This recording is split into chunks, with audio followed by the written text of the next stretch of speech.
I'm uploading copyrighted content on Patreon at Cultivation Audiobooks*. You can follow and request any novel you'd like. Please like, follow, and comment on the videos of this YouTube channel. It's free for you and a great motivation for me. Chapter 416. Allegiances. As soon as Leon and his party entered Reiko's palatial home, it became clear that something was wrong. Piles of stone were scattered around the main hall like rubble, and dozens of giants were frozen like statues around them. Some of these stone giant corpses seemed to Leon's eyes to have been violently destroyed. What happened here? Leon quietly wondered aloud. Likely a beast attack, Lapis nonchalantly explained. As I said before, we are not the apex species living in these mountains, though we are, perhaps, the most prosperous. However, it is also about time for reproduction, the schedule for which I assume was moved up following the casualties taken by whatever battle was fought here not too long ago. You don't sound very worried about it, Leon observed. There were clearly casualties, but no catastrophic damage. The crater hasn't suffered damage. There is nothing to be worried about unless Reiko says there is. Leon sighed. The sight of so many dead giants was unnerving, to say the least, and for Valeria and Alex, neither of whom spoke giant and so couldn't understand Lapis, the feeling wasn't exclusive to him. They unconsciously closed ranks and their hands reached for their weapons, while Anzu lowered his center of gravity until it almost looked like he was prowling rather than simply walking around. None of the intact giants so much as looked at their group, though, which was almost as unsettling as seeing so many of their fallen kin.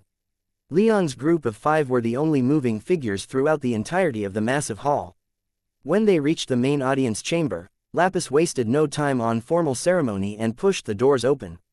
The giants standing watch beside the doors didn't move so much as a single pebble as the group walked into the chamber. The spacious room was crowded with hundreds of giants, all in similar poses as those in the hall around clumps of black and gray stone. None of these piles, at least, seemed to have been torn apart in violent manners. Each clump had about 4 or 5 giants surrounding it, staring down at it as intently as a mother bird watching her eggs hatch. The only exceptions in the entire room apart from Leon's group were 3 stone giants standing in front of the throne carved from black trap rock pillars, the wall behind them sparkling with polished granite. The largest and most powerful Leon easily recognized as Reiko's, with its body studded entirely with tiny rubies. Another was the short and thin giant chief that used the crystal embedded in its hand that gave Leon his understanding of giant language. The last giant was of similar size and build to Lapis, whom Leon assumed took over Lapis' duties after Lapis itself departed the crater with Leon. Divine One, Lapis, you two have returned. Reiko's quaked, the ground subtly vibrating beneath their feet in time with its words. We have, Leon replied, though, if this is a bad time, we can wait. Nonsense. Reiko's roared, its voice shaking the entire chamber. It is for you to make us wait, not the other way around. Tell me, why have you returned? Have you some need of our power? I do, Leon said as he glanced over Lapis. Reiko's hadn't acknowledged any of Leon's other companions, and only barely did so for Lapis, which Leon found rather strange.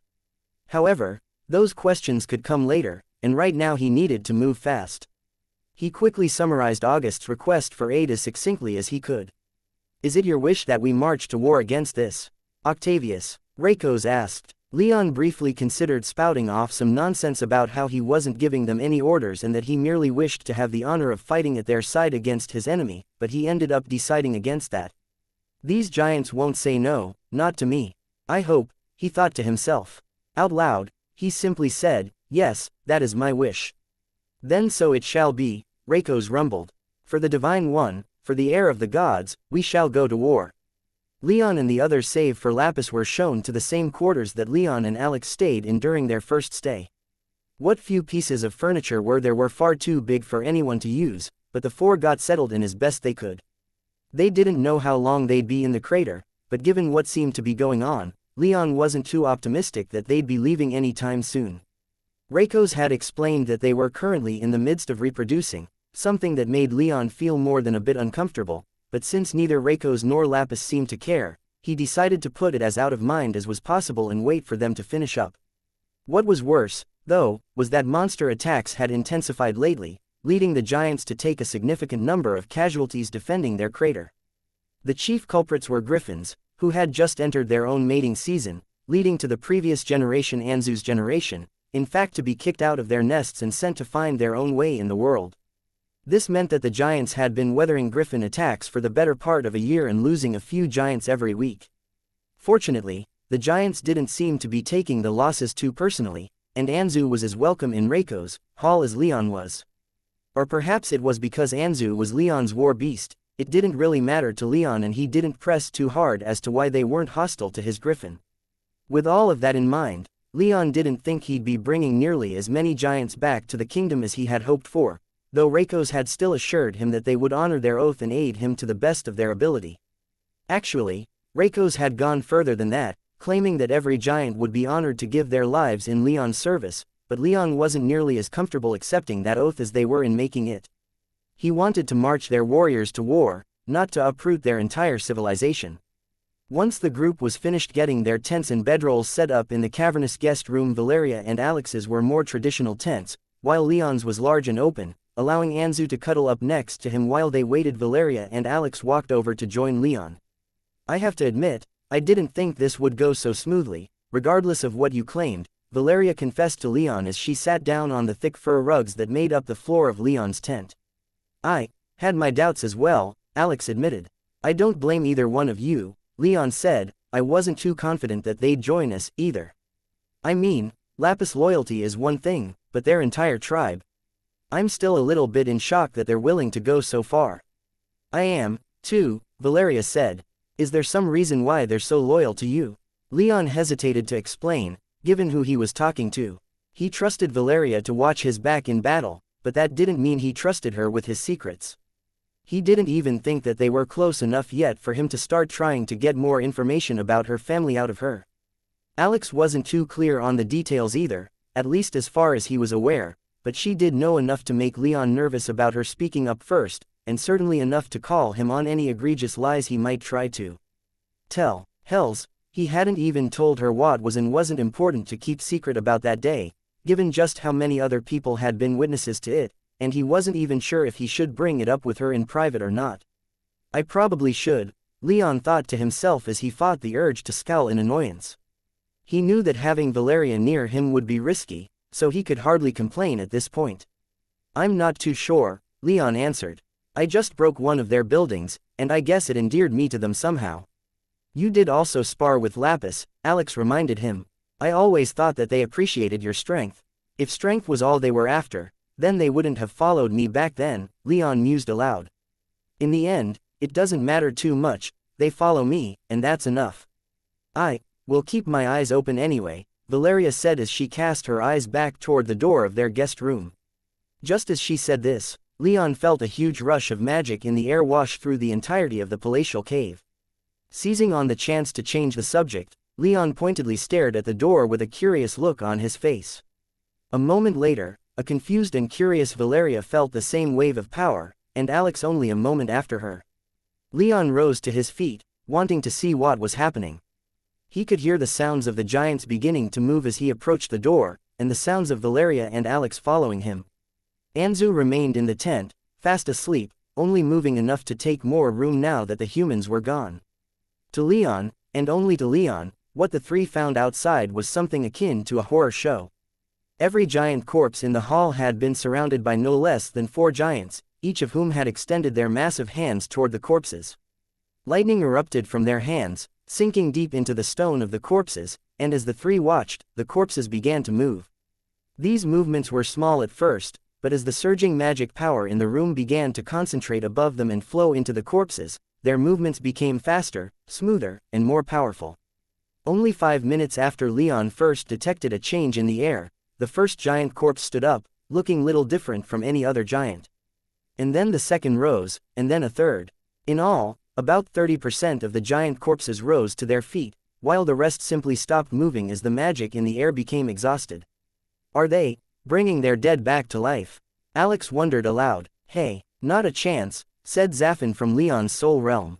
"What's wrong, demon? Get bored?" Leon sarcastically asked. Ignoring Leon's question, Zafin said, "It looks like these stone giants are animated with lightning wisps. Funny, I would never have thought that just from looking at them. I had thought they were earth wisps or simply something that I'd never seen before." This sounded somewhat familiar to Leon, As Zafin had explained to him before, a wisp was essentially an autonomous chunk of magic power that a terrifically powerful mage could use to animate otherwise inanimate objects, like the golems in the archives beneath Tira. The stone giants had been around so long they became self-aware and more alive than those golems, though. See anything else interesting? Leon asked. Those aren't risen giants, Zafin answered. The giants don't really depend on their stony forms to live, which is why your little bull buddies have so much trouble killing them.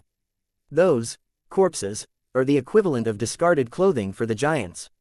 They're making new giants to fill those shells. Ah, Leon said, and for those that aren't rising, I'm guessing there simply isn't enough power in the air to create more wisps. Now there's a surprise, you said. Something mildly intelligent that I don't feel terrible about agreeing with, Zafin replied, his tone smug and provocative. Leon bitterly smiled and turned his attention back to the rest of the giants, though they didn't seem to be doing much. Then again, he didn't think he should expect much of the newborns, even if they were the same size as their parents, assuming those terms even applied in this situation. Those around the lifeless corpses went right back to standing motionless over them, apparently waiting for enough ambient magic to gather in the crater for them to try again. The giants gathered around their newborns and seemed to freeze in place, trapping the new giants between themselves. They didn't move again, and neither did the newborns, so after a couple seconds, Leon's attention turned back to the ladies at his side. More specifically, he turned to the source of his initial horror at seeing the giants using lightning, Valeria. He wanted to see her reaction, and whether or not he ought to be concerned. Valeria seemed somewhat interested, but not too engaged with what was happening. She didn't have nearly as much investment as Leon did with the giants, and so she observed her surroundings with the usual detachment that she did everything else. Or, at least that's how it seemed to Leon. It didn't seem like any of this seemed suspicious to her, so after a few seconds, he turned his gaze away as relief coursed through him. He didn't see Valeria's eyes momentarily turn in his direction a second later, full of curiosity, wonder, and a hint of suspicion. Chapter 417. Decision and indecision. It was, in Valeria's mind, a strange mystery. Why were the giants so willing to follow Leon? It seemed so strange, so illogical, that after thousands of years fighting against the Bull Kingdom, they would suddenly capitulate to the first Veilman they encountered who gave them a good fight at least. That's how it was explained to her. The truth, she suspected, was much more complicated than that, even if she could understand forming a bond with someone after a good fight. The spectacle of seeing the giants reproduce only added to Valeria's suspicions, though. No matter how much she wanted to trust Leon, no matter how much she pushed those thoughts out of her head, they kept coming back, and each time they were harder to ignore. There was just something there that she was missing, whether on purpose or not, and the longer she ignored it, the louder it became. Following the giants' reproduction ritual or whatever it was, Leon, Alex, and Valeria stuck around for a little bit longer, just watching. However, the giants did nothing else, and so the three eventually returned to the guest room to relax and prepare for the return journey. However, as Leon and Alex settled in for an early night, Valeria found herself tossing and turning in her tent. She just couldn't shake the notion that there was something wrong here, and she had to find out what it was. After a couple hours of restlessness, Valeria eventually rose from her bedroll and left her tent. She needed to get some air, and she was more than certain at this point that the crater was safe, so there was no need to wake the others. It was easy enough to see that Leon was fast asleep with Anzu curled up next to him, protectively covering most of the young man with a wing. The sight alone brought a smile to Valeria's normally stoic face, despite her current mood. A quick glance and a moment taken to listen showed that Alex was similarly out in her tent. Valeria took one last look at Leon before she made for the door and slipped out into the massive hall as quietly as she could. Outside, the sight of hundreds of unmoving stone giants sent tremors of fear and anxiety running through her, and she couldn't help but doubt her conviction that the crater was safe. However, it wasn't enough to get her to turn around, and she began to hesitantly walk down the hall toward the door leading back out into the crater. She needed some air, and she hadn't yet been convinced to turn back around. She made it to the door unscathed. In fact, none of the giants so much as twitched, and over the long walk, she calmed down significantly. Once outside, she found herself completely alone. There were no giants outside. It seemed they were all still inside Reiko's hall for their reproduction rituals. Valeria began to absent-mindedly walk along the edge of the basalt maze, thinking over everything she'd seen during the past day. Lightning. Inexplicable loyalty. Leon. His father was killed by Adriano's. She knew what all of that could mean if put together in a certain way, but she refused to do so. If she did, it could make Leon her enemy or at least the target of her family. Valeria knew why they were here on Eterna. To get her mother back, Lord Cameron had sent Justin and his small family to kill the child of one of his enemies. There could be no returning to the Nexus until that happened. No, she thought to herself, there has to be another explanation. As Valeria continued to walk, she found herself moving away from the maze and toward the stairs and ramps leading up to the platforms and walkways along the crater walls. On this plane, why would beings of elemental lightning submit themselves completely to a northern barbarian? The logical side of her wanted to know. If Leon is a descendant of House Rame, of the Thunderbird, then that could explain it. Again, Valeria dismissed the possibility as quickly as she could. However, this time, it simply wouldn't go away. The thought lingered in her mind, elevating her heart rate and causing her to begin to sweat in anxiety. By the time she reached the lowest platforms, she had all but convinced herself that Leon was exactly the person that her father had been sent to Eterna to kill. The last shred of doubt in her mind vanished when she glanced out at the pile of rubble in the center of the crater. Her fourth-tier eyes were more than enough for her to see the remains of the cradle, including a few statues of raptors, which now that she was thinking about it, were unmistakably depicting the Thunderbird. Everything just fell into place, and now that it had, it all seemed so painfully obvious. The only question now was what would she do about it, aside from confronting Leon. She knew for a fact that she'd be unable to kill him in a straight fight, and neither did she think she'd be able to kill him in his sleep. Even with her suspicion, she didn't even think she'd be able to kill him at all. Her father was also still missing. Had he still been around, she would have had the option to consult with him, not that she would have taken it. And the more she thought about it, she remembered a few times when Justin had asked her a few leading questions about Leon. Did he know? Valeria angrily wondered. Where are you, father? Why did you leave? Her legs felt weak and it was all she could do to not collapse in despair. She'd never met her mother, her father was gone, and she'd lost her position in the Royal Guard. Despite Adriano's killing his father, Leon and Elise had offered a purpose and a place in their home when she most needed it. She couldn't kill Leon, she could barely even fathom making the attempt, let alone following through with it. Valeria stood on that platform for what felt like days, staring out at the ruins of the cradle, wondering why she felt that way. She'd never really considered it before, and up until now, she hadn't realized just how strong her feelings were.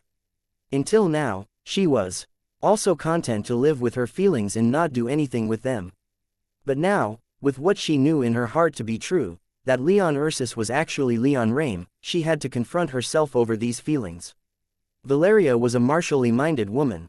She loved to fight and to spar. For her, she was never truly relaxed without a weapon in hand and magic coursing through her veins. In that respect, it was easy for her to see why she liked Leon. His swordplay was mesmerizing, his bow rarely missed, and his power was intense. There were almost no wasted movements in his fighting style, and it was clear to her that he cared a great deal about his skills in battle. Her feelings went deeper than that, though, for Valeria was noble and had grown up around people who could be described in much the same way. However, most of those people didn't have Leon's humility, and fewer still had the same passion for anything that he did for his other work.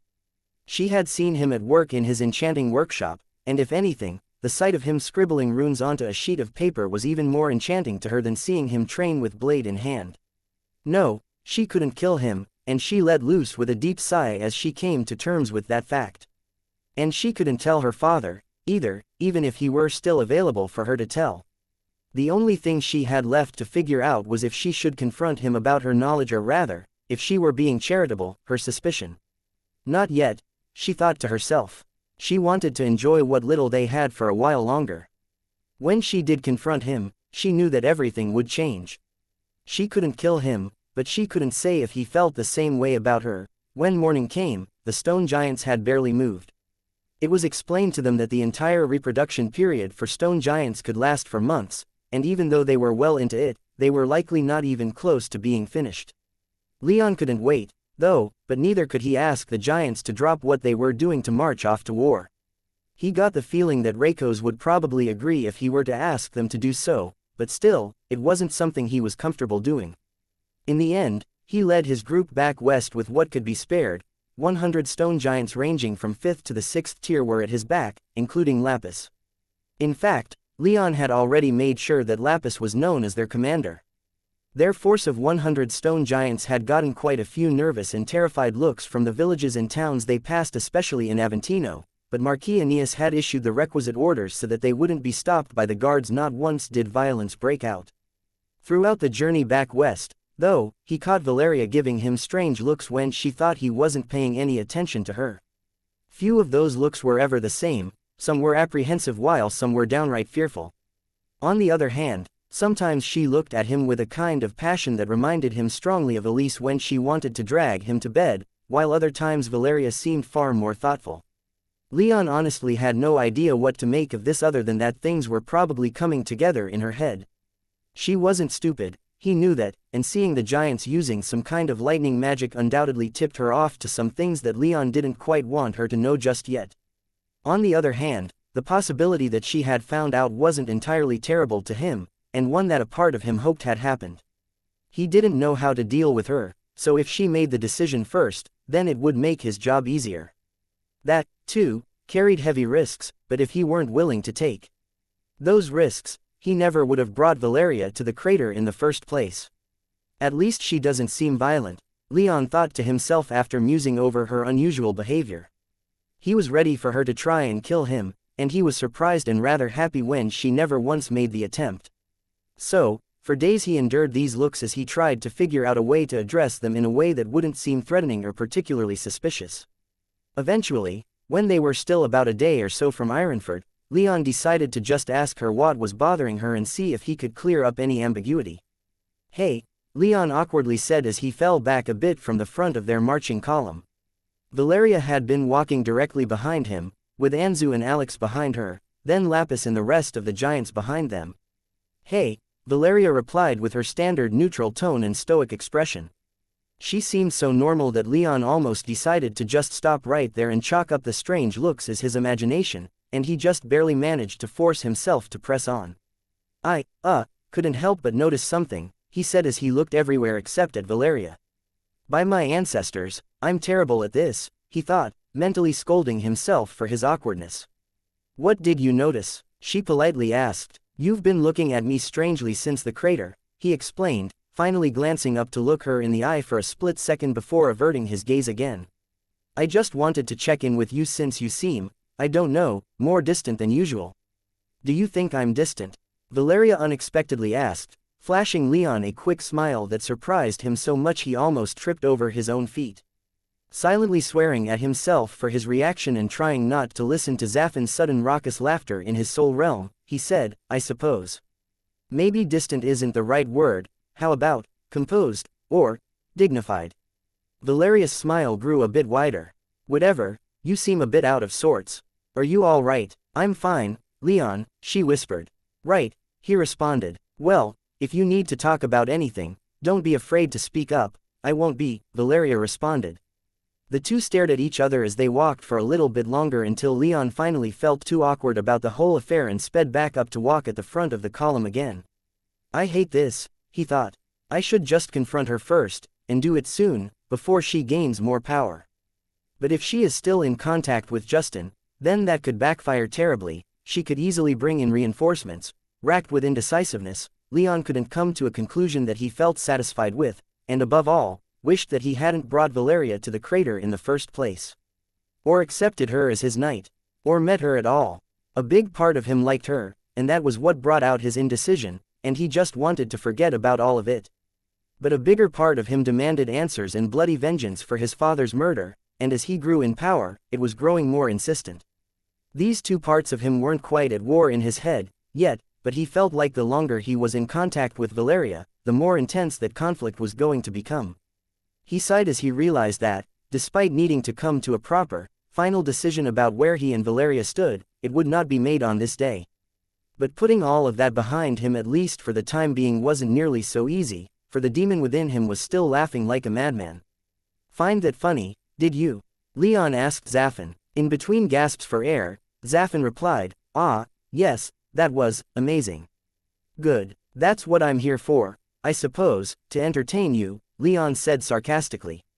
Oh, don't be like that, boy. You did fine, in your own way, of course. Could someone else have done it better? Of course, but you're not them. Do what you can and deal with what you can't. Huh, that almost sounded deep. Leon cried in faux surprise. Are you doing all right, Zaffin?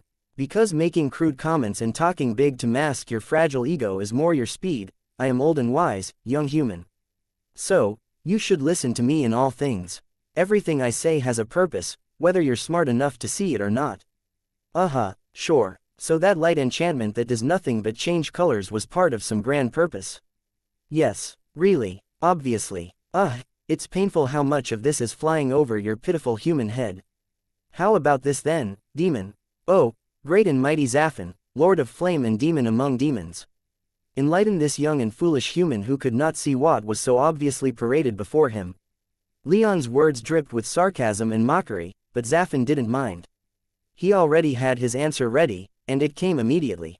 The purpose was for my amusement. No greater purpose can there be than to entertain me. Leon groaned, and the two bickered good-naturedly for a little while longer. For what it was, Leon actually enjoyed it. He knew that as soon as he and the group returned to Ironford, it would be back to war, and it was good to get in these moments when he could. Especially when they distracted him from his more personal issues. Chapter 418. Immediate deployment. There was no time for Leon and the others to rest once they reached Ironford. A group of 100 stone giants was hard to miss, especially with so many panicked messengers from eastern towns and villages bringing word of their march west, and so when Leon arrived at the eastern gates of Ironford, a runner had been sent by August to bring him directly to the palace for a debrief. Walking into the palace, Leon found that the entire place was practically jumping with excitement, and not the good kind. Assistants, lower-ranked soldiers, and secretaries were running every which way, carrying stacks of papers with harried looks about them. As Leon walked further toward August's offices, he found the level of activity only increasing. "Ah, Sir Leon!" cried someone from amongst the hordes of scurrying assistants. At the sound of their voice, however, the crowds parted, revealing Publius, the king's spymaster. He was standing off in an alcove near August's personal office, apparently waiting for his turn to speak with the prince. "Sir Publius," Leon exclaimed in surprise. Publius walked over with a beaming smile on his face. "It's good to see a familiar face," he said as he clapped the younger man on the shoulder. "How have you been? I've heard you arrived with hundreds of giants at your back. I suppose that's accurate to say, though it's only 100, singular, not hundreds, plural." "Oh, that's still hardly a shame. I'm sure that Prince August will be, Sir Leon." August shouted from the doorway to his office.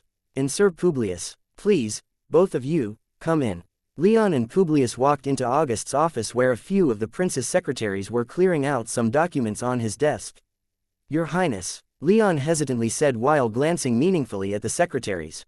"Oh," August said in momentary confusion. "Right, sorry, it's a bit hard to remember that you've been gone 2 weeks given everything that's been going on lately." "Good stuff?" Leon asked, though, given the way everyone else he'd seen in the palace had been acting, he wasn't too hopeful for a positive answer. You could say that, I guess," August replied, though his tone indicated that the truth was more complicated.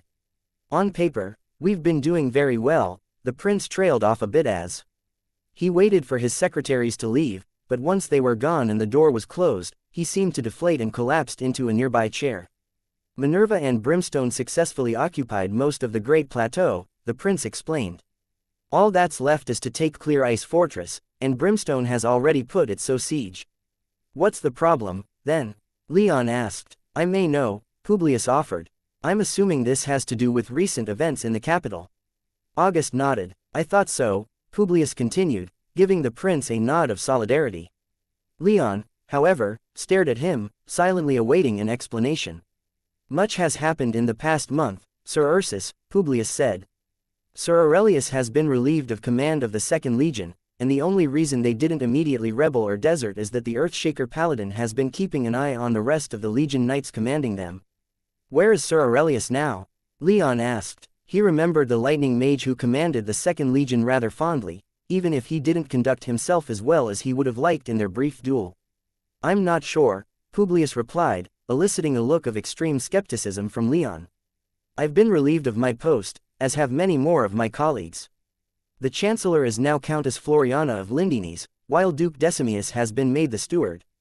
Sir Ovidius was also relieved of his post as consul of the Central Territories after the failure to take Ironfort, and was summarily replaced by Duke Duronius of Valentia, Prince Octavius, maternal grandfather.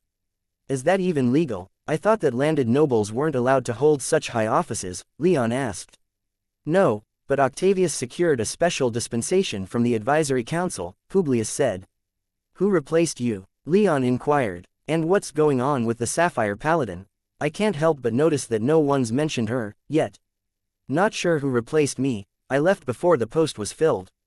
I was the last of King Julius's administration to be let go, Publius replied. However, the Sapphire Paladin I do know about, she's remaining in the capital at Octavius, sighed. I don't think she'll move unless something truly devastating to their side happens. None of that really matters, now, August said as he straightened up a bit. Duke Duronius wasted no time organizing Octavius' forces to counter our offensives. Roland down in the southern territories managed to halt their attempts to take Armenium by land, but the fleets are amassing for an obvious attack on the city. What's worse, Roland is outnumbered and has been losing ground to Duronius for several days. The new central consul is in the south. Why not leave things to the southern consul? Leon asked. He's still there, but Octavius gave Duronius overall command, Publius answered. Leon nodded in thought. And I take it that all this is why you're preparing to go? Leon asked as he pointed his thumb over his shoulder toward the door, where the sound of assistants and secretaries hurriedly packing could be heard even through the sound-insulating enchantments of the office. That is my plan, August said with an appreciative smile. I'll be bringing 30,000 of our noble retinues to reinforce Roland. Marquis Aeneas will be leading the force, but I've decided not to sit by and wait for victory to be won on my behalf. I will ride out with my loyal vassals and fight alongside them. Leon cocked an eyebrow at the prince. I didn't expect that from you, your highness, I have to admit. Well, I kind of have to do so. The Eastern Knights almost turned on me when I told them what you were doing, so I'm going to have to go with to show solidarity and improve my relations with the Eastern lords and their knights if I want to keep their loyalty. I can't just order them to march west while I stay here in safety, especially now that you've arrived, and they'll be fighting alongside the very giants that precipitated this crisis. So I'm not going north? Leon asked, the disappointment evident in his voice. No, I need you and your giants in the south, August answered, but when Leon pursed his lips a bit and looked more than a bit reluctant, August quickly added, of course, if you believe that you would be better assigned back under Minerva in the north, then I can make that happen. His jaw stiffened as he spoke those words, showing just how reticent he was to make that offer, and he practically stared at Leon like a puppy about to be abandoned. No, that's fine, I'll go south, Leon said, though he waited a moment to allow the words past his lips. He hadn't actually been planning on defying the prince's order to go south, especially since he'd been gone for 2 weeks and wasn't quite up to date on the strategic situation. But he didn't like how August had just decided for him to go south when he wanted to go north. He saw it as a perfect opportunity to secure the rest of his family's archives, but given their defenses, he wasn't seriously worried about losing them to this conflict. There apparently isn't much happening in the north, anyway. Is there? No, there isn't, August answered, relaxing now that he saw Leon wasn't going to fight him on this deployment. When will we be leaving? I would like the opportunity to wash up a bit. Leon raised his arms a bit to show his relatively dirty clothing, but given that he was at least competent enough in the use of water magic to wash on the go, he wasn't nearly as filthy as he was following the operation against Gaius' army. He hadn't wanted to waste the magic power back then on something so trivial, but when he was on the road, it was no matter. Of course, right now it's looking like we'll be marching out in about 3 hours. That should be enough time. Wonderful, then I'll see you at the western gates in 3 hours. With that, Leon departed the office, leaving August and Publius to have whatever meeting that Publius was waiting for when Leon arrived. He hurried back to where he left the rest of his followers and informed them of the news. Alex and Valeria weren't too happy, but Anzu and Lapis were about ready for anything. The rest of the stone giants, too, had nothing to argue. And so, Leon, Valeria, and Alex spent their 3 hours getting what little food they could shovel into their mouths, followed by a long bath, and then it was back on the road. August and a number of other very important-looking people were waiting for them when they arrived, along with a mass of people outside the walls that Leon knew to be the army August was going to lead to Roland's aid, and Leon noted more than a few sour looks at the sight of 100 giants walking in a rather disorganized mass behind him. He might not have cared, but some of these people, unable to hide their displeasure, were in the 5th and 6th tiers, so he made sure to note their faces in case they tried to argue against the giant's presence with more than just words. "Sir Leon," August called out in greeting, and Leon gave the prince a stiff bow. Most of the leaders were on horseback, and Leon could see many of the higher-ranking knights were mounted as well. It seemed that this army would have a higher cavalry to infantry ratio than he was used to, as much as a third of the entire force if his estimation was accurate. "Let's not waste any more time," August called out as Leon fell in beside the prince. Most of the leaders bowed to the prince and scattered to their retinues, while only a single man stayed behind. Leon easily recognized this man despite having never interacted with him before in any meaningful way. He was the Marquis of Aventino, the father of Marcus Aeneas and the brother of the legate of the Knight Academy. He was tall and broad-shouldered, though his waist was a bit soft compared to most fit mages that Leon had seen. His hair was a deep brown, he had a strong chin, but a thin face and small nose.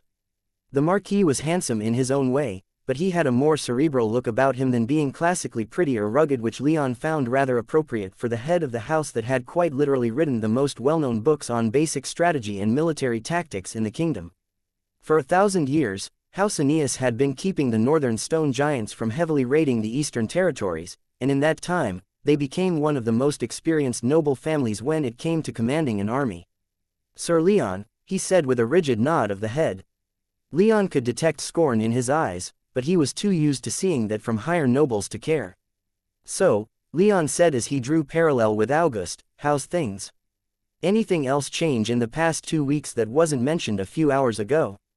He could feel Aeneas' gaze boring into his back, possibly for being a Valeman, but Leon also knew that he wasn't showing August the proper respect and deference that a subordinate ought to. If he held more respect for the noble ceremonies of the Bull Kingdom, he would be behind the prince, not beside him, and he wouldn't ask questions so freely. August, however, didn't seem to care, and Leon was having too much fun by so publicly flaunting the guidelines for noble behavior to stop for any other reason. The only thing he stopped, and which only exacerbated the issue, was to quickly hop onto Anzu's back. "Gaius Tullius was ransomed back to the Duke of Lentia," August said. "His Grace was actually surprisingly quick to send payment for the release of his younger brother." "Ah," Leon replied as he thought about the young nobleman. He had to admit that after interrogating him, he had started to feel some amount of grudging respect for the soul-crushing duties he had to shoulder while working under Octavius, and a part of him wasn't too upset that Gaius was so quickly released to go back home. "That's good to hear. By the way, Your Highness, would you or your people happen to have a pair of horses to spare?" August cocked an eyebrow at him in confusion. Leon already had Anzu, so August was momentarily at a loss as to why he was asking. But then Leon gave him a meaningful look and glanced backward at Valeria and Alex, who were still on foot. Leon hadn't realized they'd need horses since they were relatively strong mages and didn't strictly require them to keep up, but it was more a matter of prestige than practicality. He couldn't very well ride his own war beast and force them to walk. August nodded in understanding, and in less than 5 minutes, a pair of spare horses were loaned to Leon's 2 knightices. During that short time, August and Aeneas struck up a short conversation about the goings-on in the capital, and Leon learned from listening in that the legate of the Knight Academy had been replaced, and the legate that Leon knew from his time in the academy had been arrested. Aeneas was irate that his brother had been so treated, and even more so because he hadn't even received a request for a ransom. He didn't even know if his brother was still alive, but that anger paled in comparison to the fact that he hadn't heard from his son in a while, and he feared that Marcus had been arrested as well. The last time he heard about his son, the legion he'd been assigned to had been moving into the southern territories more than a month ago, and then not a word since. It wasn't a stretch for him to assume that Marcus had been taken into custody just as his brother had been. "We'll get them back, my lord," August reassured the Marquis. "I can't imagine that Octavius would do anything to them while in captivity, assuming he even has your son. The nobles on his side may see your kin as an affiliate to a rebel prince, but they're still noble. How Octavius treats them would show the rest of the nobles how much respect he has for their rank and station. I'm sure it will be little more than house arrest at the worst. If my brother is not returned to me, if he touches a single hair on my son's head," Aeneas growled, his voice so deep that Leon was almost shocked that it wasn't shaking apart the horse beneath him. "Octavius has many crimes to pay for, my lord," August reassured his vassal. "Many crimes. He'll be made a head shorter before this war is done, on that you have my word." Chapter 419. 3 battalions. It wasn't an easy path for August and the reinforcements that accompanied him to reach Roland in the southern territories. First, they'd have to march west along the Iron Road, but turn off of it and go south once they passed the castle that had defended the pass from Octavius, legions months ago. From there, it was backwoods paths and unpaved roads for more than a week before they reached the northeastern edge of the southern territories. Along the way, Leon tried to avoid Marquis Aeneas as much as possible. It was clear enough to him that the nobleman didn't care for him, and by the time they reached the southern territories, the feeling had become mutual. But the Marquis was given tactical command of the army, though August still dictated their strategy, and that meant that interacting with him was unavoidable for Leon. And it was about to become even more so. "You don't like my decision?" August asked the Marquis. Both had met in August's tent after the sun had gone down and the army had stopped to make camp. The rest of the command staff had met up about an hour before to hear the reports of the scouts, but since they had been on this path for days, there wasn't much else they needed to iron out, so the meeting was short. There were, however, a few holes in their leadership that could use filling, and August had asked Aeneas to stay a while to discuss how they should go about filling these positions. Of course, this being a noble army, most of the command structure followed the feudal model, with lower-ranking knights and nobles given less authority, while those of higher ranks granted greater authority. But there were still a few thousand knights and men-at-arms that didn't have a clear commander between themselves and the command staff, and their inability to choose one from amongst themselves now left the decision up to August and Aeneas.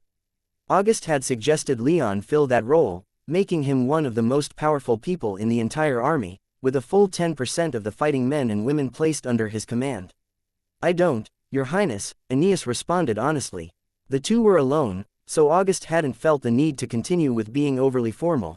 They were relaxing in comfortable armchairs, and August had asked Aeneas to be completely honest with him. "Why not?" August asked, though he felt like he knew the answer already. "No barbarian should be placed above our own people, especially not when those are men and women of nobility and good breeding. They won't respond well to being ordered around by a savage, no matter how well he might dress. What about to a powerful mage and talented warrior? And what about to the man who not only played a key role in brokering peace between us and the stone giants but also got them to commit 100 of their giants to our cause?" August countered. "Do not forget, my lord, that Leon is still only 20 years old, and already he's a 6th-tier mage. Does that count for nothing in your considerations?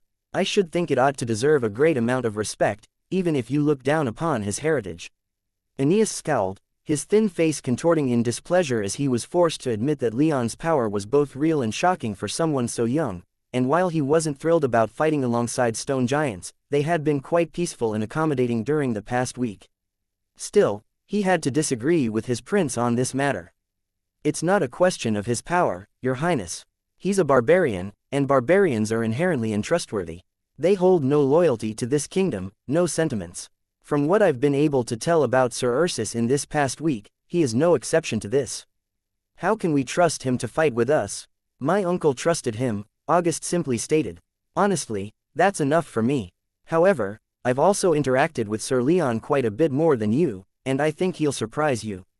He may not have the kingdom's interests in mind, but he's a good man who, if pressed, possesses a profound sense of right and wrong. He just doesn't have the motivation to display that sense.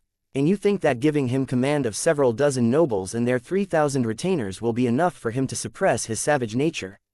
August grimaced as he fought the momentary urge to tell Aeneas who Leon really was.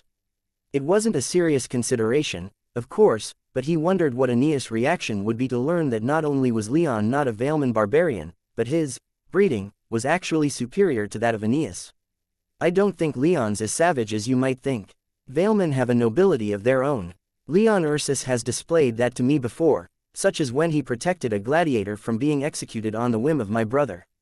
Trajan had ordered Leon to do that, but August wasn't about to mention that part." Aeneas didn't seem to be swayed.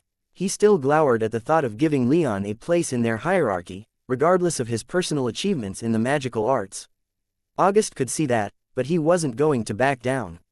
Leon was the last living heir of House Rame, and the day would soon come when he decided to reclaim his birthright, or so August thought.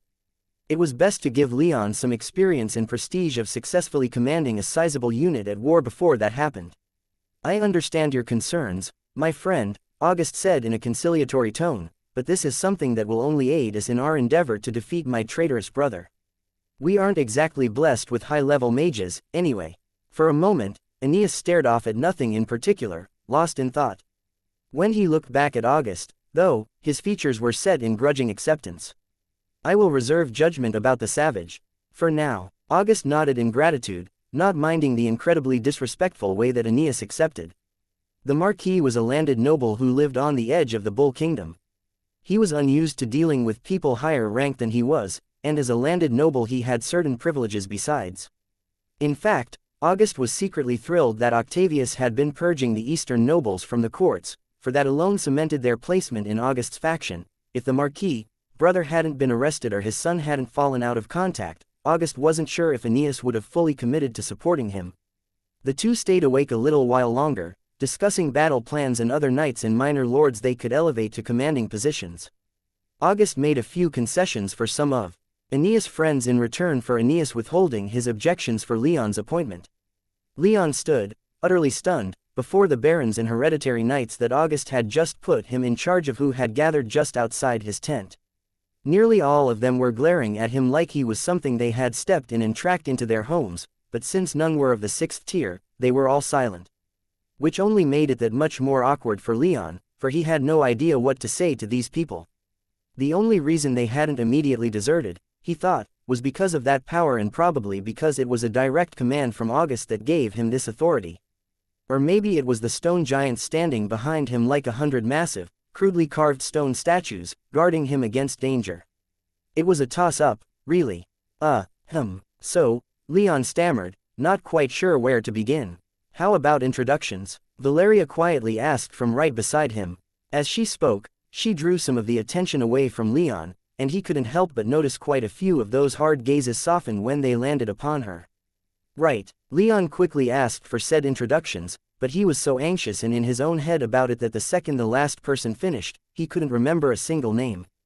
Well, I'm Leon Ursus, Leon said, noting many of the nobles around him scowl when he said his last name. As Alex and Valeria were introducing themselves, Leon took a deep breath and then did a quick head count. There were 5 barons and 12 hereditary knights in his new unit, most of them 4th tier and only 3 5th tier. He guessed that most of the knights and men at arms that followed them were on the weak side, too. These were not going to be knights of the quality he was used to, he quickly realized. Trajan had high standards, but these were rural nobles, even if they had the money to bring 3,000 fighting men and women with them. Once the introductions were out of the way, Leon had gotten his head back on straight. He ordered the nobles to tell him the composition of their personal armies so that he knew what he was dealing with. The reality of his situation was even more depressing than it had first appeared. It started fine when the first person, a baroness at the 5th tier who he assumed was the most politically powerful of his new temporary subordinates, said that she brought 100 knights and 200 men at arms. But then she proudly declared that she had levied hundreds of her peasants for the war effort, 300 of which would be fighting alongside them. The rest of the barons brought similar numbers, while the hereditary knights only brought about a dozen mounted men at arms apiece. In total, of the 3,000 men and women that Leon had been assigned to lead, only about 1,500 were professional warriors. Of those, about 500 were mounted on horses, though few had heavy armor. That left him with 1,500 peasant levies and about 2,000 camp servants that no one ever really counted, though he supposed that he didn't need to worry about the latter, their lords would be responsible for them.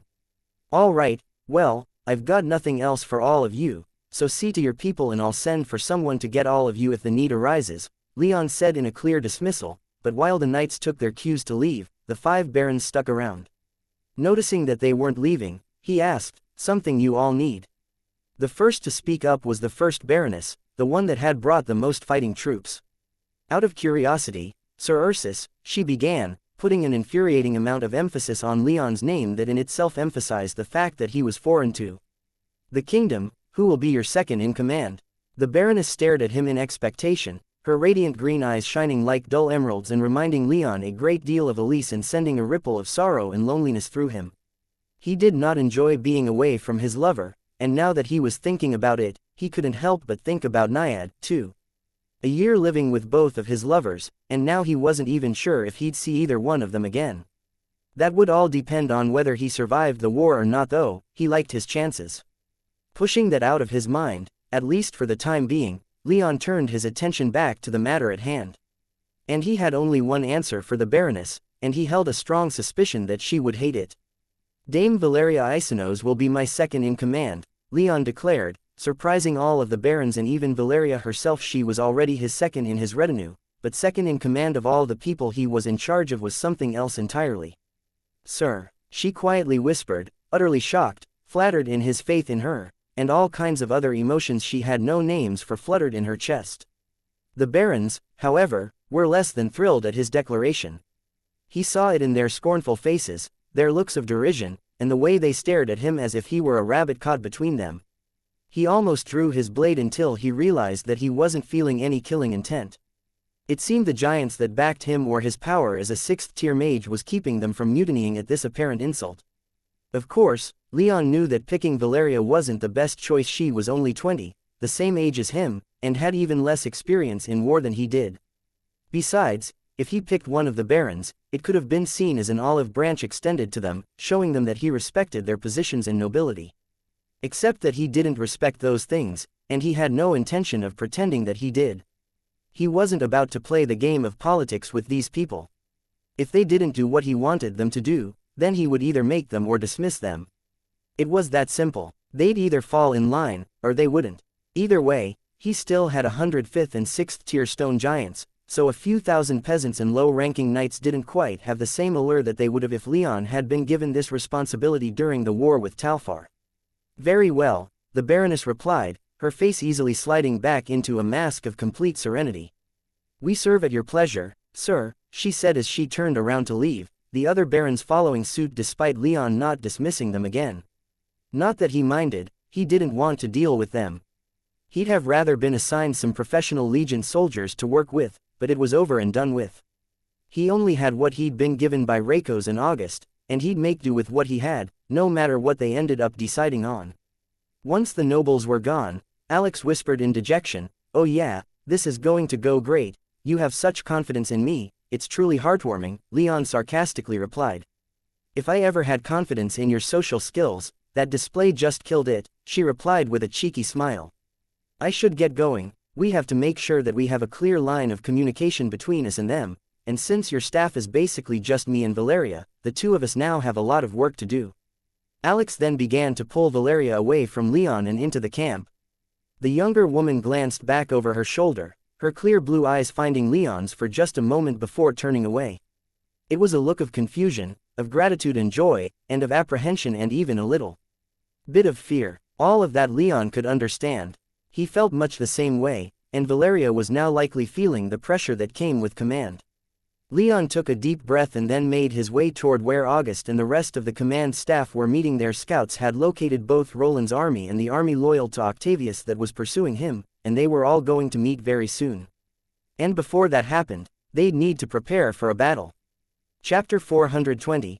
The Lions charge. Roland and August's forces established contact when they were about a day's march apart from each other, about 25 miles or so.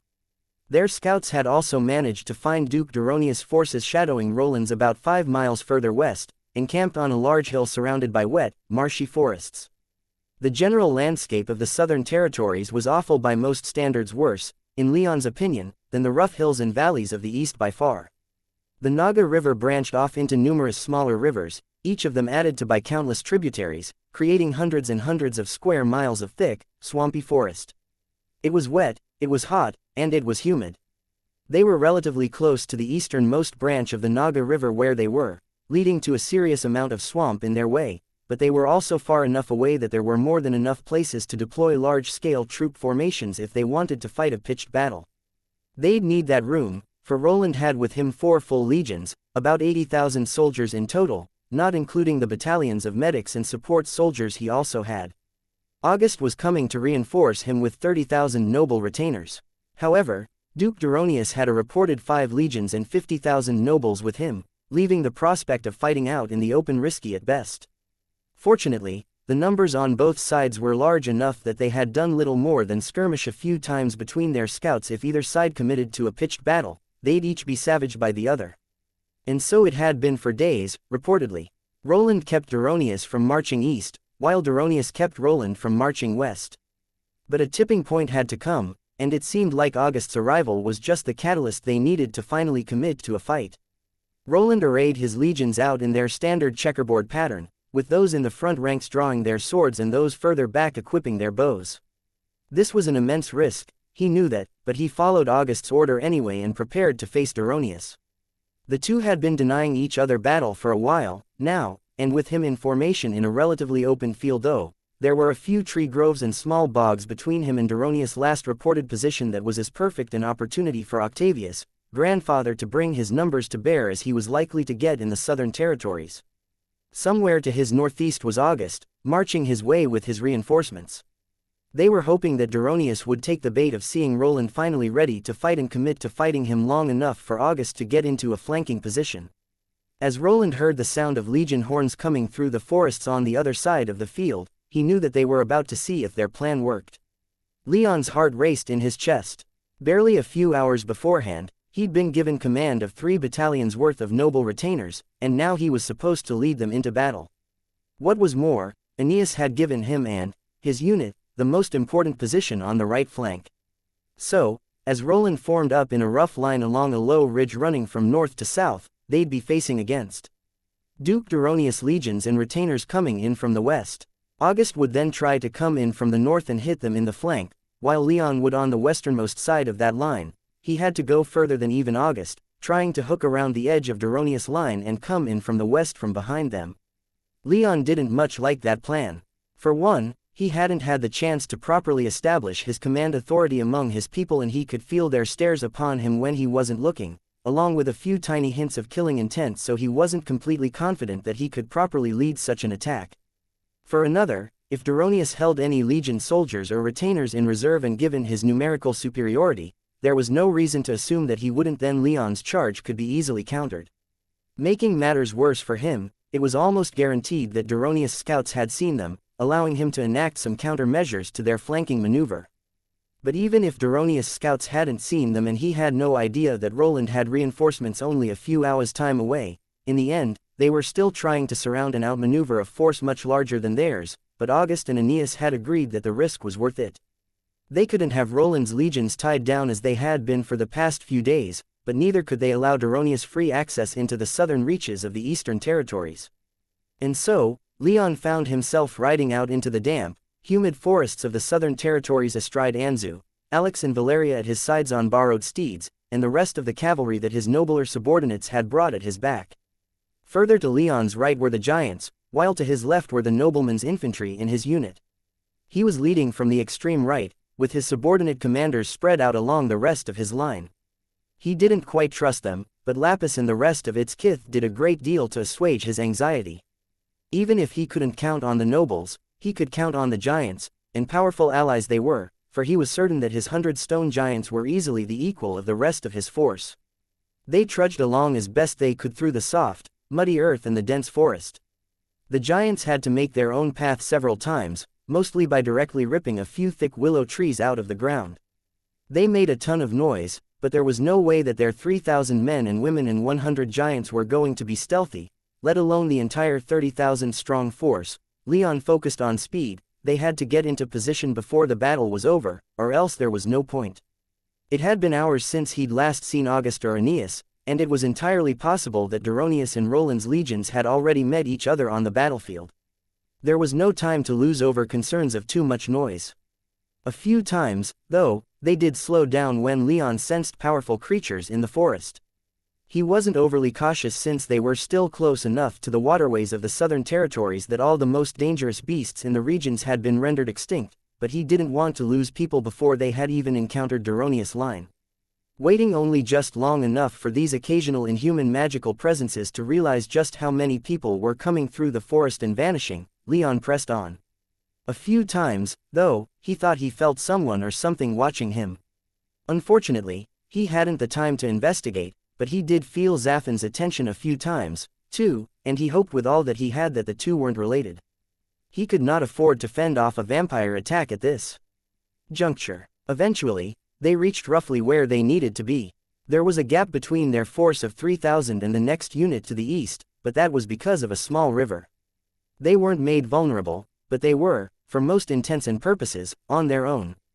If they were attacked, it could take as long as an hour for an earth or water mage to allow another unit to come and reinforce them. Just another damn thing stacked against us, Leon thought to himself. He didn't waste time lamenting the situation, though.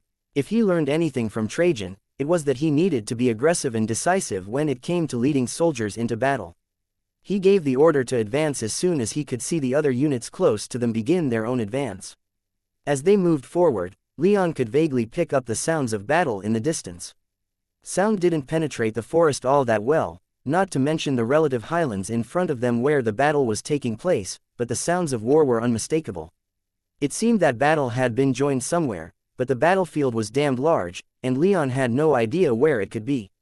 All he could do was to continue pushing forward through the trees, across filthy ponds and bogs, through green, stagnant streams, and finally up a gentle hill. They were close, now. Finally, after hours of grueling movement, of Anzu's paws getting stuck in mud, of knights and men at arms up and down the line stumbling through roots and wet earth, they saw their enemy. And Leon's heart sank. Duronius clearly knew they were coming and had laid out a welcome carpet. Thousands of warriors waited for them at the top of the hill, mostly brandishing various polearms, like spears and pikes. There wasn't much uniformity to their equipment, with many men in the front rank, and it was almost entirely composed of men not even wearing a helmet, let alone any other armor. They were led by several dozen mounted knights in front, perhaps half a mile away from Leon, more than close enough for Leon's sixth-tier eyes to pick up on a few key facts. First, none of the knights wore legion colors, nor did any of those standing in the horde behind them. These were peasants levied from noble lands, not professional soldiers. Leon almost laughed until he remembered that half of his own force was composed of similar people. Second, only 3 of the knights were 6th tier, compared to the 24 Leon had on his side between himself and the giants. Third, Leon saw that this force sent by Duronius was much larger than his, perhaps by as much as 3 or 4 times. That fact alone had him gritting his teeth and keeping himself from celebrating their magical advantage too much. Lastly, he could see the looks of confidence and bravado on the faces of many of Duronius' knights begin to vanish as Lapis and the rest of giants began to appear from amongst the trees. Leon could also see ripples of panic moving through the ranks of the levies behind them, too, and their rough spear wall began quivering as Leon's force slowly crept its way forward. Leon didn't call a halt to their movement. If he didn't have the giants, he would have absolutely done so, but as they were, he felt like they had a good chance of pulling this off. They drew closer and closer to Octavius' army, huddled at the top of the hill. Duronius' people remained up top, either unwilling or unable to move, just waiting for Leon's troops to climb up past the dense forest below and up to the relatively bare hilltop. They weren't giving up their height advantage, but it seemed they were going to give Leon some time to be a bit more thorough about this. He had a few minutes to think before they drew to within arrow range. He figured that the best way to play this would be to use an oblique attack, with him, the giants, and the cavalry on the right wing charging first. They needed to smash this force in front of them, for the river to their left that snaked around the hill wasn't going to allow. Suddenly, from the center of Leon's line, a loud horn blast sounded, and about 500 knights began to sprint out of the line and toward the Octavian force atop the hill. The man leading them was one of the barons that Leon had been assigned, and he rode his horse like a man possessed, waving a two-handed claymore above his head like it weighed nothing at all and roaring a guttural, almost bestial battle cry as his horse thundered ahead of his charging knights. Leon had not given any order to charge, he was doing so on his own. Leon clenched his jaw for a moment in frustration, swore under his breath, and then said, "Sound the charge. We can't let them attack without support." The tone of his voice was grave and the killing intent it carried caused many of the knights behind him to shiver. As his order was being carried out, he heard Alex vocalize exactly what was on his mind, clicking her tongue and muttering under her breath as she stared at the charging baron's troops, "What an ass." From the way Valeria glared at the baron's charging form, Leon knew that he and Alex weren't alone in their anger. "Who is he?" Leon growlingly asked. "I'll admit that I haven't had the time to really learn everyone's names, yet," a knight behind him helpfully said, "that would be Baron Medius Gellius, sir."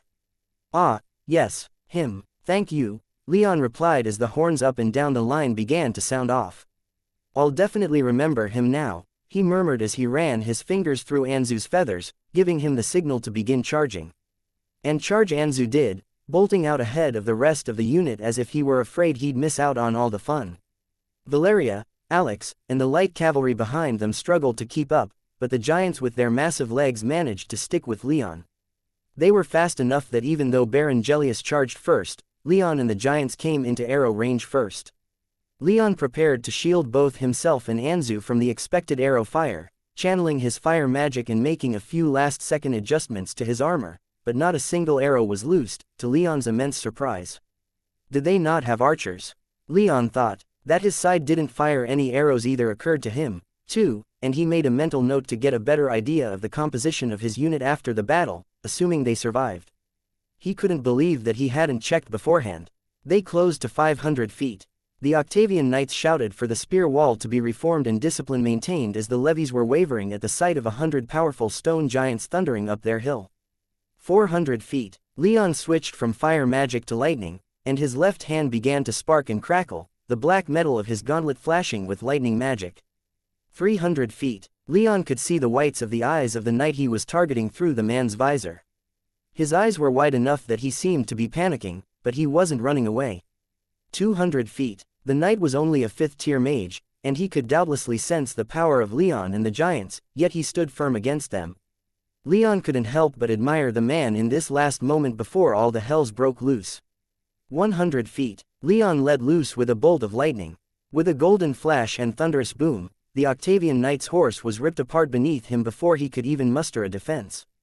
And like that, the very first large-scale open battle that Leon had ever participated in began. Chapter 421. A good start. Leon's forces crashed into those of Duke Duronius and Prince Octavius with tremendous force. Leon himself was in the lead, and as such he couldn't tell how the entire line was doing, but around him, Octavius levied troops were dying in droves. He'd killed the knight who led their left wing easily enough. The knight had only been a 5th-tier mage magically weak, but since they were in the rear and dealing with a much smaller force, Leon could understand leaving the command of this area to magically inferior knights. But those greater numbers hadn't helped the knight any. After Leon killed his horse out from under him, he was unable to recover in time to prevent Anzu from sinking his front claws into his armor and his beak into the knight's exposed throat.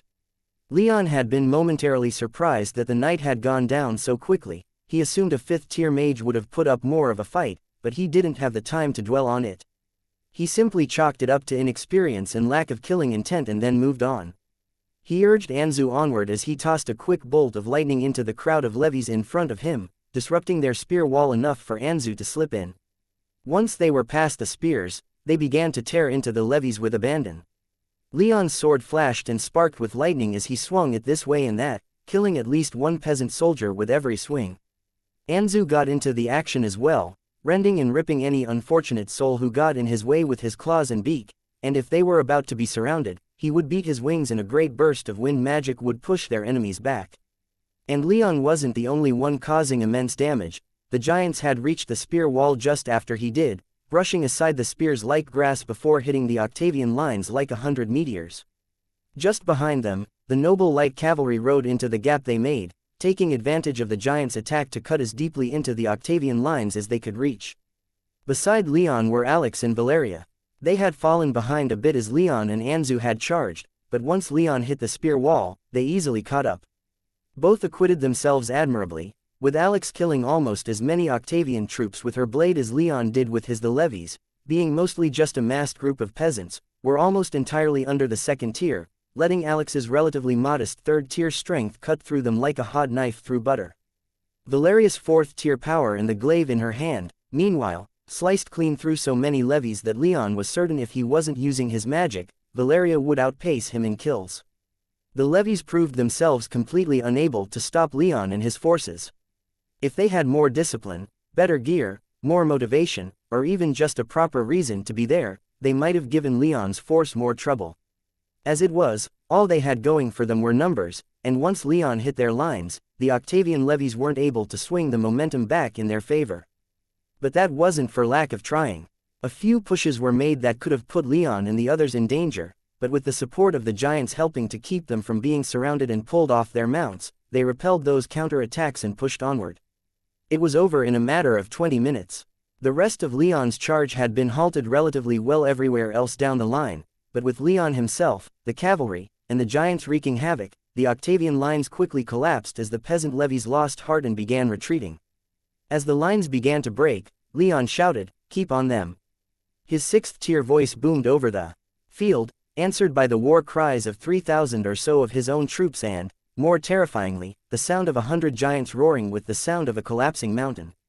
Any semblance of order in the Octavian ranks disintegrated as Leon pushed his people onward. Even in the parts of the line that had held against his unit's charge, the levies began breaking and running, regardless of their bellowing commanders urging them to hold their ground. One such commander, frustrated at the levies under his command, began pushing his way through the crowds toward Leon. The two were quite close together, and as he got within range, he stabbed toward Anzu's flank in the moment that it was exposed when the griffin attacked someone closer.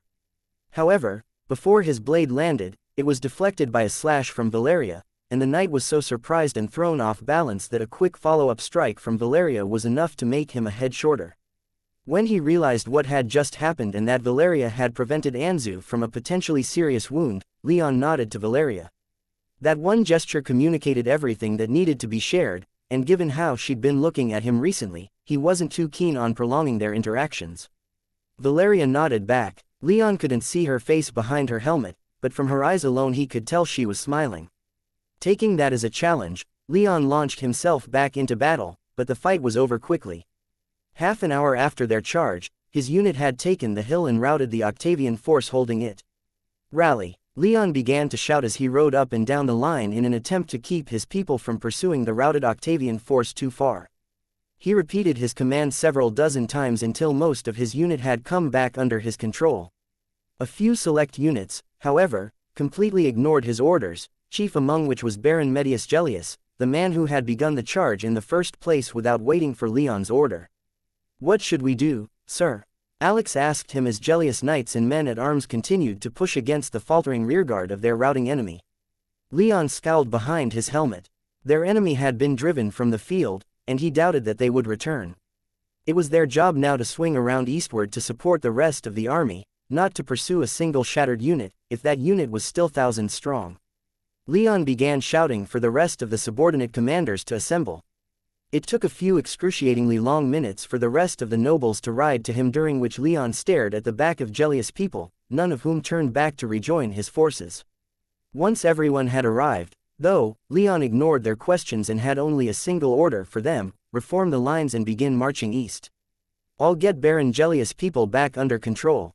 With that, he waited for no one else, riding after Gellius with only Valeria, Alex, and a handful of giants with him. He kept an eye on his people with his magic senses, though, and he was grateful to see that his order was being followed, albeit frustratingly slowly. Now he just had to deal with Gellius. He and Anzu rode hard, outpacing the others with them as they raced to catch up to Gellius' troops before they pursued the Octavian force too far. Anzu even flapped his wings and took off at one point, allowing Leon to quickly close with Gellius.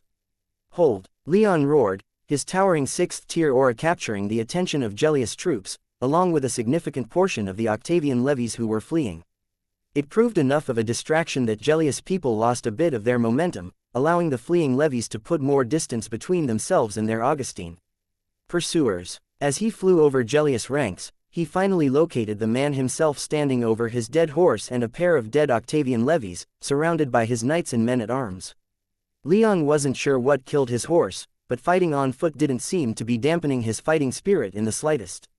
The Baron still radiated killing intent, and Leon knew before the man opened his mouth that he wasn't going to follow Leon's order. Proving Leon's guess correct, Gellius shouted, "Keep going. We have them on the run, we can't let them get away." Some of his knights began to pursue again, but Leon's aura was a heavy thing, and it only grew heavier as the giants caught up, adding their own immense presence to Leon's. "I said hold," Leon bellowed again, this time allowing his own prodigious killing intent to pervade his aura. Normally, even his potent killing intent would barely be felt in such a large-scale battle, but now that the Octavian forces were pulling away, it allowed just enough room for Leon's killing intent to be felt by just about all of Gellius' knights and men-at-arms, freezing them all in place. "Lord Gellius, I am ordering you and your subordinates to fall back. You have advanced too far without support. To the hells with your asinine orders, savage." Gellius roared back as he pulled his blade out from the torso of one of the Octavian levies at his feet. "If you haven't the will to strike the killing blow against your enemies, then fine. More glory for me." With that, Gellius began pushing his way toward the front of his force, shouting the entire way for his knights to follow him. Many of them did, but others remained standing in place. With Leon and Anzu flying over them and the giants at their backs, they were a bit apprehensive about disobeying Leon's order. Besides, these particular knights could see that Leon had a point. They were advancing too far away from the rest of Leon's forces, and that would make them vulnerable to a potential Octavian counterattack. About half of Gellius' troops remained standing where they were, their eyes flickering between Leon in the air and Gellius like they were watching a game of catch. Leon, however, didn't verbally respond to Gellius. Instead, he sheathed his blade and then, without missing a beat, conjured a brilliant golden lightning spear and hurled it with as much force as he could manage from Anzu's back. He didn't aim directly at Gellius, but when the bolt exploded 15 feet in front of the 5th-tier lord, the message was received anyway. Leon wouldn't hesitate to use force to get him to comply, and that wasn't something Gellius was used to. The Baron couldn't help but come to a halt for a moment. Taking advantage of the Baron's momentary hesitation, Leon directed Anzu to land just in front of Gellius, putting himself between the Lord and the broken Octavian troops, who were now beginning to disappear into the dense forests to their south. "This is not our job, Lord Gellius," Leon said, his voice quiet but intense and dripping with fury. "They're broken, now it's time to see to our actual mission." As he spoke, the half-dozen giants that had accompanied him pushed their way to stand with Leon, and Valeria and Alex came riding around the flanks of the 500 or so of Gellius' troops. They made it clear with their body language that further pursuit of the Octavian forces would necessitate going through them. Baron Gellius was insubordinate and disrespectful, but that was still a bit much. Whoever heard of a barbarian too scared to fight? He wondered aloud, blatantly loud enough to ensure that Leon heard him. Leon was sorely tempted to punctuate the Baron's question with a bolt of lightning, but Gellius sheathed his blade and said, "Let's go back. Then, just let these inbred bastards reform and strike us in the rear." Leon glanced over his shoulder and, after seeing no sign of the army that had opposed their attempts to take the hill, he projected his magic senses. As they washed over the retreating peasants, he saw that they were still running away as fast as they could, completely disregarding the commands of what few knights remained in charge of them. They were broken, with hundreds lying dead or dying behind them. They weren't a threat anymore. "Turn back," Leon growled at Gellius. "We have bigger enemies to kill right now than a bunch of scared peasants armed with little more than sharp sticks." Gellius spat on the ground in Leon's direction and grunted in displeasure, but he did as Leon ordered, turning his knights and men-at-arms around and began making his way back to the rest of Leon's unit, which was still forming back up to make a push eastward into Doronia's flank. Leon breathed a sigh of relief that he wouldn't have to resort to violence, but he wasn't about to forget or forgive Gellius' insubordination. But, for the moment, he could set it aside. Besides, regardless of the Baron's actions, they had still taken the hill with relatively little cost, as far as Leon could estimate. He wasn't going to take the time for a proper headcount, putting his trust in the lords and knights to keep an eye on their people, but it at least seemed to him that they had won this fight, at least. It was a good start. Now it was time to win the rest of the battle, which Leon could still hear raging in the distance. Chapter 422. The hammer. Leon glanced around at his unit as he rejoined it. It had been about 10 minutes since he had left to bring Baron Gellius' troops back under control, and in that time, the rest of the barons and leading knights had gotten the rest of the unit back into a rough formation. It was time for them to push east, acting as the hammer that would crush the rest of the Octavian troops that were crashing against Roland and August's anvil. "Get back into line," Leon ordered Gellius, who was walking right beside him. The Baron glared at him but grudgingly began to shout for his knights and men-at-arms to rejoin the line. Leon was quietly grateful that it wouldn't require any more persuasion on his part, for the sounds of battle he could hear in the distance spoke to just how little time they had. Even now, Augustine knights and soldiers were likely dying, so Leon's people couldn't afford to waste time on petty distractions. "He's still an ass," Alex whispered as the Baron walked away, her voice just loud enough for Leon and Valeria to hear her, but not for Gellius. At least he fell into line, Valeria said. Doesn't make him any less of an ass, Alex responded. I don't think you'll find any disagreement here, Valeria replied. Let's go, Leon said before the conversation could continue. This day is far from over. The three returned to their previous positions on the right flank, and the giants that had accompanied them rejoined their fellows in the same place. As Leon returned to position, the rest of the barons and knights of the unit's leadership made their way over to him to give their reports. Leon was actually a bit surprised in their actions. First of all, he didn't think they had the discipline necessary to get a good headcount of their people in the short time he'd been gone, and secondly, he didn't think they were going to offer up that information without him asking for it. Fortunately, they took the initiative to speak with him. Their casualties were surprisingly light, more so than even the short time they were in contact with the enemy would imply. Only about 100 of their troops had fallen, while about 400 were injured and of those injured, only about a quarter were debilitatingly so, leaving Leon's unit with 2,800 still in fighting condition. Leon could also see that he hadn't lost a single giant, though more than a few were sporting some new cracks in their rocky shells. Once the brief reports were over, Leon quickly ordered them to get moving again. The hill had been taken, and now they had to push east into the flatlands on the border of the southern and eastern territories. They didn't have far to go, though, only about a quarter of a mile through some relatively sparse forest. The terrain was a bit drier than it was on their initial approach, but it was still relatively hot and humid enough that Leon could see some of the weaker mages in his unit were starting to slow down. Even he was feeling fairly terrible. He was built for the cold and the dry, and all this heat and humidity didn't sit well with him. Fortunately, it didn't slow him down as it did for the weaker levies in his unit, but it still made him deeply uncomfortable. But they didn't have to go far before such concerns were put out of their minds. A quarter of a mile later, they reached the point they had been marching toward, a place where the trees gave way to a large open field. Upon this field, August's troops were locked in battle with thousands of their counterparts in Octavius' army. Leon's unit had emerged from the forest just south of their position, perfectly placed to hit the Octavian forces in their exposed rear. However, the armies that Octavius had given Duronius were quite large, and as Leon's unit started making their way out onto the battlefield and shifting from a marching formation into a battle formation, the back ranks of the Octavian forces had enough people to swing around to face the new threat behind them without taking away from the front ranks too much. But that still left them surrounded. Even if Leon's flanking unit was small in comparison, both the Augustine and Octavian forces were large enough that they extended well off into the distance, disappearing beyond rolling hills and thin forests. Leon didn't hesitate. As soon as his people were back in formation, he thundered, "Charge!" There were no tactics this time. He'd learned that the nobles under his command were impatient and it was best to begin the fight immediately, but he could also see that giving the Octavian troops time to get ready wasn't in his interests. Best to hit them now while they were still under pressure from August and hadn't fully adapted to his appearance behind them. His troops began to advance, and the Octavian knights opposite them began to march to meet them. The ground shook beneath their feet, and Leon could see their lines ripple a bit as more knights and men at arms were diverted to face him specifically. He might have been a bit flattered, but he doubted it was for him. Rather, it was probably to face the giants with him.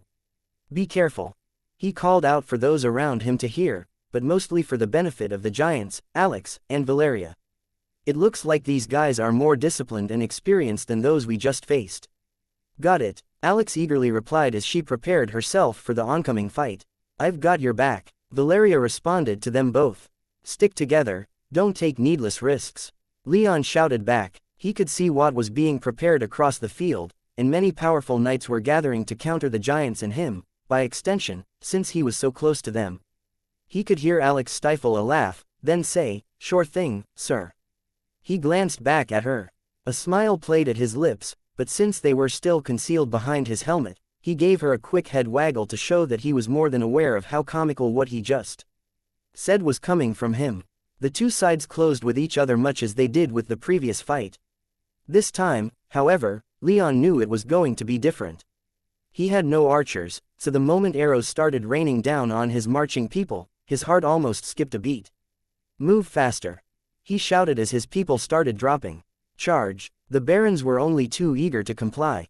The unit's quick march soon turned into a full-on run as they desperately tried to close with their enemy and use them as cover against further arrows. Many of their comrades were left behind, some dead but most merely wounded, but Leon's unit crashed into the Octavian army reasonably intact. The battlefield was already loud with the sounds of battle and death, but when Leon's unit made contact with their opponents, they did so with a thunderous roar. Part of that was the actual thunder that accompanied Leon's opening salvo of lightning bolts along with all the other magics that were slung by his side, but another part was the giants tearing into the Octavian ranks.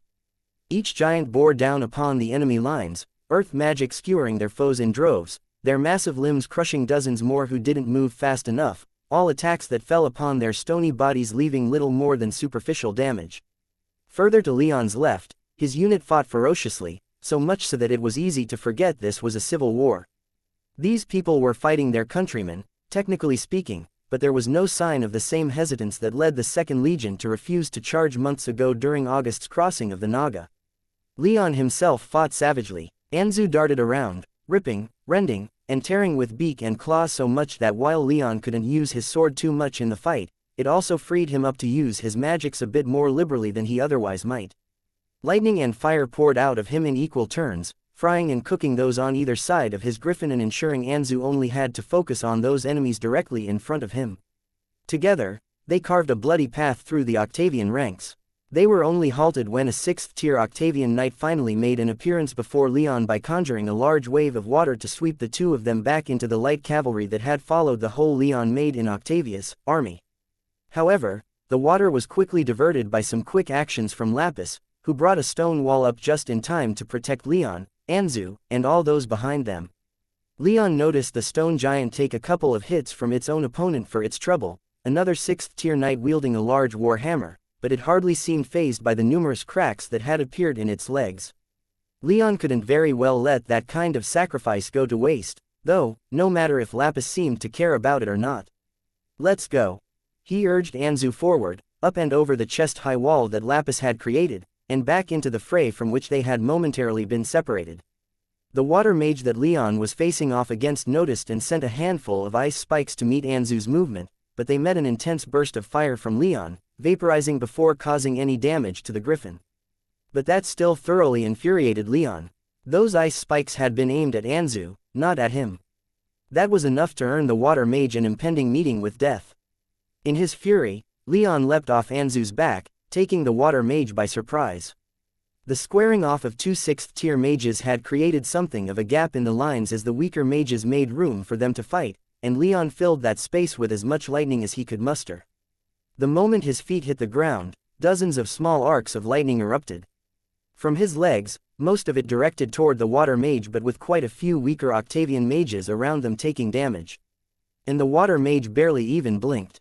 Leon's lightning magic surged through him and half a dozen of those at his side, but he stood strong and took it. And once Leon let up a moment later, he launched himself at Leon in the hopes of closing the distance between them. However, his speed wasn't even close to Leon's, and when he swung his blade and launched a water blade at Leon, it moved practically in slow motion to Leon's eyes despite the attack's incredible speed. Leon, in a split-second decision, held up his hand and let loose with a great eruption of fire.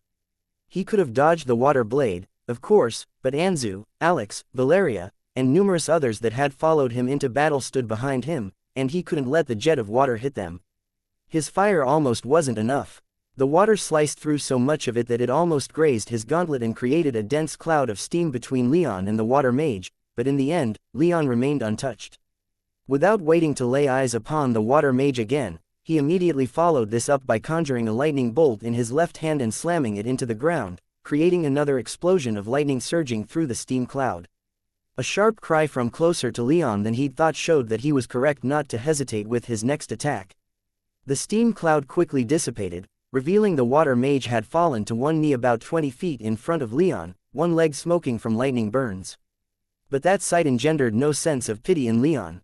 He could sense the water mage's killing intent still towering and his aura still raging. Leon could tell he was preparing another attack despite his injuries. The water mage's grit was admirable, but Leon held up his left hand anyway and let loose with a gout of fire that completely enveloped the water mage. A moment later, the ball of fire exploded with steam, throwing Leon back and causing everyone who was still fighting around them to back up even further or else be scalded. When the steam cleared, the water mage was revealed, though his scale armor had been completely blackened from Leon's fire and his exposed face was covered in burns. More importantly, his aura was starting to flag, showing more than anything just how much damage he'd taken. In fact, he had almost fallen back to his knees in pain, and he was clearly struggling to stay on his feet. So injured was he that Leon felt confident enough to glance around him to check in on the rest of the battle. Just like their last engagement, Leon's unit had been somewhat stalled in most places. They simply weren't a force that was special enough to crush their enemies everywhere. The giants, however, were another matter entirely.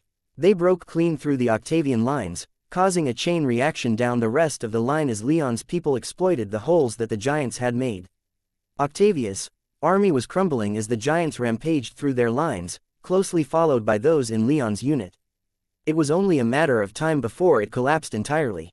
Once it did, Leon's unit could link back up with August's forces and push further east, hopefully driving Octavius' army from the field. Leon's eyes flickered back to the water mage as the man struggled to stand back up. He ripped his open face helmet off, as it seemed to still be painfully heated from Leon's fire, and it almost seemed like he was about to continue his resistance. But the reality of his situation wasn't lost on him. Even if he hadn't been able to project his magic senses, it was obvious enough that his people were being pushed back and killed in droves. Even the 6th-tier mage that had managed to injure Lapis had been crushed beneath the giant's massive feet. The knight spat on the ground, glared at Leon, and then began to run. Leon almost gave chase until Valeria and Anzu came running up from behind him. Both were covered in blood. Anzu, in particular, had his snow-white fur and feathers almost dyed red from his ribs forward, but neither, fortunately, seemed injured. "Leon, they're breaking," Valeria shouted, and Anzu chirped happily as Leon jumped back onto his back. "Good," Leon replied, "but that's no reason to let the pressure drop. It's time to end this." Chapter 423. Softly striking the anvil, the unit of Octavius' army that had turned to face Leon had been broken. Leon and the giants had cracked it open, and then the rest of the knights and their followers smashed it to pieces, routing thousands of men and women who fought for Octavius. This success then cascaded into the rest of the army, which had been preoccupied with combating August's main force and could no longer handle Leon's flanking action. Duke Duronius' left flank crumbled under Leon and August's combined pressure. For Leon, it was quite gratifying to finally cut through Octavius' people to reach August's army.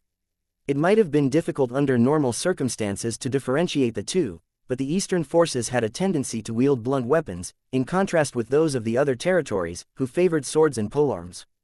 Once Leon saw axes, maces, and hammers in the hands of those in front of him instead of swords and spears, he knew that he had successfully completed his task. "Sir Leon!" shouted a booming voice, attracting Leon's attention. He looked in the direction it had come from and saw Marquis Aeneas striding towards him, a number of other knights at his side. Notably, none of them were mounted. "Lord Aeneas," Leon replied in greeting, his voice quite a bit lighter and happier than the Marquis, who was as serious and dour as he always was when dealing with Leon. "Get your people organized. We're pushing east," Aeneas shouted as he pointed eastward with his mace, which Leon noticed was covered in blood and bits of gore. The Marquis clearly wasn't the sort of stay back in the rear as most commanders would. Leon couldn't help but feel some small bit of respect start to well up within him for the Marquis. He doubted they'd ever be friends, but he couldn't ignore the fact that Aeneas was willing to get his hands dirty. He set those thoughts aside for now and got back to work. And a lot of work it was, taking nearly half an hour for the entire line to be reformed with Leon's unit back at the extreme right. Fortunately, he didn't have to deal with insubordination this time around, but since August's army of nobles was made up of dozens of disparate units, it was still a monumental effort to get reorganized. Once they were ready, though, they moved quickly, swinging back around eastward like a large hook. They had driven off the forces sent by Duke Duronius to hold them back, so it was time to try and catch the main body of his army between themselves and Roland's legions. "This isn't going to go so well," Valeria quietly said as they rode along. She spoke quietly enough that only Alex and Leon could easily hear her. She didn't want the others behind them to get demoralized. "Why do you say that?" Alex inquired. "They had a large unit waiting for us in place, and when we drove them off and appeared behind the forces engaging Marquis Aeneas, they reacted quickly, splitting off another group to try and hold us back. That would suggest that they knew what our plans were and had contingencies. I don't think they were simply reacting in the moment, they had prepared themselves for that eventuality. Prepared or not, they still lost, Alex pointed out. They have the numbers that they don't have to win every time, Valeria countered. There's still the possibility that they have something waiting for us when we move to reinforce Sir Roland. Adding his thoughts, Leon said, I agree that that's likely, but we can hardly turn back now, neither do we have the time to send out scouts. Roland and Duronius are still fighting, as are a few other units on Prince August's left flank. If we wait, they may be overrun. It's best to move now, while we have the momentum and before their routed units have a chance to regroup and counterattack. Valeria nodded and replied, I wasn't saying that we should wait, only that we should keep our eyes open and be cautious. We'll do so, it's not like we're running off with half-strung bows and our pants around our ankles, Leon said. Indeed, their marching speed was relatively slow to accommodate for the weakest members of the army, being an army primarily composed of nobles. The weakest and slowest members were levied peasants that were barely even first tier. Valeria glanced at Leon a bit skeptically, but she let the topic go for now. For his part, Leon couldn't blame her for being worried, he wasn't so sure about what was going to happen himself. They'd done well so far, but that didn't mean that they were going to win the battle. Their successes had put them into a good position, they just had to properly capitalize on their gains. It seemed that Aeneas shared his views, for he kept the army moving once they finally managed to get organized and moving again. Being on the edge of the right flank, Leon and his unit didn't see much more combat for a little while. Those further left ran into the enemy before Leon's group did, but his unit had much farther to go, a couple of miles, in fact, in order to finally hit Duronius' army in the back and crush them between themselves and Roland's legions. They advanced as quickly as they could, and as they moved, Leon started hearing something strange. Rather, it was what he wasn't hearing that struck him as strange. The sounds of battle seemed to be lessening somewhat. Something's going on, he whispered half to himself and half to Alex and Valeria. What is it? Alex asked as Valeria tensed up and readied her glaive for battle, as if she expected Octavian knights to come pouring out of a hidden pit in the fields or something. We're getting closer, but the sounds of fighting seem to be dying out, Leon explained. His eyes darted around, but they couldn't see far due to the rolling hills and occasional clumps of trees and bushes. He projected his magic senses in an attempt to see as far as he could. He had been training as much as he was able in these past months, and the results were that he could see a little over 3 miles away with his magic senses. He directed the pulse of magic power directly in front of him, keeping it focused. 3 miles was quite the distance to see, but even that was only just enough for Leon to locate a few of the reserve units held in the back of Duronius formations, while the front lines and Roland's legions were still beyond his senses. But even just seeing the reserve troops was enough for Leon to get a good idea of what was going on. To his eyes, it seemed like they were getting ready to march, not towards the front. I think they're getting ready to retreat, Leon said in disbelief. They're running? Alex asked, her tone just as disbelieving as Leon's. That's what it looks like, Leon said. That makes some degree of sense, Valeria stated. If they're in a bad position, then it might just be best to retreat and save what you can, then continue on and take casualties trying to pull off a win. They haven't won so far, so why take the chance? Good point, Leon responded. Were I in their position, I'd probably withdraw, too. Better that than get caught in this flanking maneuver. The three started to relax a bit as they marched. Leon kept a close eye on those Octavian units he could see, but everything seemed to indicate that his initial judgment was correct. They were getting ready to retreat. It was almost too good to be true and didn't even feel real until messengers came running in from Aeneas and August informing him that Duronius' legions were in the process of breaking away from Roland's legions. It seemed that Leon and his unit had seen the end of combat for the day, for they were not going to arrive in time to stop Duronius' retreat. They could have pursued, but August's message had come with explicit instructions to link back up with the legions and to under no circumstances pursue. Leon didn't like that. It either meant that August was stupidly letting the opportunity to crush this army slip through his fingers, or, more likely, the main battle between the legions hadn't gone so well and it was more beneficial to halt and regroup than to pursue their retreating enemy. Either way, the Eastern legions weren't going to pursue, and without the support of those legions, if the noble armies tried to chase the Southern legions, then they'd likely be drawn into a trap and possibly destroyed. The Southern legions hadn't been broken, after all, and were retreating in an orderly manner. Leon began to relay August's message, and the line mostly began to slow down. Perhaps this was to give the troops a bit of a break, Perhaps it was to allow those Octavian troops still between them to safely retreat, or perhaps everyone was just relaxing a bit too much. No matter the reason, as the hammer of their plan, Leon felt a few twinges of regret in his heart as the armies of Duronius and Octavius slipped out before his hammer could strike the anvil of Roland's legions, crushing those retreating troops between them. And so, as the last remnants of the southern legions and the Octavian nobles disappeared into the distant forests of the southern territories, Leon's unit finally came within eyesight of Roland's legions. They had mostly taken a shallow ridge, which forced Duronius' legions to charge uphill, or that had been the intent. The soft, grassy ridge had been torn asunder by magics of all sort. Enormous portions of the grass had been burned away and the ridge was covered in craters. Pillars and spikes of stone and ice dotted the ridge as well, along with deep gouges in the earth that suggested a few wind and water blades had missed their marks. Still, the legions standing atop seemed quite happy to see Leon's troops, and they began to cheer as the noble armies closed the distance between them, their identifying banners blowing behind them. Not even the presence of stone giants seemed to dampen their excitement, which Leon found interesting since the eastern legions had more cause than most to fear and hate the rocky beings. The nobles and their followers walked up the ridge, and once they had reached the top, many of the legion soldiers embraced the knights or clasped their wrists in greeting. It had been a long day of fighting, being about 3 or 4 in the afternoon, and much of the fighting had gotten started in the morning. These men and women were glad to see their comrades, and perhaps even gladder to have won the day. And won the day they had. To get up the ridge, Leon and the rest had to climb over so many corpses that they had practically doubled the size of the ridge. Thousands of people had died this day, and Leon could understand the relief that the rank-and-file soldiers felt at finally seeing the day coming to a close, especially with them as the victors. "Sir, Leon!" cried the familiar voice of Roland from somewhere behind the legion battalions. Leon briefly wondered just how it was that people like Roland and Aeneas were able to find him so easily, but a quick glance to Lapis and the rest of the giants made it obvious. "Sir Roland," Leon shouted back as the legion soldiers between the two parted so they could meet. "It's good to see you," Roland said as Leon rode Anzu forward. Alex, Valeria, and the giants began to follow, forcing the rest of the soldiers to make way even more, but Leon noted that aside from a few muttered curses, no one made such a thing difficult. Everyone just seemed too tired to care right now, regardless of their personal feelings about giants. "I take it we've won?" Leon asked. "That we have," Roland replied, though his expression indicated to Leon that the victory had come at great cost. Roland seemed to have taken a commander's role rather than that of a frontline soldier, so he wasn't wearing a helmet.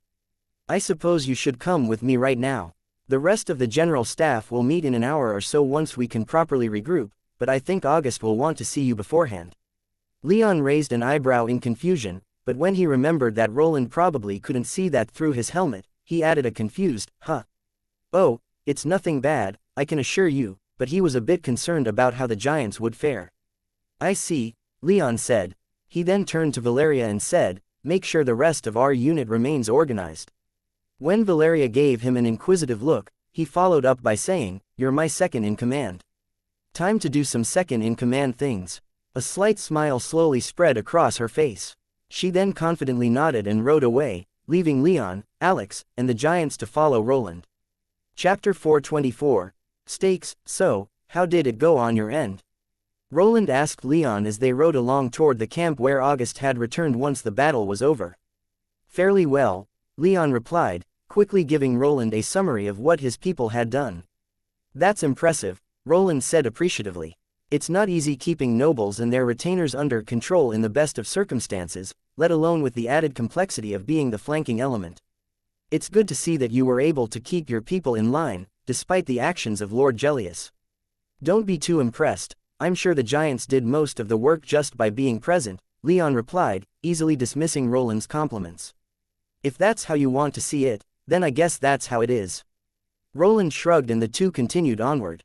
"How was it on your end, by the way?" Leon asked. As soon as the question was out of his mouth, Roland's expression turned dark. "It was not easy. We just had to sit here for hours as Duke Duronius sent his own legions against us time and time again. We took many casualties. Is that why we're not pursuing Duronius?" "Probably," Roland acknowledged. "I made sure Prince August knew how bad of a situation we were in, and only after I did that did His Highness make the call not to launch a pursuit." How bad is it? Leon quietly asked. I'd say roughly 5,000 of my soldiers were killed, alongside probably 20,000 wounded, but that's just a preliminary estimate, I haven't gotten the official numbers, yet. Leon winced. 25,000 out of 80,000 Legion soldiers in total, and that wasn't even touching on the possible casualties sustained by the nobles. It was no wonder why August wasn't willing to pursue Duronius given that the Duke still undoubtedly outnumbered them. Do you have any idea how long it might be before we get most of those wounded back into shape? Leon further inquired. Roland gave him a quick, tense smile. I'll be honest, Leon, I'm almost as new to all of this as you are. Don't forget that I'm only 32. Leon reeled so hard he almost accidentally hurled himself off of Anzu. He knew that Roland was young, but it had slipped his mind just how young the man was. Seeing Leon's reaction brought a smile to Roland's face. I get that a lot, he said. I'm sure you do too, given the difference between your age and power. Not so much, actually, Leon replied as he tried to think back. Most of the time he found that his status as a Veilman took precedence over his power as it related to his age. Most people heard his last name and made up their minds about him, or so it seemed. I'm sorry to hear that, Roland whispered. Have you ever considered, I don't know, changing your name? Even if other Veilmen can't just change their names, I'm sure you can. Leon glanced at Roland out of the corner of his eye to see the man give him a very brief meaningful look. No, he unhesitatingly replied, his voice carrying a tinge of annoyance. I am a Veilman, no use in denying it, no matter what technical arguments someone may use to try and convince me otherwise. I lived my entire childhood up there, and the forest of black and white is what I envision when I think of home. Or, at least it was until I bought myself a house with Elise. How is she, by the way? Roland asked. He could tell that Leon wanted to change the subject even if the young man could have said more. She's fine, Leon answered. She's pissed though. Our home was seized by Prince Octavius after I left. Fortunately, she moved back in with her mother for the time being and, to my knowledge, has been trying to exert pressure from Heaven's Eye to get it back. Given Heaven's Eye's political neutrality, though, she doesn't have many ways she can make it happen. So, I suppose if I want my villa back, I'm going to have to make sure Prince August wins this thing. Roland smiled, but the smile quickly turned dark. That's rough, Roland said. I don't even want to think about what happened to my home. I don't have Heaven's Eye in my corner to fight for it in my absence, right? How's your family, by the way? Leon politely asked. My wife and son settled in fairly well in Arimenium, along with most of our household. In Arimenium, not in Ironford, no. They went to Ironford first, of course, but I figured that Arimenium would be safer in case. Roland trailed off as his eyes stared off into the distance, a look of fear on his face. In case we lose. Leon finished. Roland nodded. If we do lose, then they're only a few miles away from the border. If they were to stay in Ironford, then they'd be hundreds of miles away from safety. Better to stay in Arimenium, even with Octavius. Eyes turned to the city. Then I guess it's doubly important to you to keep Duronius from seizing the city. Absolutely. Leon nodded. It'll stay safe. Sir Constantine holds it with a legion and one of the fleets. The city won't fall to anything short of overwhelming force of the sort that Octavius won't be able to bring to bear. I like your confidence. I wouldn't call it confidence, I would call it certainty, Leon said with a smile. Don't forget that I spent more than a year there. Not much time compared to many knights, especially those from Prince Trajan's retinue, but long enough to get an idea of just what kind of defenses the city has. I would bet my life on saying that it would be impossible for Octavius as he is now to take the city. I hope so, Roland wistfully whispered, a smile of his own spreading across his face despite his worry. The two rode on in silence after that, not speaking for a long few minutes as they approached the main camp. The first place they went to was August's tent, but some of August's aides told them that the prince wasn't present. After a few bewildered seconds, Roland asked them where he was, and they were informed that August had gone down to visit the field hospital now that the battle was over. A thoroughly confused Roland and Leon made their way there along with those who followed both knights. The field hospital was a set of about a dozen large tents, each one big enough to shelter about 500. Naturally, that wasn't nearly enough for every single injured person, and there were far more soldiers and noble retainers languishing out in the late afternoon sun than were inside the tents. Additionally, There were a few supply tents nearby as well as an overflow space consisting of a 200-foot ring of open space, all of which was crammed with people between the hospital tents and the rest of the nearby camp. In the aftermath of such a large-scale battle, the hospital was a truly terrible place. Healers ran this way and that, the air was filled with the stench of blood and the screams of the injured and dying. The expressions on every face were those of stress, fear, and pain. Only the oldest and most experienced of the healers remained calm in such an atmosphere. Even Leon, with all of his killing intent, was struck a bit speechless at the sight of so many bleeding and broken men and women. But he remained as stoic as he could, for he could tell that Anzu beneath him and Alex beside him were far more affected by the atmosphere than he was, and he needed them to remain strong. Leon and Roland dismounted. Anzu and Alex continued to follow Leon, but Roland left his horse with his followers, who remained outside the hospital. Their first destination was the main tent where the healers were based. Inside was a hurricane of activity as healers and their managers tried to keep up with the influx of patients still streaming in from the battlefield in the hundreds, and nowhere could Roland or Leon see the prince. It took about 10 minutes of searching and asking around, but eventually, they found him back outside accompanied by only a few guards. During their search, Leon hadn't known what to expect. He hadn't thought that August would have ever come down here. Leon didn't think he'd come down there either, and now that he was, he never wanted to come back. After a bit of thought, Leon figured that he'd have been helping out a bit, taking the opportunity to show himself to the troops and show them that he knew what they were doing for him and appreciated it. August wasn't doing that. In fact, he wasn't doing much of anything. Roland and Leon found him in the most private place in the entire camp, the place where the bodies of the fallen were being stored, just staring at the veritable mountain of corpses with a look of blank shock on his face. The area was basically just blocked from the rest of the camp and field hospital by a number of cloth walls tied to tall stakes about 10 feet high. There was no ceiling, allowing the entire area to be illuminated by the sun. Near the entrance were a few priests from Lineage Hall cataloging each and every fallen soldier and noble retainer brought to them and preparing them for transport. August was near the priests but separated enough to be left alone and not get in their way. "Your Highness," Roland asked as he and Leon approached. August had barely reacted to their appearance, and that greatly concerned the paladin. Leon didn't much mind, his attention was captured by so many corpses just as August's had been. Each body was put into a lightly enchanted linen bag that would keep it relatively preserved for several weeks. During that time, they'd be taken to the nearest Legion fortress so that transport back home could be arranged at least, that was what would happen under normal circumstances. Now, Leon guessed they'd be sent back to Ironford or Armenium until such a time as their transport back to wherever these soldiers had come from had been rendered safe. But there were still bodies being brought into this cordoned-off area, and a significant number hadn't yet been bagged by the priests. It was these bodies that August was staring at, his eyes glazed over as more and more were brought in. "Your Highness," Roland repeated with more firmness to his tone. He reached out and laid a hand upon August's shoulder, causing the young prince to almost jump out of his skin. "Ah, Roland, and Sir Leon, when did you two get here?" The prince almost cried out. Leon was tempted to respond with some sarcastic remark about how long they'd been there, but he was hardly in the mood for it when surrounded by so much death. "We just got here," Roland said reassuringly. "We're here to give you our preliminary reports." "Oh, yes," August mumbled as his eyes turned back to the corpses.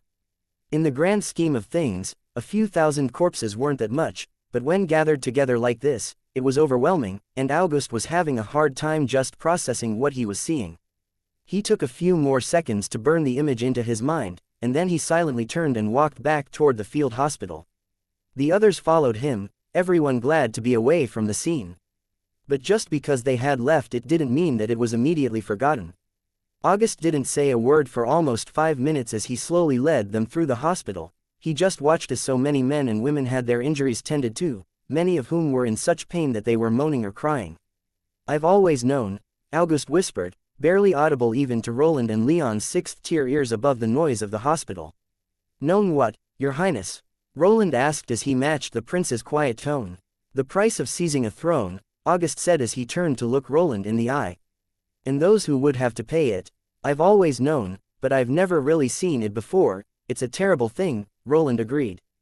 "That would be putting it mildly," August murmured as only 20 feet away, 3 healers held a young man down as he screamed in pain while a 4th healer pressed a spell to his eviscerated leg, telling the man to calm down and let the magic work or else they'd have to amputate the entire leg from the hip down. I hope it's worth it, Leon said as he looked from the young Legion soldier to August, catching the prince's gaze as August turned toward him. Whether or not it is will be up to you. August nodded, ignoring his bodyguards who were glaring at Leon for speaking like that to their prince. I understand, August whispered. He then took a deep breath, straightened himself up so that he didn't look quite so defeated, and then said, let's go. We have a lot of work to do if we're to win this war, and I'd like to get started on it as soon as possible. With that, he led the group out of the hospital and back toward his personal tent. Before he left, though, he glanced back over his shoulder one last time, burning the image into his mind of tens of thousands of men and women broken and bleeding and dying all for him. It was a sight he didn't think he'd ever forget, and he had a terrible feeling that it wouldn't be the last time he saw it either. Chapter 425. Regroup. In the wake of the battle with Duke Duronius, August ordered the entire army to take a few days of rest and relaxation. They weren't allowed to leave the camp unless they were on official business, but it was more than enough time for everyone to get some much-needed rest after the first major battle of the Southern Campaign. All things considered, the soldiers and noble retainers performed admirably. They managed to bait a force roughly twice their size into getting flanked, then being driven off the field. Duronius and his people were still out there in the forests to their southwest, but for the moment, they weren't doing much of anything besides sitting in their camp and keeping an eye on August's armies. Both sides were waiting for the other to make the next move, it seemed. That was just as well, for the final count for August's casualties was about 9,000 dead and almost 30,000 injured, and they needed as much time as they could get to heal those injured men and women. 200 of those dead and about 900 of those injured were from Leon's unit, leaving him with barely more than half of what he had been given before the battle began. Nearly all of the giants had suffered some form of damage, as well, but they were far easier to heal, since all they needed to do was use their earth magic to seal the cracks in their bodies. Fortunately, none of the giants had fallen during the battle, so Leon didn't consider his personal forces meaningfully reduced, even if almost half of his men and women were either dead or recuperating. This was a bit of a callous and dismissive attitude to take toward his human subordinates, but given that the nobles and knights that he had been placed in charge of held little respect for him, he didn't see much of a reason to change his mind. Of course, they had known each other for less than a day, so he wasn't too insulted or angry, and he didn't expect that attitude to have changed much even though they had fought alongside each other during the day. At the very least, he knew that it didn't much raise his opinion of them any, so he couldn't imagine that theirs of him had improved. In that vein, after Leon and Roland met up with August, Leon returned to the battlefield to link back up with Valeria and the rest of his unit, and he was only mildly surprised to find Valeria almost attacking the nobles he was supposed to be commanding. They were still back at the ridge that Roland's legions had been defending, with the nobles and their retainers on one side, Valeria on the other, and the giants not too far away tending to their injuries. The rest of the army had also separated into their component groups as they were slowly organized, leaving Leon's unit mostly on its own. "What's going on?" Leon asked as he and Alex arrived, seeing Valeria staring down the barons with her glaive in hand as they mostly looked back at her with scorn and derision and their own weapons drawn.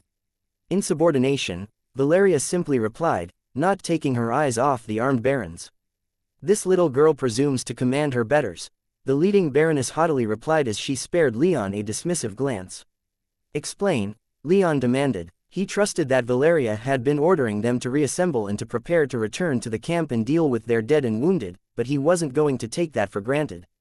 Besides, as much as he didn't like the nobles, he knew that it was best if he didn't blindly take Valeria's side when accusations were being made even when they were incredibly rude and elitist. If he did, he could easily see them attempting to mutiny against him, despite the giants on his side.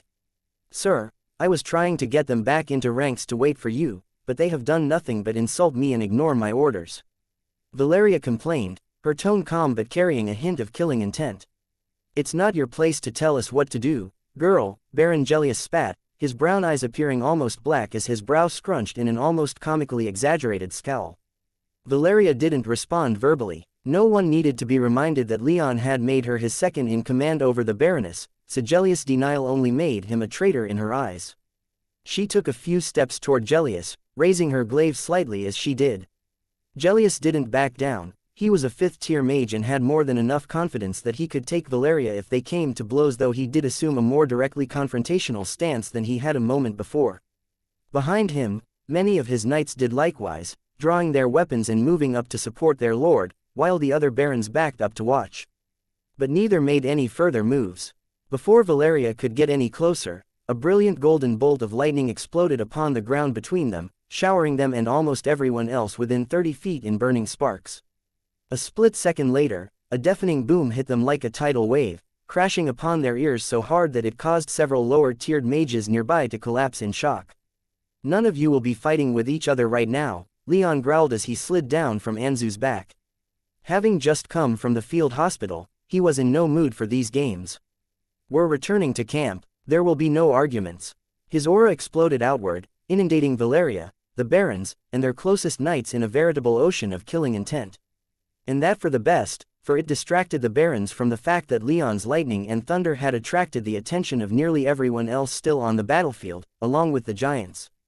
If they knew that they had an audience of tens of thousands, they might have decided to stick to their guns. As it was, with Leon's 6th-tier aura crushing them under its weight, no one said a word other than a few whispered orders from the barons to get everyone else ready to return to camp. "Good," Leon drawled, a vicious smile on his face as he strode forward, placing himself between Valeria and the barons. "Once we get situated, I'll expect everyone to come and see me so that we can work through all of this unpleasantness together. Let's get moving." His order was carried out almost as soon as he retracted his aura. The barons didn't stick around, eager as they were to just get away from him. If nothing else, it at least displayed that they had had their fill of fighting for the day despite their posturing and weren't quite willing to take their insubordination too far. Or maybe it was the giants slowly creeping towards them, their healing temporarily suspended in the wake of Leon's blatant use of magic and release of killing intent. "We're good here," Leon called out to Lapis as the giant approached. "Are you sure?" Lapis replied as it seemed to flex in an uncannily human way, the blue streaks in its stone body glittering in the late afternoon sun. "For now," Leon said, smiling at the giant. "We'll have to see about later, but for now, we're all friends." Lapis continued its strangely human mannerisms by turning to look at the barons as they walked away as if it doubted Leon's word, and a moment later it confirmed its doubt when it merely said, "If you say so, now, then," Leon said a bit awkwardly as Lapis turned its attention back to the rest of the giants. "I suppose that we ought to head back to camp ourselves. You sound like you have some kind of question," Alex stated. "There's something wrong. I just figure that we would probably be expected to camp next to all of these people, and I have no idea where that might be." "I can take care of that," Alex happily said. "Give me an hour and I'll have it all set up." And like that, she quickly began to ride back to the camp, leaving Leon and Valeria on their own amidst the giants and the rest of the legions, who were still getting reorganized by setting up patrols and continuing to dig through the bodies by the ridge for their fallen and injured comrades. Leon and Valeria shared an awkward look before they, too, began to meander back toward the camp, Leon astride Anzu and Valeria upon her borrowed horse. The silence was heavy to the point that even Leon, who normally reveled in such conditions, felt a bit uncomfortable, prompting him to speak up. "So, have you heard from your father lately?"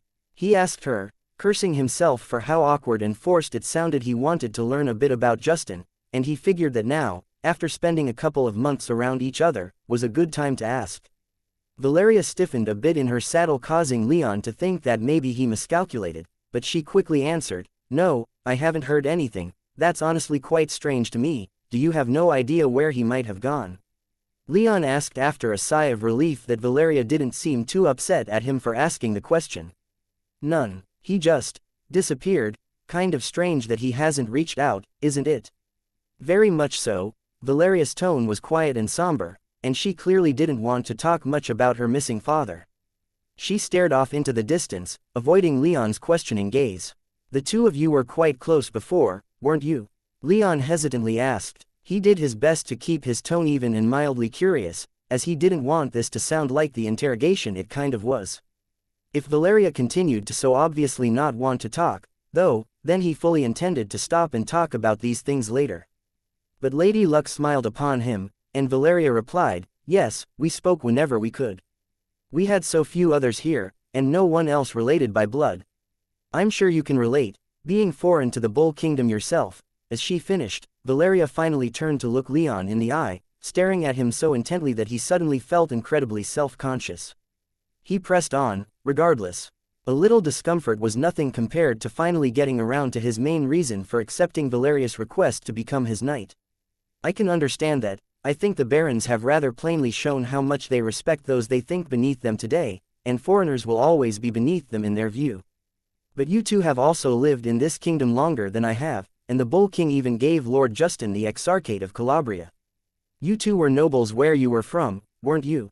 The length of time we have lived here, or the privileges extended to us have never mattered, we're still defined by our name, Valeria replied, referring to her last name. As she explained to Leon back during their time in the Knight Academy, Isenos simply meant, from Icenia. Much as Leon had been marked as an outsider with the name of Ursus, so too had she been marked. Valeria's tone turned a bit wistful and nostalgic as she continued, "This kingdom has always been my home, and it's filled with a great many wonderful people that I will remember for my entire life. But there are always people here and there that will do what they can to ensure that this isn't my home. Or who try to, at least.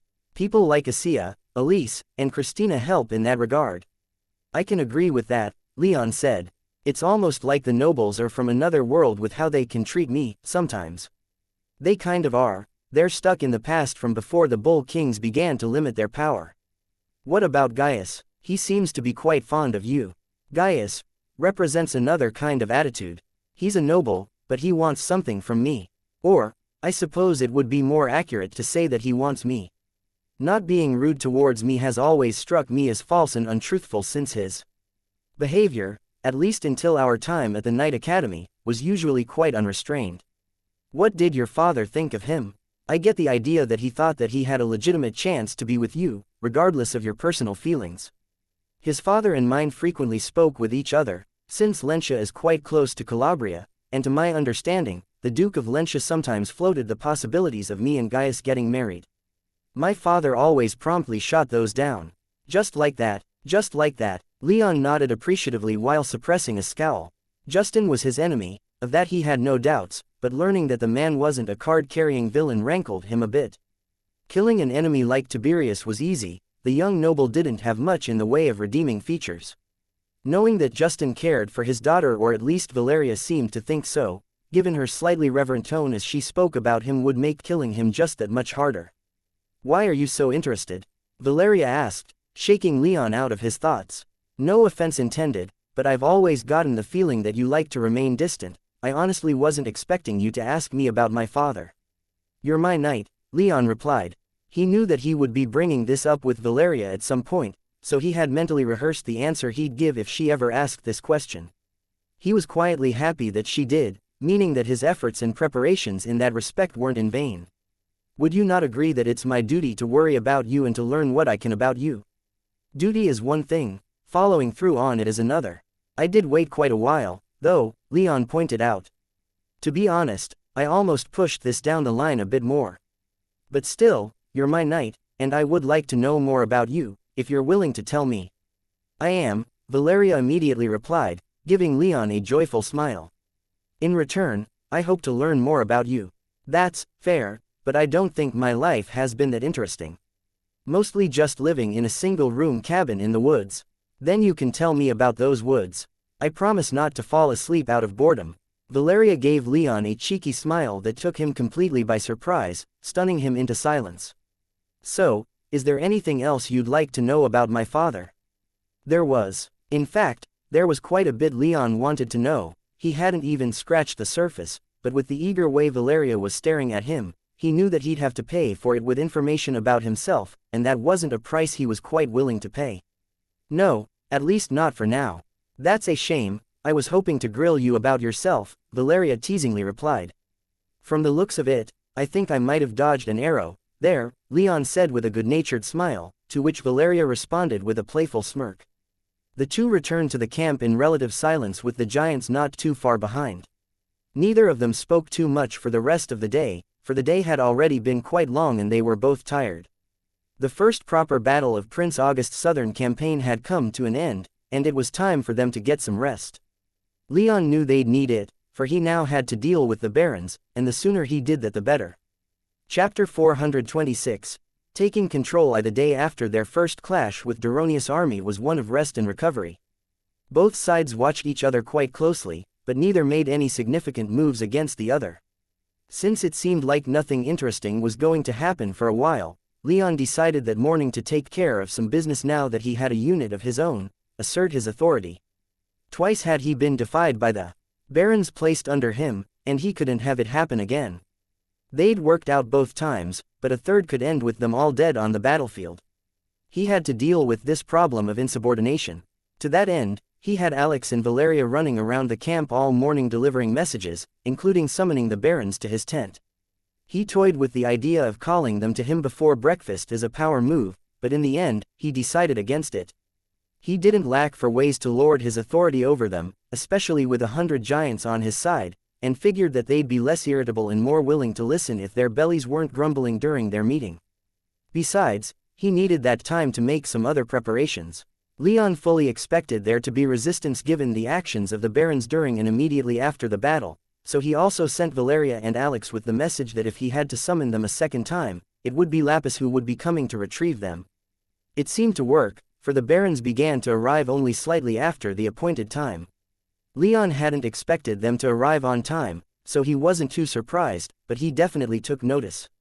As everyone arrived, they took seats around the table just outside of Leon's tent. As the commander, he had a fair bit of room in front of his tent for just this sort of thing, but the nobles had brought enough of their retainers to fill up just about every available square inch of space in his assigned section of the army camp. Leon couldn't help but notice a rather disproportionately high number of these knights wielding hammers and clubs, crushing weapons that were generally more effective against stone giants than swords or spears. The barons made small talk amongst themselves, mostly ignoring Leon as their colleagues arrived one by one. Leon was content to remain silent, letting nothing more than a light smile grace his face as each of the 5 barons appeared and subsequently barely even glanced in his direction. He did listen to their conversations, though, hoping to get a better grasp of their names than he currently possessed, for in the day or so since he'd been assigned the unit, he'd only managed to memorize Baron Gellius' name. It wasn't until all 5 had arrived that he finally spoke up. "Thank you all for coming," he loudly said as he stood up from his chair. He couldn't help but notice a few of the knights that the barons had brought subtly reach for their weapons once he made his move, but he felt nothing more than some mild amusement at the idea that they'd attack him. He was a 6th-tier mage, easily the strongest person present, and he had the giants standing by not too far away. He wasn't invincible, and Alex, Valeria, and Anzu near the entrance to his tent were a bit more vulnerable, but he wasn't going to be cowed by a bunch of provincial knights trying to act tough. Leon continued, barely even pausing as he started to slowly walk around the table behind their seats. "I'm sure all of you are wondering why I called you here, especially when you could be all curled up in your fancy tents resting." He heard a few groans from the crowd of knights as he got going, and he was sure they were doing so because it seemed he was getting ready for a long speech. "Well, I figured that since Prince August personally assigned all of you to me, that we ought to get some things straight. Namely, that the insubordination that you 5 have shown to me and my subordinates will stop. Today." Leon paused as he stood behind Baron Gellius' seat, the Baron himself not even turning to look Leon in the eye. It was all Leon could do not to pick the nobleman up by his neck and slam him back down into the table, but that wouldn't be conducive to a good working relationship. After Leon's statement, he heard a few incredulous chuckles from knights who couldn't control themselves well, but the barons mostly remained quiet, though he noticed Gellius and Baroness Gaia Orientis, the noblewoman who led the largest contingent of fighting men and women in his unit, smile mockingly at him. "Of course, I'm not so naive as to think this declaration alone is going to change many minds," Leon continued as his slow walk around the table resumed, "and so I'm going to offer all of you a chance. Or, perhaps more accurately, a challenge. I will face each of you myself, and if you can beat me in a duel, then I will not only go to the prince and resign this commission he's given me, but I will also recommend the person who defeated me be given command of this unit." Finally, that got a positive reaction. The barons froze in their seats as greed and pride flashed across their faces. Leon smiled and decided to make his challenge just a little bit more enticing. "Hells, I don't even have to face you mighty nobles personally. I'll even allow you to send out champions if you don't wish to sully your blades with my barbarian blood." Leon suppressed a smile as he watched the barons wrestle with the opportunity he just presented them. On the one hand, It was a sanctioned and legal way for them to assert their authority over the others in the unit while also being able to punish the barbarian who thought himself better than them. But on the other hand, Leon was a 6th-tier mage who proved his power the day before. He wondered which would win out, their greed and pride, or their caution and reason. He was pretty sure he knew which of these traits were stronger. What are the rules for this duel, and who will officiate? Baroness Orientis asked as a smile played across her lips. Leon's smile grew wider. The barons weren't the only people that he had Valeria and Alex delivering messages to that morning, he'd also been in touch with August and Roland. August was sending a couple of prominent knights to preside over the duel, while Roland would be coming to watch in person and to lend his own influence to ensure that the rules were upheld. Sir Roland and a couple of Prince August's representatives will be our neutral witnesses, Leon replied, reveling in the shock on the faces of Gellius, Orientis, and a number of watching knights. The guests that were coming effectively cemented Leon's challenge as legitimate. I will fight you, Gellius roared as he almost leapt to his feet. When I'm done, barbarian, you'll wish you never left that festering wasteland you came from. Hold on, Gellius, Orientis said, freezing her fellow nobleman in her steely gaze. The rules, Sir Leon. I believe you were just about to get to them. I was, Leon light-heartedly replied, acting as if Gellius hadn't just insulted him in the northern vales in front of dozens of watching knights. First off, no killing or causing serious injuries, no reason to weaken our side in the middle of a civil war. Secondly, you can fight me yourselves, or you can send out a single champion. I will allow any gear you deem appropriate for this duel, no restrictions at all. He saw a few smirks at this blank check he just gave the barons, but he trusted in his skill and the weapons he had at his disposal to see him through whatever strange weapons and items that the barons might bring out. We will fight until there is a clear victor. Finally, each of you may only challenge me once. If I defeat you or your champion, then you have lost. If I defeat all of you, then you will follow me without complaint. If you do not challenge me, then you will follow whoever wins these fights without complaint, whether that's myself or one of your noble comrades. Any questions? Simple and reasonable rules, I don't think anyone here will have any problems following them, Orientis replied. Where will we be doing this? Should I assume that this means you're challenging me, my lady? Leon asked. Where are we doing this? Orientis repeated as she flashed Leon a predatory smile. Right here, we can move the table. All of the barons immediately stood up, and several knights moved the table to the edge of the gathering space between the tents. As they were getting ready, however, Roland and August's two proxies arrived, and they disagreed with the location. I'd rather a fight between mages capable of elemental magic doesn't happen in the middle of the camp, and I'm sure His Highness and Lord Aeneas would agree, Roland said as he strode into the gathering space. Where should we go, then? Leon asked. Follow me, Roland replied, and he led Leon, Alex, Valeria, and the barons across the camp, a distance of more than a mile, toward a designated mustering area for the legions. It was a wide, relatively flat open field that had been further smoothened by earth mages. We can do this thing here, Roland said. Plenty of room for everyone to watch and for the combatants to go wild a bit. It's perfect, Leon exclaimed. The group began to get set up, which mostly consisted of the knights forming a large circle around Leon and their lords. Valeria and Alex, however, stuck around Leon for a moment longer. Are you sure you want to do this? Alex asked, worry written all over her face. I am, Leon confidently replied. But, interrupting Alex, Valeria said, the nobles respect martial strength. If Leon defeats them, then they will have less cause to defy him. This is a good way to force them into line, at least for a little while. Alex frowned, but she relented, and she and Valeria began to move to join the watching knights, though Valeria paused just long enough to share a nod of solidarity with Leon, which he reluctantly returned. Leon was left standing alone in the center of a ring of watching knights, but that didn't last long. Baron Gellius pushed his way forward, appearing in front of Leon with a look of gleeful anticipation on his round face, his beady eyes squinting slightly in the midday sun. The nobleman didn't spare Leon a word, simply following up on his earlier challenge by summoning a suit of gleaming white and gold armor from his soul realm. The white of the baron's armor came from beautiful, immaculate white silk grass, which Leon knew must have cost a fortune. Emblazoned upon his chest was his family's sigil, a fist grasping 3 arrows rendered in dark red dye.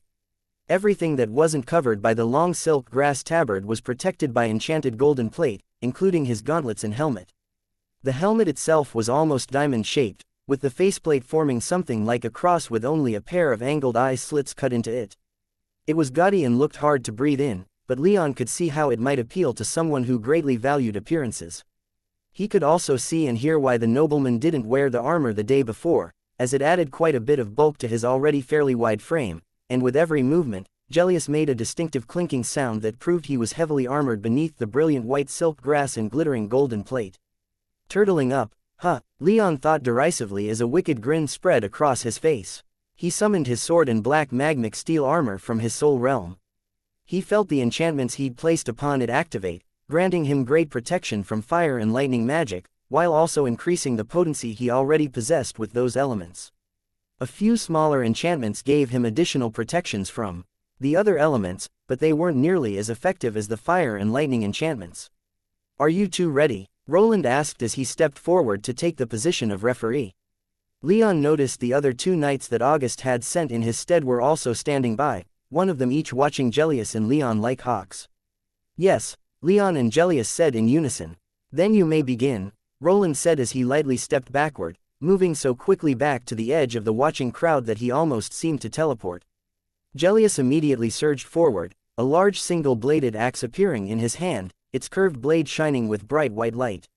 He raised and swung the axe in a downward strike with a fluidity that spoke volumes of how much he'd trained with the weapon, and his thick aura of killing intent showed that he wasn't holding anything back in his attack, despite Leon's stipulation that they not strike to kill or cause debilitating harm. But Leon didn't care too much. Gellius was moving extraordinarily fast, but Leon had no trouble tracking the nobleman.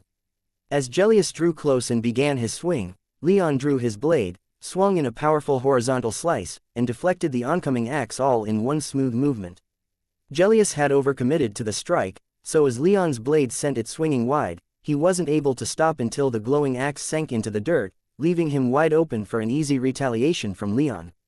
With a complete lack of sentimentality, Gellius let go of his axe and threw himself backward, expecting a vicious follow-up from Leon after the Baron had so clearly struck to horrifically maim or kill.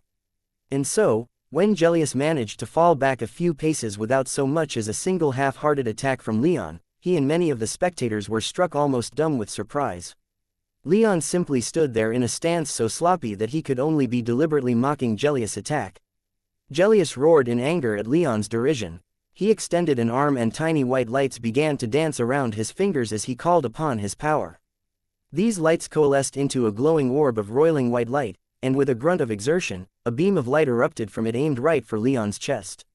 And it missed. Leon seemed to vanish like he wasn't even there, reappearing 10 feet to Gellius' right with a deafening clap of thunder, his legs sparkling with golden lightning magic. The beam then dissipated harmlessly upon a wall of white light that Roland summoned to protect the rest of the watching knights, with August's two proxies standing by just in case that wall failed to stop the beam. "You're going to have to do better than that," Leon mockingly said, the smile on his face hidden by his helmet but revealed by his tone. "Filthy savage," Gellius shouted back. He snapped his fingers, sending a dozen tiny motes of light hurtling toward Leon faster than just about anyone could see, but again, Leon vanished with a blast of thunder, although this time he didn't reappear far away from the Baron, but right upon him. He was within sword range of Gellius, but before he lunged forward, he hit the Baron with as intense a pulse of killing intent as he was able. The result was a wave of killing intent so potent that Gellius' legs practically turned to jelly, and the Baron began to collapse, his magic failing him in that brief moment. But Leon knew that he only had a second or two before Gellius recovered, so as the Baron fell, he swung his sword like a bat and clipped the edge of his helmet. As soon as it made contact with the golden metal, lightning surged into the nobleman's armor and his head whipped to the side fast enough to audibly crack his neck. Leon's lightning tore through the armor's enchantments and coursed through his entire body, causing his muscles to seize and his golden armor to be scorched and ugly mud brown. Gellius dropped like a bag of rocks, and he didn't get back up. Leon's lightning had caused his silk grass tabard to catch fire, and the only reason this didn't cause Gellius terrible burns was that Leon had doused the flames with a snap of his fingers almost as soon as they appeared. He could sense that Gellius had been completely stunned and was in no position to defend himself even from mundane fire. The Baron lay in the dirt completely motionless, curled up as his magic fought off Leon's lightning. Leon stepped back as Roland leisurely stepped forward. Gellius' aura was strong enough that it was clear Leon hadn't seriously hurt him, but it was also clear that Gellius had lost.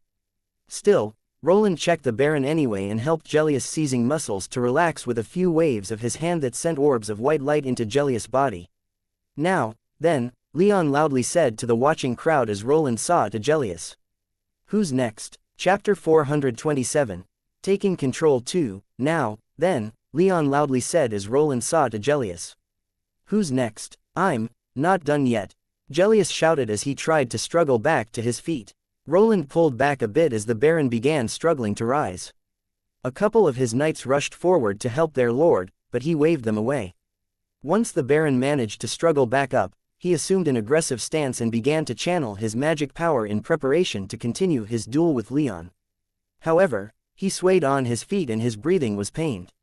A moment later, he pulled his charred golden helmet off of his head and tossed it aside, putting the vein-like burns on his face on display, along with his somewhat dazed expression. Leon smiled back at the man and adopted a defensive stance. It was clear to everyone that Gellius was essentially done, but if the man himself didn't quite get it, then Leon was happy to show him that he'd lost.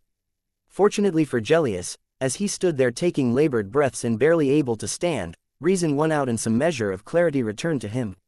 His eyes focused on Leon and Leon's aura, which hadn't meaningfully weakened since the fight began. Gellius found it painfully obvious that defeating him hadn't taken much out of the younger man, and so he swallowed his pride and began to wordlessly hobble back to the edge of the crowd. The nobleman was extremely conscious of everyone else's eyes upon him, but he did his best to act with whatever dignity that he could muster. Leon was tempted to call after him about how he wasn't done yet, but decided that the man had been humiliated enough. He wanted the Baron's cooperative, not bitter and resentful. So, he stood there in the center of the crowd and raised his arms in an open invitation. Any of the other 4 barons who were willing could come forward to challenge him for control of their unit. Without delay, a large, hulking knight stepped forward dressed in shining steel plate armor.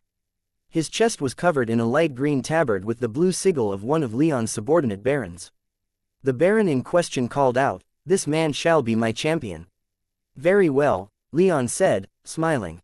The champion was a 5th-tier mage, but he was extremely heavily armored, and from what Leon could tell of his aura it was sinking and spread out into the ground more than through the air. He was an earth mage, and one that was probably specialized for defense. In his right hand was a short sword not even 3 feet long, while in his left was a large tower shield that protected the champion from shin to neck. Before beginning, Leon wondered if the Baron was trying to tire him out. After how handily he defeated Gellius, he couldn't imagine any of them thought that this champion could defeat him, but if he could last long enough and demand enough of Leon's power, then one of the other barons might have an easier time. He noticed that the baron whose champion he was fighting made brief eye contact with Baroness Orientis several times as Leon and the man's champion prepared themselves to fight, but he also acknowledged that he could just be paranoid. "Ready?" Roland asked the combatants as they assumed their positions opposite one another. "I am," the champion replied. "Yes," said Leon. "Then begin," Roland said. Leon, unlike his fight with Gellius, moved first. He didn't wait for the champion to make the first move, for if he was correct and the man was only there to tire him out for another baron, he had to get this fight over with quickly. He had decidedly more power than any single baron, but if the next 2 or 3 fights were prolonged too much, he wasn't sure if he'd be able to last until the 5th. So he attacked, trusting in his family's lightning arts and powerful offensive fighting style to carry him to victory. He blazed with lightning, arcs of it flashing across his entire body as he thundered toward his opponent faster than just about anyone else could see. In an instant, he was upon the champion, raining blows upon the weak points of his armor, striking fast and hard and darting back before any counter could be made. Leon struck again and again, first at the champion's wrist holding his sword, then moving around the champion to strike at his left shoulder, and then at the back of the left knee. Leon's first blow was successful. His blade failed to penetrate the champion's armor, but his lightning magic did, causing the champion to lose control of his arm from the elbow down and drop his blade. Leon's subsequent blows were less effective, with the champion remaining on his feet and with shield in hand. But Leon didn't let that stop him, and he continued to spin around the champion, striking every vulnerable spot he could. The champion managed to harden his skin into stone, confirming Leon's guess that he was mostly defense-focused, but that wasn't enough to save him. Eventually, the champion fell to his knees, his less armored joints bleeding from Leon's attacks, and much of his armor blackened by lightning burns. When all was said and done, the duel lasted less than a minute, and Leon wasn't too much worse for wear. That being said, he could feel the strain of using his power so intensely, even if it wasn't yet a problem.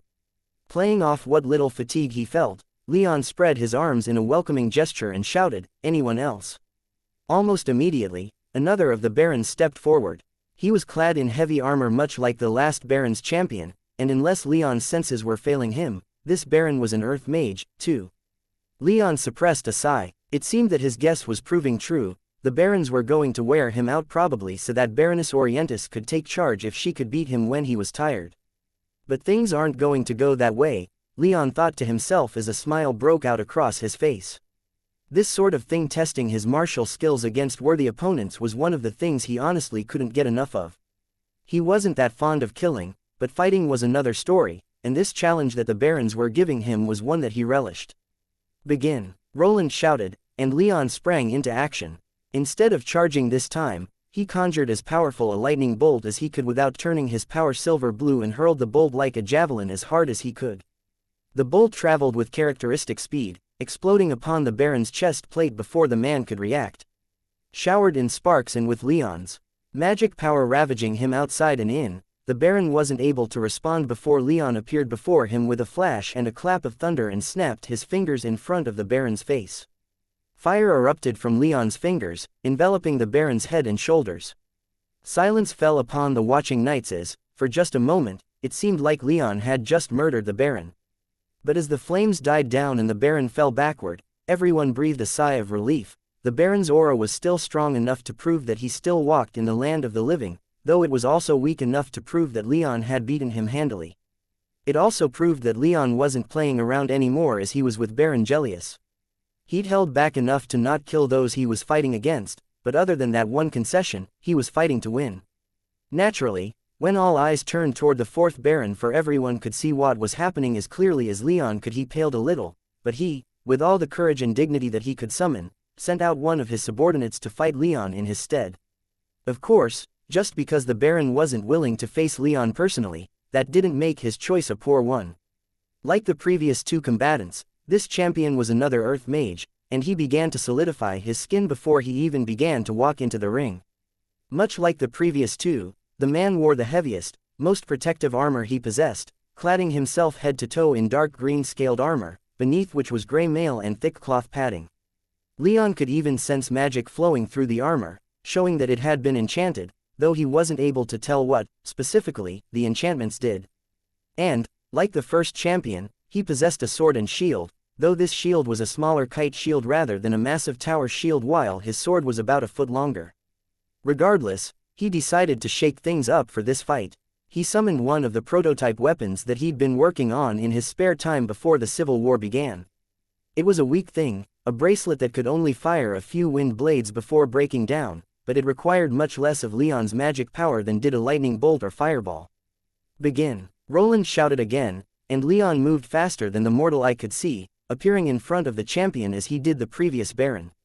The champion had anticipated this, though, and had begun to raise his shield before Roland had called for the fight to begin. As his eyes registered Leon's presence, the champion charged forward with all the speed that he could bring to bear, which compared to Leon's wasn't much. He put all of his weight behind his charge, trying desperately to put on a good showing before the inevitable happened. He hit nothing but air. Leon had deliberately baited him out like this, appearing in front of him only to provoke a reaction. Once the champion started his charge, Leon nimbly dodged to the side, raised his arm with the wind bracelet, and let loose with every shot that the bracelet could handle. Half a dozen wind blades were conjured by the enchantments in the bracelet and were hurled with great speed into the champion's exposed flank. Most of the wind blades splashed harmlessly across the man's armor, but Leon managed to hit behind the man's knee with one well-placed shot. Unfortunately, it didn't have much effect apart from staggering him a bit, while the bracelet loudly snapped in half from the magical strain and fell to the ground. Leon frowned and felt a little dismayed at the lack of punch that the bracelet had, but it was, in the end, just a prototype, and he didn't feel too terrible about it. As the champion turned to face Leon, Leon charged at him, eschewing elemental magic in favor of physical might. The champion had been thrown off his balance a little by the surprise of Leon's unexpected attack and the hit to the back of his knee, so his shield wasn't raised in a good position. Leon consequently barreled right through his defenses, crashing into the champion with enough force to dent his scale armor and lift him off his feet. And he did not come back down. Instead, Leon held him up almost as easily as he might hold a doll. The champion was so shocked and winded that he dropped his blade, though he managed to keep a hold of his shield.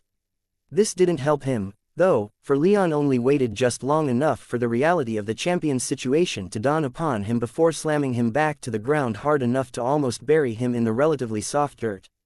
The champion may have had stone skin, thick padding, and tough armor, but the force of that impact still cracked a few bones and forced all of the air out of his lungs, leaving him gasping for breath and unable to move for the pain. He was also barely able to process Leon standing over him, blade in hand and pointed down at his exposed throat. After a moment of silence that was broken only by the champion's wheezing, the watching knights began to get very uncomfortable. Leon had won another fight and had again done so with completely different tactics than what he had used before.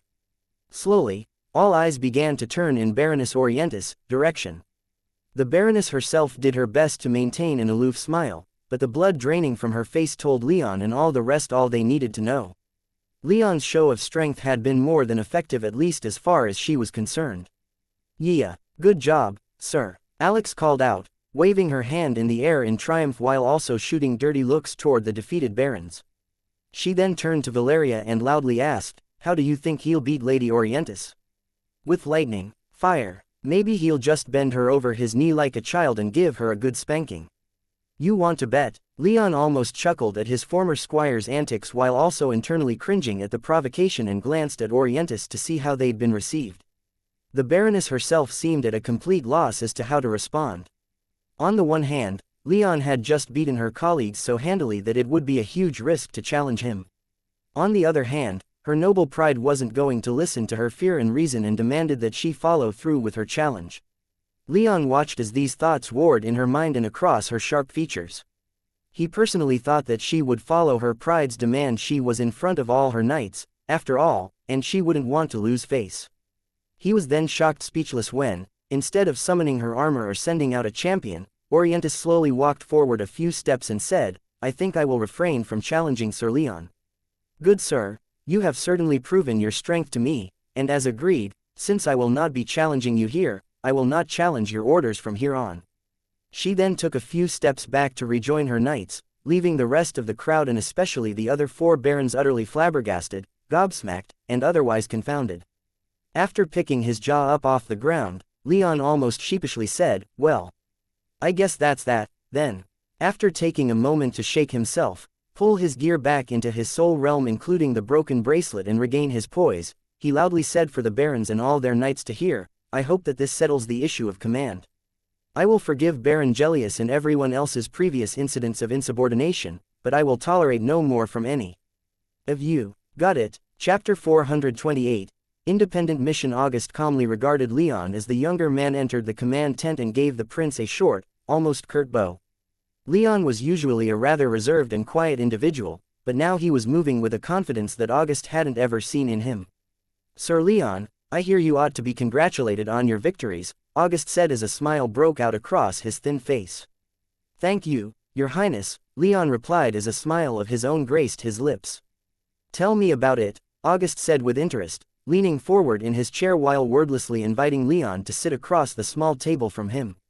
Leon acquiesced, narrating the events of the previous hour as well as he could, and only boasting a little bit about how easy the fights were. He had to restrain himself a bit, despite his joy, for the fights weren't entirely fair, him being 6th tier and all of his opponents being of the 5th. Still, it was an accomplishment that he took pride in, and it showed in his demeanor. "Wonderful, simply wonderful," August said in obvious praise as Leon finished. Nobles, especially those of the lower landed ranks, aren't usually so used to taking orders from lesser knights. "I'm glad that you dealt with the issue so quickly, barely even a day after they were assigned to you." "I doubt the issues have been totally fixed, Your Highness," Leon responded. "If all it took to solve problems like these were a few minutes in a fighting ring, we wouldn't have problems. It's still a good start. At the very least, they can't now complain that they didn't have their chance to take charge. Should make them less likely to be overtly insubordinate, though that may make them a bit more dangerous, too. So long as they follow my orders in battle, I don't care what they say behind my back, Leon emphasized. Well, that's not entirely true, but so long as I don't hear about it, I won't go looking for rumors and the like. I just don't want something to happen again like when Baron Gellius refused to fall back when I ordered him to. Right. As they spoke, one of August's secretaries quietly entered the tent and whispered something into the prince's ear. Ah, it seems that the reason why I called you here is ready, Sir Leon, August said. He then turned back to the secretary and ordered, please show her in. The secretary bowed, then went back outside. Leon gave August a questioning look. They were the only two people in the tent, which was strange in itself, but now the prince was acting a bit coy and deliberately mysterious. A moment later, a young woman walked in dressed in terribly dull clothing, looking like nothing more than an average traveler. However, Leon could sense a few strands of her aura that she had failed to completely hide, revealing her status as a fourth-tier mage and thus, as far more than just a simple traveler. He took a closer look at her, taking in her dark, somewhat greasy hair, her round face, her clothes that were just a bit too big, her face and arms that had been heavily tanned from time spent outdoors, and her bright, blue eyes that glittered with intelligence. She looked the very picture of a relatively impoverished woman who had been traveling on foot for a long while without much of a chance to stop and rest, though she at least didn't smell like that's what she'd been doing. Sir Leon, this is one of Sir Publius' informants, August said, saying no more about the woman's identity. A spy, Leon asked as he remembered Publius, the, until very recently, kingdom spymaster. I'm no spy, the woman growled, clearly taking offense to Leon's statement. I'm an investigator. I see, my mistake, Leon replied with an apologetic look. I apologize, I didn't mean to insult. I hope you can understand the mistake, dame. I'm not a knight, either, she said, though her expression had softened into something resembling curiosity after Leon apologized for the unintentional insult. After Leon's expression and demeanor failed to change after she revealed she wasn't a knight, that look of curiosity deepened. She didn't, however, properly introduce herself. After a moment of awkward silence, August said, our friend here has been sent by Sir Publius with a message. Perhaps she would like to repeat the message for Sir Leon to hear. Yes, Your Highness, the woman replied as Leon cocked an eyebrow in interest. If the old spymaster had sent someone all the way here, then it had to be worthwhile. The woman began with the most relevant information. We found Sir Marcus Aeneas.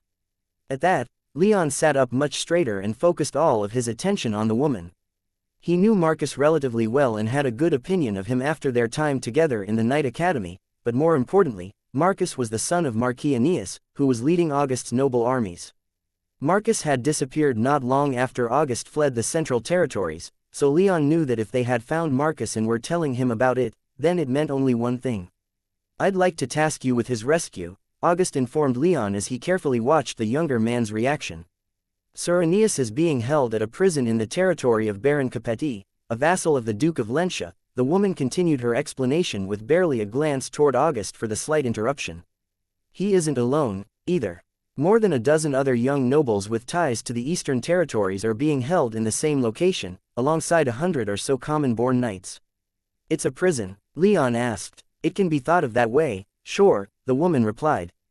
It's hardly an uncomfortable place, from what I hear, though. It's more like being in an inn that you can't leave rather than a dungeon or a more conventional prison. It must be quite a large place to hold so many people, Leon observed. It's a bit crowded. I think that the conditions are only passable where the nobles are concerned, the woman admitted as a light sheepish look graced her otherwise professionally stoic face for just a moment. The rest of the knights are being held in cramped conditions, and I doubt that it's particularly sanitary. Tell me more about this place, Leon said as he sat back in his chair in thought, wondering how an assault on this not prison would work out. What are the defenses like? Guards? Do we know the layout? How about specific knowledge about enchantments? I can't imagine the place would hold so many knights if it weren't adequately guarded and warded, especially if it isn't a dedicated prison. It's an old countryside villa that Baron Capeti wasn't using, the woman explained as she rummaged around in a satchel at her waist. A moment later, she pulled out a roll of paper, which she then laid out on the table, showing Leon a blueprint of the building complete with a graph and scale, showing that it was an official government document. It was a large place, with around 100 rooms built in 4 wings around a big central courtyard. Crucially, though, the blueprint ended only a few relative feet from the edge of the paper, meaning that it only showed the main building. Leon could guess that a villa of its size probably had other buildings, too, like guest houses or other guardrooms. Most of the prisoners are being held here in the old storerooms and servants' quarters, the woman said as she indicated the western wing, which had the most rooms, though they were quite small compared to some of the others. The guard barracks are over here, she then indicated the southern wing, where what Leon could only guess used to be dining halls and ballrooms. The northern and eastern wings are mostly reserved for the Baron, who's residing in the villa currently to keep an eye on the prisoners, and for the guards' common areas. Is there anything else to the property? Leon asked as the woman finished her explanation. There is, the woman said as she pulled out a second map, this one much less formal and clearly hand-drawn, though no less exact in its measurements. It showed the villa and its attached property, including an outer wall, extensive gardens, and a huge open field on the southern side. In the northwestern corner was a wooded area, taking up about a fifth of the entire property and cut off from the rest of the gardens by a river that ran right through the estate's grounds. One of the Naga's tributaries? Leon asked, tapping the river. Or is it purely decoration that was built and maintained with magic? Natural and feeds into the Naga, the woman replied. It looks a lot more impressive on this map. In reality, it's not very deep, and most of the time it's still and stagnant. More a creek than a proper river.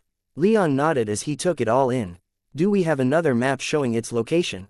Leon asked. This time it was August who laid out the map on the table, showing most of the southern territories. They were close to the eastern edge, while the Duchy of Lensha was northwest of their location, almost at the northern tip of the region. The barony that was their target was outlined, while the villa prison itself was marked with a dot. Leon nodded again as he built a proper picture in his mind of what exactly the prison was, where it was located, its layout, and how he would crack it. Interrupting Leon's thoughts, August asked, should we take this to mean that you'll do the mission willingly? Oh, yes, I'll do it, Leon said. But what are all of you going to do while I'm gone? I can't imagine that fighting off Duronius' army will be all that easy without the giants. I can even see that they might attack if they realize that they're gone. If you move quickly, then it won't be a problem, August said. Besides, we can take a strong defensive position and wait them out. Attacking us if we fortify our location will be a tall order, so if you accomplish your task within a couple of weeks, then there shouldn't be anything to worry about. Leon nodded a third time as his eyes turned back to the largest map. If he pushed his unit, he could be at the villa in 8 to 9 days. Double that for the return journey, and then probably add another couple of days for the assault on the villa and to accommodate for any slowdowns. I'll be gone almost a month, he said. 3 weeks minimum. We can hold out for 3 weeks, August said with a smile. Don't worry about us, just get those prisoners out of there.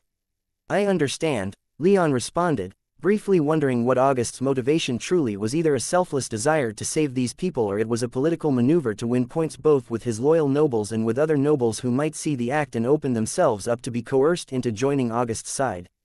Probably a mix of both, Leon thought to himself as he closely observed August as subtly as he could. How did we get this information? Leon asked when he turned his attention back to the woman. We were tipped off by one of Sir Publius' contacts, she replied. Seeing Leon's stoic face start to turn into a scowl, she quickly added, I don't know anything more than that, I'm afraid. Leon shrugged. It could be a trap, but he wasn't going to back down just because of that. The thought of someone like Marcus stuck in a prison wasn't one that appealed to Leon. Despite how little they knew about each other. Still, Marcus had always acquitted himself with more honor than Leon had expected of a kingdom noble, and he had to admit that he kind of liked the man. He'd free Marcus and the rest from that prison. He wouldn't allow any other version of events to play out. After a few more questions, Leon had all the information he thought he needed, and so he departed August's tent to start setting up for the march to the villa. Logistics had to be worked out, routes had to be planned, he was in charge of thousands of people now, and 100 giants. There was a lot of work he had to do now to make sure that they were properly supplied. You're sure the message was received? Duke Gratian asked his younger brother. I'd stake my life upon it, Gaius replied as the two gazed out from a terrace of the palace in Lensha's capital city of the same name. To their west, they could see the Naga River, and just north of the city were the plantations that grew the reeds that would eventually be turned into spell paper of decent quality. To the south of the city, however, were some of their family's vassals, including a relatively wealthy baron with a country estate that was more than willing to lend it out for their purposes. Good, then we should prepare our welcome for when they come, Gratian replied. Chapter 429. March to Lensha. Leon's unit got ready with little complaint. It seemed that his display with the duels had cowed the nobles well enough that they didn't question it when Leon informed them of the mission that August had tasked them with. The giants, as always, were rather silent and followed Leon unfailingly. It gave Leon no small amount of pride to see his unit moving so quickly and without so much as a hint of discord in their ranks. Of course, it was still early, so there was still plenty of time for the barons to get some fire back into their hearts and become insubordinate. Leon figured that it would take his leading them for months before they would truly become loyal to him, and he doubted that the war would continue for that long. Well, he hoped it wouldn't. He didn't think he'd be able to stand to be apart from Elise for that long. For now, though, Leon's biggest concern was the unit's logistics. He and the barons were carrying all of their requisitioned supplies, and they had to properly manage it since they and the main army would be separated for weeks. If any of the barons were to fall in battle or start to refuse to comply with Leon's orders, they could withhold significant amounts of the unit's food as a way of gaining leverage. Part of this was by design. Leon had known this when he had tasked the barons with this duty. In his childhood, Artorias had taught him that showing trust was a good way to instill some amount of loyalty immediately following a display of strength or dominance, and for Leon, giving the barons most of their supplies was his way of showing trust. He found himself remembering quite a few of Artorias' old lessons in the past 2 days, most of which had been largely forgotten since he hadn't a group of people of his own to protect and lead. Now that he did, it was all starting to come back, and he hoped that it would prove useful. At the very least, he didn't think he'd ever have handed over those supplies if Artorias hadn't taught him that such a thing could be useful. With their supply situation worked out at least, for the time being their primary logistical issue turned toward the path they'd take. They could have turned directly north and taken the gold road close to Lensha and been there in a week, but Leon decided that they'd take a more scenic route, marching through the countryside of the southern territories. Given that they were almost 3,000 strong, most of the camp servants being left behind so they could move faster plus 100 giants, they weren't going to be inconspicuous no matter what they did. Still, Leon judged that they'd have an easier time maintaining whatever subtlety they had by sticking to the forests. But that also meant they had to cross dozens of streams, creeks, and swamps, meander through dense, hot, and humid forests, and ford half a dozen large tributaries of the Naga River. The giants and earth mages in their party were able to make bridges past the rivers, but the swamps and forests they had to trudge through on their own.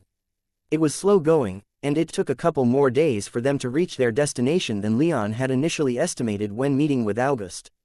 He could only hope that August, Roland, and Aeneas would be able to hold out for the extra time. The Duchy of Lensha was fairly small compared to many other noble territories of the same rank. Before the first Bull King unified the region, Lensha's enemies and neighbors had eaten away at much of its former territory, but the old Lenshan royalty had readily surrendered to the first Bull King, allowing them to keep the lands they still held.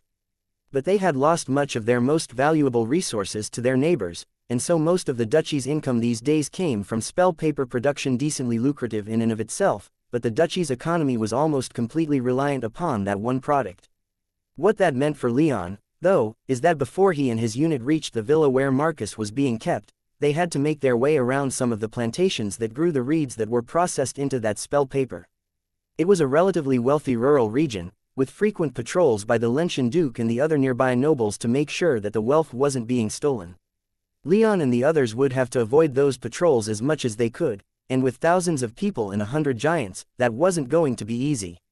Still, their route had kept them far from the roads, and they managed to reach a staging area about 5 miles from their destination with little trouble. Now, they just had to assault what was sure to be a heavily guarded compound and extract its prisoners. Leon rode out on the back of Anzu, the griffin's gleaming white coat extremely eye-catching in the light of the full moon. Behind him rode Valeria and Alex, still on their borrowed horses, and the few hundred light cavalry that the unit had flanking them. Most of the infantry would follow, but their task was to secure a few strong points on the way to the villa, with Baron Gellius supervising them. The other 4 barons would be accompanying Leon in the main assault with their knights. For a task this sensitive, Leon wasn't going to rely on peasant levies, which was why they were being kept out of it. Besides, after the rough march, most of the relatively weak levies were tired, but the more powerful knights were still in much better fighting condition. Similar to the levies, the giants peeled off and waited at the nearest of these strong points to the villa, a hill that they immediately began to fortify. From there, they'd be close enough to assist Leon if he needed them, but he also wouldn't have to worry about them causing too much collateral damage. The giants were weapons that he wanted to use with some restraint rather than trying to solve every problem with them. Besides, he'd asked them to leave their reproduction rituals and join a war that they had no stake in, which only made them much more reluctant to commit them to battle unless they were truly necessary. Like that, Leon and about 500 knights and nobles surged out across the nearby farms and toward their villa at the top of a gentle hill. Their approach went unchallenged. Not even a horn blast greeted them as they came barreling out of the trees to the south. This confused Leon more than a little, and he almost called the charge off right then. However, as he looked backward and saw that the stone giants were still waiting there, his confidence soared and he let the charge continue. Unfortunately, the villa itself was warded against magic senses, but the outer wall was much flimsier than expected. As the unit thundered across the reed plantation south of the villa, Leon and a couple of fire mages surged forward and started hurling fireballs at the wall, breaking right through the weak stonework. The knights and their mounts poured through the breach and into the gardens of the villa. And yet, there still wasn't even the slightest hint of an armed response. No alarms, no guards, nothing. Now thoroughly disconcerted, Leon released his magic senses once again. Now that he was on the other side of the wall, the pulse of his magic power wouldn't be scattered before he saw what was within. And as soon as he did, a deep scowl appeared on his face and he slowly lowered the blade in his hand. "Sir Leon," Baroness Orientis cried out as she rode to his side, "we ought to retreat, this is clearly a trap. Do you sense any guards or an army nearby?" Leon quietly asked as he stared at the villa further up the gentle hill with a dark look in his eyes. "No, sir," Orientis replied as she flicked her hair almost dismissively. "Then we're fine," Leon said. "Secure the villa, you know what your job is." And with that, Leon and Anzu sped toward the villa, Alex, Valeria, and a dozen other knights in tow. The remaining knights, meanwhile, followed their barons in securing the compound. Not a single one of them found so much as a hostile rat, let alone armed guards. The lack of violence, however, didn't stop Leon's party from crashing into the central courtyard of the villa with blades drawn and magic channeled. There they found only a handful of people sitting around a table in the center of the courtyard. The table was in a gazebo surrounded by a small garden, seemingly having a nice, pleasant chat in the moonlight. "Ah, you've arrived," one of them called out as he rose from his seat and gestured toward Leon's group. "Please, whoever leads you, come join us. We have much to discuss." "Sir?" Alex asked, looking to Leon for orders as the other knights began to spread out in the courtyard, surrounding the gazebo. Leon sighed, recognizing several faces at the table, and turned to Valeria. She glanced back at him, clearly recognizing those same people, too. Marcus was there, his clothes fine and clean and not even one black hair out of place. He did not look like someone who had spent weeks in prison, though Leon figured that a noble of his station wouldn't have been kept in squalor.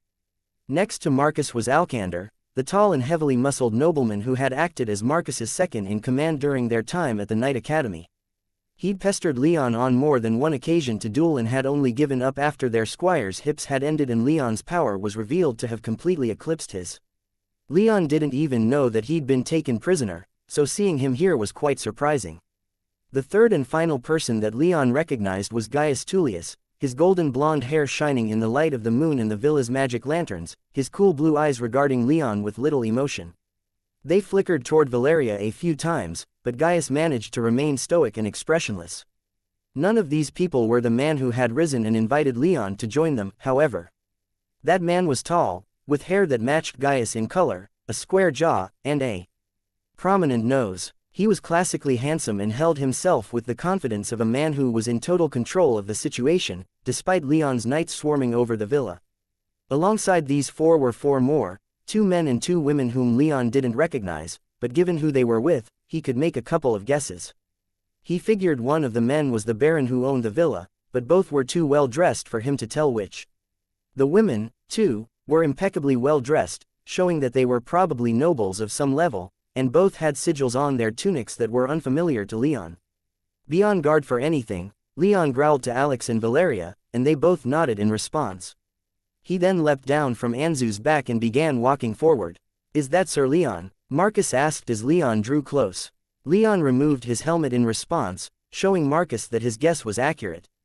"I thought so. You've a rather unique aura and air about you. Are you all right?" Leon asked, glancing at both Marcus and Alcander. We haven't been mistreated in any way," Marcus replied. "Indeed, we've been treated with nothing less than honor and respect," Alcander added, smiling and nodding first toward a man who appeared at least, as far as his looks were concerned, related to Gaius, and then to one of the other men. "What about the other prisoners that were supposed to be here?" Leon inquired further. "They're here," Marcus began, but he was cut off by the blonde man who appeared to be in charge. "So, you're Sir Leon?" he asked. "Please, we have much to discuss. Would you care to join us?" "I'll stand," Leon replied as he conspicuously adjusted his grip on his sword. That this man seemed to have heard of him wasn't something that Leon relished, and, in fact, put him quite on edge. "Have it your way, then," the man replied good-naturedly and with a wide smile. "Seems like a way to get tired feet to me, but to each their own, I suppose." "What did you want to talk about?" Leon asked, his tone grave and brokering no levity or familiarity. The man finally seemed a bit taken aback at Leon's straightforward and almost excessively formal attitude, but Leon didn't care.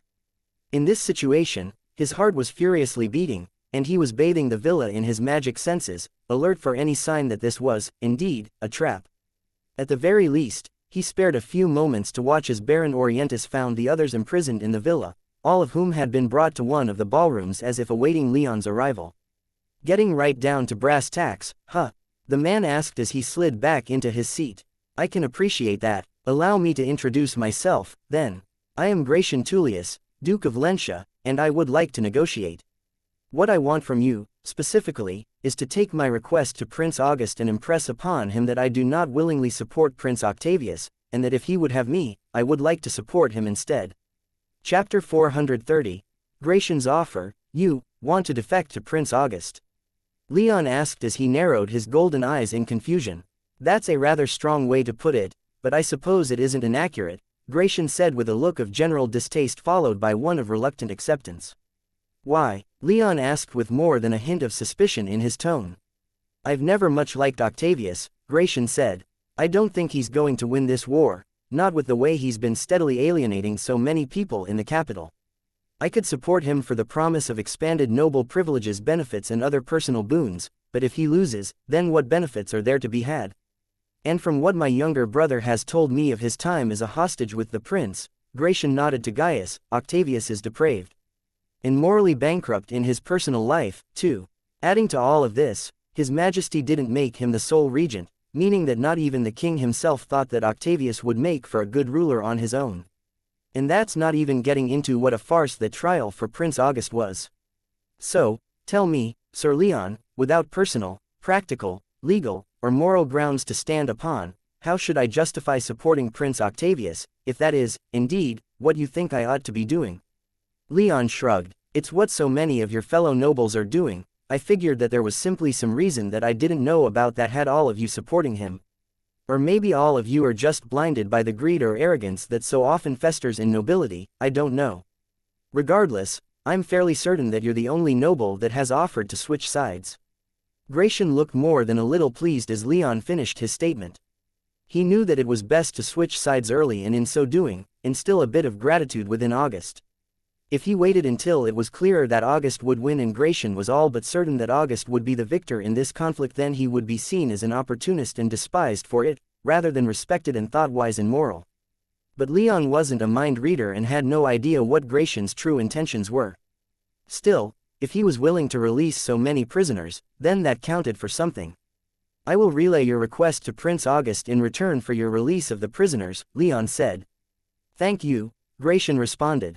"I have troops in Duke Duronius' army, and I am currently mustering more to reinforce them. I'm sure that we can inflict some serious damage together if we wait for the right time to make this official. How many troops do you have?" Leon seriously asked as his hand momentarily tightened on the hilt of his sword, taking the statement as both offer and threat. Gratian could either continue putting pressure on August, or he could alleviate some of that pressure, instead. 10,000 with Duronius, and another 4,000 mustering in xianxia, Gratian answered. And your troops will turn on Duronius at your command? Leon skeptically asked. They will, Gratian responded without a shred of hesitation. Leon was silent for a long moment, but in the end, it wasn't his place to judge Gratian's intent, he was only being asked to relay the message. So, as his way of ending the conversation, he simply said, I guess we'll see about that. He then gestured to Marcus and Alcander, wordlessly telling them to get up, which they made to do. However, just because Leon was done with the conversation didn't mean that Gratian was, too. I understand your mistrust, Sir Leon, I do, the Duke said, his words giving Marcus and Alcander some pause, and they sank back into their seats. It was only polite to stay when a Duke was speaking, after all. But I will show you that my intentions are honorable.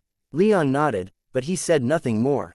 Despite his people flooding throughout the villa and getting the prisoners ready for evacuation, he felt extremely vulnerable, so far from support and so deep in territory that he still felt was the enemy's. He wanted to leave as quickly as he could and let August sort all of this out. But he had a question or two that he wanted answered. First, I can't help but wonder how Sir Publius got word of this place, in light of your stated intent, Leon said, giving Gratian an accusatory look. No need to wonder, I purposely leaked it, Gratian explained. I was hoping that someone would come to try and negotiate for the release of the prisoners, as is most common. I honestly didn't think that an armed party would come by, but I have to admit that. I'm grateful you've been so accommodating. Leon raised an eyebrow as he stared at Gratian. The Duke was perfectly calm, sitting in his chair with perfect noble posture, but also no obvious anxiety or concern showing in his body language or expression. You hardly seem like a man worried about being in the same place as 500 knights that, for now, at least, are still enemies of yours. I do have some contingencies. I'm not entirely trusting myself, my brother, and my associates to the whims of fate, Gratian said with a mysterious smile. Fortunately, I haven't seen the need to invoke any of those contingencies. Leon frowned again. He couldn't sense anything nearby, and the power levels of Gratian and his people weren't overly concerning, but that didn't stop Leon from wanting to play it safe and fall back. He had hundreds of people to look out for now, and that was forcing him to rein in his recklessness. As Leon began to make it more and more obvious that he wanted to leave in light of this conversation, the Baron who owned the villa suddenly spoke up. You don't have to be in such a hurry to leave. You and your people are more than welcome here as my guests.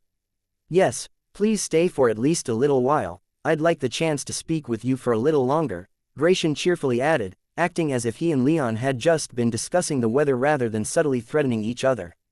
I've heard a great deal about you over the past year, and I would love to know if your reputation is accurate. Reputation? Leon asked, his face awash with confusion. He didn't think he had one of those outside of Trajan's old retinue, but now that he thought about it, Gratian had earlier acted a bit like he'd heard Leon's name before. Picking up on Leon's confusion, Gratian, with a seemingly strange amount of enthusiasm, said, a knight who stood toe-to-toe with Surtur Aurelius and even pushed him back, who held off a force greater than his by an order of magnitude for a week, who rode into battle just a couple weeks ago at the head of a host of stone giants. Yes, people have spoken of you with the same breath that they utter names like Brimstone, Roland, and Minerva. To be honest, since I heard all of these things, and what Gaius has told me about you, I have been hoping we could meet for a while now. Leon suppressed a scowl. Fame was all well and good, but he wasn't the sort to revel in it. Still, it could be useful if he were in the mood to take advantage of it, but it was also more than a little risky. The more people knew about him, after all, the more likely it was the other people would be able to guess who he really was. Already, too many people knew his real name, and he figured it was only a matter of time before it became more widely known. But that in and of itself hadn't too much bearing on why Gratian had heard about him, and Leon couldn't help but feel a few twinges of pride as his immediate reaction of distaste settled down. He didn't think himself a prideful person by nature, but he still felt relatively good about himself when people mentioned that they'd heard about him. Keeping his expression as neutral as he could, he said, those reports are accurate enough, I suppose. They sound a lot better when spoken aloud than they were in reality. As he said this, he noticed a mildly insulted look appear on Gaius' face for a moment, but the rest of the people at the table, including Marcus and Alcander, were staring at him with interest and curiosity. After Leon was silent for a moment, Alcander loudly exclaimed, you can't leave that as your only statement. What is this about you leading giants? Right, I can't believe that the Eastern Lords would allow stone giants to walk through their lands. Unmolested, Marcus whispered half to himself. At the very least, I wouldn't ever imagine that my father would allow them to enter the kingdom, let alone fight at his side. Leon shrugged again. He wasn't here to convince them, just to bring them back to August's camp. As much as I'd absolutely love to talk about myself, we should get moving, Leon said, giving Marcus and Alcander an almost threatening look. Turning back to the Duke and the other nobles, Leon summoned all of the politeness that he was capable of and continued, "My lord, your grace, thank you for the invitation, but we will not be taking you up on it. I will relay your offer to Prince August, and we will continue on from there." The Duke gave Leon a bitter smile and replied, "Fair enough. I hope to see you again, Sir Leon, and as friends and comrades in arms. Until then, farewell." Leon nodded and then escorted Marcus and Alcander back out of the villa. From there, it only took a few more minutes for the rest of his unit to reform and depart the villa's property with all the prisoners in tow. Throughout the evacuation, Marcus and Alcander pestered Leon almost non-stop for more information about his actions during the war and of the current situation in general, but Leon repeatedly brushed them off. He didn't want to discuss those things so close to the enemy. But as they pushed back into the hot, humid forests, linking up with all of the people they'd left behind as they went, Leon wasn't able to continue putting that off.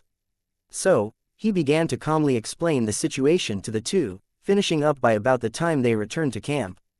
They weren't followed as far as Leon could tell, but he kept the stone giants on watch throughout the remainder of the night. Fortunately, the giants didn't need sleep, and the unit was kept mostly safe as they began the long march back to the Augustine camp. "What now, brother?" Gaius asked Gratian once the two were alone. Leon had left with his unit only a few hours before, and in that time, Gratian and Gaius had linked back up with their force of 300 hidden knights waiting nearby and returned to their palace.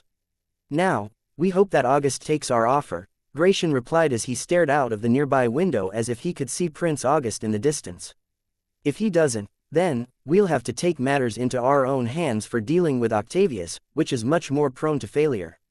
"I figured as much, but is there anything we can do right now?" "If you're looking to get back out there, then there is certainly something you can do." Gratian smiled at his youngest brother, and Gaius smiled back.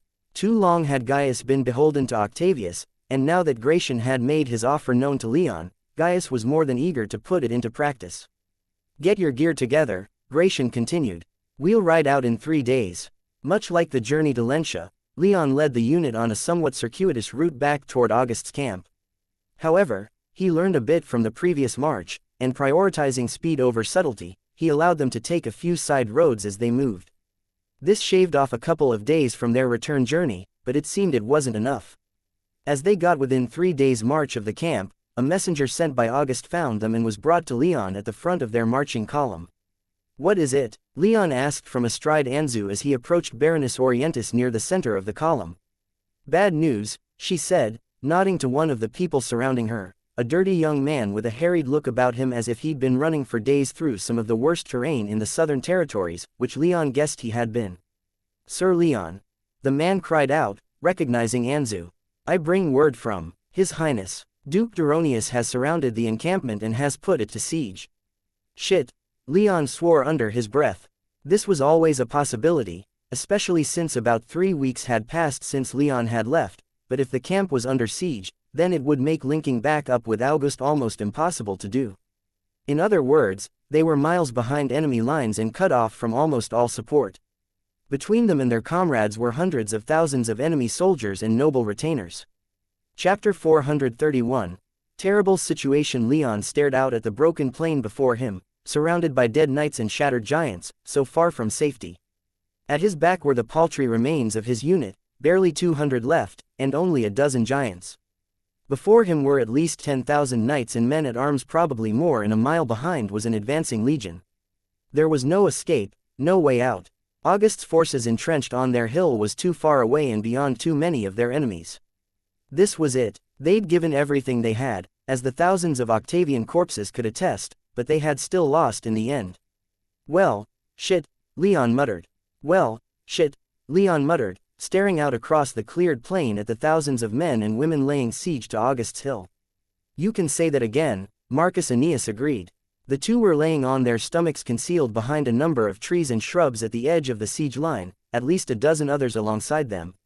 And from there, they could see that the situation was terrible. August's camp had been set up on a hill, then fortified to the point that it was practically a fortress, with stone walls and towers carved into the sides of the hill, turning it into a plateau. Or, perhaps, a cliff, since to the north and east were the hills and mountains of the eastern territories, leaving only the south and west for Duronius to lay siege to. The hill was large enough to house the entire camp of almost 130,000, though Leon could imagine that the barracks that had been constructed atop it were cramped and not particularly spacious. He could see in the distance the stone structures that had been built by Legion engineers. They were tall, but not nearly big or numerous enough to house everyone in comfort. The hill had essentially become a small, extremely dense city, surrounded by hastily constructed walls of gray stone and so thoroughly enchanted that they practically glowed with arcane light even from where Leon and the others were observing from. Before Leon had left almost a month before, the region had been heavily forested, but now, everything beyond these walls for at least 2 miles had been completely stripped of plant life, making way for Duronius' army to make their own camp and besiege the new city. Duronius' army was at least 250,000 strong, nearly double August's. Though Leon was basing that on their numbers before the battle and weeks of siege, he had little idea how many remained on both sides. Far too many to count in any respect, though. They had dug anti-cavalry trenches and built walls of their own to box in August's camp, leaving them with their backs against the mountains. Not for the first time, Leon wondered where Charles, Henry, and Alon were. They were knights in the Eastern Legions, and for all he knew, they could very well be up in that camp. "Let's go, I've seen enough," Leon ordered. At his side were Marcus, Alcander, Valeria, Alex, and Baroness Orientis, along with several other knights. The rest of the barons and all of the giants had been left at their own temporary camp miles away while Leon's group scouted out the situation. As sneakily as they could, for it was still early evening in the Octavian. Camp was extremely busy. Leon's group turned around and fled. They were fortunate that Duronius was concentrating on the siege, for there weren't many patrols to avoid. However, that didn't stop Leon from constantly looking around and occasionally releasing his magic senses, not that he ever saw anything of note. He could feel someone or something watching him, and it was making him incredibly paranoid. "You're not paranoid," Zaffin suddenly said, as if the demon could sense Leon's emotions. "What can you see?" Leon replied, not wasting any time asking Zaffin what he meant. "Nothing tangible, but there is definitely a slight increase in demonic power that has been around you, of late," Zaffin explained. "There doesn't seem to be anything overtly hostile, and I have no direct evidence for it, but I would remain cautious if I were you, for it seems that there's something connected to a demon out there watching you. How long have they been there? Can you tell what direction they might be in or any other specific details? I'm going to have to give you a no to all of those. The feeling is weak and indistinct. Perhaps it's because you've been accompanied by several thousand people for months, discouraging attack, but I obviously can't say for sure. Hey, boy, don't go anywhere on your own for a while. You might not like what happens next. Something violent, no doubt," Leon responded. "Yes, and without that support, you might be overwhelmed. Assuming whatever that is hostile, of course, but given your history and how completely and utterly unlikable you are, that's probably a safe assumption." Leon didn't pay much attention to Zaffin's lazy provocation and instead focused on the task at hand. He'd been feeling like something had been following him for a while, and it hadn't yet seemed hostile. He'd be cautious, but he had more pressing concerns at the moment. "I'll be careful," he said to his demonic partner. "Yes, that is a great reassurance," the demon sarcastically responded. "Your track record with being careful hardly inspires confidence. I suppose it's a good thing, then, that my continued survival doesn't hinge on your confidence." Zaffin grunted, and then Leon felt the demon's attention slide away and vanish back into his soul realm. The group quickly made their way back to the rendezvous point, linking back up with the rest of Leon's unit. The unit had waited on the highest hill they could find, which wasn't that tall, on the other side of a tributary of the Naga River. If anyone were to come north to fight them, they'd have to ford a river and fight uphill. Not that big of a challenge for higher-tiered mages, but any advantage in this situation was one that Leon couldn't ignore. Calling the unit's leadership to a meeting to discuss their options, Leon first informed those who hadn't been present about what they now faced, using a crude hand-drawn map of the area as a visual aid. And the more he spoke, the further their faces fell. By the time Leon was done, only Lapis seemed unchanged. The barons and high-ranking knights were practically crestfallen. So, that's it, then. We're cut off, and if we reveal ourselves, we're dead, Baron Gellius murmured. Alex rolled her eyes and couldn't stop herself from responding. That's quite something, coming from a man who ignored Sir Leon's orders to fall back. What did you say, wench? Gellius angrily said, rising from his seat at the central table and taking a step toward Alex. Sit down, Leon growled in warning, his killing intent momentarily spiking. Gellius scowled and glared at Alex, but he complied with Leon's order. Satisfied with that, Leon turned back to the rest of the people around him and continued, we're in a bad place, no getting around that. But instead of focusing on that, how about we instead focus on what we can do? What do we have? Most of them were silent, still caught up in Leon's explanation of their situation. Only Marcus was able to so quickly move past it that he could speak immediately. I'm still not entirely sure what we have, he said, being only a guest here and all, but I do know that we at least have a messenger who managed to sneak out through Duke Duronius' lines and reach us. Perhaps he can do the opposite. Leon nodded while absent-mindedly spinning the invisibility ring on his finger and glancing at Anzu, who was lounging nearby. If push came to shove, he potentially had two other ways to reach August's camp, but that would also mean leaving his unit alone without him. As the strongest person there, not including any of the giants, he wasn't quite willing to do that just yet. We also have 100 stone giants, each worth a company of soldiers on their own, Leon said. We have a good defensive position right here, and we have the element of surprise. If we're able to coordinate with Prince August in the camp, then we might be able to break through the siege lines and into the camp, or better yet, break them out. I would caution against that, Marcus warned as he rested his chin in his hand in thought. Those lines are thick, it would take an enormous amount of force to breach them. We'd need more than just the kind of coordination to break through them than we can get just sending a single messenger back once. Do we have any archers? Valeria quietly inquired as Marcus finished. Not many, Leon answered. Valeria frowned. We could harass Duronius, but without a decent ranged solution, that will be very difficult. Leon nodded in agreement, and his eyes turned thoughtfully toward Lapis. You know, we might have just such a solution, and more besides. As Leon explained his plan, the faces around him did not improve. In fact, many fell further, while Gellius furiously interrupted Leon as Leon finished his explanation, rising once more and roaring, you want to use us as bait? No, I want us to pull off a proper military maneuver, Leon said. Horse shit, Gellius shouted back, you're offering us up to those western bastards on a silver fucking platter. As Gellius lost his noble demeanor, Marcus cringed in his seat and finally spoke up. Lord Gellius, please, do not forget that we are all on the same side. We're all on the same side here. Gellius seemed like he was about to start screaming at Marcus, but the much younger man didn't flinch in the slightest under the 5th-tier mage's glare, despite being 2 whole tiers below him in power. After a moment, Gellius scowled again and sat back down and defiantly folded his arms. Very well, young lord, Gellius growled through gritted teeth.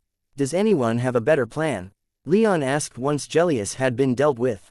His gaze drifted across each of their faces, his stoic face and narrowed golden eyes daring any of them to speak like that to him again. Anyone at all. Baron Gellius, how about you? Since you spoke up so vigorously, do you have any idea of what we should do? Or do you think we ought to tuck and run? Live for a little longer while abandoning Prince August and Marquis Aeneas to their fates? Please, if anyone has a better plan, speak up. I'd love to hear it. Leon's eyes came to a rest on Marcus. The young man was the heir to House Aeneas, a noble house famous for its military traditions. If anyone would have a better idea, then Marcus was the most likely. Plus, Marcus was also much more respected by the barons than he was, and that meant that Marcus's support could do far more to get the nobles on his side than the duels they had fought weeks before. I do not, the young nobleman said as he, too, glanced around the room. He could tell that the nobles weren't quite accepting of Leon's authority, for they were all looking to him for his reaction. He understood why. Leon may be their commander, but Marcus was the heir to Marquis Aeneas, and that made him the highest-ranked nobleman in the tent. Even more, he was a fellow Eastern noble, just like them. But he wasn't intending to usurp or undermine Leon, and so decided to throw his support behind his old acquaintance. I think Sir Leon's plan has a real shot of succeeding. And I, for one, would be honored to fight at his side. This is crazy, I can't believe we're doing this, Marcus whispered to himself as he rode a borrowed horse beside Leon as they slowly approached the rear of the siege lines. At their backs were every knight, man-at-arms, and levy that had been raised by the barons, all assembled into a battle line 5 people deep. The barons themselves were riding further down the line, keeping it as coherent as was reasonable given the damp forest they were marching through. Alex, Valeria, and Alcander also rode with them, with Marcus and Alcander both using weapons and armor loaned from the barons. The giants, however, were rather conspicuous by their absence. You did agree to it, Leon pointed out. I decided to trust that you knew what you were talking about. Now that we're here actually doing it, I can't help but think that we should have tried getting into contact with Prince August and my father first, or that we should have tried a night attack, or 100 other things. Too late for that, and besides, we have the initiative, Leon countered. We need to act quickly while we still have the opportunity to do so. If we're pushed onto the defense, then we're screwed. I get that, but I still doubt, Marcus replied with a resigned tone. We can still turn back, you know. Try something else. A horn blast suddenly resounded through the forest from ahead of them. Sounds like we've run out of time, Leon said, smiling at the nobleman. They've seen us. Finally, Alcander almost shouted. I've been cooped up for far too long. I need a good workout. Don't go too overboard, stay with the group, Marcus cautioned. I know what I'm doing. Alcander shot back. Have you ever been in battle before? Valeria asked, her face remaining stoic, but a slightly cocked eyebrow and a trace of amusement in her tone showed that she wasn't being too confrontational in asking. I've been in battle before, yes, Alcander insisted. Fighting a dozen bandits with 3 dozen knights at your side hardly counts, Valeria countered. A battle is a battle, I've fought and killed before, I can hold my own. You're pretty motivated to kill your own countrymen, Leon observed, quickly killing all levity in the back and forth. They're traitors, Alcander reasoned, no different from the bandits that I've fought before. I have little sympathy for them. So you say, Leon said. He wasn't going to lose too much sleep over the fighting and killing he was about to do, but he figured that Alcander would have had more connection to these people and might have been a bit more reluctant to fight. He was both gladdened and a bit disheartened to see otherwise, though certainly more the former than the latter. No need for that tone. I know my job and I'm going to do it, Alcander insisted, his previously excited tone now thoroughly subdued to something more somber and serious. I'm ready for this. I suppose we're about to put that to the test, Leon said, as they finally made it through the trees and arrived at the edge of the massive section of cleared forest that Duronius had created for his immense camp and siege lines. Chapter 432, Calaris. The area where Leon's people emerged from the forest wasn't in front of the areas that Duronius had seen fit to fortify with walls, but that wasn't to say that it hadn't been fortified. Before them were anti-cavalry spikes and ditches, not to mention quite a few guard towers. Leon could see quite a bit of mad scrambling in the tents just beyond those fortifications as the noble retainers in this area of the camp hastily prepared themselves for what seemed to be Leon's charge. The horn signals that had been sounded on Leon's approach had alerted them, but there hadn't been enough time for all of them to assemble for battle. However, there were still quite a few who had managed to form up just behind the fortifications. Compared to Duronius' entire army, it wasn't much, but it was still far more than Leon had in his entire force. If he had to guess, he'd have to say at least 10,000 knights, men-at-arms, and peasant levies. Probably closer to 15 or 20 now stood between his unit and the Octavian camp. Curiously, on their far right flank to Leon's left was a force of about 500 dark-skinned men clad in white robes and armed with long scimitars and two-handed sabers that had thicker heads at the end of their curved blades. Who are they? Leon asked anyone who was listening, pointing to these obvious foreigners. Looks like mercenaries from Samar, Marcus replied as he squinted in their direction. They were almost a mile away, and his third-tier senses made seeing them more difficult than it was for Leon. Leon frowned. He had little idea how those men fought, though he could hazard a guess given their choice of weaponry. To a degree, he was hoping he'd get the opportunity to cross blades with them, but he remained stoic and professional.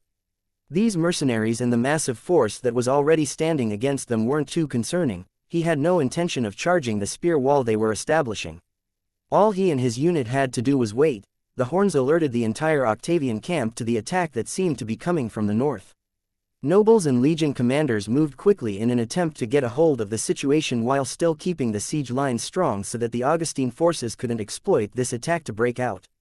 Among those Octavian commanders was Count Calaris, an ice mage of some repute back in his home of the Western Territories, but virtually unknown outside of them. As far as counties went, his land of Turicum was rather important in the Western Territories, being powerful enough to be a direct vassal of the king himself rather than subordinate to a duke or marquis, and he was quite wealthy, to boot. He joined Octavius' army to fight for his prince and for the benefits that his prince would give out to his supporters once he defeated the bastard and removed the invalid. It was his retinue of 8,000 that was closest to this incursion, and so Calaris wasted no time in getting his people moving as quickly as they were able. In barely 5 minutes, more than half of his people had armed themselves and run out to face their foe. Fortunately, Calaris was a relatively cautious man, and he had mandated that every fighting man and woman he brought with him to the war always wear their armor. Looking down the line as he took his place at the head of his host, Calaris could see that many other retinues weren't so prepared, for there were thousands to his right and left that only had time to grab their weapons following the horn signal. "Fools," muttered a familiar water mage who had appeared on foot next to his horse. This man was relatively short, but with a stocky build that made his strength obvious. His black hair was covered by a faceless helmet that had been scorched black in the battle a month previous, as had much of the rest of his scale armor, but his bright green eyes sparkled with vigor. Ignoring his comment, the older Calaris noted, I didn't even see you show up. You seem to be in good health.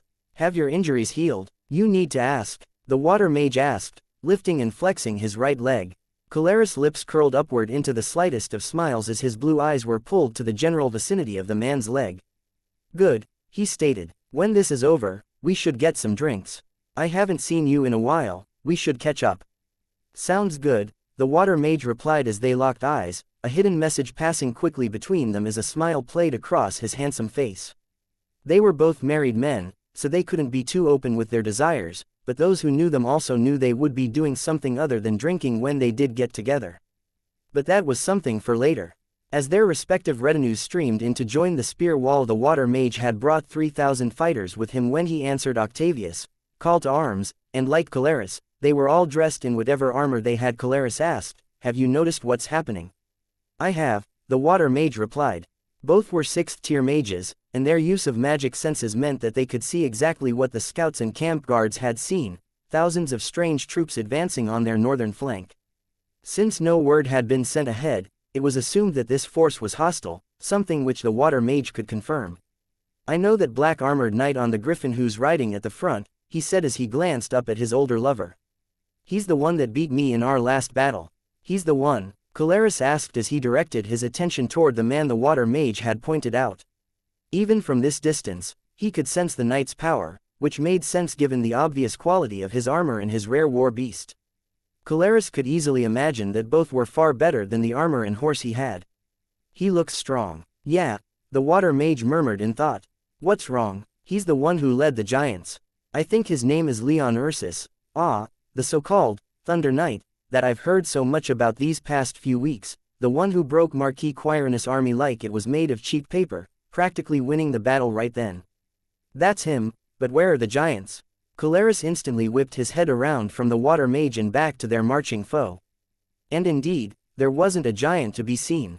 Severely alarmed, Calaris' first thought was for his people. He turned his attention to his adjutants nearby, who had given him and the water mage some respectful distance, and shouted, "Don't charge. Something's wrong. Hold until further orders." A chorus of, "Yes, my lords," followed, and many of the adjutants began to run around to the count's knights and barons to relay the order. "You think it might be a trap?" the water mage asked. "Who can say?" Calaris replied. "But what I do know is that stone giants don't just disappear, and they're not afraid of fighting a losing battle. If those giants aren't here, then they're, in all likelihood, somewhere nearby, waiting." The water mage grunted in response. Leon Ursus had just emerged from the trees, about 3,000 people at his back.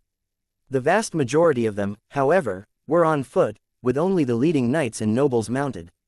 Once they reached the edge of the trees, they halted and seemed to stare at the assembling Octavian forces. They just stood there, staring, for almost 5 minutes, not charging, not doing anything that might be considered hostile. To many eyes, it appeared as if they were hesitating. Ha ha! Came a booming laugh further down the line from Caleres, the water mage, and the rest of their people. It seems like they're hesitating. They're afraid. Let's go show those cravens exactly what they have to fear. As this voice continued, Caleres glanced over to see who was speaking and was completely and utterly unsurprised to see it was some knight or baron that he didn't recognize, which meant that he was no one important and likely felt the need to prove himself in battle.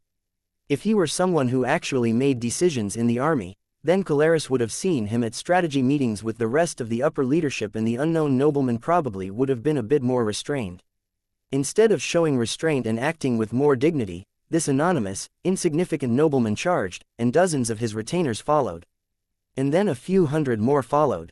And then the Samar mercenaries broke ranks, charging across the cleared field, avoiding the obstacles, howling some barbaric war cry. Other nobles then followed, and the charge cascaded down the line. What should we do? The water mage asked, looking to the older Caleres for guidance. We can't let them charge without support, Caleres replied, noting that in mere moments, thousands of their noble comrades had started an uncoordinated charge. Caleres couldn't stop it by himself, for those were the troops of other nobles, and he had no authority to command them.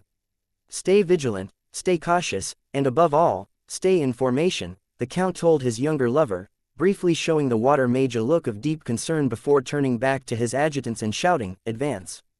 He said no more, but he didn't need to. His knights and vassals were disciplined and well trained, they knew what he meant when he ordered them to advance, rather than charge. Slowly, and in stark contrast to the wild sortie of the rest of the Octavian line, they began to march forward, taking all the time they needed to properly clear the ditches, pits, and other fortifications that had been constructed.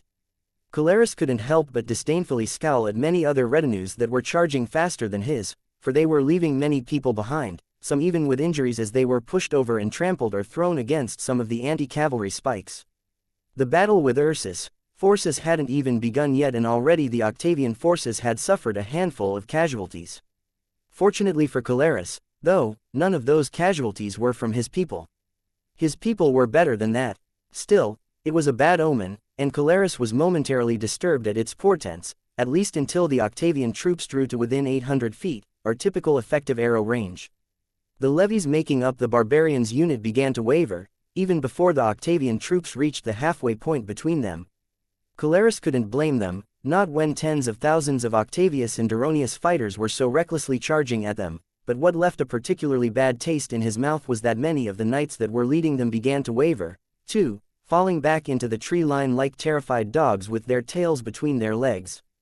They were his enemies, to be sure, but they were also nobles of the kingdom, and their conduct reflected poorly on all the rest of those with noble blood.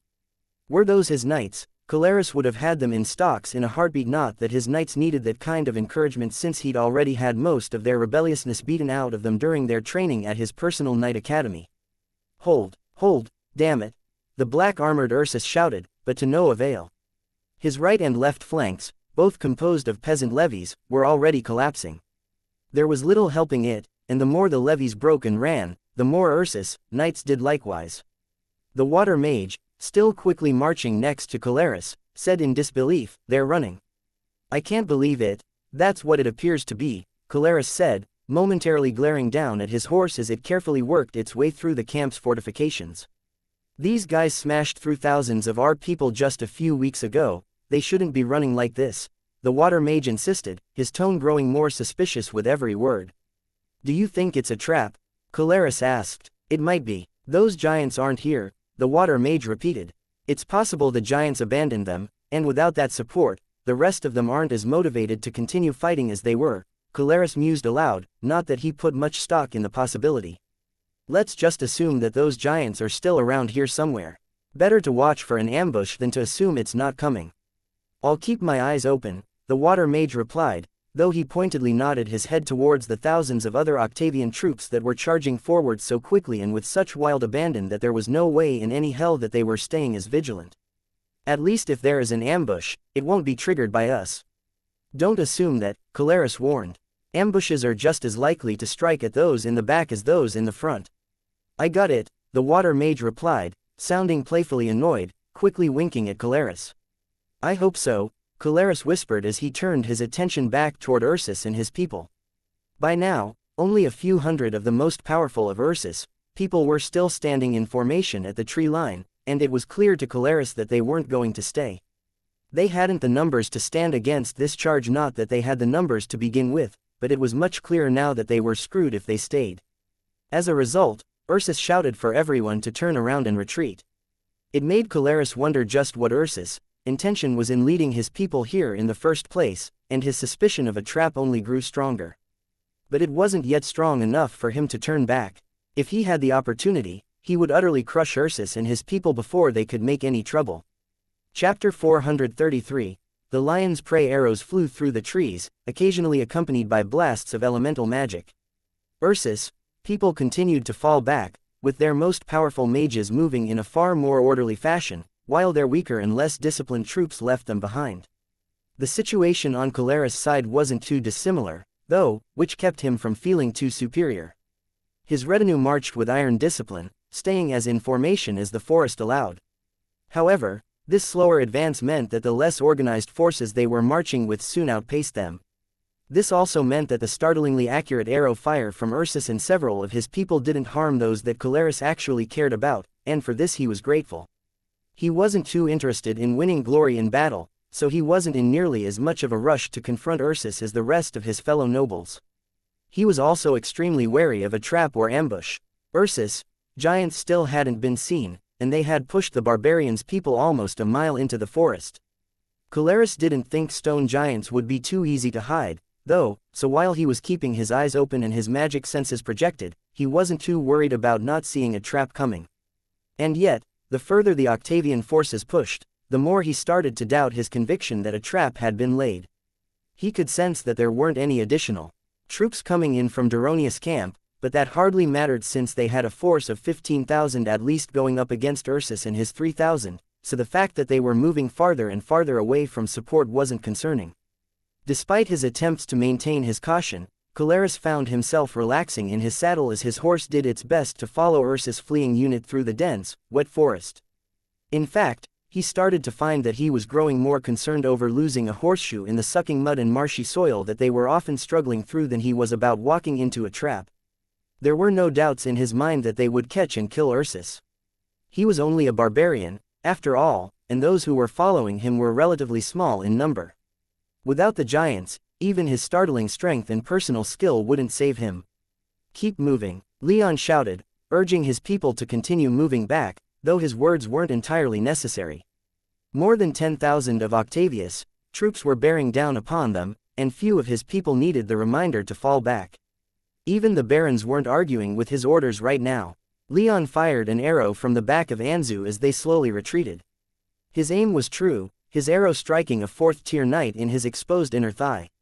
Not an immediately fatal shot, but certainly debilitating. Beside him, both Alex and Valeria were firing arrows, though neither were comparable to his skill. Then again, of the 50 or so people who had bows and enough arrows to shoot, no one could match Leon's skills, even if Marcus came surprisingly close.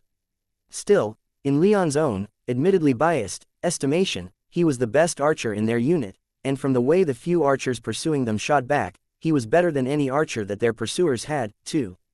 So far, he was astounded at how easily it had been to get the Octavian forces to attack and follow them.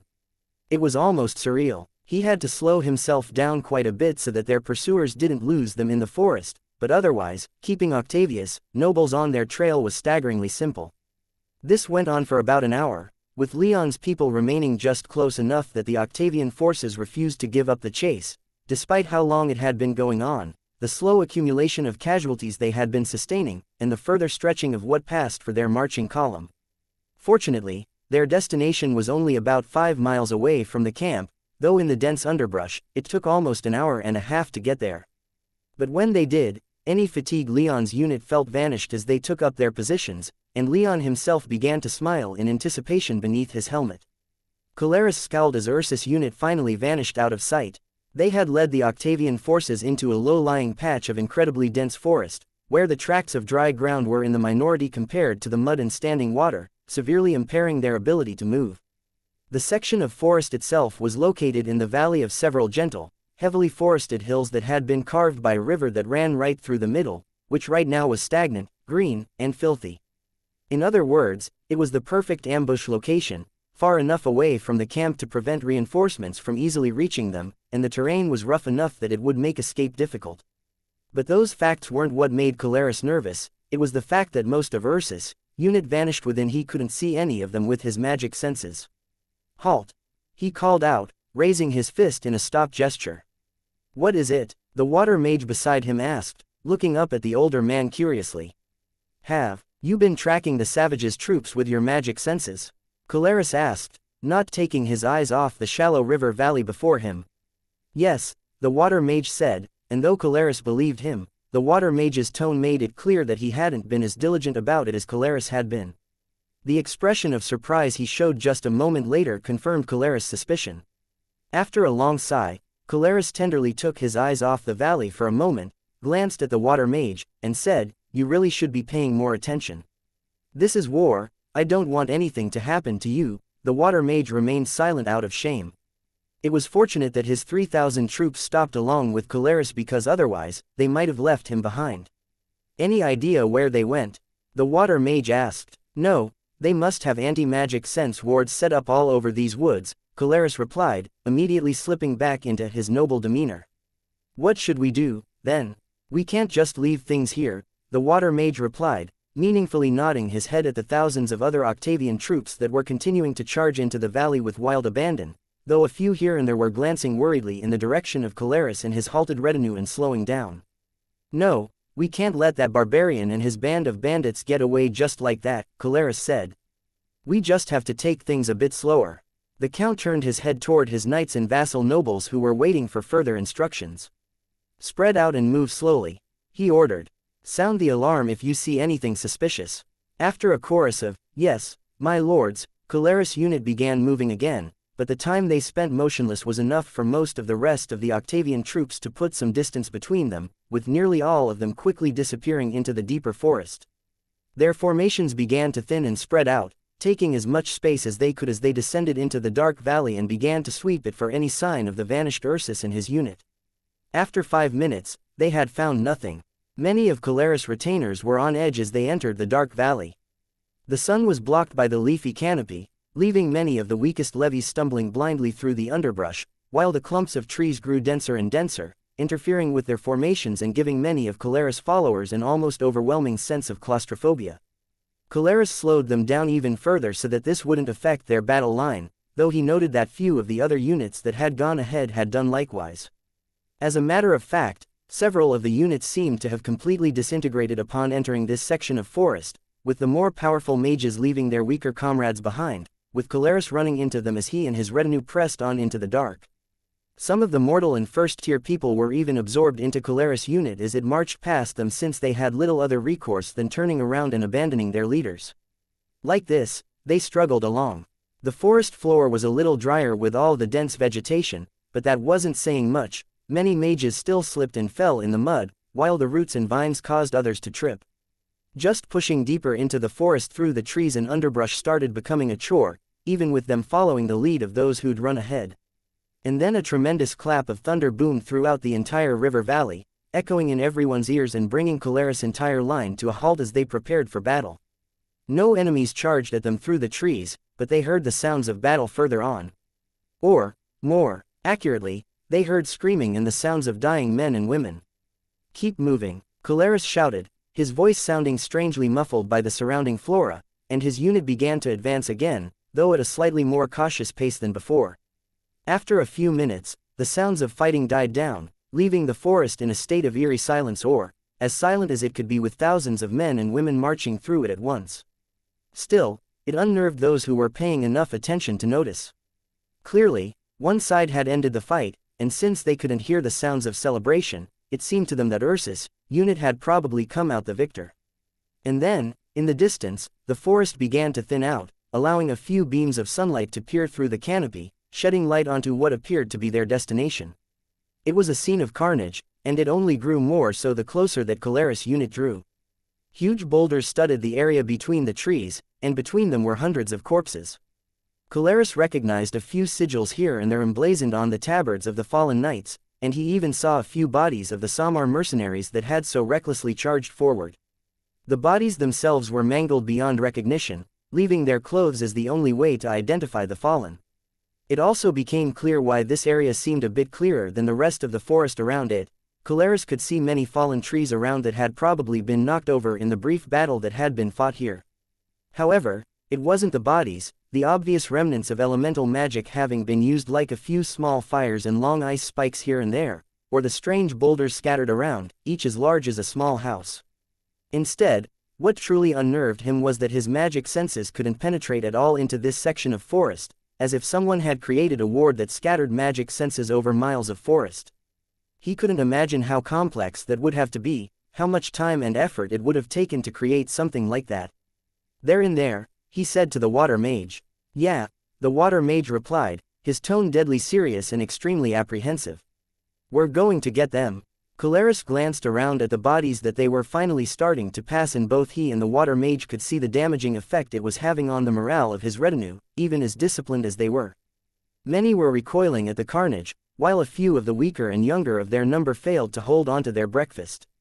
Yes, we are," Colaris responded. He then addressed his people, his voice booming out into the forest and yet still sounding strangely muffled. "Stay vigilant," he ordered. "Watch the boulders. Watch for anything out of the ordinary." This time, his order was met with quite a bit less enthusiasm than his previous orders that day, but his people were professionals and they continued on. The stragglers they picked up along the way, however, were less professional and committed, and many simply stopped moving or turned back altogether. They were all obviously peasant levies, and he couldn't blame them for halting in their tracks. Their leaders left them behind and then went missing in the forest or died at the edge of this relatively thin grove. The blame was with those leaders for those levies losing heart and backing down. Colaris' people would not lose heart. They marched at his side as he slowly steered his horse past the first boulder. His eyes strained in the dark, looking for any sign of the forces that had killed the several thousand fighters that had charged ahead of him down to a man.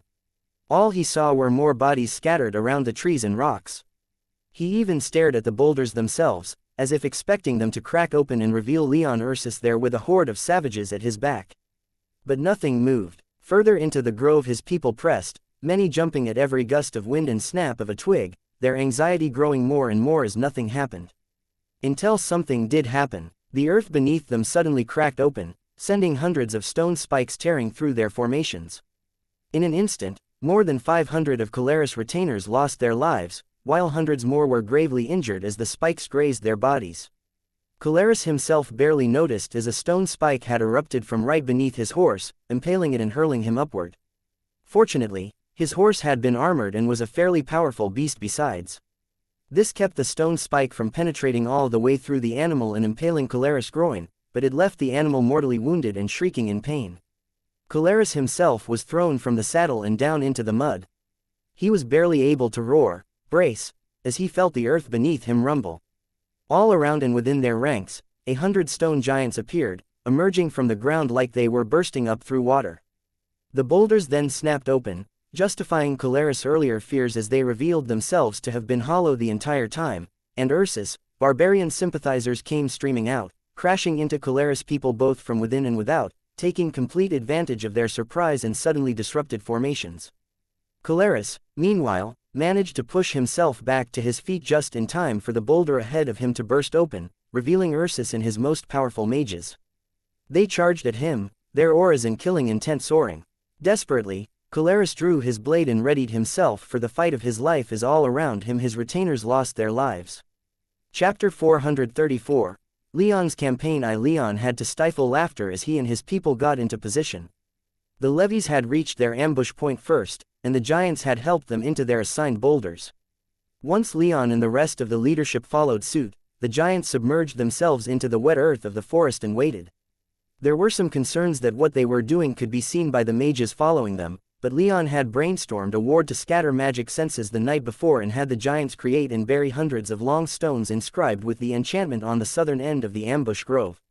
Any magic senses projected from the southern side of the grove would be scattered upon reaching that enchanted stone boundary line. The stones, lines, had even been layered, so not even passing the first few stones would allow their enemies to use their magic senses to locate them. And so, Leon and his unit concealed themselves in as much peace as they could with thousands of Octavian troops on their tail. They had a good head start, but it wasn't much given how strong the mages following them were. As they waited, Leon felt Valeria slide up next to him. He momentarily tensed up, remembering how strange her behavior had been recently. He instinctively feared that she might try to make an attempt on his life, but he forced himself to remain calm and placed his trust in his armor and the fact that she hadn't made any moves yet, despite having ample opportunity.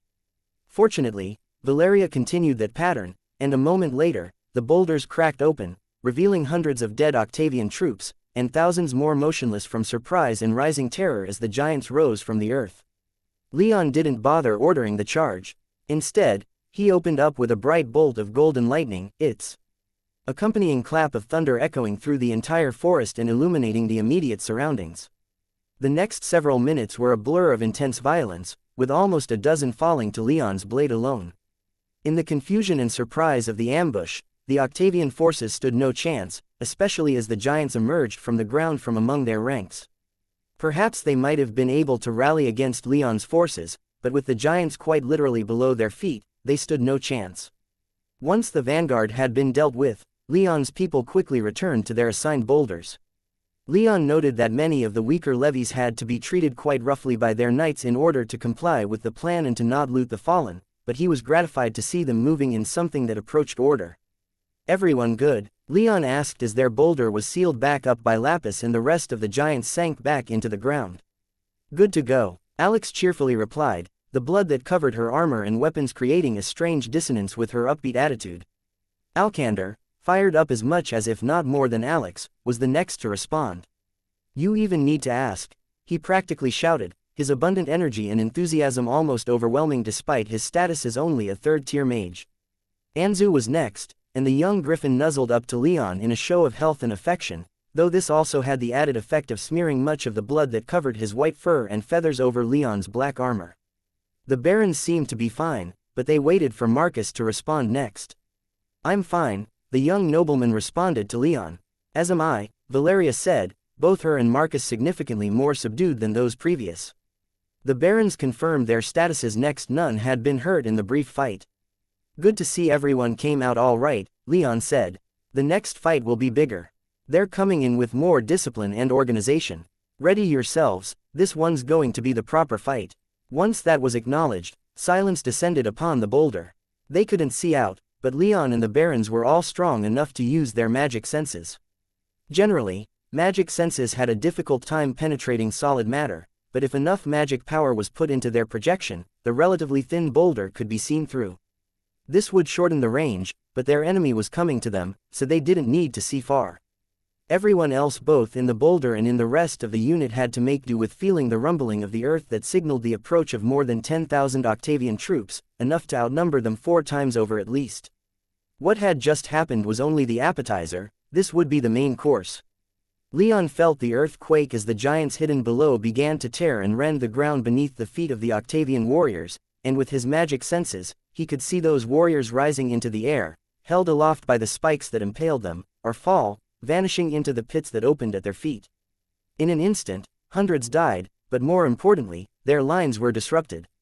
Only a moment later, the boulder once more cracked open like an egg, and Leon and his people spilled out into the dark forest. Their enemy was before them, and Leon wasted no time shouting, "Charge!" as his killing intent spiked. With sword in hand and comrades at his side, Leon sprinted forward. The Octavian lines weren't far. Perhaps 100 feet or so might as well have been nothing with his lighting magic flowing through his body. He targeted one of the most ostentatiously dressed knights, stabbing forward with all of his strength and weight behind the blade. This was the most important moment, the opening of the battle. He had to use everything he had if he wanted to fully take advantage of the element of surprise. The knight barely had time to react, but he just managed to raise his blade and deflect Leon's sword enough to glance off of his plate armor. But the adamant metal backed by Leon's power meant that this wasn't enough. Bright golden sparks of lightning burst from the blade with deafening cracks of thunder, sending the knight reeling as Leon's lightning coursed through his weapon and sword arm. The knight dropped his weapon, but as Leon closed in for the kill, he noticed that the few exposed bits of the knight's skin were hardening into stone. Not good enough, Leon thought, admonishing both himself and his opponent. In one fluid movement, he raised his blade and brought it down on the knight's shoulder, biting deep into the tiny gap between his pauldron and neck, slicing clean through the stone skin and sending a jet of blood flying through the air. Leon's blade sank through the knight's collarbone and highest rib but was stopped before digging in too deeply into his lung. But that was enough, and Leon sent what felt like an entire thunderstorm flowing through the blade and into the knight. The knight's body seized up, what little of his face that could be seen through his full face helmet locked in an expression of pain and anger, and lightning surged throughout his body. Leon felt a brief attempt by the knight to counter his magic, but he was just too slow. His earth magic rose from his heart to try and block the surging lightning, but it was too little too late. The knight had simply been too slow. Leon's lightning hit this earth magic, was held for a moment, then broke through to the knight's heart and utterly ravaged his soul realm. The knight fell limp, and Leon slowly pulled his blade from the knight's shoulder and took the briefest of seconds to glance around at what everyone else was doing. Similar scenes had just played out across the battlefield. The giants had emerged from the ground and were rampaging throughout the forest, killing almost indiscriminately. The most powerful Octavian mages had been closer to the front, leaving the back ranks of their force to the mercy of the giants, something which they seemed to have none of. With rocky fist, foot, and spike, the giants tore through the back ranks of the Octavian warriors. Leon's human contingent was performing admirably, too, cutting down the stunned Octavian warriors like frenzied beasts, riding high on their successful ambush despite the cautious approach of their enemy. Meanwhile, Valeria, Alex, Alcander, Anzu, and the barons were tearing into the enemy as much as they were able. They were all magically weaker than Leon, and so concentrated more on the weaker members of the Octavian forces. Marcus, however, kept to himself in the back, picking off vulnerable targets with his bow, sending a bolt of competitiveness surging through Leon's mind. But he wasn't able to switch weapons, for in the brief moment that he spent checking up on his people and surveying the battlefield, he felt a sharp pulse of killing intent wash over him, and he instinctively fell into a defensive stance and raised his blade to block. His sword got into position just in time, stopping another sword mere inches from the face of his helmet. The force of the strike was tremendous, but Leon managed to absorb it enough that he only had to take a single step back. "You!" shouted the wielder of the blade, whom Leon quickly recognized as the water mage he'd fought against in the previous battle.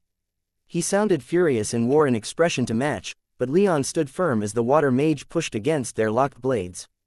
And then Leon shifted his weight, disentangled his blade from the water mage's, and hurled himself to the side just in time to avoid a jet of water bursting out of the ground beneath him. The jet of water carried so much power within it that Leon was certain if he were hit by it, his armor would have been penetrated in a few places, especially in his more vulnerable undercarriage. "I think we ought to have a rematch, don't you?" the water mage asked, his expression morphing into one of glee and satisfaction, though still carrying a trace of anger. If he were honest, Leon barely recognized the man. Their duel had been next to meaningless to him, as was the water mage himself. Leon didn't even know the water mage's name, nor was he curious to learn it. Deciding to screw with the guy a bit, though, Leon replied, "Rematch? Who are you?" The water mage's expression froze in surprise, which was exactly what Leon wanted. With his body sparking with lightning, he lunged forward, clearing the space between them before the water mage could blink, and raised his blade as if he was preparing an overhead strike. The water mage reacted quickly, instinctively raising his own sword to block the expected attack, but instead of bringing his sword down, Leon tapped his foot into the wet, swampy mud they were fighting in. A blast of lightning exploded from his leg, countless arcs of lightning reaching up to lick at the water mage's exposed midsection. Much of Leon's lightning was blocked by the water mage's heavy armor, but what few bits of his armor that had been left shiny and gray after their last fight was left blackened and charred. A few arcs of Leon's lightning managed to avoid being blocked and ravaged the water mage's body until he was able to circulate his magic power and fight it all off. The water mage managed to survive Leon's unexpected assault, but the shockwave of the lightning still blasted the two about a dozen feet apart and showered the surroundings in dirt and mud. Fortunately, as was commonly the case when two high-tiered mages fought, those weaker than they were had given the two plenty of room to duel. No one wanted to be collateral damage in such a fight, no matter how restricted and claustrophobic the rest of the battlefield was. Leon, not willing to give up the initiative, quickly closed the distance between them in a single leap, aiming a stab at the water mage's heart. Reacting as quickly as he was able, the water mage conjured icy armor around his scaled armor, causing Leon's sword to bite deep, but not quite get through his armor.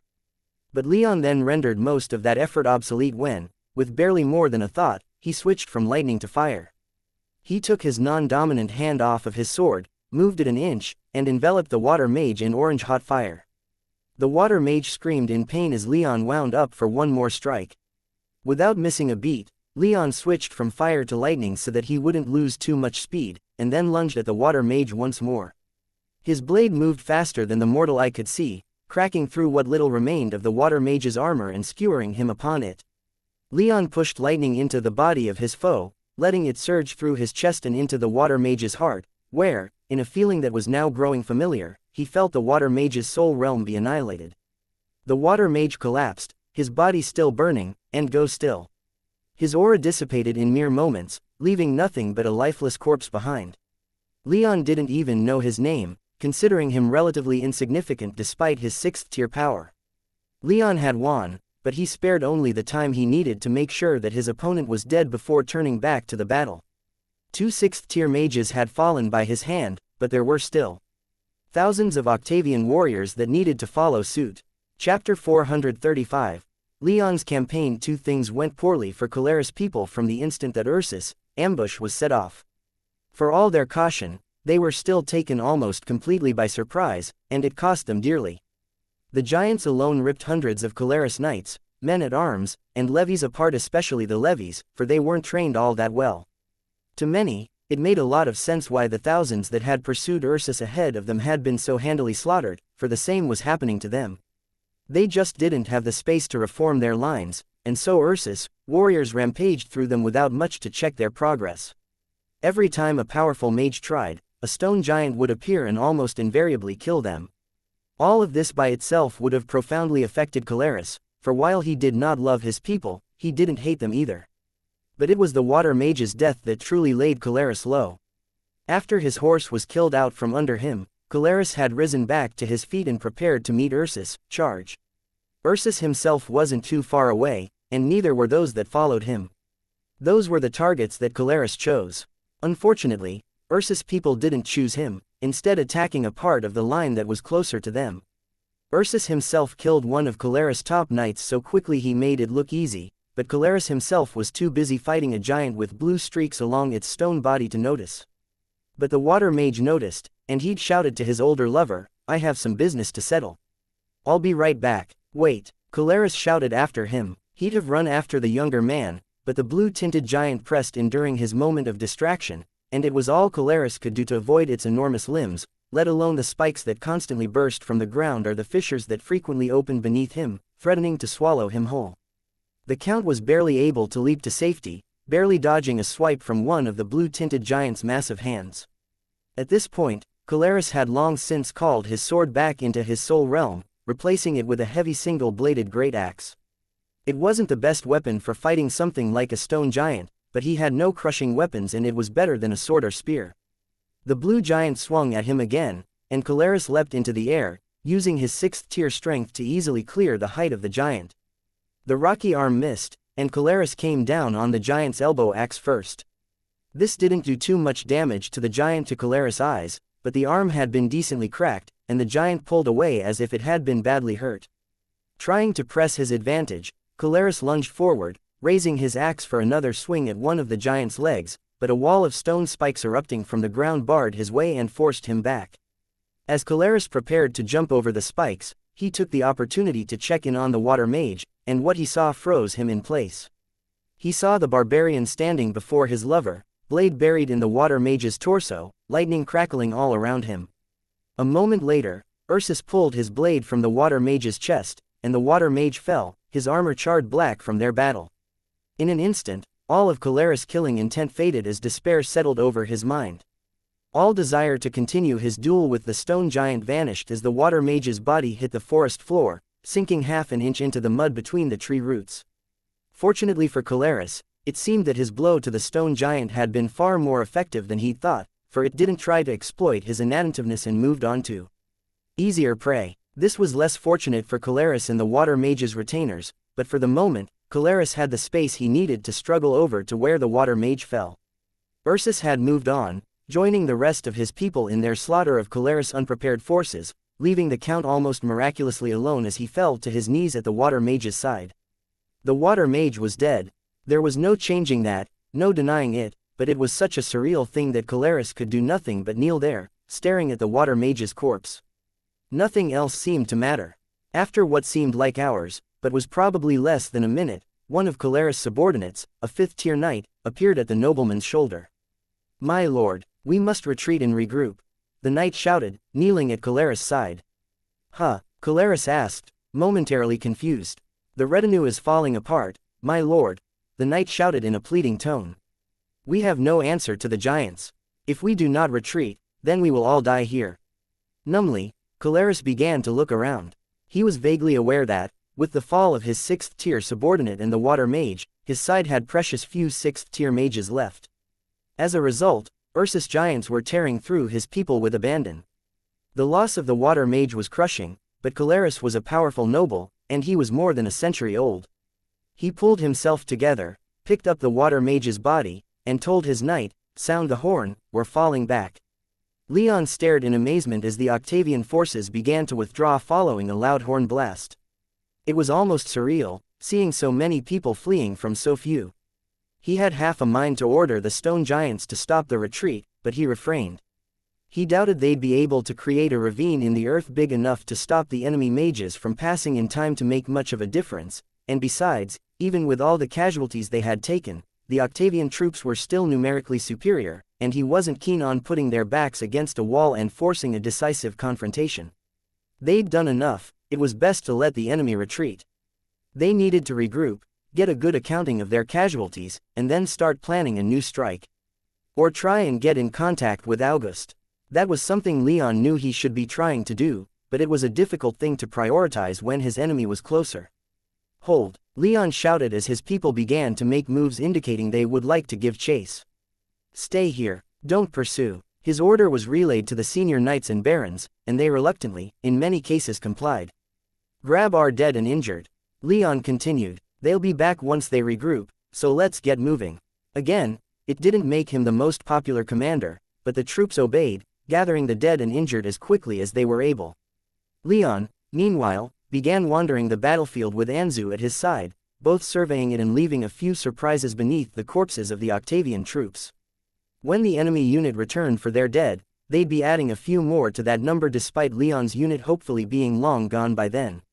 "Sir," Alex called out as she quickly caught up with him about 15 minutes after he gave his orders. She had the look of someone there with purpose, not just to be there for him if he needed to relay additional orders.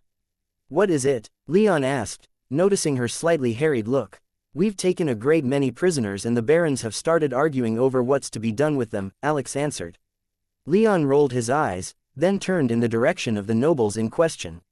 Indeed, all 5 barons and most of the senior knights had gathered close to the center of the battlefield, within which were hundreds, perhaps as many as 1,500, of Octavian warriors who had been too injured to flee with their comrades.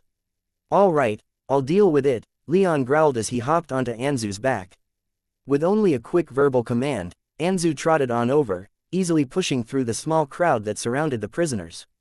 "What is this?" he demanded of anyone who would answer. Gellius was the first to respond, and Leon was easily able to see why. The man was fired up about something, with his face flushed with anger and passion, his arms wildly gesticulating, and a hint of killing intent still in his aura despite the battle being over.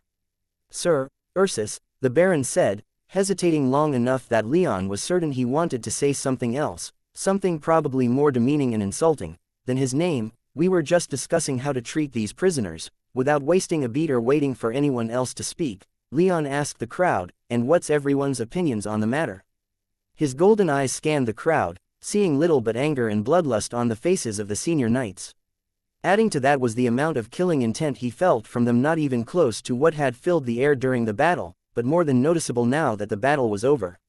Leon felt like he already knew what most of the knights in his unit wanted to do, and he couldn't say he disagreed. "Many of these people are nobles," Orientis explained. "We should take them prisoner and ransom them back to their families. I say kill them here. They're traitors and enemies," Gellius roared, suddenly tempting Leon to re-examine his stance to avoid agreeing with the man. "We are not savages," Marcus shouted, his voice quieting all the others despite the difference in power. "These men and women have surrendered. Are we beasts who kill our enemies without thought? Or are we thinking, feeling people who have the capacity for mercy and empathy. The young nobleman's eyes traveled around, reaching every knight and baron present who seemed even remotely likely to call for the execution of the prisoners and staring at them accusingly, shaming them into silence. Finally, his eyes landed upon Leon, who just watched with the barest hint of an amused smile on his face. No one else spoke for an almost painfully long moment, and soon enough all eyes were turned in Leon's direction, waiting for his decision. He didn't last long in such an awkward position, and so slid out of Anzu's saddle and strode over to where the barons and the other important people in the unit had gathered, including Marcus, Alcander, and Valeria. As he walked, he could feel more than just the eyes of his people on him. Those Octavian prisoners stared at him with both hope and dread, knowing that their fates rested in his hands. Leon noticed more dread than hope, though, and he remembered the Duke of Lentia mentioning that people had been talking about him after his actions with the giants a month before. He had the feeling that these people knew who he was and figured that they were going to die, for he was a barbarian, barely above an animal in their eyes. Or maybe he was just being cynical and letting his preconceptions go to his head. Hardly matters at this point, I suppose, Leon thought to himself. It took him a minute to reach the others, and in that time, no one else offered their opinions. It took him a bit by surprise, but he figured that since Marcus had made his opinion known, none of the other nobles were going to go against him, not over something so relatively trivial. Everyone waited with bated breath, many expecting Leon to make some speech that might justify the tension that his walkover had built up. However, when he arrived, Leon simply said, "Let them go." He could practically feel the relief in the air as the prisoners relaxed, while he could also feel the angry stares of many in the crowd surrounding them. "Are you sure, sir?" Valeria asked, clearly picking up on the same anger that Leon had. "We haven't the resources to hold them for ransom, and I can grudgingly admit that Sir Marcus is correct. We're not animals," he said, eliciting a nod of acknowledgement and gratitude from Marcus and, strangely enough given his usual attitude, Alcander. Even Baroness Orientis looked somewhat grateful for his decision. "We're not killing them, and we won't keep them as prisoners. We'll let them go. If they can't leave of their own accord, then we'll leave them here for their people to find." "What about medical attention to those who need it?" Alex asked, her eyes shining with both hope and trepidation. "If we can spare the supplies, then give them. If not, don't bother," Leon said. "We don't have much time, anyway. How's the collection of our own casualties going?" "We should be ready to leave in the next few minutes," Valeria reported. "Then it hardly matters," Leon muttered, glancing back at the prisoners. "Let's see if we can speed this up. I want to get out of here as soon as possible." It took Caleris' people a quarter of an hour to get the unit back under control from their hasty retreat. A rough headcount put them at 8,000 remaining, which wasn't that bad considering that they had started with something like 12 to 13,000, including all those who weren't in Caleris' retinue. But that still left them with horrendous casualties from the ambush, and though Caleris would mourn all of his knights, none quite matched the loss of the water mage in his arms. His handsome face had been burned and torn apart by Ursus, lightning, his armor destroyed, his body broken and battered. Caleris maintained his noble demeanor as much as he was able, but he emanated a terrifying amount of killing intent, and his eyes frequently turned back toward those dark acres of forest where they had lost so many. "Halt!" he shouted. His remaining knights repeated his order up and down the line, and over the next few minutes, the entire unit slowly came to a halt and reformed. It took a few moments for them to get back into a battle line and for Caleris' senior knights to look back to him for further orders. His adjutants, meanwhile, waited at his side to relay his orders to those knights. After a few moments of silence, one adjutant hesitantly asked Caleris, "Your orders, my lord?" "Burn it," Caleris growled, staring back at the forest. "All of it. Burn it all down. Send those rats and savages to meet their ancestors in whatever hell they languish in." Chapter 436. Leon's Campaign 3. With the issue of what to do with the Octavian prisoners dealt with, Leon focused on getting his people back on the move. He passed out a few healing spells to those who needed them, earning him a few grateful looks, but they didn't move quickly enough. "Fire!" boomed one of the giants on watch, its warning quickly spreading across the entire line of alert giants. Leon's head swiveled around so fast he felt his neck pop. He hadn't been keeping an eye on the direction the Octavian forces had retreated in since the giants had been keeping watch, so he was more than a little surprised to see an enormous forest fire moving in their direction. The conflagration was clearly magical, too, since it was moving through the damp forest far faster than Leon knew it should have. "Fall back!" he shouted. It hadn't been more than 10 minutes since the ambush had come to an end, but it had been enough time to get some semblance of organization back into his unit, and once his order was relayed, they began running in the opposite direction of the fires. "Lapis, that means your people, too," Leon shouted, noticing that the giants had remained still. At his word, the blue-streaked giant rumbled its acquiescence, and the giants began falling back, though they remained in a loose line the entire time, their attention fixed behind them. "What the hells are they doing?" Marcus shouted aloud not too far away from Leon. "They can't seriously believe that this will kill us." Indeed, no matter how quickly the magical fire was spreading, it wasn't moving fast enough to catch Leon's unit in its grasp. Plus, he had a few water mages on his side, and they left a few walls of ice behind to slow the fires down. "I doubt it's to kill us, it's probably just for catharsis and to deny us the use of this forest again," Leon responded. Marcus looked like he had more to say, but both he and Leon were immediately drowned out by a horrible sound, that of hundreds of men and women screaming in pain and panic. In their haste to leave, they hadn't grabbed the Octavian prisoners and had left them where they had been gathered. The prisoners had been too injured to retreat with their comrades, and so too were they too injured to run from the oncoming fire. "They're killing their own people," Leon said, almost amazed at the ruthlessness on display. He'd seen some dark things in his time, but this was something special. "They're our people, too," Marcus quietly replied as they settled into a slow jog behind the rest of the unit, both staring back into the dull orange glow that shone from the once dark forest. Leon gave the young nobleman a strange look, but he said nothing.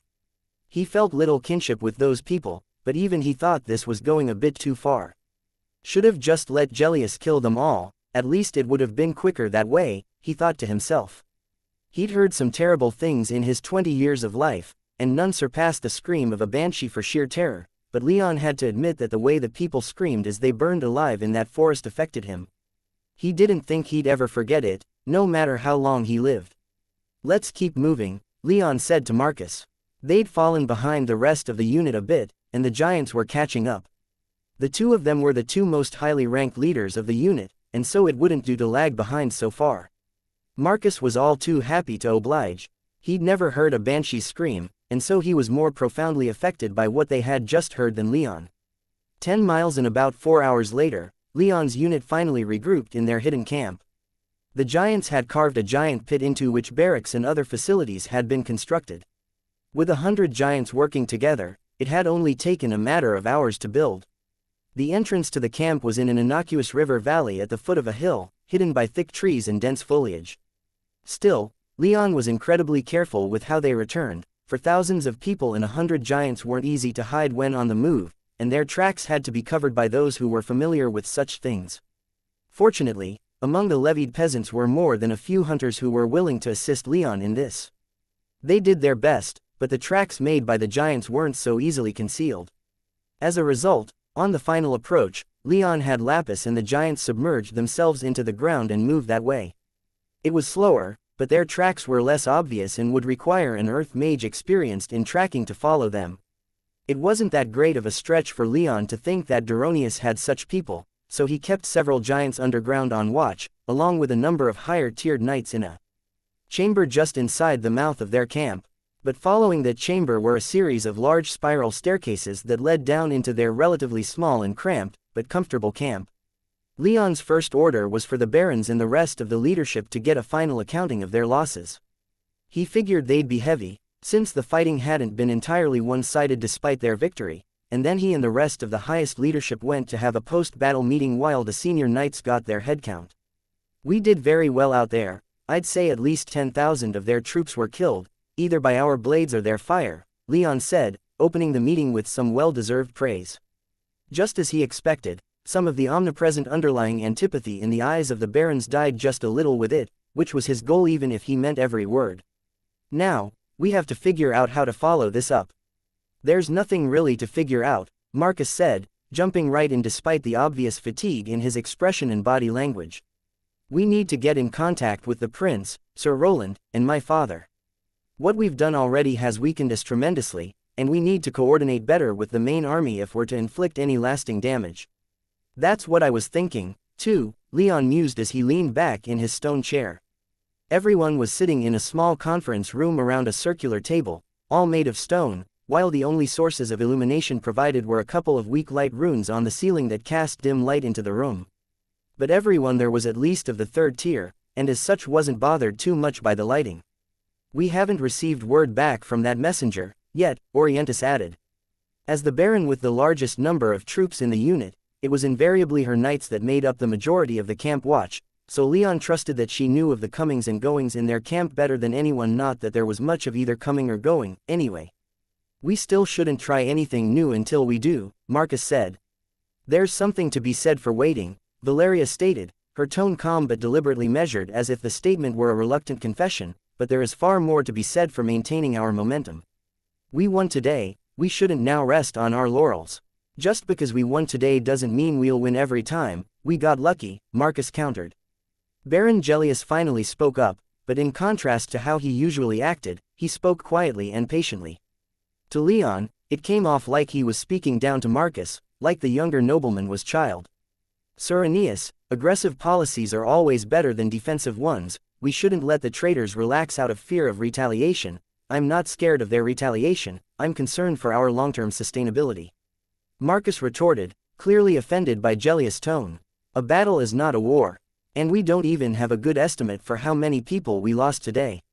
Still, I would guess that we're down at least a third of what we started with. Today was a victory, to be sure, but many more victories like that and we'll lose. We can't exchange one of ours for every 2 or 3 of theirs. Hells, we can't even lose one for every 10 they lose. If we're to win this war, and not just future battles, we need to keep this in mind. By waiting to make any more attacks until we make contact with Prince August, we'll be able to better use our strengths and maximize our chances of coming out of this with as many people still alive as possible." "I agree," Alcander whispered, surprising Leon a bit. Alcander was usually down for whatever fight was going on, at least in Leon's experience, so to hear him advocating for a more cautious approach wasn't what Leon was expecting. "As do I," Orientis replied, and the other 3 barons agreed, making the decision clear if Leon were to put it to a vote.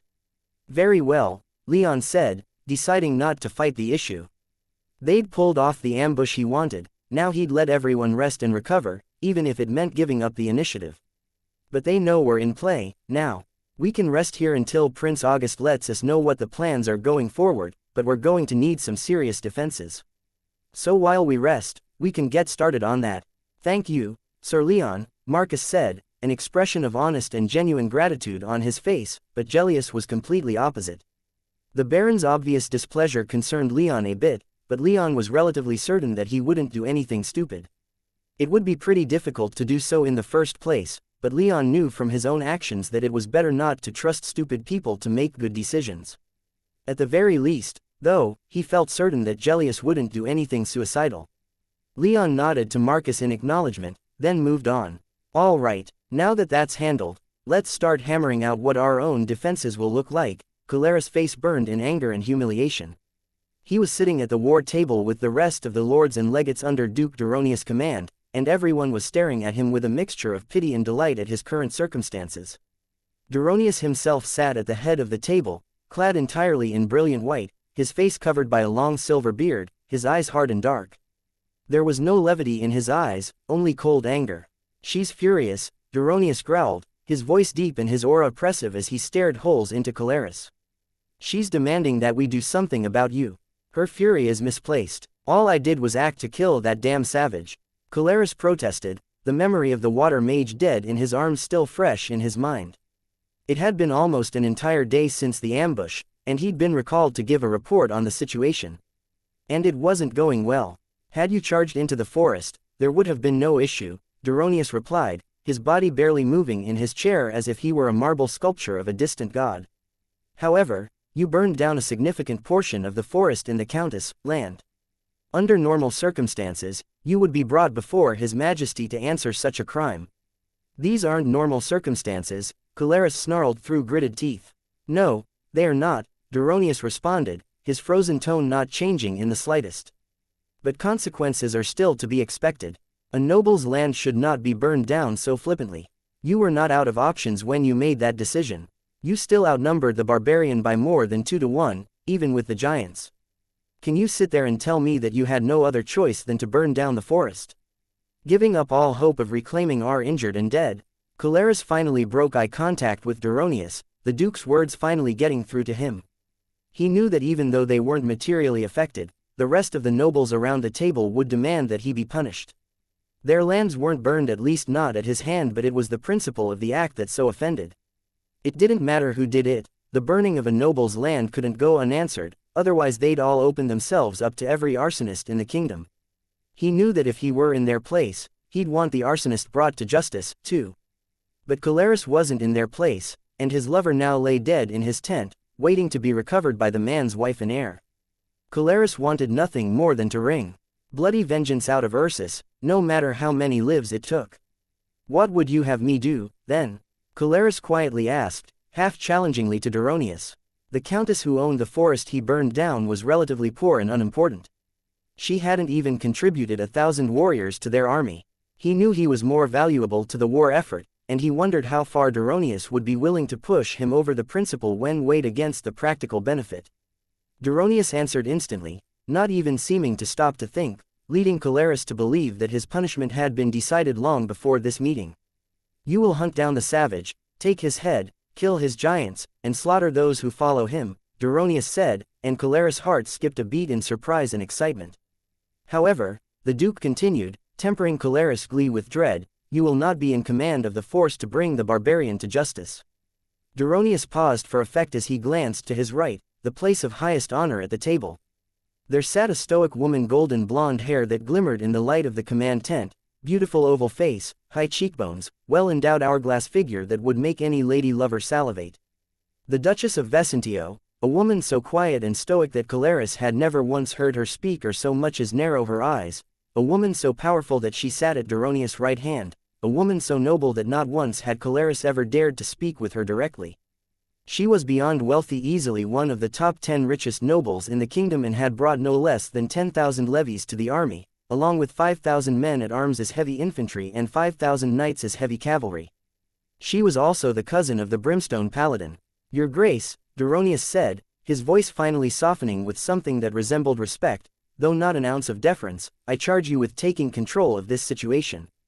Kill Ursus and all those that follow him, then return with all haste. Vesentio didn't say a word, but she quietly nodded her head in assent.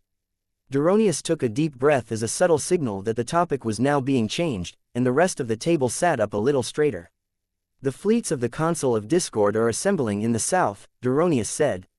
With them, taking Arimanium should be no issue at all. A few shots from our flame lances will annihilate their defenses. The Second Legion is also making its way south with its new legate. The bastard traitor August will soon be brought to justice. Chapter 437, Leon's Campaign IV 3 days. Leon scowled as he stared out into the dark forests of the southern territories. It had been 3 days since their ambush, and they'd not heard a word from August. Even worse, after that ambush, the human contingent of the unit was down to 2,000, and that was including those who'd been injured and since healed. Leon knew that Octavian's scouts were out in force scouring the woods looking for them, and with only 2,000 his chances of leading another successful ambush were slim, even with the giants. A few scouts he might be able to pick off, but given that they had proven themselves willing to burn down the forest to get at him, it was risky to try. All of this meant that for the past 3 days, Leon and his unit had mostly been sitting around in their underground camp waiting around, their scouts being the only exceptions, and that wasn't something that Leon was entirely comfortable doing in these circumstances. So, now he stood just outside the entrance to the camp, his invisibility ring activated, staring out into the dark, unsure of what to do now. Rather, he knew what he wanted to do and he knew what he needed to do, but he couldn't decide which to choose. He wanted to use his invisibility and the few spells he'd made in his downtime to go and wreak some havoc within the Octavian lines. It was incredibly reckless and risky, but it wasn't anything he hadn't done before, and he had confidence in his skills and experience. But he needed to wait for communication from August. Acting on his initiative was one thing, but he had to admit that Marcus was right when he brought up the fact that without support from the main army, still under siege in their fortified camp, then he wasn't going to be able to do very much to the Octavian forces alone. It was maddening, and he felt his heart race and his hands shake every time he thought about it. His enemy was right in front of him. He had to do something, and training so far hadn't cut it. In fact, there was something about the very idea of training that seemed to repulse him, and he couldn't honestly put his finger on it. He just didn't want to. It wasn't that simple, but Leon couldn't justify it any other way. Leon stood out there, leaning against a tree, thinking for what seemed like an eternity. It was the middle of the night, so he didn't have anything else to do other than think, but he couldn't come up with anything that could reasonably solve his problems. And eventually, he simply lost patience. Fuck it, he thought in frustration as he scowled and turned around and strode back into the camp, letting his invisibility drop for the benefit of the guards watching the entrance. Without breaking stride, Leon made his way over to the hallway where Marcus, Alcander, and the barons all had rooms in the center of their camp. Walking directly to Marcus's stone door, Leon hammered on it thrice. He heard a surprised groan from within. It was roughly midnight, so he knew he was waking Marcus up, but he felt like he needed to do so right now. Likewise, he loudly knocked on Alcander's door, waking the young nobleman from slumber. The fuck?" said Alcander's muffled voice from his room, and not a moment later, Marcus's door cracked open. "Sir, Leon," Marcus asked, blearily blinking in the dim light of the hallway. "Sir Aeneas," Leon formally responded, "I have some work for you and Sir Alcander. We should get moving." Marcus opened the door a little further, revealing his bare chest and extremely confused expression. "What's going on?" he inquired, still obviously waking himself up. "I'm not explaining multiple times, just get dressed and meet me outside," Leon said, glancing at Alcander's door as it opened to ensure that he got the message, too. "Hang on," Alcander drowsily sputtered as Leon turned back down the hallway. "Why?" "Just do it quickly, I'd rather not burn any more moonlight than we already have," Leon said over his shoulder as he walked back toward the camp entrance. Marcus and Alcander could only stare at each other in complete bewilderment. It was obvious from the lack of hustle and bustle in Leon's demeanor that they weren't under attack, but neither had any idea what was going on. But after a moment, Marcus shrugged and said, "Let's at least see what's going on." Alcander was a little grumpier, but he agreed. "Right, I think I'll bring my full kit, just in case, good idea." 10 minutes later, Marcus and Alcander, both fully dressed, armed, and armored, found Leon and Anzu just outside the entrance waiting for them. Unlike them, however, Leon was dressed a little differently, clad in what seemed to be leather armor covered in runes rather than his black magmic steel armor. Also notable was that Anzu was fully saddled and stretching his wings. "So, Leon, what's up?" Marcus asked as he and Alcander stepped out from the camp, the curious eyes of the guards boring holes into the back of their heads. "We're going for a little flight over to Prince August's camp," Leon answered, his tone completely nonchalant as if Marcus had just asked after the weather. "What?" Marcus flatly replied. "Wait, what? No, if we do that and we're seen, we're likely to be shot down." "Yeah," Alcander murmured as he stared warily at Anzu's saddle. I don't do so well with heights, especially when my feet aren't on the ground." Ignoring Alcander's comment, Leon said, "Won't be a problem." He gestured upward to the mostly overcast sky. "We've got plenty of cloud cover, and they won't be looking up. And their defensive wards won't be too much of an issue, either, we'll be flying very high." "If we're still seen," Marcus began protesting only for Leon to cut him off.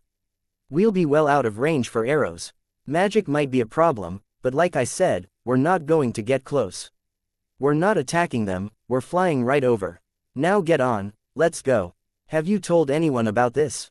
Marcus asked. "Valeria and Alex know, but we'll be back hopefully before anyone wakes up. Or, at least, I'll be back. We'll have to see if the Prince and Marquis Aeneas let the two of you come with me." Still, Marcus and Alcander hesitated.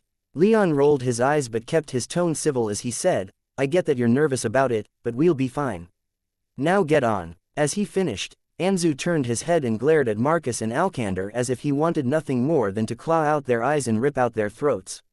Naturally, this didn't inspire much confidence in either noble, but with one more glance in Leon's direction, they both took a few steps toward the albino griffin.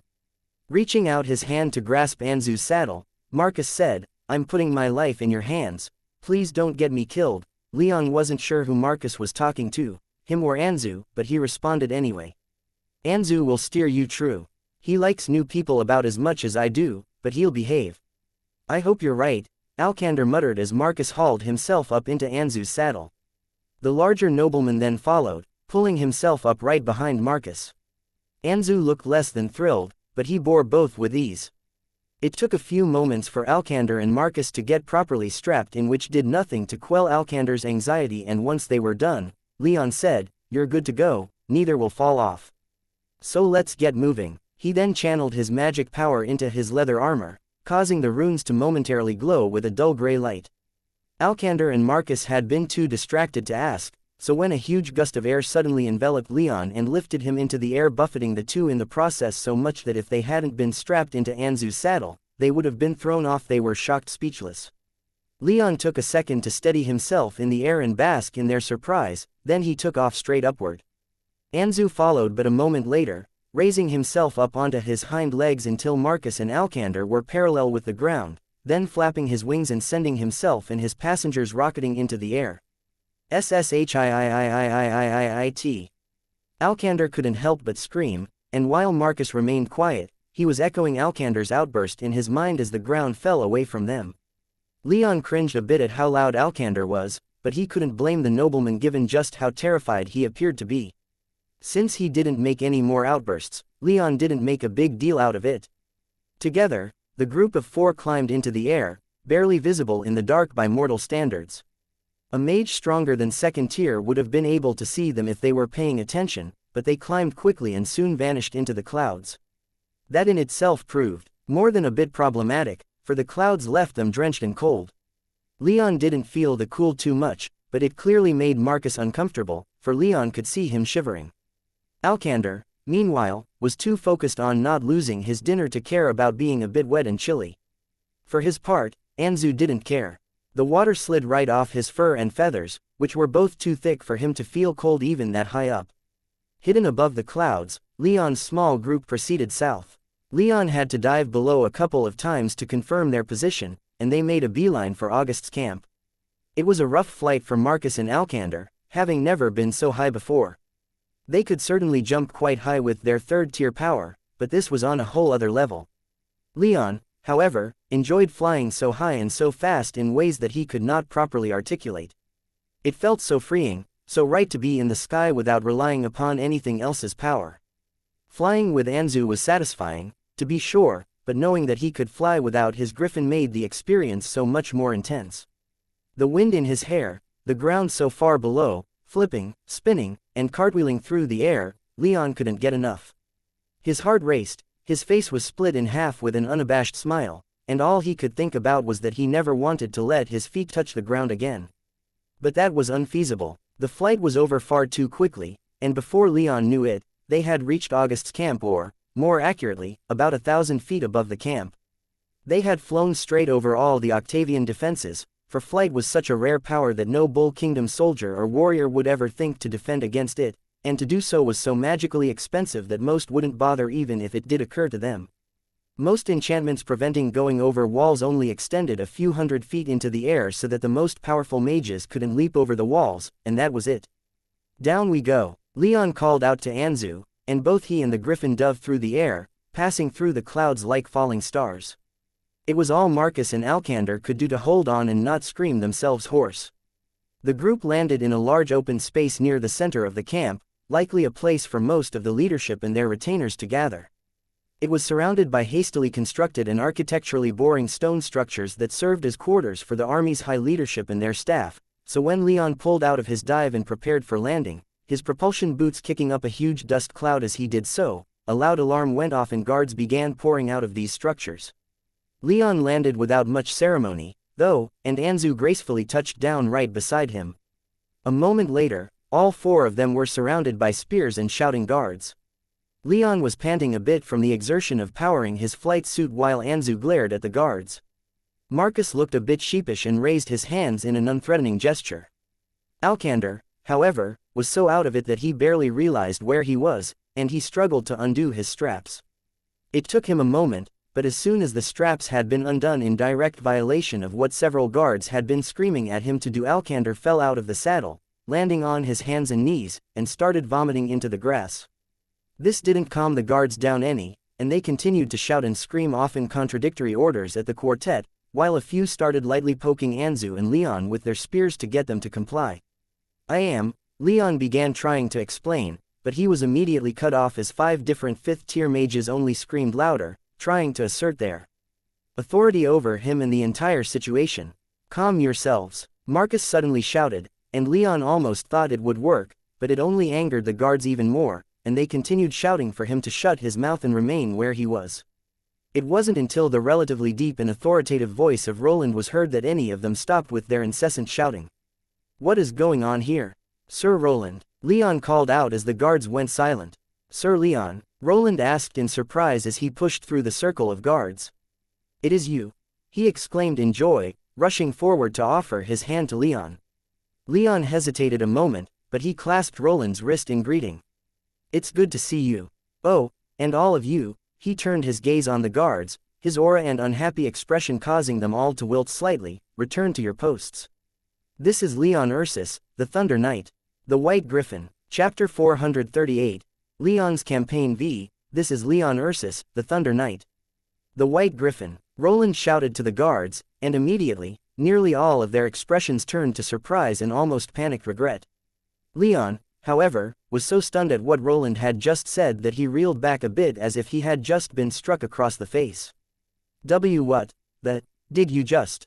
He sputtered, looking at Roland as if he were a two-headed dog that learned to talk. Oh, by all the gods and devils, that is just the greatest thing I've heard all week.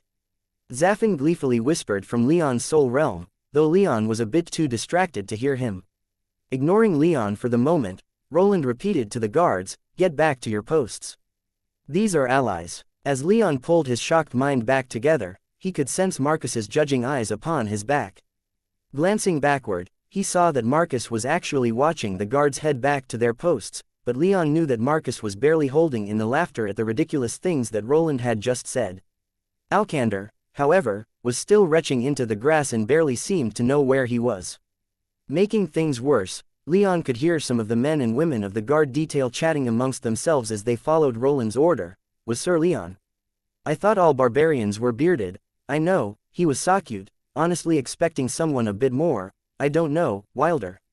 Heard he has 1,000 giants with him, and that they've already killed 50,000 of Octavius Nutlickers. Knew I'd seen that griffin before, maybe they're not all that bad, Leon thought to himself, but once they had gone a respectful distance, he turned his attention back to Roland coincidentally as Roland did likewise. So, Roland said, Sir Leon Leon interrupted the paladin by uncharacteristically throwing his arm over Roland's shoulders and pulling him close as if he were an old friend. But he wasn't an old friend. If you ever call me those things again, Leon whispered into Roland's ear, emitting a few strands of killing intent that had Roland's hair standing on end, I will end you. I will fucking end you. Got it? With a quick flash of light, Roland slipped out of Leon's grip and stood a few feet away, a bemused smile on his face. I suppose I can refrain from such titles in the future, but I can't say the same for the rest of the army, he said in a smugly matter-of-fact tone.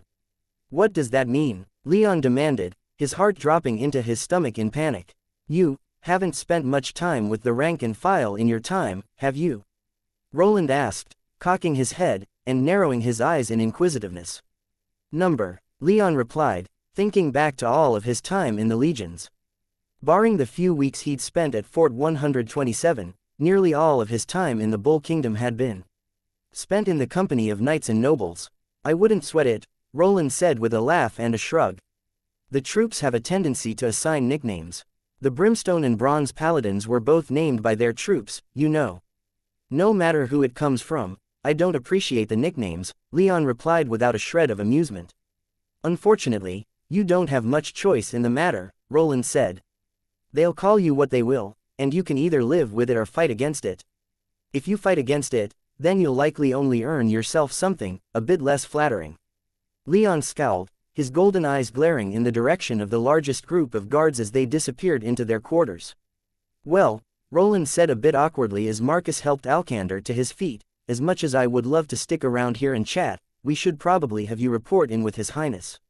Come with me. Roland then led them to the largest of the stone barracks, being about 4 stories tall and dense with offices on the first 3. Anzu had to wait outside, though, much to his consternation, but accepted it when Leon rubbed his head and made sure the griffin knew he was coming back soon.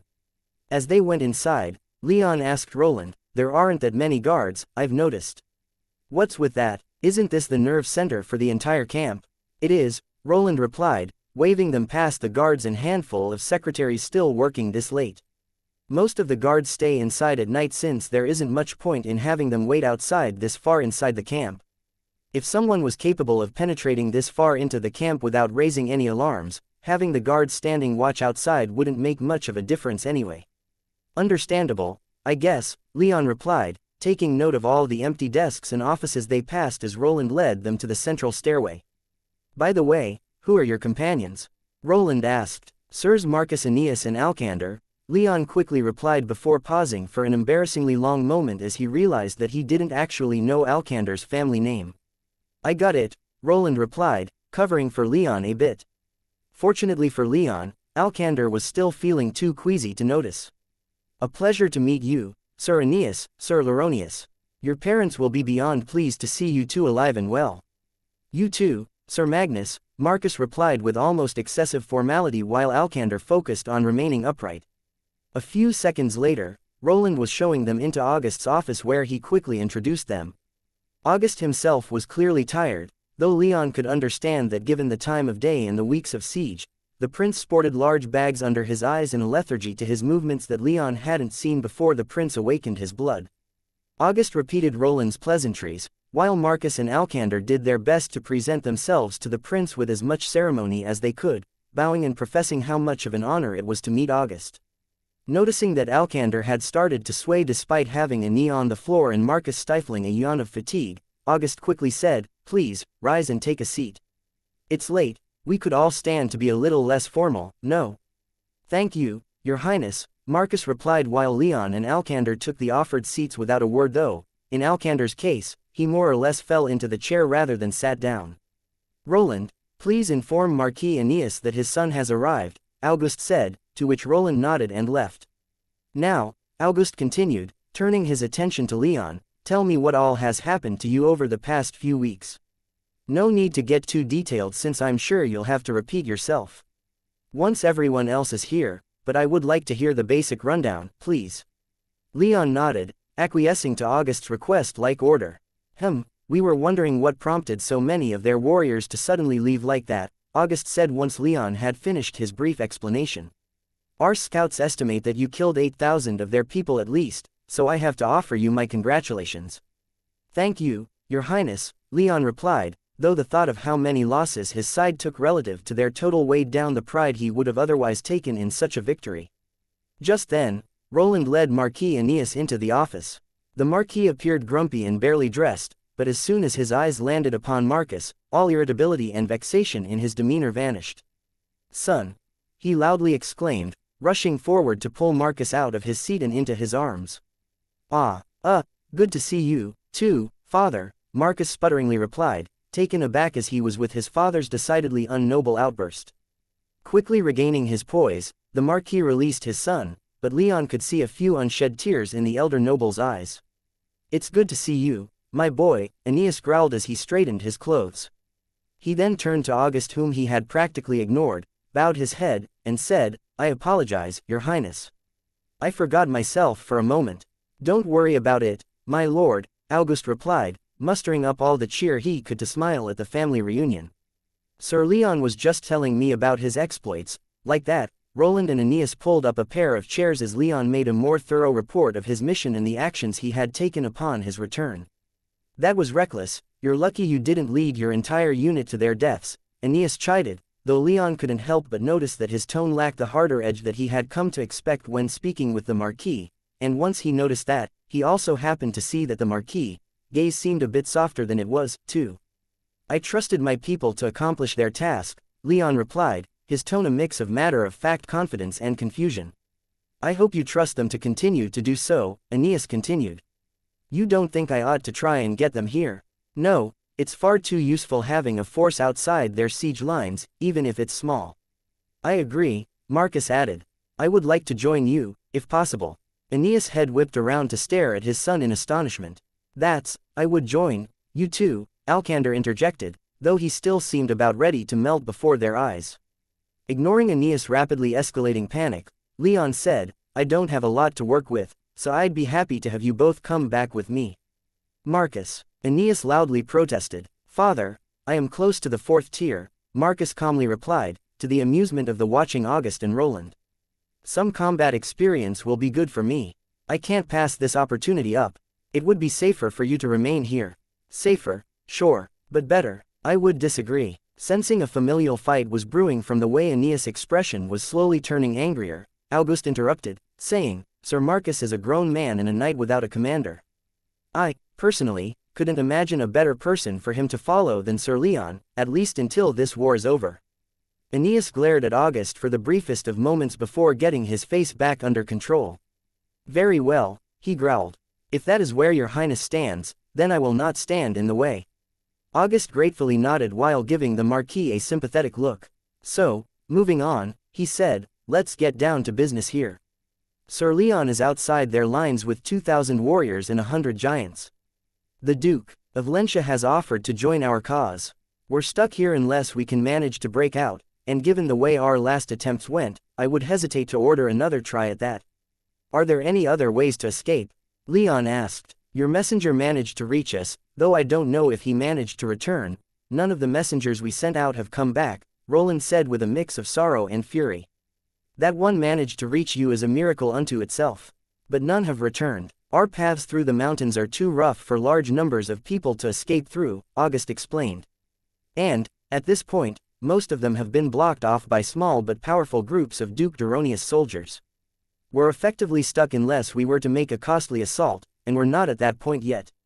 "Aren't you, though?" Leon asked. "Seems to me like none of us have many options. We're still outnumbered almost 2 to 1, and unless we take drastic action, we'll run out of food before anything happens."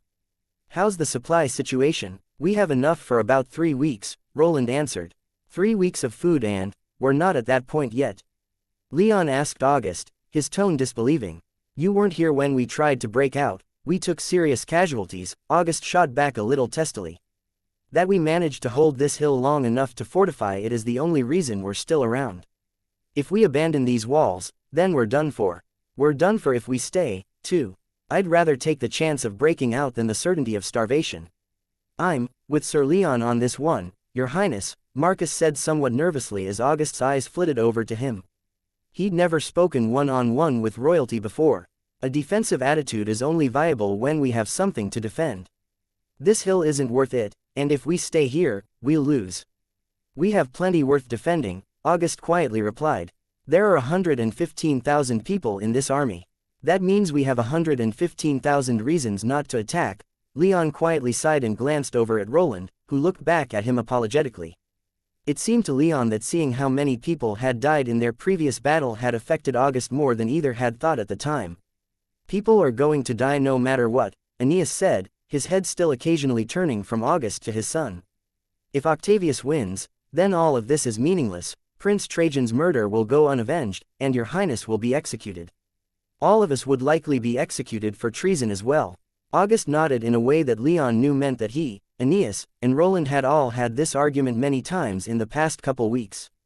That they were still hunkered down on the hill simply meant August hadn't yet decided what to do and was hesitating now that he had been confronted with what the cost might be following the previous battle.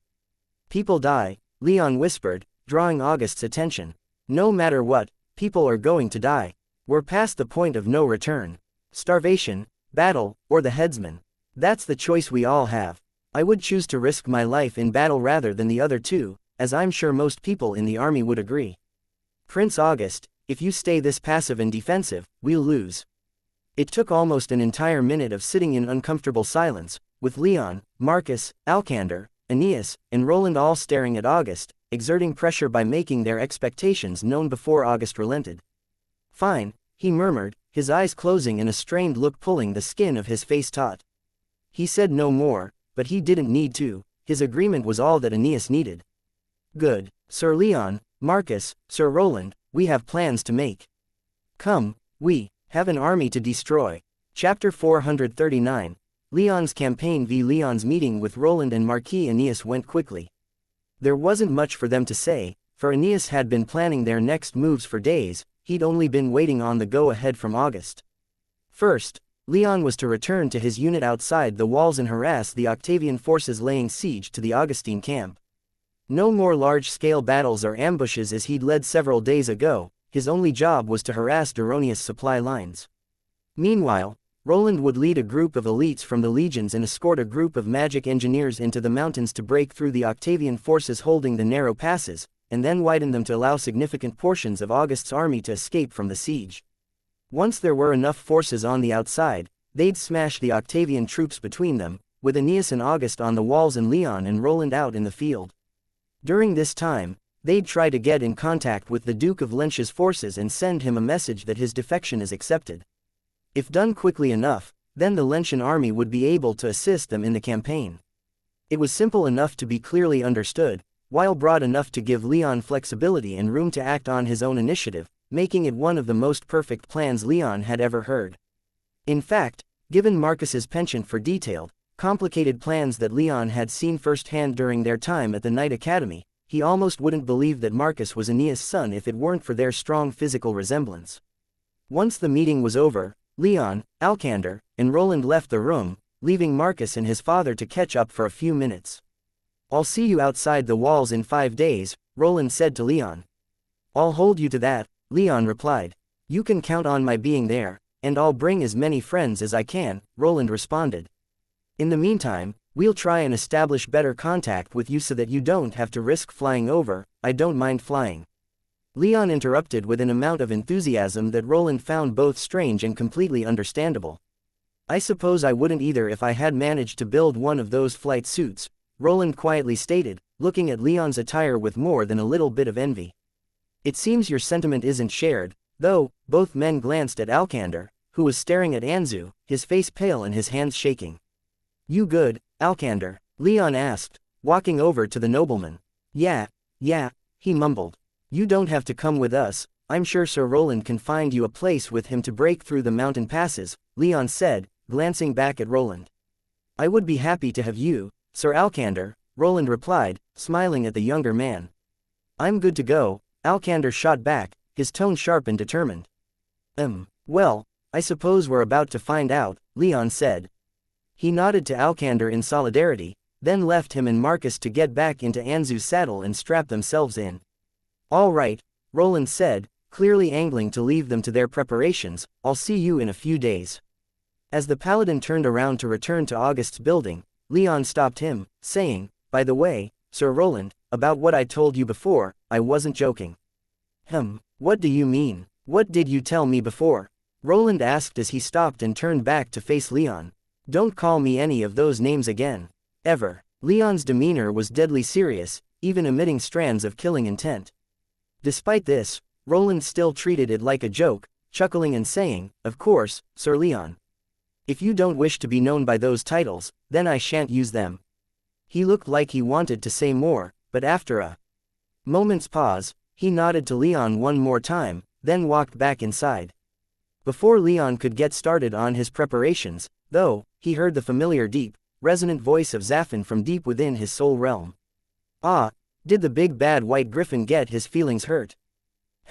How about it, Thunder Knight? Surely you're too tough to let a few names get the better of you." The demon's tone was mocking, but as he continued, he suddenly seemed to become much more serious. "Of course, I know you aren't tough enough to take that, your skin is so thin that it's practically transparent." Leon replied, knowing that he wasn't going to hear the end of this very soon.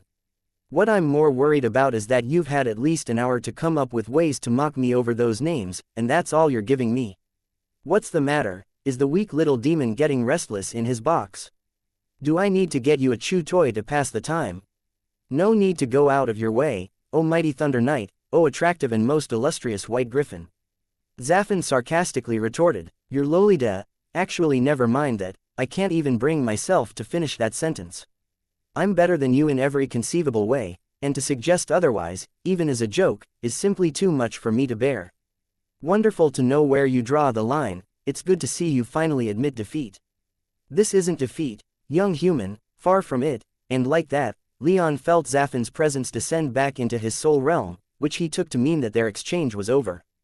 Oddly enough, it actually put quite a spring into his step, knowing that Zaffin had been beaten back in their little verbal spar, but he could feel something was up with the demon. His mocking was simply too awful for him to be completely all right. But this wasn't the time to be pondering the demon's issues. The sky was calling to Leon, and he had to answer. Quickly donning his flight suit, Leon made sure that Marcus and Alcander were properly secured and then took off, kicking up a huge cloud of dust in his wake. Anzu was right behind him, soaring into the firmament, his coat gleaming every time the moon shone through the clouds. Leon spared Marcus and Alcander a single glance before the thrill of flight overtook him. Marcus seemed fine, but Alcander, as with their previous flight, barely seemed able to keep himself upright.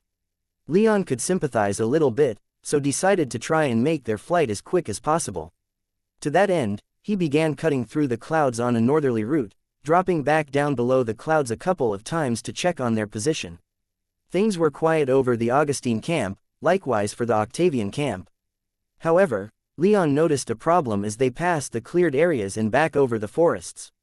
He could see the trees moving as thousands of people pushed past them. He could hear the thunderous footsteps and the labored breathing of people marching through the rough, swampy terrain. These weren't his people, these were undoubtedly sent by Duronius.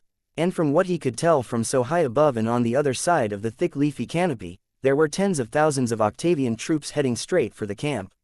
As the realization sank in, all elation that Leon felt in liberating his feet from their earthy prison vanished, replaced with a slow, cold dread.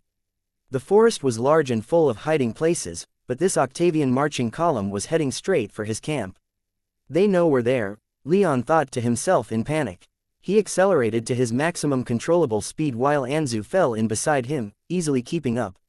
Leon had to get back to the camp as soon as he was able to, for this unit was close enough that he might not have enough time to get his 2,000 people awake and moving in time to escape. Caleres slowly picked his way through the forest on foot. His horse had been killed the last time he'd been foolish enough to ride one into the trees, and he wasn't about to risk another of his expensive steeds on this mission. Most nobles, he knew, wouldn't be so quick to abandon such things, but he had no qualms about mingling with his knights and men at arms on foot. Especially so when it would bring him closer to Ursus. He knew that he was going to get the barbarian this time. He had the 5,000 men and women of his retinue that survived Ursus' ambush, plus another 45,000 from various other nobles with him. There was nowhere for the barbarian to hide with such a large force about to crash down upon him. He couldn't help but smile. Caleres could practically feel his lover watching him, supporting him in bringing the justice of civilized people to the savage that had prematurely sent him to his ancestors. Ahead of him, one of his weaker men at arms stumbled over a root and face planted into the mud. A few of his knights snickered if pressed. Caleres would have admitted that it was quite comical, but that quickly stopped as Caleres stepped forward to help his man-at-arms to his feet. "Be careful out here," he said. "Always watch where you're going. We don't know what heathen tricks the savage has left for us in these woods." "Yes, my lord," the man-at-arms replied, his face wearing the expression of abject shame and embarrassment. "I apologize for making such a fool of myself. Don't worry about it, just focus on which of the hells we will unleash upon our enemies." Caleres chuckled good-naturedly, clapped his man-at-arms on the shoulder, and urged him onward. His lover was dead, but he had many other good people at his side, including the forces from Vesentio, Argentum, Lentia, Segovia, and Bellum with him, along with another dozen units from smaller noble territories. He still grieved for the water mage, but with so many good people at his sides and back, Ursus' fall was guaranteed. When his revenge was so secure, he couldn't help but smile. Leon stood outside of the underground camp entrance, watching as his people filed out almost painfully slowly. He was fully armed and armored, with Valeria, Alex, and Anzu at his side. The barons had gotten their people moving in short order, though had taken some prodding on both Leon and Marcus's part to get them started. There hadn't been much time for Leon to brief the barons and high-ranking knights of what had happened during the night. The Octavian forces were only about an hour or two away from their camp when he, Marcus, and Alcander returned, and he could practically feel every second that ticked away. It had been long enough now that most of those leaving the camp could hear the Octavian forces in the distance, even with the muffling effect of so much forest between them, and that spurred their movements onward. As they exited the camp, they got into a loose marching formation and started moving. It was only Leon, his retinue, and the giants that stood still, keeping an eye on their southern flank. If Duronius wanted his people to hit Leon in the rear, they'd have to fight their way through 100 giants and Leon himself to do so. He was ready. His hands were calm, his heart rate steady, his demeanor calm. Unfortunately, the same couldn't be said for most of his people, and even Alex standing next to him subtly shook in fear as the sounds in the distance slowly became louder and louder. Only Valeria next to him was as calm as he was, and he wished he could be surprised or reassured by that.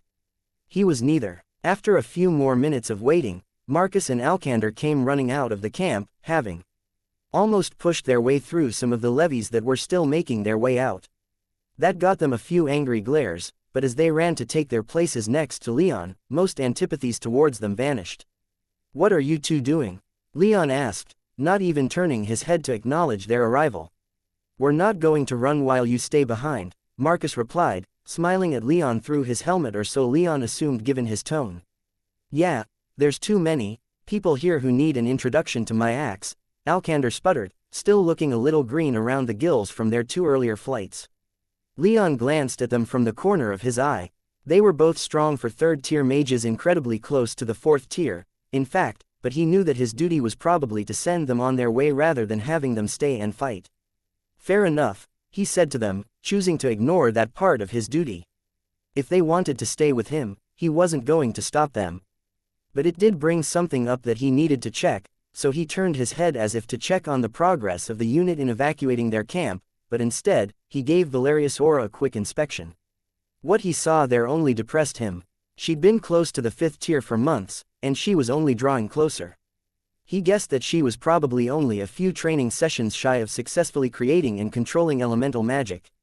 And the stronger she got, the harder it would only be for him to confront her. After this, he thought to himself. He knew he'd said things like this before, but if he lived through this next battle, he'd make good on this promise. This had to be nipped in the bud. Suddenly, as Leon was getting a read on Valeria's power, a massive aura made itself known deep in the forest, causing his head to whip around in alarm. A moment later, a fireball the size of Leon's entire body came peeling out of the woods and hit a 5th-tier equivalent giant straight on. The explosion was tremendous, but Leon at first thought the giant had shrugged it off. Through the bright orange flame, Leon could still see a few glimpses of its body standing upright. However, as the fire quickly died down, he saw that the boulders that made up its body had almost completely fused together, the formerly gray and black stone now glowing a dull red. A moment later, the giant fell, its body's brittle stone crumbling to pieces on the ground as the underbrush around it caught fire. For the first time since he'd brought them, Leon had lost a giant. And the aura in the trees only grew stronger. "Get down," Leon shouted as more fireballs came roaring out from the trees. Chapter 440, Leon's Campaign 7, Get Down. Leon shouted as more fireballs came roaring out from the trees. He and those closest to him hit the dirt. Even Anzu dropped down to the ground. The giants, on the other hand, stood their ground. Led by Lapis, the giants created huge earthen walls between themselves and the fireballs, reinforcing them in certain places with stone. The fireballs hit this wall and detonated with extreme force. Fire spilled over the top of the wall, but none of it hit the giants. The explosions, however, tore the wall to pieces, and a moment later, another volley of fireballs followed the previous. Most of these ended up like the first volley, smashing and exploding relatively harmlessly against the wall, but 2 fireballs made it through and splashed across the bodies of a pair of giants, throwing them to the ground hard enough to shake the ground. Leon was dismayed to see the giants remain laying there, unmoving. He focused his magic senses on those giants and could vaguely feel the lightning magic that animated their bodies dissipate into the air. Fury ignited within him. He was tied to these giants in a way that he wasn't to most of the humans in his unit, and while he was angered and saddened when he lost any of them, seeing the giants fall was a personal loss that simply outweighed that of the others. He turned his gaze back ahead of him, and his magic senses slipped past the wall, rippling out into the woods. There, he could see the hordes of Octavian troops waiting among the trees. In front of their ranks were a dozen groups of powerful mages, 20 per group, and each mage possessed of 5th-tier strength. The formation they stood in somewhat resembled that of a fire rune, with each holding a silver baton covered in runes that funneled their magic power to the mage in front of the formation. Each of these mages were 6th tier, and fire danced at their fingertips as they prepared another volley of fireballs. Leaping up from where he lay almost face down, lightning coursing through his body, Leon alighted on the top of the wall, a golden spear of lightning appearing in his hand. The formations powering the fire mages were far away and many trees stood between him and them, but there were a few angles he had available. Sensing the mages about to fire again and the holes in the wall not quite patched up yet, Leon chose one of these angles and hurled the lightning bolt with all the strength he could muster. The bolt passed through the trees with great speed, faster than any bolt he'd ever hurled before. In less time than it took Leon to blink, the bolt exploded on the chest of his target, one of the 6th-tier fire mages in front of the formation. The fire mage was thrown back like a ragdoll by an explosion of golden sparks and hundreds of tiny arcs of lightning. The lightning explosion was powerful enough to impact the formation behind him, throwing to the ground those closer to the front while forcing those further back to their knees. The fire mage himself was killed almost instantly, his flesh melted away and the rest charred black. Leon wasn't quite expecting his attack to have such an effect, but after a moment of thought, he figured it made some sense. It likely required everything that mage had to control the magic power of the 20 mages behind him into his attacks, even with the aid of those silver batons, leaving him with nothing left over to defend himself. For the briefest of moments, Leon felt a welling of pride in his chest, which was immediately dashed as another volley of fireballs rocketed forth toward the giant's wall. He raised his defenses in anticipation of the barrage. Again, fire exploded upon the wall, and again, a few fireballs managed to make it through, striking several of the giants and killing the lightning wisps within their stony forms. The rest of the giants began rumbling, but not in any way that Leon could interpret. It wasn't language, more like a roar of fury, something which Leon had rarely seen in the normally ever calm beings. For his part, thanks to his considerable command over the element of fire, none of the fire came close to him. Once the flames died down, Lapis and the rest of the giants extended their arms toward the wall, and with what seemed like a synchronized snap of their massive rocky fingers, caused the wall to detonate outward, firing debris in the direction of the Octavian forces. Contrary to Leon's muted expectations, the debris flew fast and far, hitting their enemy like meteors. In an instant, hundreds of the weakest members of their enemy's force were killed or incapacitated. The mages powering the flame artillery, however, were largely unharmed and continued to prepare another attack. Leon noticed that the attacks were slowing down, however, and Lapis seemed to realize the same thing. Again, the blue-streaked giant roared, and the giants once more began using their mastery of earth magic to rip immense boulders from the ground and heave them at their enemies. Leon pitched in, too, with a couple of well-aimed lightning bolts. Scores of Octavian troops fell, and 3 of their artillery formations were taken out of action. The remaining 8, however, opened up with another volley, and the giants weren't able to raise their wall in time to block the strike. 2 fireballs missed their targets, careening out into the woods behind them and smashing into the shallow hill that the camp had been built under, but the remaining 6 hit their marks, killing 6 more giants. The giants roared again, shaking the earth with their fury. Without waiting for a command from Leon, the giants charged, leaving only Lapis behind with Leon, Valeria, Alex, Anzu, Marcus, and Alcander. "Fucking hell," Alex shouted, finally getting a moment to breathe after that exchange of magic. Marcus and Valeria were a bit more composed, both rising as Marcus asked the question on both of their minds. "Should we charge, too?" Leon turned his gold eyes to the 2 young nobles, and neither balked. They were ready for a fight, they wanted to fight. Then, he glanced behind them. The rest of the unit had paused in their evacuation. The camp had been emptied, but the column wasn't moving. Projecting his magic senses once more, Leon scanned the region to see what the problem was. And his heart sank. "Not yet," he whispered.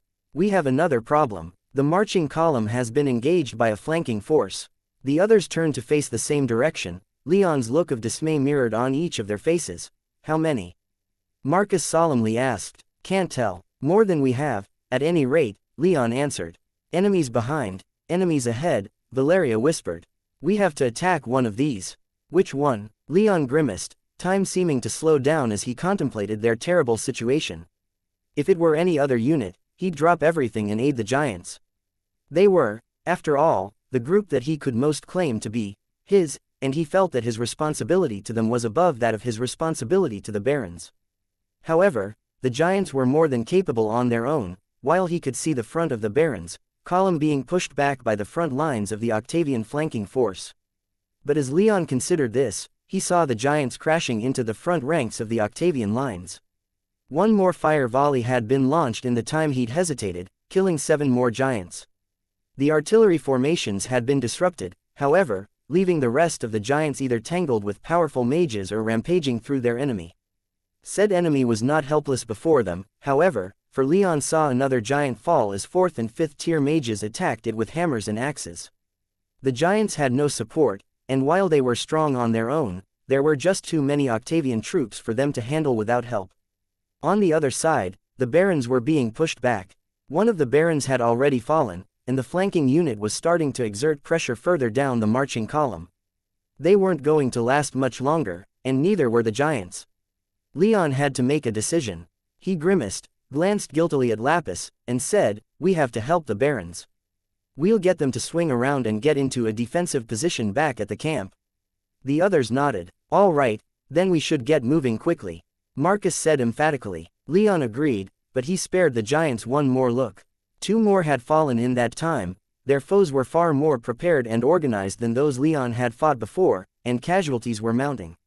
"Let's go," he reluctantly shouted, and he started running for the front of the marching column, the others hot on his heels. A little surprisingly, Lapis followed as well, and the giant spoke not a single word of complaint. Leon wasn't entirely sure why, but he wished he could say it was a surprise.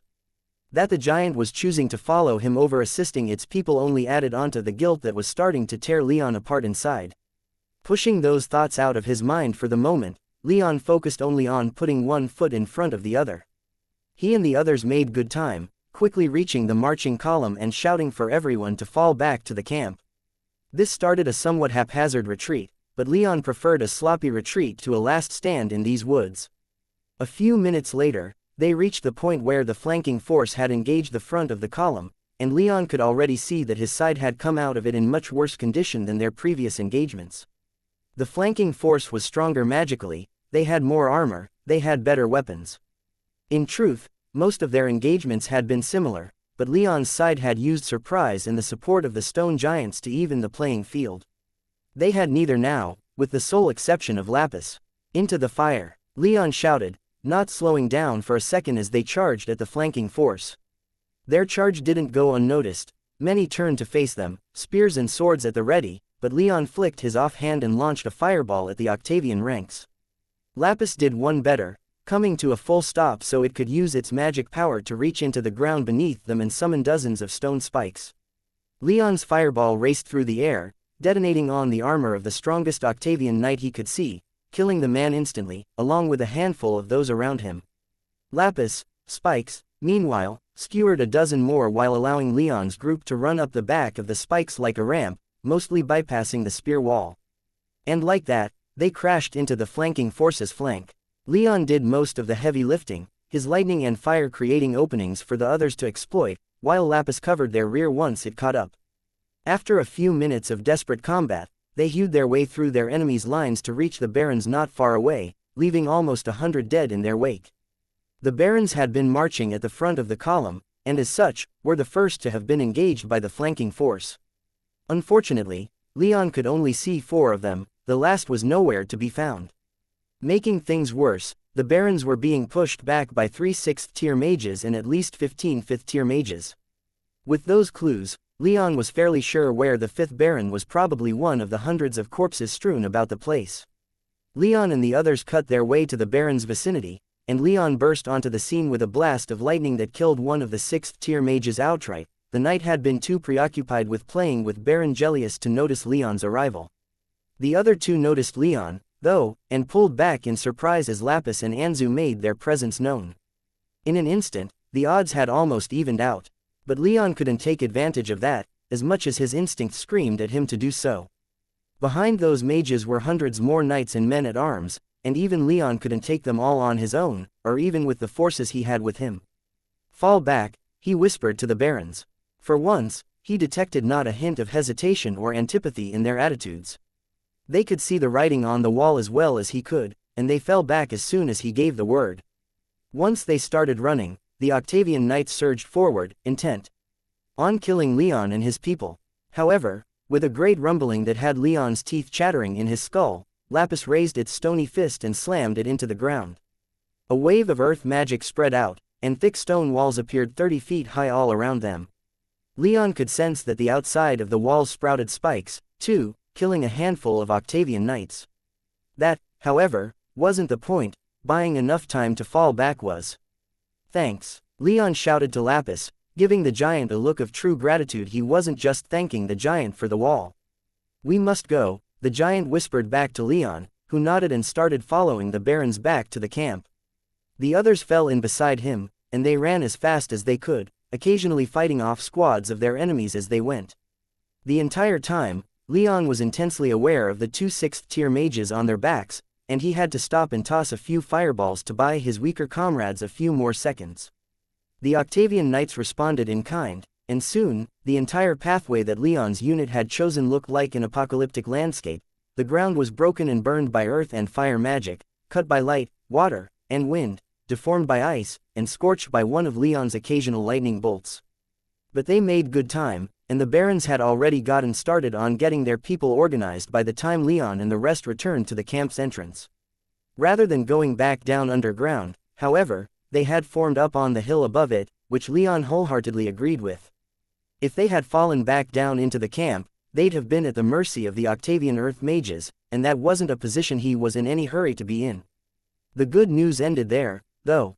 Leon could see in the distance that more giants had fallen, adding up to almost half of the total number. His heart sank in shame and sorrow, and not even the piles of dead enemy troops could raise it. Making matters even worse, as his magic senses swept over his human contingent, he could see that they'd lost roughly a third of their number in the woods. They had barely over 1,000 fighting men and women left. There was no getting past this. On the other side of the hill was a tributary of the Naga River that they'd have to ford to get away, and the crossing would leave them sitting ducks for their pursuers. They'd have to stand and fight.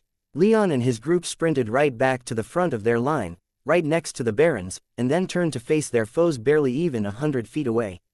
They'd slowed to reform their lines, but Leon knew they were either about to charge again or blast them with magic. Neither option appealed to him, but now that his people were back in something that resembled a cohesive formation, he had another option. "Looks like this is it," Leon said to everyone who could hear him. "All or nothing, we're not getting away from this fight. We either counter them, or we die here. And I don't feel like dying here. Charge." Chapter 441. Leon's Campaign 8. Leon's unit was cornered. They had been separated from the stone giants, and they had taken heavy casualties. As a result, when Leon gave the order to charge, only a few hundred of the 1,000 or so that remained joined him. It was a dismal showing, one that would have had Leon face-palming in shame if he weren't so preoccupied. At the very least, none of the people that Leon interacted with regularly failed him. Marcus, Alcander, Alex, Valeria, Anzu, and Lapis all charged with him. Fortunately, even with how few of his people were charging, it was still enough to take the advancing Octavian troops by surprise. They were forced to halt their own charge where it was, with sloppy lines and terrible formations as Leon's unit attacked. That didn't stop the stronger Octavian mages from utilizing their magics, though. Even before Leon's unit hit their foe, numerous holes were punched in their line by elemental magic, and even Leon himself was hit a few times, though his armor staved off the worst of it. He was more concerned with the weaker members of his party, but thankfully, he drew most of the magical attacks that might have otherwise been fired at them. He also didn't just take the attacks. Responding in kind, Leon hurled a handful of lightning bolts at their enemies, killing 3 5th-tier mages and injuring a few more as he ran. Lapis, too, was hit by many attacks, but the stone giant took all of it and made it look easy. Without their casting formations from earlier in the day, it was much harder to take down a 6th-tier giant as strong as Lapis. Leon, however, did see a few small cracks being made in the giant's stony skin despite Lapis' seeming lack of concern. The charge was short, it didn't have far to go. A few Octavian warriors were caught without support and were swiftly cut down by Leon's desperate, scared, and angry unit, but the balance was still firmly in their enemy's favor. However, once Leon's unit finally made contact with their enemy, many of those who didn't charge began to find their nerve and ran to support their comrades, though many more stood firm on the hill. Leon himself hit the enemy lines with as much force as he could manage. Many Octavian troops were cut down by his blade, while quick blasts of fire killed many more. His party by far did the most damage to their foe as they followed him, but the barons did all right, too. Many mages tried to stop them, but led by Leon, the unit was like lions among sheep, slaughtering as they went with little trouble. Leon remained silent as he pushed forward, concentrating completely on the challenges ahead, putting every ounce of guilt and sorrow at the losses sustained by the giants and others in his unit into every swing of his blade and blast of fire that erupted from his fingers. It didn't matter who stood up to try and stop him, they fell before him like wheat before a scythe. Groups of 4th and 5th tier mages attacked as he pushed deeper, only to fail as their attacks were either dodged outright or slid off his black magmic steel armor. Behind him, he could hear the others being almost as effective. Marcus shouted incoherently with every swing of his blade, while Alkander's war cries were slightly more understandable. "Fucking traitors!" he bellowed, driving his axe into a hapless 2nd tier's shoulder, pushing it almost down into the man's lung. Alex and Valeria, meanwhile, made short work in stoic silence, with Valeria covering Alex when higher-tiered warriors stepped in, and Alex covering Valeria when she was dealing with their stronger foes. They were doing spectacularly well, but their momentum was unsustainable. The Octavian flanking force simply had too many people, and they couldn't hew their way into their lines fast enough to stop the ranks further back from planting their feet and bracing for their charge. Consequently, up and down Leon's line, his people were being slowed, then stopped, and then pushed back, their charge halted and then reversed. Following a feint, Leon quickly removed the head of a 5th tier mage, his blade sliding between the man's helmet and breastplate, giving Leon enough room to take a second to pause, take a breath, and project his magic senses. As soon as he did so, his heart sank even further than it did when he first saw the forces that were marching on the camp. Hundreds of his people were dead, his giants were down to a paltry dozen, and all those that were left were being inexorably pushed back. Still, it wasn't until his magic senses spread further out that his blood ran cold. From further north, he could see the approach of thousands more people in Legion colors, with the familiar face of Surtur Aurelius riding out in front of them. For a moment, Leon was confused. He knew that Aurelius had been dismissed from his command by Prince Octavius, so he had no idea why the legate was back in command of his legion. Given that Aurelius had fought against the Augustine forces before, Leon could only assume that he'd been pardoned for some reason and given his command back with orders to reinforce Duke Duronius. No matter what actually happened, there was only one order that Leon could give now. Unfortunately for him, he gave it too late. Caleres felt nothing but sweet catharsis as he cut down Ursus, people left and right. They had foolishly charged his retinue, and while the barbarian himself had charged at a different part of the line, Caleres still took no small amount of pleasure in killing the traitors that followed him. The Count had lost one of his few remaining 6th tier mages already, but with the way things were going, he knew that the battle was almost complete. Even now, at least one of the treasonous 5th tier nobles that had charged their position had been killed at his hand, and he could see the other 3 were in dire straits. Ursus himself and those around him including that damned giant were acquitting themselves admirably, but soon, they'd be all alone. And then, Ursus shouted something that Caleres hadn't been expecting given the savage's reputation for violence. "Fall back to the hill," the barbarian shouted, his voice easily carrying over the roar of battle. "Back to the hill," he repeated, and his people slowly began trying to disengage and retreat back to where their remaining people were hunkered down on the hill. Their numbers had been significantly reduced over the past few hours. Where once they had been roughly 2,000 strong, they now numbered barely a few hundred, and when Caleres glanced off to the south, he could see that the giants had been greatly reduced in number, too. He was about to order his army to pursue, not that they needed such encouragement, when the blue-tinted giant loudly rumbled, its deep resonating call easily passing through everyone present to be heard in the distance, where the handful of remaining giants began disengaging from the rest of the main army, too. They'd been greatly reduced in number, taking at least 90% casualties in Caleres' estimation, but they had still killed thousands of people in the rest of the Octavian army. However, a smile graced Caleres' face as he realized that they'd only managed to savage the vanguard. The armies from Lentia and Vesentio had been untouched. They had been sent out by Duronius with more than 50,000 warriors. At least 10,000 were likely gone by now, leading Caleres to feel some small amount of respect blossom in his heart for his adversary, despite Leon killing his lover, but they still had more than enough to bring an end to Ursus and his remaining few hundred. The giants moved extremely quickly, easily breaking off from the vanguard and falling back, though one was consumed by some kind of suspiciously demonic fiery creature that Caleres saw summoned from a spell scroll used by a 6th tier knight.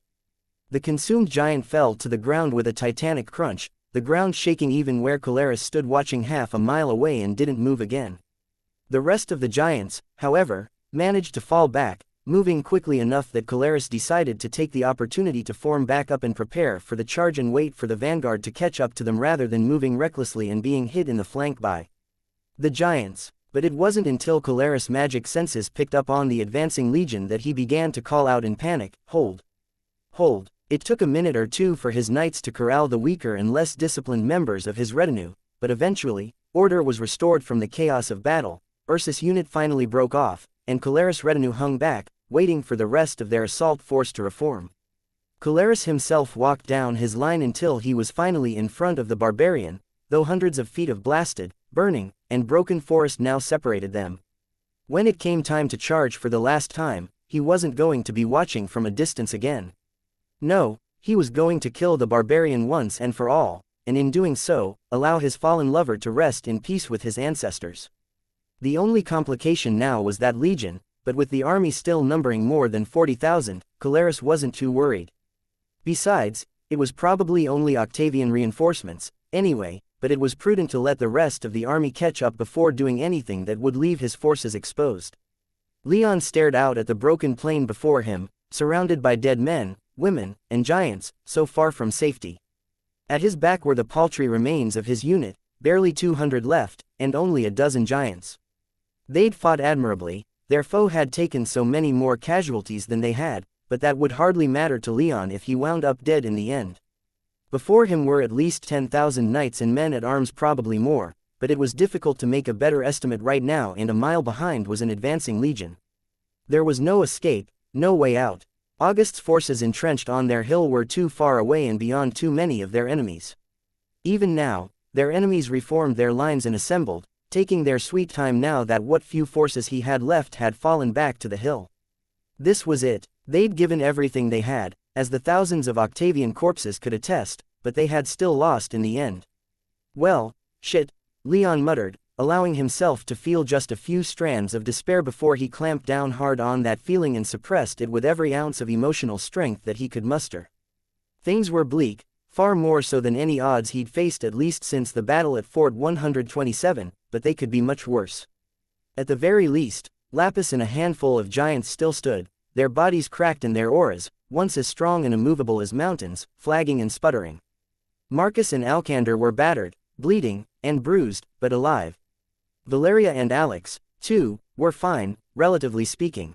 They had scrapes and small injuries, their armor was dented and bloody, and their weapons weren't in great shape, either, but they remained on their feet, as strong and defiant in the face of their impending deaths as anyone else.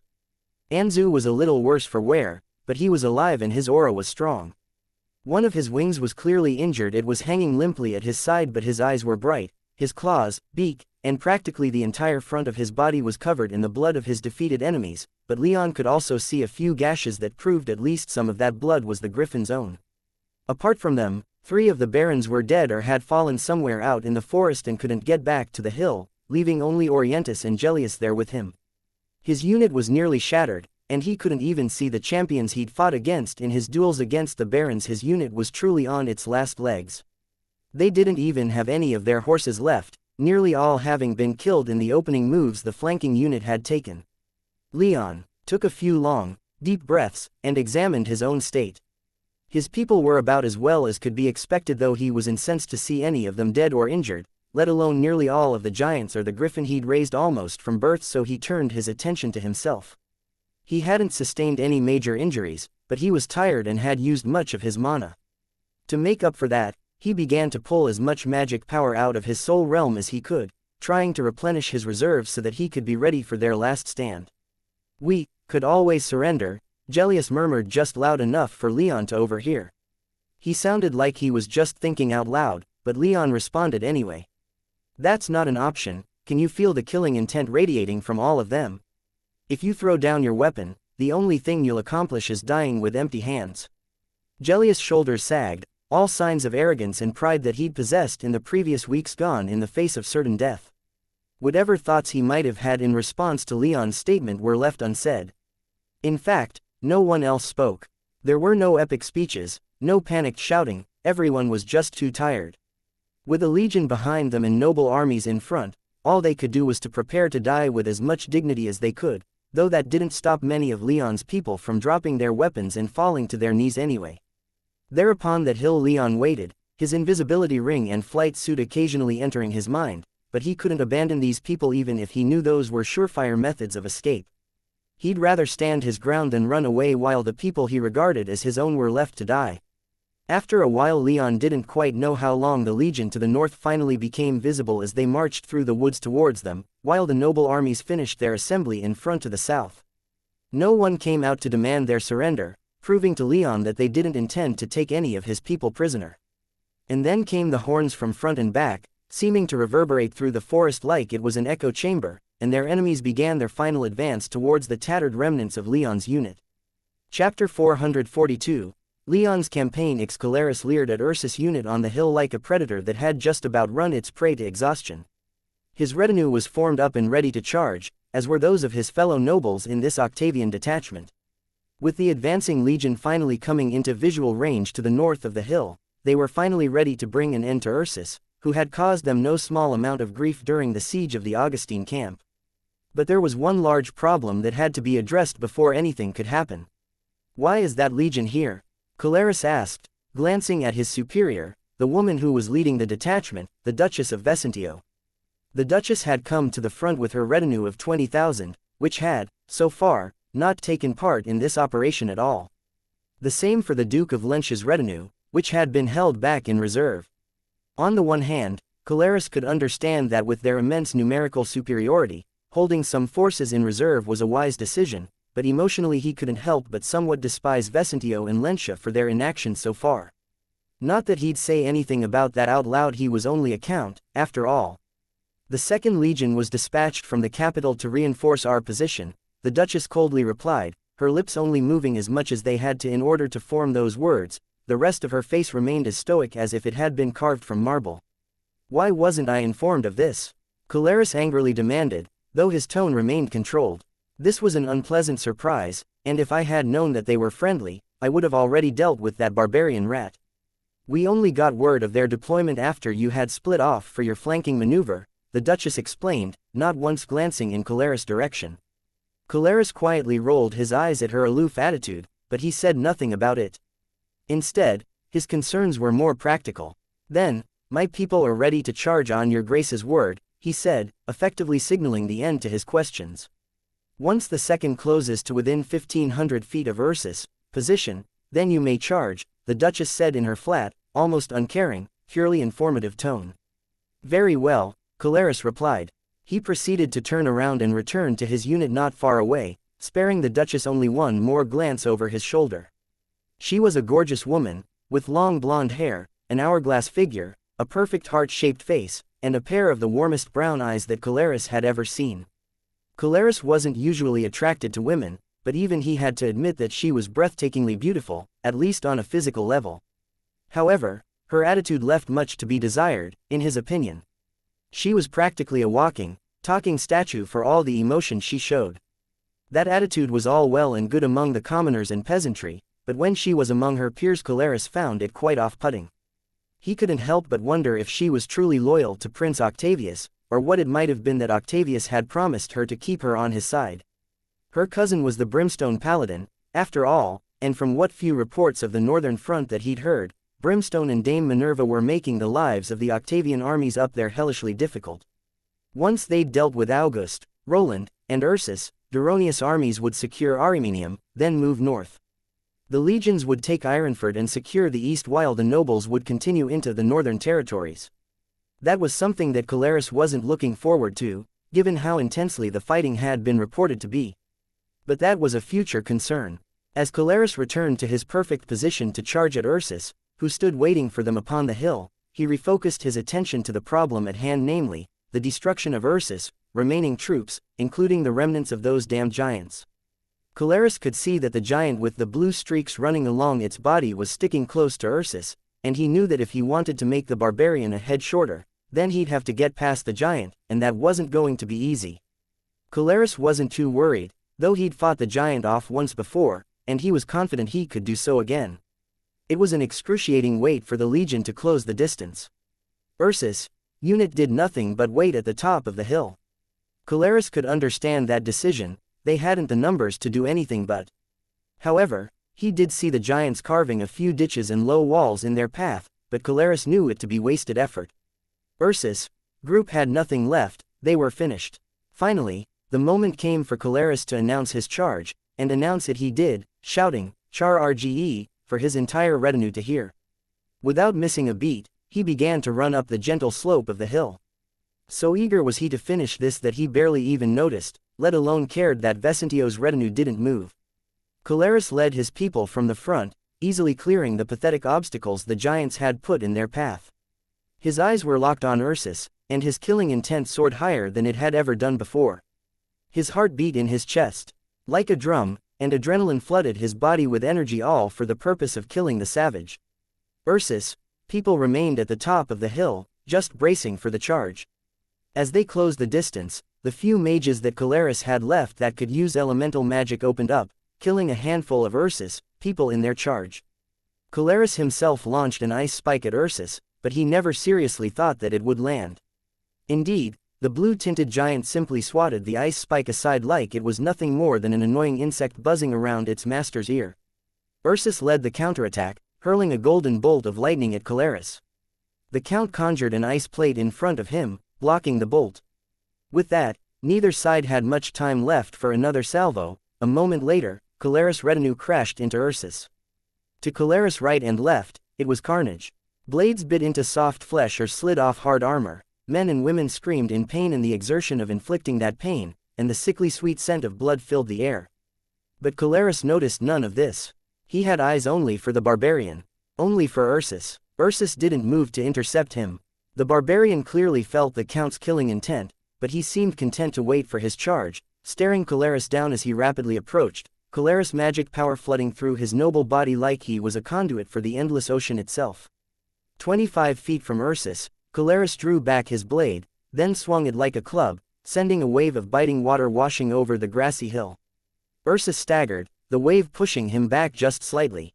Taking the opportunity, Caleres rushed forward with all the speed he possessed, the tip of his sword lunging for Ursus' exposed throat, and clanged off the solid stone arm of the blue-tinted giant. Caleres barely had the time to reel back to avoid the giant's retaliatory swipe, its stony fingers brushing past the visor of his helmet. Caleres backed off, his eyes turning to the giant as it advanced. The nobleman's wave of water hadn't affected it in the slightest. Caleres snarled as Ursus took the opportunity to slip away, seeming to trust that the giant had this handled, and charged into battle, his lightning making short work of 3 of Caleres' 4th-tier knights. Roaring in anger, Caleres conjured a head-sized sphere of water above his head and threw it with a flick of his wrist at the giant. The giant didn't bother moving, allowing the water to splash across its torso as it pulsed with earth magic. Caleres, recognizing the pulse for what it was, threw himself back once more just in time for a stone spike to erupt from the ground and skewer the air where he stood but a moment before. He wasn't deterred. He glared at the giant and snapped his fingers, causing all of the water that had coated the giant to freeze. The ice cracked and snapped, and the giant slowed. Caleres lunged forward, his blade disappearing in a flash of light to be replaced with a borrowed war hammer. Caleres closed with the giant, dodged a slow grab, and slammed his hammer into the monster's leg.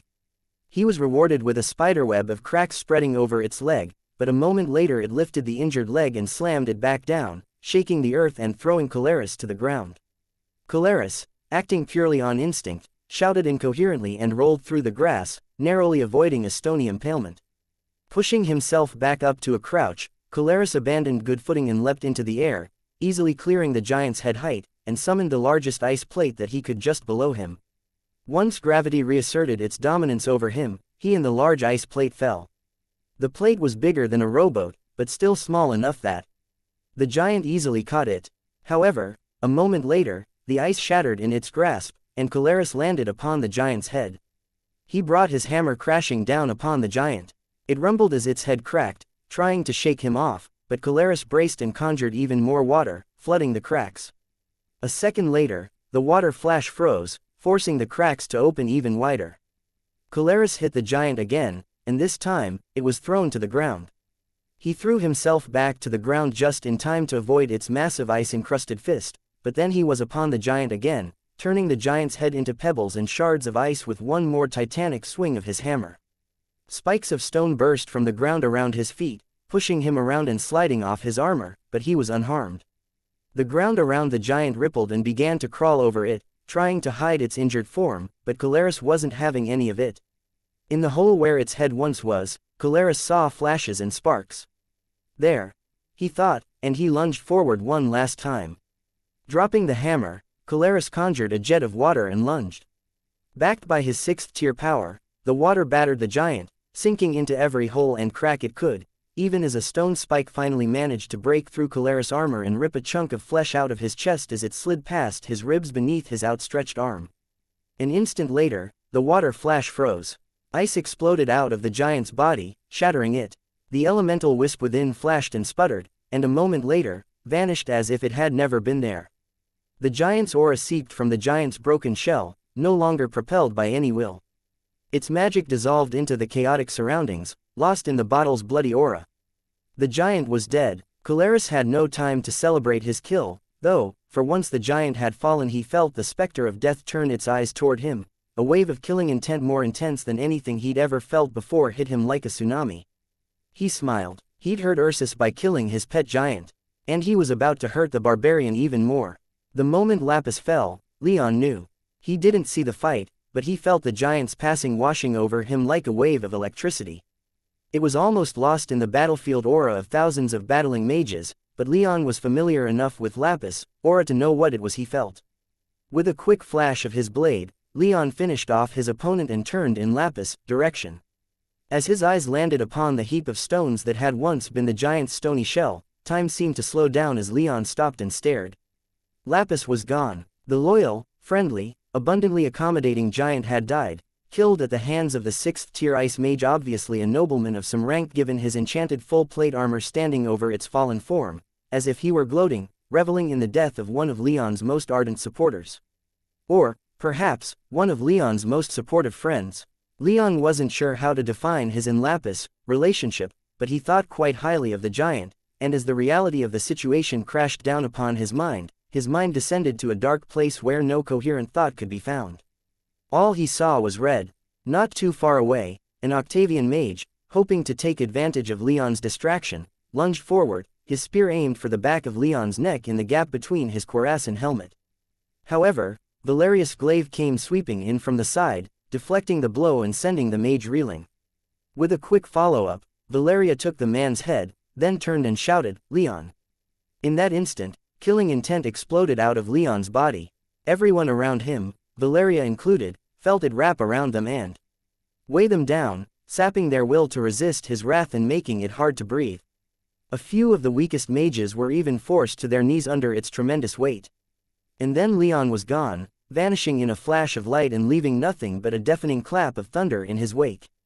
He reappeared a moment later behind the ice mage that had killed Lapis, his blade already in mid-swing. The mage barely had time to move his arm to block Leon's strike, but stuck in the mire of Leon's killing intent, he moved sluggishly. To Leon, he practically moved in slow motion. But Leon's sword still hit his forearm, scraping along the metal, rending and tearing the gauntlet as he went. The mage screamed, but Leon didn't care. All he wanted was blood. He rained a flurry of blows down upon the mage, who cycled his magic power and managed to fight off the worst of Leon's killing intent. Leon's blade scratched and ripped his armor, the adamant metal powered by his wrathful power cleaving through his defenses like a hot knife through butter. Needing distance, the mage threw himself back, but Leon was faster. It was all the mage could do to defend himself as Leon's furious blows rained down upon him. Only when the mage managed to form icy armor over his body was he able to gain a hint of breathing room. Leon's sword had a much tougher time slicing through ice than it did steel. But Leon was undaunted. With a flick of his wrist, Leon deflected the ice mage's sword, thrust out his offhand, and fire burst from his fingers, searing his wrath into the mage's body. The heat was intense, and most of the mage's icy armor melted and vaporized in it, scalding the nobleman further. Again and again the mage attempted to defend himself, but Leon was just too fast. He switched from lightning to fire effortlessly, taking full advantage of the speed boost from lightning magic while incinerating all hopes of victory or escape with fire. Making a last-ditch attempt to escape, the mage allowed Leon to hit him with another gout of flame.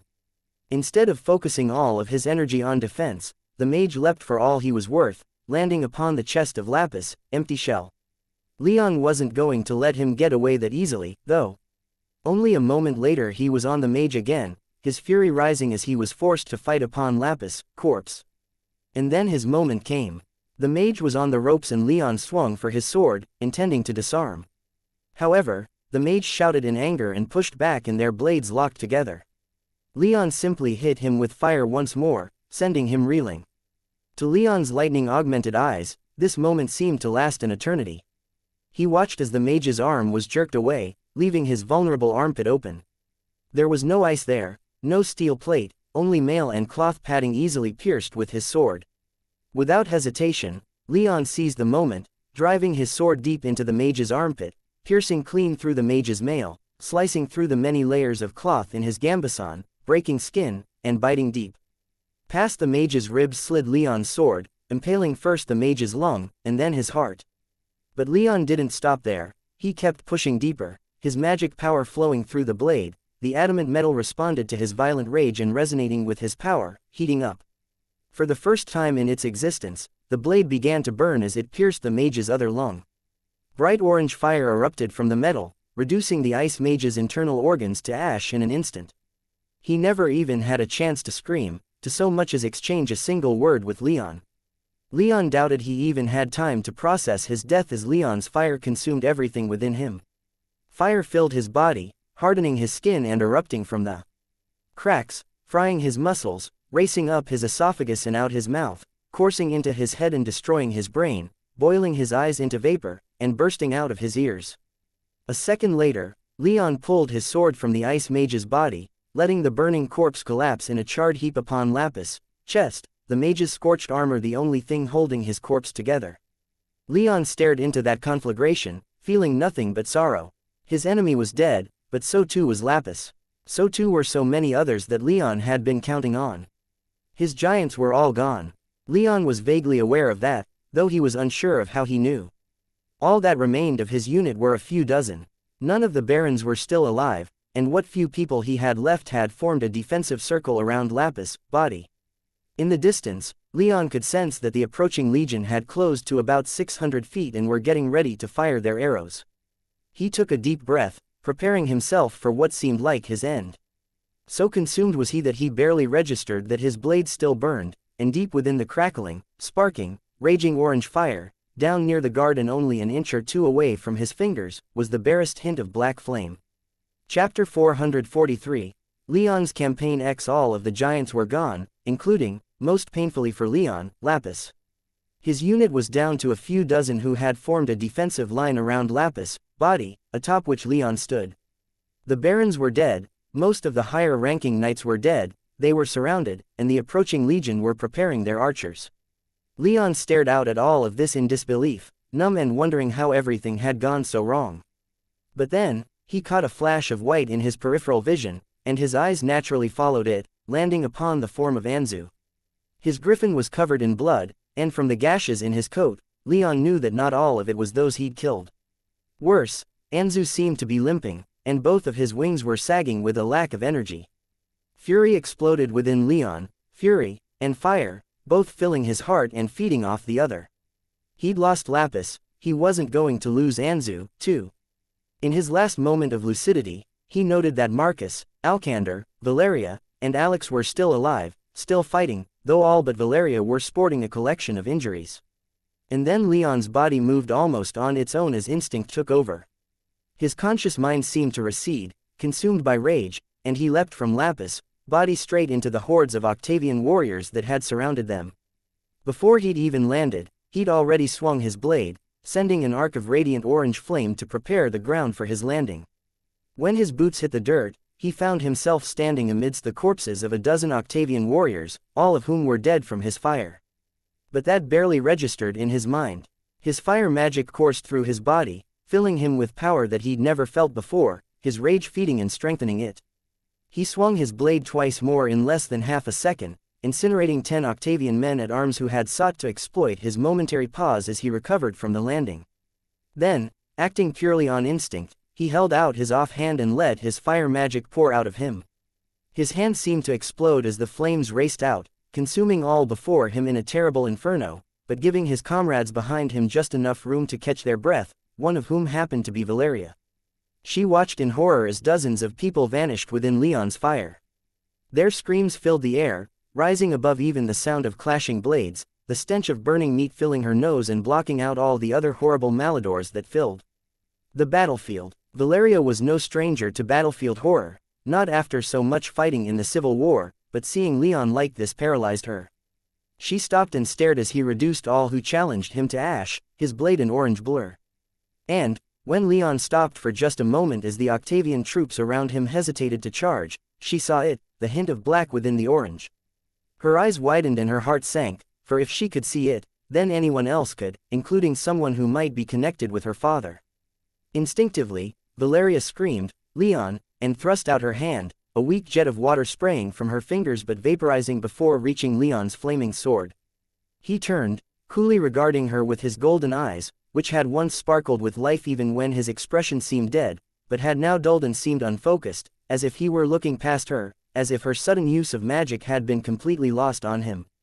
Which wasn't entirely untrue. Valeria's cry had broken through Leon's furious haze, and as he regained control over himself and the fire on his sword died down, he sensed something else, something familiar off in the distance over Valeria's shoulder. It was a magical aura he'd felt before, and yet, it was different, feeling like he'd gotten the attention of some terrifying monster in the forest, some otherworldly creature whose powers dwarfed those of all the rest around him. He'd noticed the attention of something in the woods watching him before but had suspected it to be nothing more than vampires, a threat, to be sure, but one that he hadn't had time to investigate.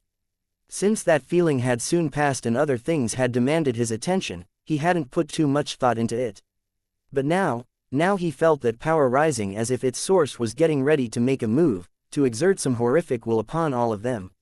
And then it vanished, almost as suddenly as it had come, and Leon felt a tremendous sense of loss. For some reason, that power had been quite comforting in its familiarity, as if it were something he had once known, but lost. His time for deliberation quickly ended, though, as the distinct whistling of thousands of arrows in flight filled the air, the Legion had finally opened up on their position. Or so Leon thought. As soon as he heard it, he roared for his people, "Take cover." Valeria, who'd been staring at him silently imploring him to return to his senses, hit the dirt. Most of the rest of Leon's remaining unit followed suit, trusting Leon's word and getting as low as they could. A second later, the arrows began to fall. Leon stayed crouched, placing his faith in his armor to block any arrows that might fall upon him, but as more and more of the deadly missiles came down, he realized something strange: none of them were hitting his people. In fact, the arrows fell so deep within the Octavian lines that there was no possible way the Legion soldiers had been aiming at Leon or his people. Then horns began to sound and a magical flare was launched into the sky. Simultaneously, the Legion soldiers charged, crashing into the northern flank of the Octavian forces that had surrounded Leon's position, while the great Octavian armies that had been held in reserve smashed into their own comrades from the south. The troops that had surrounded Leon's tattered unit were taken completely by surprise. With barely any time to react, dozens were cut down by those they had considered allies only moments before. Those further back closer to Leon's group in the center were so taken aback that few of them moved to re-engage Leon's unit. Still, Leon quickly rose back up and shouted, "Recover." The tattered remnants of his unit immediately complied, pulling back into a tighter circle.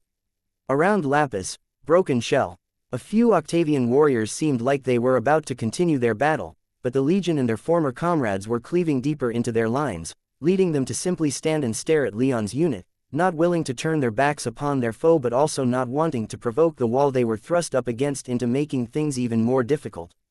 Leon, meanwhile, closely monitored what was happening with his magic senses. His unit was surrounded by what he estimated to be about 1,500 remaining Octavian warriors, but that number was constantly decreasing. A few minutes later, Leon noticed something else: a blast of lightning amidst the violence that tore a huge hole in the enemy lines, into which rode Surtur Aurelius and his retinue of light cavalry. With sword and spear they hewed their way through the Octavian lines, Aurelius himself leading the way with a greatsword in hand that sparked with the power of lightning. "What is this?" Leon heard Marcus whisper as the young nobleman stared in awe at what was happening before them. "Did they think that unit is us? Is this a case of friendly fire?" Maybe they're on our side, Alex replied, though if she truly thought that might be the case, her exhausted tone didn't sell it. Stay vigilant, Leon ordered. They're still hostile until they prove otherwise. This could just be an internal dispute that they're solving while their rivals are weak. Haha! Shouted a voice familiar to Leon, and as he refocused, he saw Sir Aurelius finally cut his way through the Octavian lines, arriving just before Leon, no more than 30 feet separating them. A paranoid mindset, Sir Ursus, but I can hardly blame you for that, the man eagerly shouted. But fear not, we are here to reinforce Prince August, not to act against him. Forgive me if I'm not convinced, Leon replied, remembering just how fervently Aurelius had accused him of being a traitor when last they had fought each other, when Aurelius was trying to prevent their escape from the Central Territories.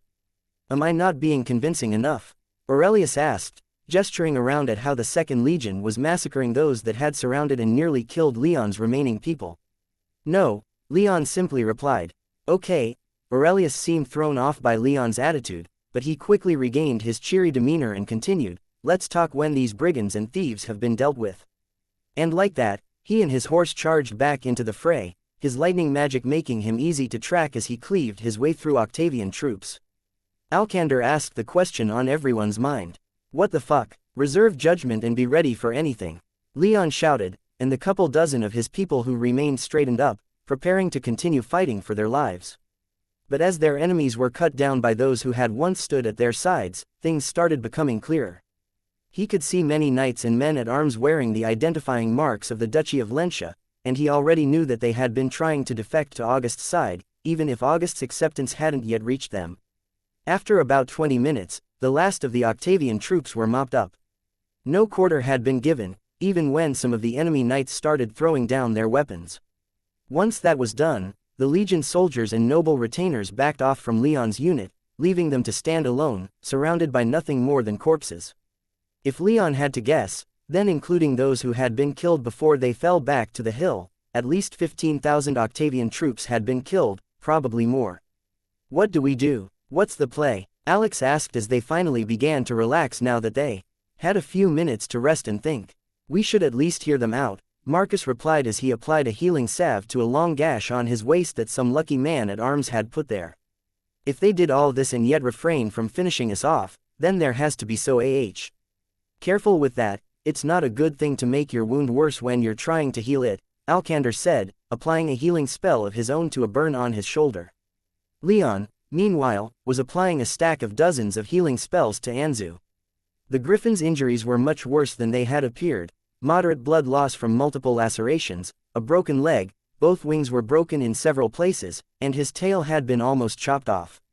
Needless to say, Leon's anger remained quite strong as he tended to his Griffin, but Anzu himself seemed content to simply nuzzle Leon as he made the pain go away with his enchanted paper. As he finished up with Anzu, he rubbed the Griffin's head and said, I can't sense any killing intent coming from them, for however much that's worth. As he turned to speak, he noticed that Valeria had been staring at him, her expression one of abject concern, and, more importantly, her aura radiating the power of a 5th-tier mage. You ascended? He asked in shock. Really? You made it to the 5th tier already? Marcus demanded, his tone mostly of amusement but with a few hints of jealousy leaking in. Niece. Good job. Alcander congratulated her with a wide smile on his face while Alex gave Valeria a smile of encouragement. All of it was lost on the woman herself, though, for she continued to silently stare at Leon. Something wrong? He asked, his eyes narrowing in suspicion. Are you all right? She hesitantly asked, glancing meaningfully at his blade. You were using some powerful magic, and you looked almost feral. What do you mean? Leon asked, barely even remembering the feud he had been in following Lapis, death in his duel with the 6th-tier mage. Nothing, she sputtered, turning around to face the Legion soldiers. Someone's coming. Leon glanced over and saw that Sir Aurelius was riding toward them, though he maintained a slow pace and kept his hands free of weapons, which Leon appreciated. Sir Leon, Aurelius called out as he approached. Have we proven ourselves? Will you now speak with us? Who's us? Leon shot back. I believe he means us, someone shouted from the other side of Lapis, empty shell. Leon cocked an eyebrow in annoyance, but it settled back down as a familiar knight rode around to join Aurelius, another knightess at his side. The man was only of the 3rd tier, but the woman was 6th tier easily. Both were heavily armored, preventing Leon from seeing their features, but from his voice and body language alone, he knew who the man was. Gaius Caecilius Tullius. Chapter 444. Without sentiment, Leon stood before Gaius, Aurelius, and the unknown woman for what seemed like an eternity as he stared at each in turn. Their combined forces had just rescued what few individuals remained of his unit from the Octavian forces that had nearly annihilated them, but Leon was still reeling from the loss of Lapis, the power he'd sensed from the forest only minutes before, and Valerius' ascension to the 5th tier, and he was finding it difficult to switch back into a more diplomatic gear. "Well, Sir Leon," Surtur Aurelius asked, "are you ready to talk? We can wait as long as is necessary. We understand that these circumstances are hardly ideal." Leon glared at the legate, or former legate, or whatever he was now. With the corpse of Lapis behind him and the bodies of the vast majority of his unit scattered around the field, talking was the last thing Leon wanted to do. But he knew that there wasn't much else to do right now. "I can talk," Leon said, at the same time giving Marcus and Alcander meaningful looks. The two were the only two noblemen from landed families left among the handful of survivors that he had now had in his unit. "Wonderful." Aurelius leapt down from his horse with a joyful smile on his face, his armor gleaming in the late morning sun. Gaius and the woman, too, dismounted, but they remained silent. "So, let's just jump right in," Aurelius enthusiastically said, his boisterousness seeming quite dissonant with the spattering of blood on his armor and the corpses that they were all surrounded by. "I've led my legion here to fight for Prince August." Leon cocked an eyebrow at the legate. "Your legion? I'd heard that you were replaced after our last fight." "Indeed I was." Surtur punctuated his sentence with a booming laugh. "But replacing a legate in a legion they've led for decades isn't so easy, especially when the legate in question is unwilling. And you were unwilling to follow the orders of Prince Octavius." Leon looked at him skeptically. "Seems at odds with how you conducted yourself last time. As I recall, you called me and the rest of us traitors and swore that you'd destroy us." Aurelius had the good grace to look embarrassed, but his exuberance quickly returned. "For that, I apologize. I was acting upon bad information and made bad assumptions. However, after a long talk with the High Arbiter following my dismissal, I have since recognized that the trial condemning Prince August was a sham set up by Prince Octavius." "A long talk, huh?" Leon responded, looking unconvinced. "Let's not get bogged down in details here," the woman suddenly interjected. "The point, Sir Leon, is that we're here to fight against Prince Octavius, and we'd like your support in doing so." Leon blatantly broke eye contact with her to glance around at the hilltop and its surroundings, covered by thousands of bodies of Leon's unit and Octavius, supporters alike. "What took you so long?" he quietly asked, his words laced with killing intent. His eyes flickered to Gaius at the same time, though not Aurelius. "What do you mean?" the woman asked, her brown eyes narrowing in displeasure. "You marched your people all the way here and watched as my unit was torn apart. All of my giants were killed fighting the people you threw at us. So, what took you so long that you couldn't act sooner?" Leon glared at the woman and she glared right back. Both began emitting killing intent and subtly reaching for weapons at their waists. Fortunately, Marcus spoke up before either could draw. "Sir Leon, I'm sure her grace was simply waiting for the best time. She still could have made her move quicker. Maybe then we wouldn't have lost so many. The plan was to move when the 2nd Legion got into position," she said, her tone if not quite conciliatory, at least devoid of anger or arrogance. "We were to make our moves at the same time. The timing was off for everyone, of that I'm aware, but at least you're still alive." Leon scowled, but he could reluctantly understand waiting until the appointed time. It didn't erase his anger at how long everyone waited, but he at least retracted his killing intent and took his hand off his weapon, with the woman doing likewise in response. "I hope all that unpleasantness is over," Gaius said, his voice mostly calm but with a slight shake to it that betrayed his nervousness about what had just almost happened, "because I'd like to get down to business." And so they did, though Leon was surly and barely communicative during the entire discussion. Of course, given his usual behavior, not many people noticed a difference. The woman, as it turned out, was the Duchess of Vesentio, who had only pledged herself to Octavius once all of her neighbors had done the same. If she hadn't, she said that her lands would have been invaded once the war began. She could only turn against Octavius now that the armies of her enemies were busy fighting for Octavius in the northern or southern territories rather than assembling on her borders. Or so she claimed. Leon wasn't in the mood to take her at her word.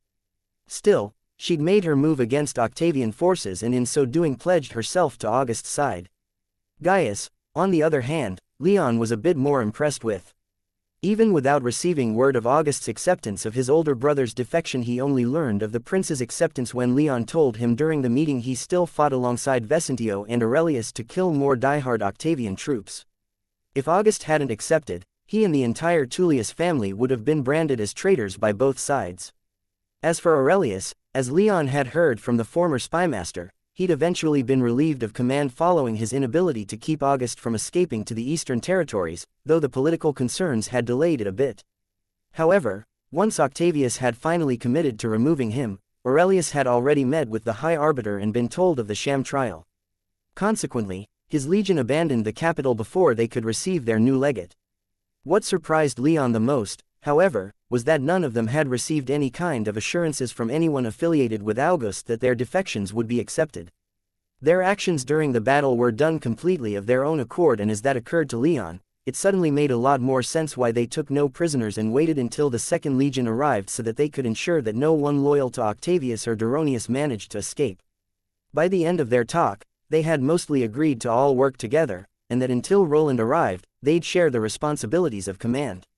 It was about as fine a deal as Leon and his people could hope for. It was also decided that Gaius and Vesentio wouldn't return to the Octavian camp, even though their cover was most likely still intact. It was too great of a risk to assume that no one within their retinues would talk, so the only way they could maintain the ruse that they were still loyal would be to stay away from the main Octavian camp. So, Leon and his retinue decided to fall in with this ad hoc army, at least until Roland managed to break out of the camp in a few days. But now, Leon had several more immediate problems. The survivors of his unit, being noble retainers, unanimously decided to leave the war and go home. They had followed their lords, and their lords were now dead. They stayed only just long enough to recover the bodies of the barons and several of the highest-ranking knights that had fallen, and then they set off back to the eastern territories. It was quite disheartening for Leon to see them go, but he had no personal connections with any of them, and so recognized that convincing them to stay was so likely to end in failure that it wasn't even worth it to try. This left him with a unit of 5 others, and that was including Anzu. At the very least, Marcus and Alcander agreed to continue their unofficial stay under his command. The next issue he had to deal with was what to do with the giant corpses. After a few seconds of thought, he absorbed them all into his soul realm. He intended to return them to the Crater tribe at some point, but leaving them behind didn't feel right, especially in the case of Lapis. Leon also spent about an hour searching the forest for the source of the incredibly powerful aura he'd sensed right as things seemed most dire.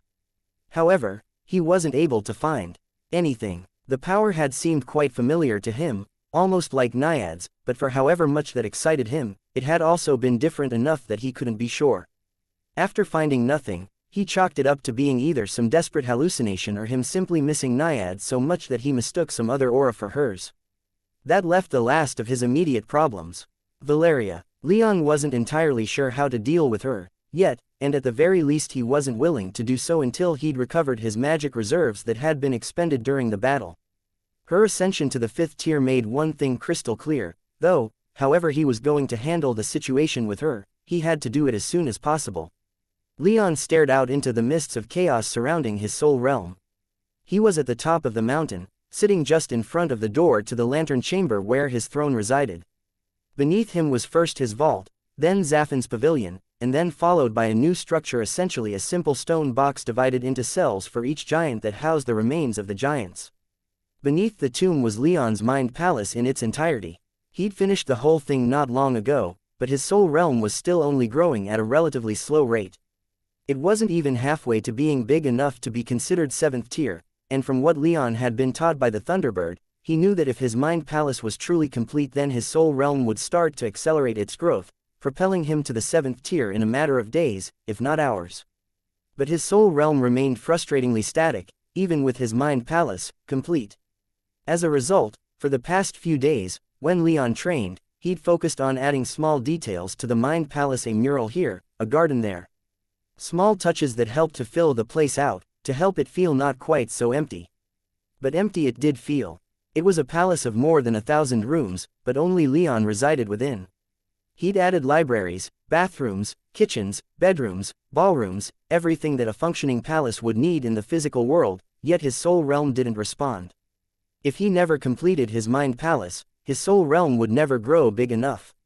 Eventually its growth would stall out, leaving him stuck at the 6th tier just as so many other mages were. He needed to figure this out. But right now, in the wake of Lapis, death, Valerius' ascension, the loss of his unit, and that mysterious aura poking at the wound left in the wake of Naiad's departure, Leon was in no mood to wander his halls adding tiny, meaningless touches to his mind palace. So, he just sat at the top of his mountain, staring at nothing in particular as he ruminated on how everything had gone wrong, on how everything just seemed wrong. The past 4 to 5 months had been some of the worst in Leon's life. Only the loss of his father could compare. Things had been about as close to perfect as Leon had ever had in his life before all of this had begun, but then he lost Trajan and Naiad on the same day. He couldn't take immediate revenge, he was run out of his home and forced to leave Elise. The giants he'd called into service had all been killed, he'd lost Lapis, and now, finally, Valeria was gaining on him in power. Leon's thoughts were dark. All of the frustrations of the previous few months were weighing down on his mind, and with his soul realm refusing to acknowledge that his mind palace had been completed, it was all Leon could do to just sit at the top of his mountain and stare into the distance rather than, well, he didn't know what. His instincts demanded violence, but Valeria was the only person around that he could direct that at, and in that respect, his pragmatism and personal feelings won out. He didn't want to kill Valeria at the very least, not until she told him everything he wanted to know about her family and their relationship to him and his. It occurred to him that he was, perhaps, just trying and failing to focus on his mind palace issue to get away from his problem with Valeria, but he didn't much care. At least, he didn't until he realized that the Thunderbird had been staring at him for who knew how long. Gah! Leon shouted in alarm as he bolted to his feet. The Thunderbird laughed at his shock, then asked him with an almost derisive look, "What's wrong, boy? You're moping like a dog that isn't being given food from the table." Leon scowled, then explained to the Thunderbird his mind palace issue. The rest he wasn't quite up to talking about, and so he focused on what seemed most frustrating and least embarrassing. And it just doesn't feel right, you know. And the more I add, the more I realize that the more would have to be added to make it right, and it just doesn't feel like it's come together the way I wanted it to. The Thunderbird nodded her enormous avian head in understanding, then fixed him in her bright yellow eyes. "Why do you think it doesn't feel right?" she asked. "Not a clue," he replied. "I suppose because it isn't detailed enough." "That may be true, I suppose," the Thunderbird replied. "But, boy, have you ever considered that it's too detailed?" Leon began before cutting himself off. He stared down at his palace, soaking in all that he had built. Towers and halls in a mountain and a secret underground palace. Training rooms, gardens, enough space for hundreds of people with thousands of servants. Glittering marble, intricate architecture, detailed statues, and equally detailed murals. In short, he'd built much in just over a year. "Is it too much?" he quietly asked as he drank in the enormity of his creation. "I can't say, that's for you to decide," his ancestor replied. "However, from what I've seen of your temperament, aesthetic choices, and from what you're feeling right now, I'd say it does seem a little overdone, no?" "Maybe," Leon muttered. He stared out at his palace for another minute or two, then began to walk down the stairs. He didn't fly, he wanted to see it all for himself from ground level. He paused at Zaffin's pavilion. "What do you think, demon?" Leon loudly asked, knowing that Zaffin had likely been listening and he and the Thunderbird had hardly been whispering, after all. Zaffin's fiery yellow eyes opened and landed upon him. The demon barely even moved, simply sitting in the fire pit of his pavilion for enough time to make Leon feel quite awkward. So, instead of pushing the matter of his soul realm, for Leon had already realized what he needed to do as soon as the Thunderbird asked her question, he just needed to work up the nerve to do so. He asked a different question. "Did you sense it, too?" Leon quietly asked. Zaffin remained silent. "Felt a lot like Naiad," Leon said. Zaffin stared at him, no words falling from his lips. If he even had lips for words to fall from, Leon wasn't too sure on that front.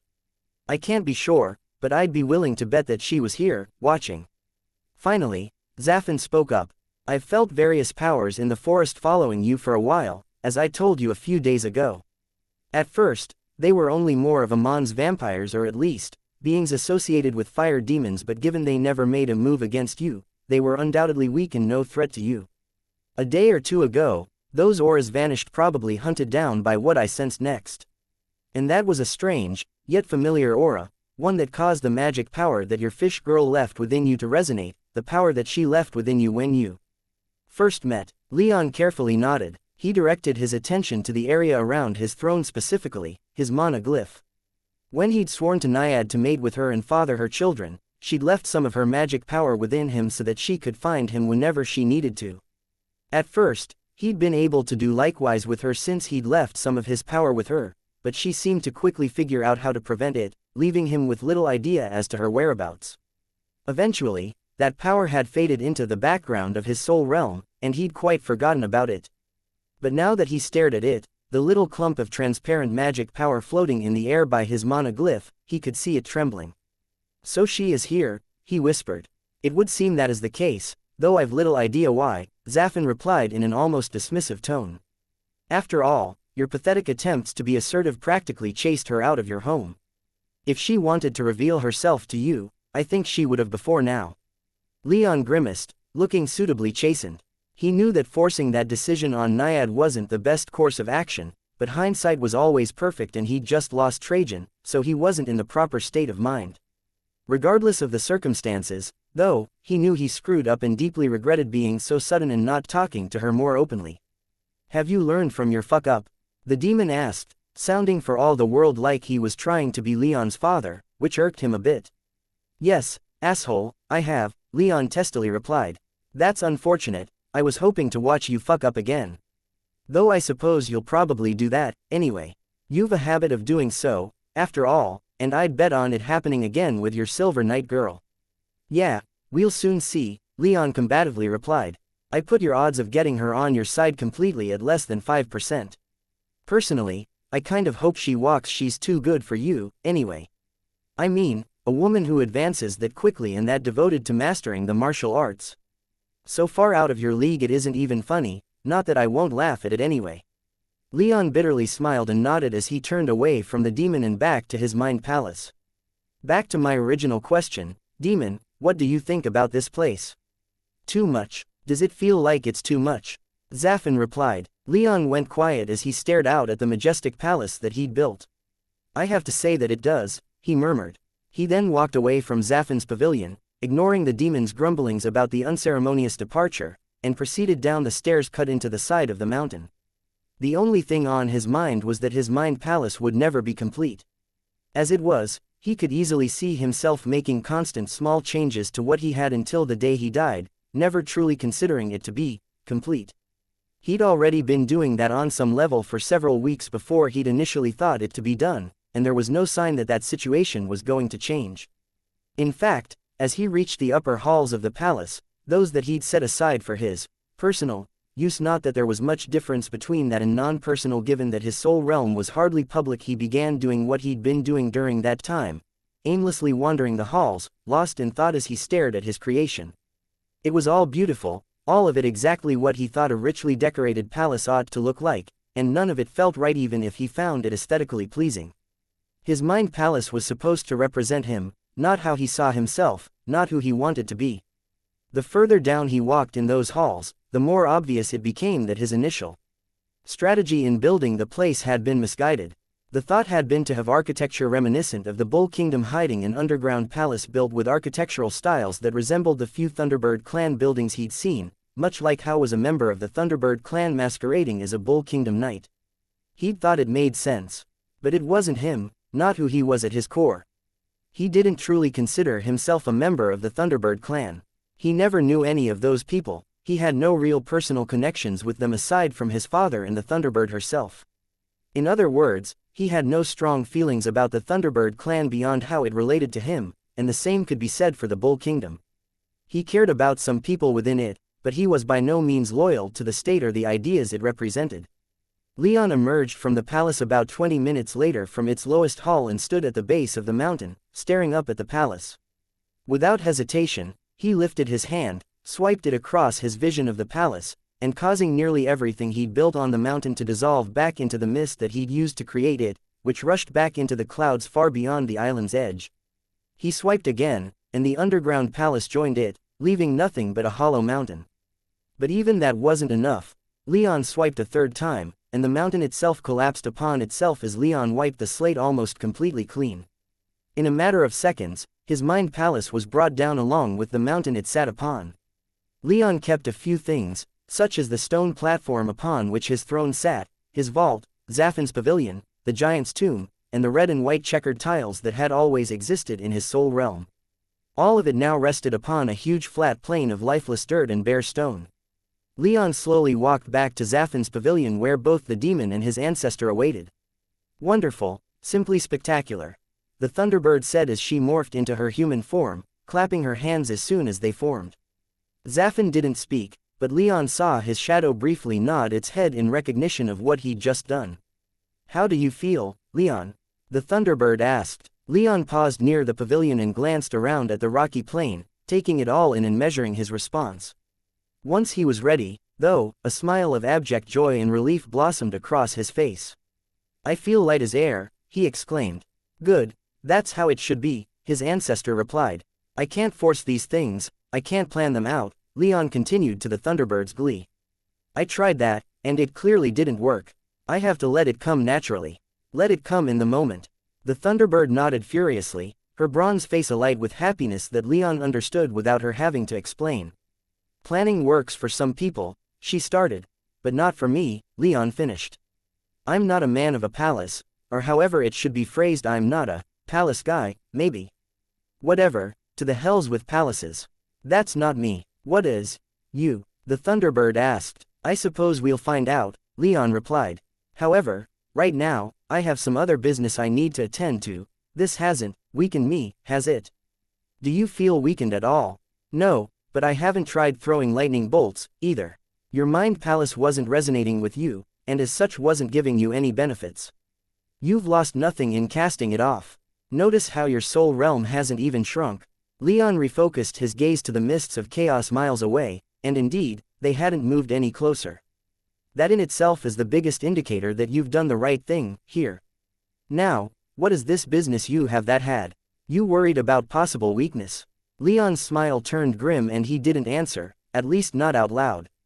He knew what he had to do now, he didn't need to talk to Zaffin or the Thunderbird about it. In his mind, he whispered a name. Valeria. Chapter 445. Confrontation. Leon felt like an invisible weight around his shoulders had been lifted as he returned his mind to the physical world. Scrapping his mind palace had been the best decision he'd made in a while, and was the sole reason he had a light smile on his face. That the Thunderbird was impressed with his lack of sentimentality was another source of pride for him. She had said that the reason many people remain at the 6th tier rather than ascending to the 7th was that they grew too invested in the time and effort that they'd already put into a mind palace that would never work. They'd get stuck trying to fix or perfect something inherently flawed, and in doing so, rarely, if ever, finish their mind palace and ascend. This held true even in the Nexus, at least from what the Thunderbird knew of the place as it was now, where the baseline power level didn't even reach above the 6th tier despite the abundant magical resources to assist progression. But as Leon leaned back in his stone chair in the underground camp that, until a mere few hours before, had housed his unit, reality came crashing back in, obliterating his good mood and leaving him with nothing but depressing thoughts. Chief among them was what he had to do about Valeria. During the battle, she'd ascended to the 5th tier, allowing her to use elemental magic, greatly increasing the threat she posed to him. Without Trajan, without Naiad, without Lapis and the Giants, without the Barons and their retainers, Leon was more vulnerable now than he'd been in years. He had to stop procrastinating. He had to act before she grew any more powerful. He had to act before he lost anything else. So, still fired up a bit from his decisiveness in the throwing away of his mind palace, Leon rose from his chair and left his room. Most of the neighboring rooms hewn from stone were empty. They'd been the sleeping quarters of the barons for what little time they'd spent here. A few legion soldiers and noble servants were busy moving things in and out in other sections of the camp to prepare for the higher-ups in the legion and noble armies above to move in if they were going to stay for longer than a day, but at least for a few hours. Leon and the few survivors of his unit that stuck around had their sleeping quarters to themselves. Across the hall from Leon were Marcus and Alkander's rooms. From the sounds that Leon could hear, the two were in Marcus's room playing some tactical board game as they wound down from the long battle and processed the terrible losses they'd taken. A little further down the hall were Alex and Valeria's rooms. Alex had racked out, but Leon noticed with his magic senses that Valeria was still awake and experimenting with her new powers by creating small objects out of ice.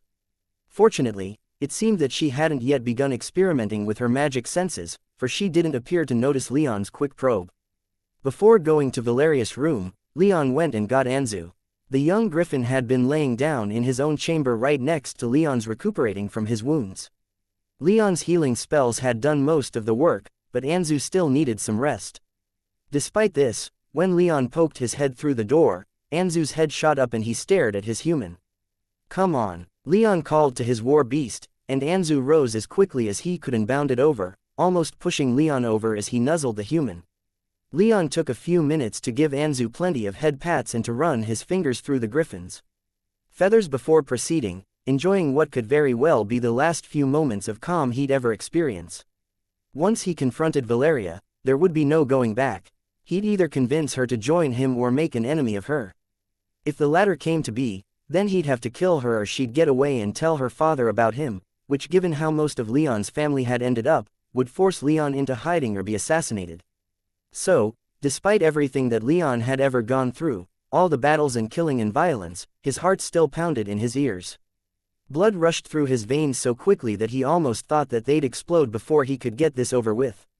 Dread settled into his stomach like a heavy meal, weighing it down and making him feel weak and sluggish.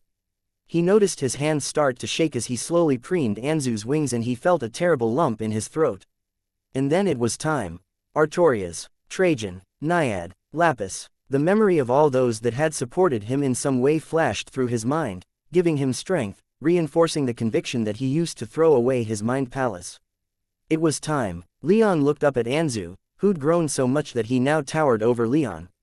Their eyes met, Leon's shining gold and Anzu's bright red, but both so strangely similar. An understanding passed through them, one that Leon needn't explain. He sensed the smallest, subtlest waver in Anzu's aura as a thread of killing wound its way in, and he knew that the griffin was with him 100%. Leon turned around and walked back into the hallway, his footsteps echoing in his ears. He was almost painfully aware of every step he took, shockwaves racing up his leg with every step as if he were 1,000 feet tall.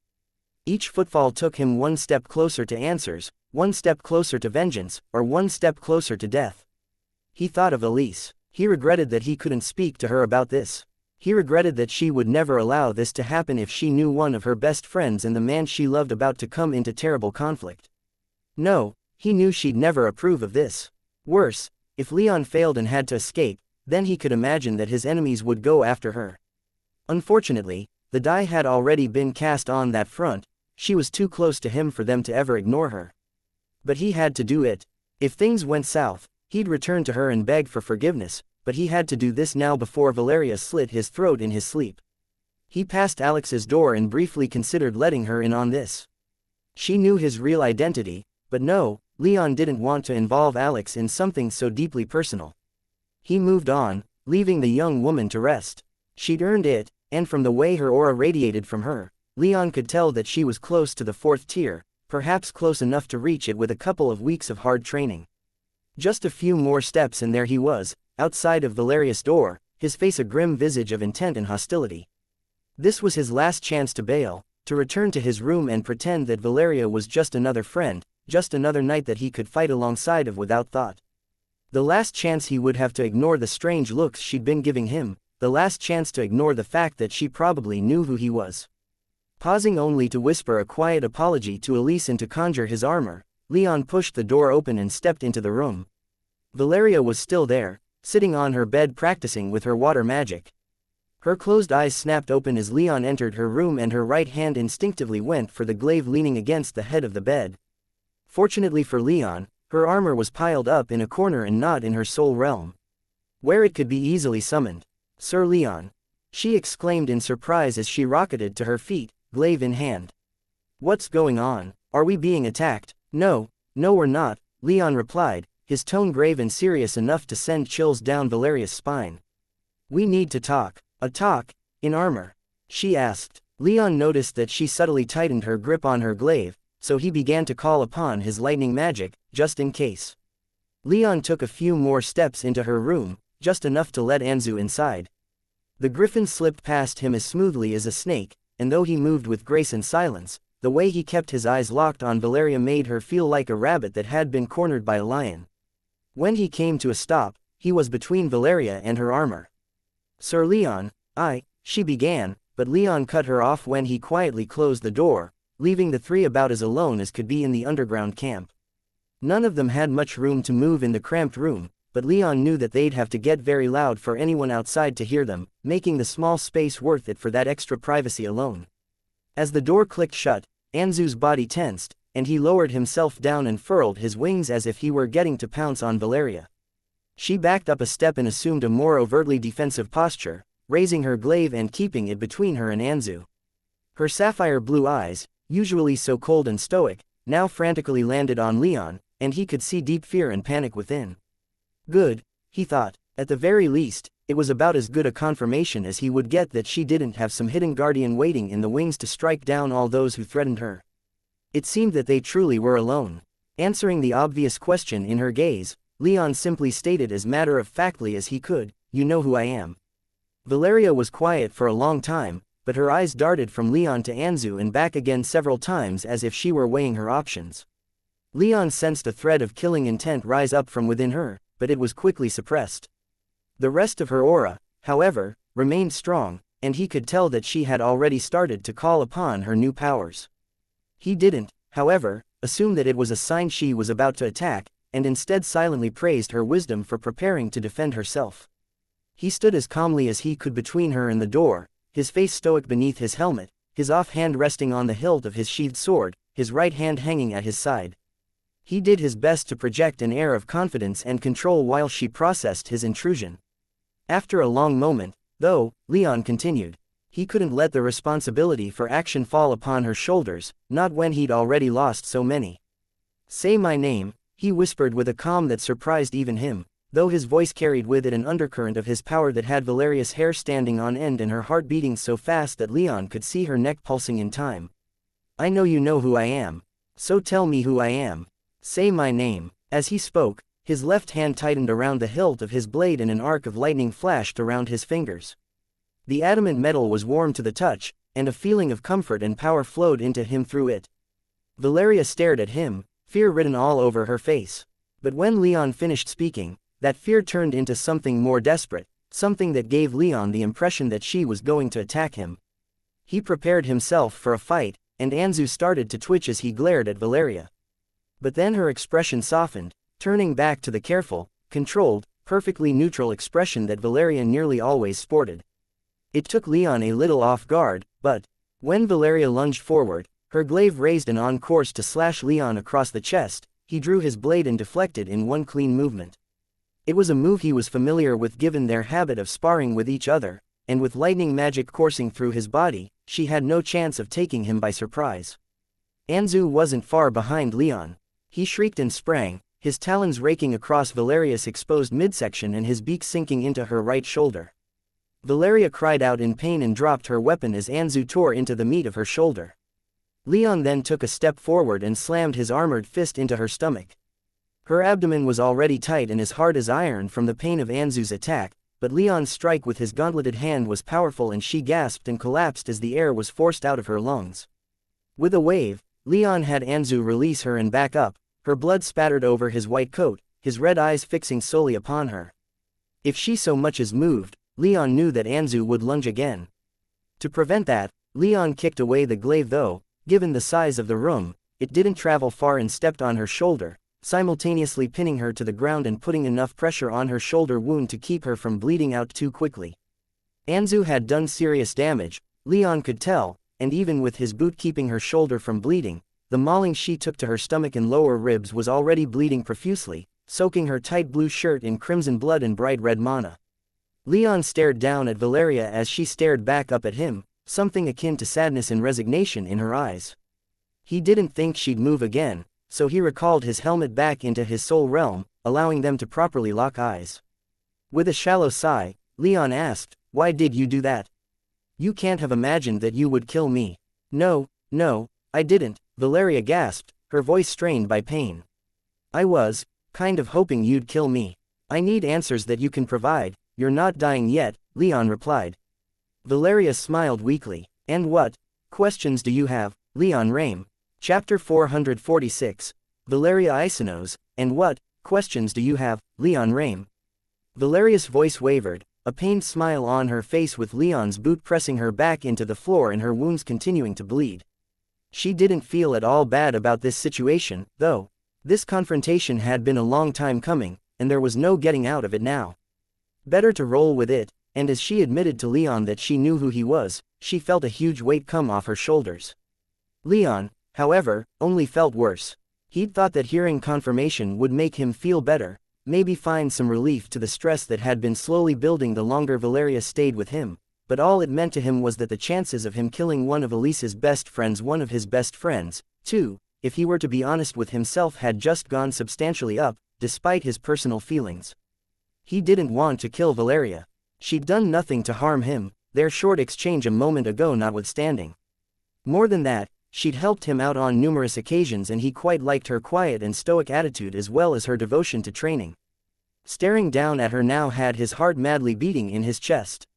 Excitement, reluctance, terror, and a whole host of other emotions were warring in his mind, and it was all he could do to maintain his demeanor. But, regardless of his personal feelings, it was time for questions to be answered, and if they weren't, well, he didn't know. He doubted he'd be able to do anything more to her than what Anzu had done now that he could see her bleeding on the floor. "Who are you, really?" he asked, deciding to start simple. "Valeria Isanos," she answered without hesitation, her smile twitching on her face as Leon unconsciously dug the ball of his foot deeper into her shoulder. "Your real name?" Leon demanded. "That is my real name," Valeria unhesitatingly replied. Leon was tempted to call her a liar, but he managed to hold his tongue. "Calm down, you stupid shit, calm the fuck down," he thought to himself, recognizing that his emotions were clouding his judgment. There was nothing to gain and so much to lose by taking the pain of his recent losses out on Valeria. Besides, he'd already gone far enough to have Elise furious with him at the very least if she were to ever hear about this. "Valeria Isanos is my name," she insisted, not breaking eye contact with him. "It's been my name since the day I was born. I would never lie about that. Not to why I just wouldn't. You once told me that your name meant that you were from Xianxia," Leon pressed. "And it's true," she insisted, her eyes momentarily flickering in pain as she pressed her hand to the bleeding wounds Anzu had left on her abdomen. "The place I was born was in the Nexus. A city called Xianxia. It just so happened that there were a few cities on this plane that had the same name, so my father said we were from one of those and kept our names the same." "Why would he do that?" Leon inquired, his tone beginning to soften as he started to get himself back under control. "Why are you even here?" I don't even know where to start," she admitted. Leon could tell that she was starting to weaken as pain and blood loss took its toll. As much as he was tempted to continue in this fashion, though, he couldn't just watch her bleed out. He didn't hate her, and he'd never wanted her dead. He took his boot off her shoulder, but just as she started to look up at him in surprise and worry, he reached into his soul realm and retrieved a few healing spells. Even wounds as serious as hers looked could be easily fixed with enough healing magic, and Leon's stash of healing spells was relatively deep. He retrieved enough to fix just about all of the damage done to her. "I'm sorry about my handling of this, these should be enough to heal you." "Thank you," she responded, quickly pressing the paper to her wounds. Anzu hadn't held back when he retaliated against her for attacking Leon, and she hadn't been armored. As a result, even for her, a newly ascended 5th-tier mage, her wounds were terrible enough that her robust natural ability to heal wasn't helping too much. She definitely regretted attacking Leon like that. She didn't want to betray him or her father and panicked at the suddenly hopeless and profoundly shocking situation. Still, accidental injuries inflicted on each other weren't entirely new, since they'd spent a great deal of time sparring, though these wounds were by far the worst, probably because they'd been deliberately inflicted by Anzu rather than Leon. At least things were calming down, though, giving the two a chance to talk things out rather than speaking through steel. The runes on the spell paper glowed bright white, quickly burning themselves out. However, her wounds scabbed over, preventing her from further bleeding and fixing any internal damage that Anzu might have inflicted. From what Leon could tell, though, the wounds Anzu had inflicted bled a lot and probably terribly hurt, but none of her internal organs had been injured.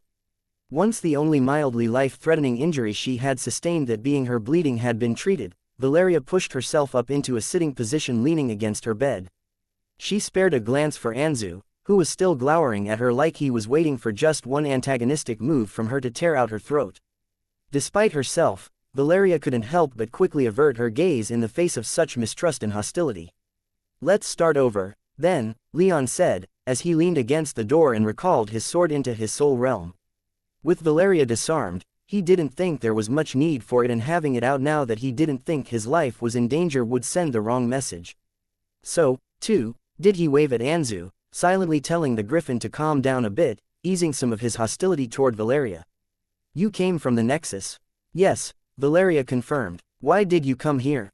"As far as I know, this place is seen as something of a backwater to the people in the Nexus, so what was your purpose?"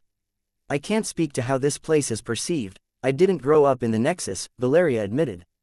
"But the story I told you before about my mother being taken from us after my birth was true." Leon nodded, remembering her story. "You also told me that you were entrusted with a truly vile task." What did that mean? The last time he'd asked this question, he'd allowed her to get by without providing any explanations, but this time was different.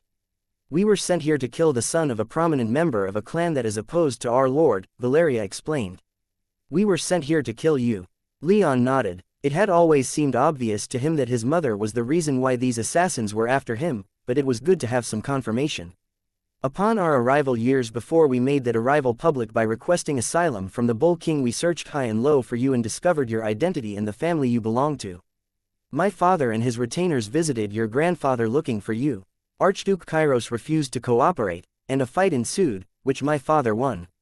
During that fight, we discovered that your family was descended from the Thunderbird from the power they wielded, which made your family our enemy as well, forcing us to target your father as well." "Who is your lord?" Leon asked, interrupting her. "A man named Cameron," she answered patiently, fully understanding that Leon wanted to know everything and that it might take a while for her to explain what she knew. "He's a prominent Anax in the Nexus," she noticed Leon's confused expression. "An Anax is a powerful lord, someone who rules over a great amount of territory. Their rank is second only to the elemental kings. Do you know who those people are?" Leon calmly nodded, but his heart smashed against his ribs, his instincts demanding that he take whatever revenge he was capable of, but his rationality knowing that there was nothing he could do right now other than attacking Valeria, and that wasn't something that he was keen on doing. "What makes this, Cameron, so powerful?" "What? Sir Leon, I'm going to have to stop you right there," Valeria said, eliciting a reproachful glare from Leon, who nonetheless paused. "I don't want to repeat myself too much, but I do want to stress that I don't know that much about the Nexus. I never lived there, and my father only ever gave me a cursory education in how it operates, politically speaking. He also took pains to separate me from his duties as Cameron's vassal. As a result, I don't know much about Cameron, not even what he looks like. I can't help you very much in this regard." Leon kept his gaze locked on her, looking for any sign of deceit. When he saw none, he reluctantly set that topic aside for the time being. Besides, if Cameron was as powerful as she claimed, then Leon was confident that he'd be able to find other sources of information on the man in time. "Then tell me more details about what you were assigned to do and why," he demanded. "As I said, killing not just you but your father, too, became our mission." Following the battle at Argent Palace, Valeria continued, taking a more circuitous route in her story than Leon appreciated, though he let her tell her story. "However, we were completely unable to find either one of you, and with all of your family members dead, we had no leads. My father deemed it best that we present ourselves to the Bull King and seek employment in an attempt to gather more resources within the kingdom to continue the search." "How old were you at the time?" "I was about," Valeria paused to think, "maybe 5, and your family was just accepted." "Yes," Valeria replied, "my father is quite strong, stronger than just about anyone else in this kingdom. I'd wager most kings would jump at the chance to so easily recruit someone of my father's relative power." Leon stifled a grin. He didn't share that confidence in her father's strength. He'd seen Justin's fight with Naiad and how he'd run from it, but he wasn't going to tell Valeria that. The Bull King, having lost his best friend and the strongest mage in the kingdom when Archduke Kairos D was killed by my father, was quite accepting of my father, though if the king knew that my father killed Kairos, I doubt that would have been the case. But thanks to my father's power, he was assigned to govern Calabria, and there he remained for more than a decade, expanding his influence and network of spies. It wasn't until a few months before we joined the Knight Academy that we heard anything about you, Adrianos Isanos. Leon spat. Adrianos had been the man that had led the team of assassins to Leon's home, leading them to kill his father. Yes, Valeria quietly said. He contacted us when Sir Roland returned to Tira and told us that he thought he found you too. My father sent him reinforcements, and that was the last we heard of them. They're dead, Leon replied, taking some small satisfaction in seeing her momentary look of shock, then understanding. We thought so, she said. They wouldn't have been gone for so long if they were still alive. Leon went quiet for a short time as he stared at Valeria. Some energy had returned to her after Leon's healing spells fixed much of the damage that he and Anzu had caused, her natural healing abilities now rapidly going to work on what was left. He felt more than a little guilty about that, but as much as he wanted to apologize further, he couldn't get too friendly with her right now, not when he still had questions he wanted to be answered. You're telling me quite a bit, but you've been frustratingly vague about the why, Leon quietly said. Your mother, she matter-of-factly replied. We heard reports that the daughter of one of Cameron's enemies had been found here. She managed to escape from Lord Cameron's strike team, but you were left behind. It was our duty to find you and kill you. That you're descended from the Thunderbird made things even worse, since the Thunderbird clan was another of Lord Cameron's enemies. With that knowledge, we couldn't leave you or your father be, no matter how much we wanted to. Lord Cameron would have used shadow magic upon us and discovered the truth if we ever returned, and then we would have been tortured to death along with my mother. Leon scowled. After his encounter with the vampire Bran during the war with Talfar, he hated darkness magic. That much he could understand, though. The rest of what she said didn't make much sense to him, but he had so little context for all this that he managed to reserve judgment. Of course, he had so many questions that he barely knew how to continue. After a few moments of silence, though, he went with what was most personal to him rather than what was most practical. Who was she? Or, is, maybe. I don't even know if she's still alive. Why was her clan? This, Cameron's, enemy. What was the Thunderbird clan his enemy?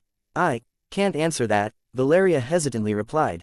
My father hasn't told me much about the conflicts back in the Nexus or the reasons behind those conflicts. All I know for sure is that your mother is an important part of a powerful clan descended from a divine beast and that her father is the patriarch of one of the clan's strongest families, making him essentially an Anax in all but name.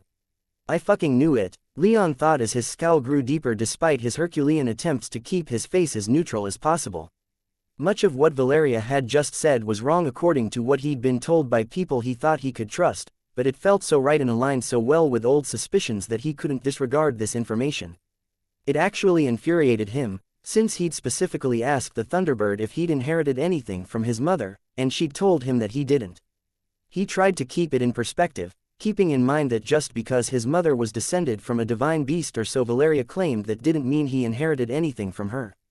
But the Thunderbird hadn't even mentioned this, and that had his excitement and anger mixing in uncomfortable ways, with a profound sense of betrayal eventually settling into his gut.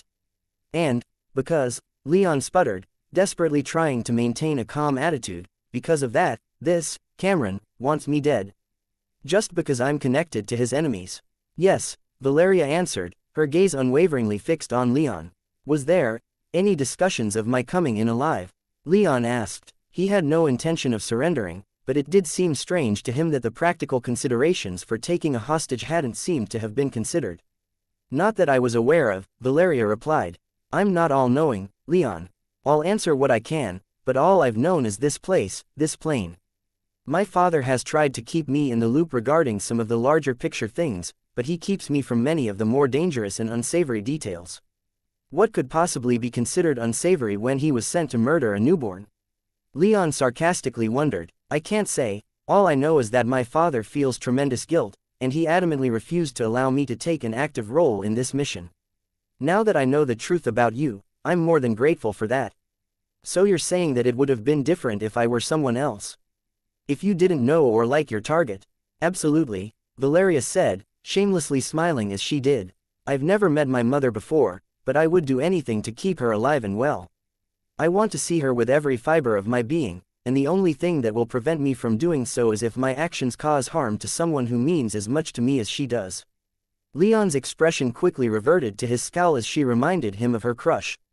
That was a line of questioning he didn't want to go down, for he already didn't want to kill her and regretted causing her pain, and if they got into a discussion about her feelings for him, he didn't think he'd be capable of it even if he had to. Instead, he averted his gaze for a moment and asked, "What about your father?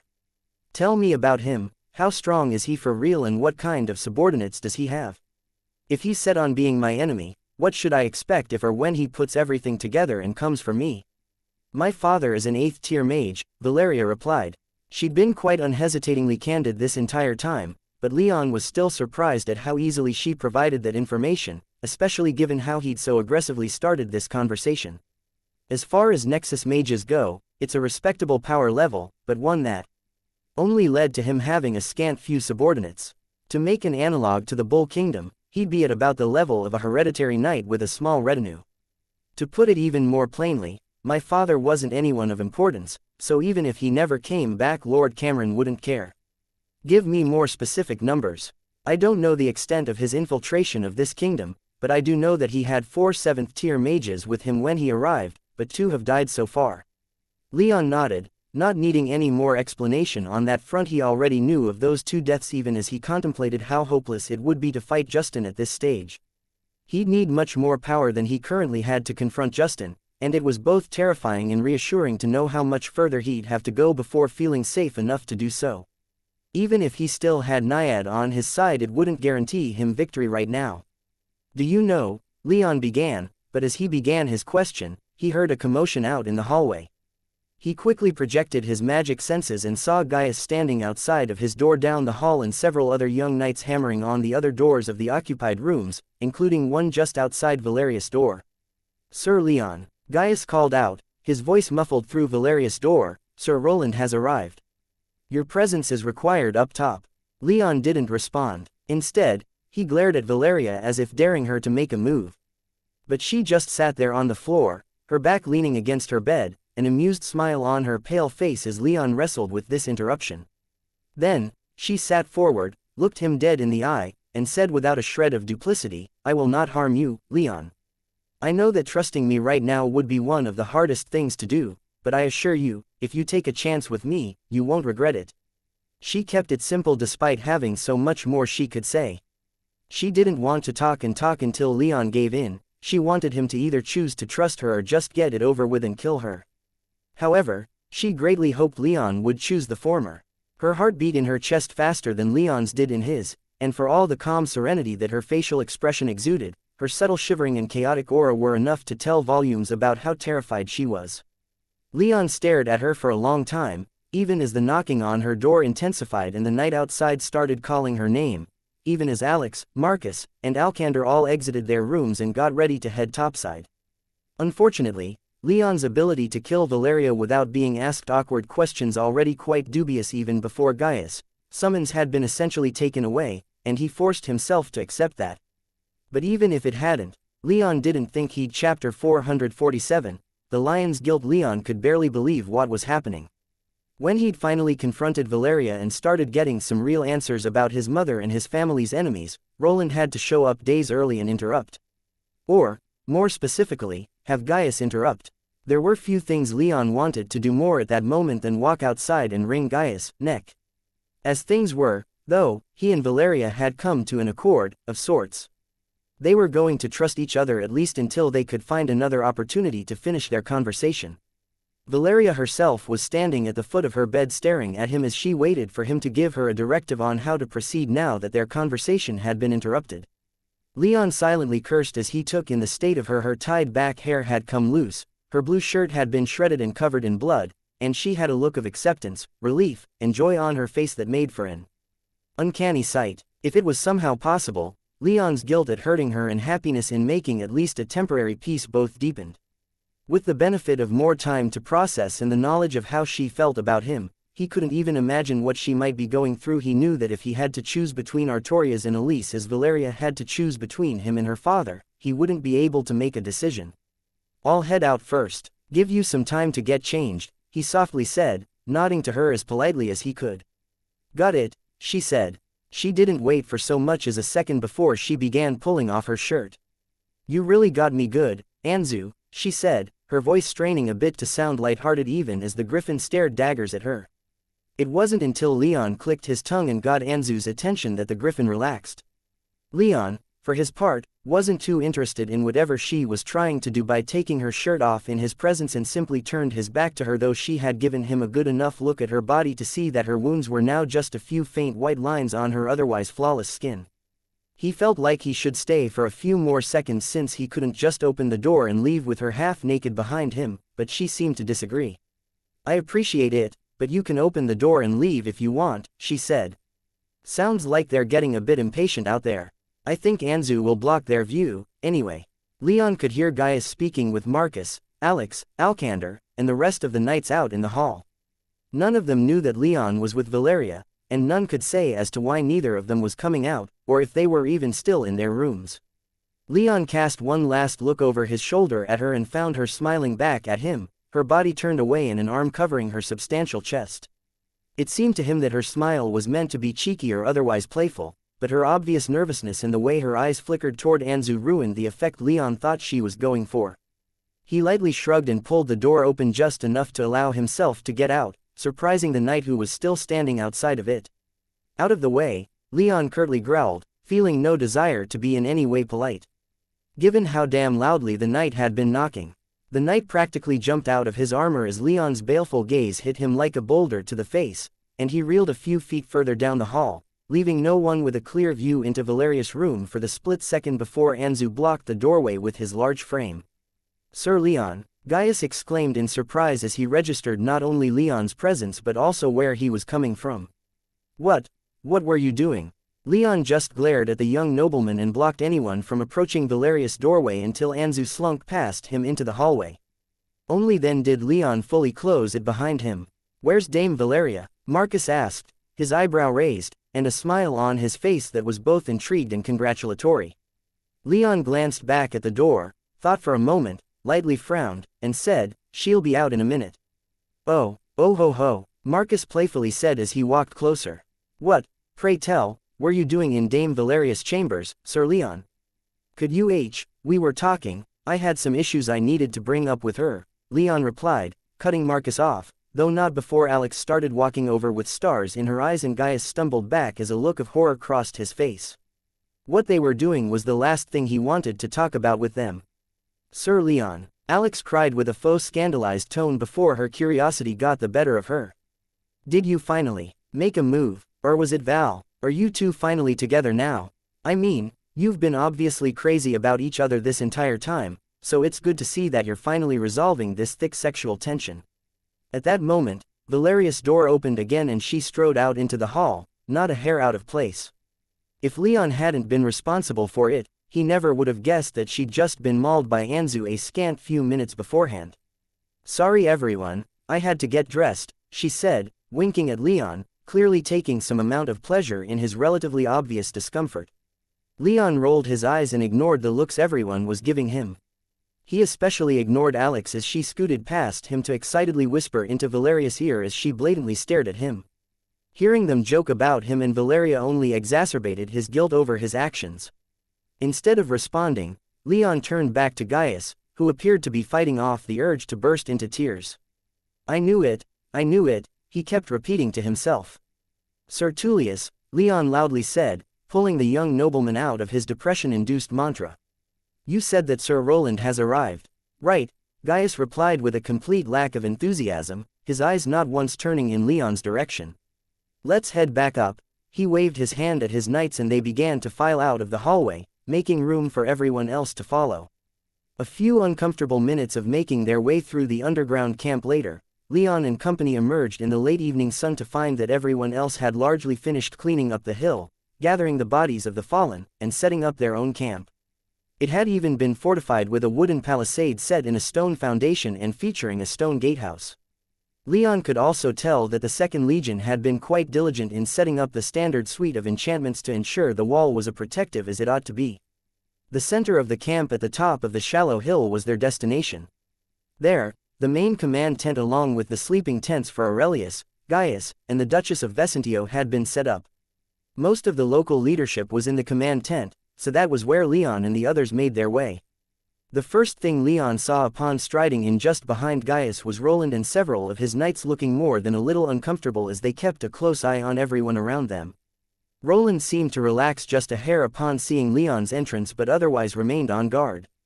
Surtur Aurelius and Vesentio, however, appeared to be more than relaxed, with the two draped over chaise lounges next to the low table in the center of the tent, upon which was a relatively accurate map of the surrounding areas. The rest of their subordinates who were present were waiting patiently either standing or in seats closer to the edge of the tent. "Sir Leon," Roland called out in greeting as Leon came closer. "Sir Roland," Leon replied, his demeanor still less than cordial given where he was only a few minutes ago. "You're quite early, I wasn't expecting you for several days at least." "We had quite a bit of luck breaking out of the camp," Roland explained. "We probably should have done so sooner, but, actually, how about we pretend that I didn't just say that?" Leon shrugged. Roland wanted to not come off like he was publicly second-guessing August's decisions, but Leon wholly agreed that they should have tried to break out of their camp much sooner, especially since it seemed it was so easy to do that. Roland arrived in hours instead of days. "How many people did you bring?" Leon asked. Roland glanced meaningfully at Aurelius and the Duchess, both of whom had paused their own conversation to listen in. The Duchess seemed a bit aggrieved about something. Leon guessed his lack of formal greeting, but Aurelius seemed more amused than anything. "They're on our side, probably," Leon said as he gave Roland a quick rundown of the day's events. When he was finished, Roland's attitude had shifted to something akin to regret and mourning. "All the giants are gone?" he asked. Leon slowly nodded as he carefully controlled his expression to not show just how devastated he was about that. "And your unit is gone?" Again, Leon nodded. Roland opened and closed his mouth several times as he processed this information and found himself unable to say anything. "What's done is done," Leon said, his voice sounding much more confident and sure of himself than he did in his heart. "Time to move on. How many people did you manage to bring with you?" Roland looked like he wanted to continue the other conversation, but with everyone staring at him in expectation, he sighed and said, "In addition to my retinue of 500, I brought 2,000 of the Legion's finest, and another 2,000 from the Marquis of Aventino's retinue." "My father sent that many?" Marcus asked, his tone more wonder than doubt. "Lord Aeneas was concerned whether or not 2,000 would cut it," Roland answered. "That's why he doubled those I brought. We were only supposed to run a few distraction missions, but now that I'm here and see what was waiting for us, I think we can do a lot more than that." "You can say that again," Aurelius enthusiastically boomed. The others began to discuss the tactical and strategic situation, but Leon barely contributed. For the most part, he was completely checked out of the meeting. Without giants or a unit of his own, he didn't feel the need to make his opinion known. Instead, what he focused on was his conversation with Valeria. For the most part, she'd given him few surprises. With what he already knew, it made perfect sense that his connection to his mother had been the reason why her father had been hunting him, and being given the name of the man who'd sent Justin the plane hadn't been too significant since it had come without any other actionable information. At the very least, though, he now had some idea of how far he was going to have to go to achieve revenge. He had an Anax as his enemy, whatever that meant. More significantly, though, was the information she'd given him about his mother. There was nothing he wanted to do more than to sink into his soul realm and grill the Thunderbird about his mother, but unfortunately, he couldn't just do that in the middle of a meeting, no matter how little he was paying attention. Perhaps more pressing, however, was how he was going to handle Valeria and her father. As things were, he figured the chances of making peace with her family were laughably small, no matter his personal feelings toward Valeria herself. He didn't want to kill her, but his feelings about her father was another matter entirely. Valeria seemed to maintain that he was a good man whenever she spoke about him, but Leon didn't know the man, his only connection to Justin being the fact that he'd had Leon's father murdered. He glanced at Valeria sitting next to him. She was back to her usual stoic self, her expression ice cold, her posture perfect, her gaze lingering on no one in particular. If he hadn't known otherwise, he never would have guessed that she'd been so horribly injured less than an hour ago. He couldn't help but appreciate that about her. She was so like him in many ways, from her diligence in her training to her general demeanor. If he were completely honest with himself, Leon would have to admit that he found her incredibly attractive, and if her father hadn't been connected to Artoria's death, then he would have followed Elisa's suggestion and tried to bring Valeria into his harem, or whatever it was that he had. Leon had no intention to kill Valeria. Seeing how injured she'd been filled with him with such guilt that he knew there was no way he'd be able to live with himself if he did something like that again. But killing her father, is that something I can do? Leon thought to himself, feeling doubt for the first time since he left the Northern Vales. If he'd thought about it only a few hours before, it would have been no question, he'd have killed Justin in a heartbeat.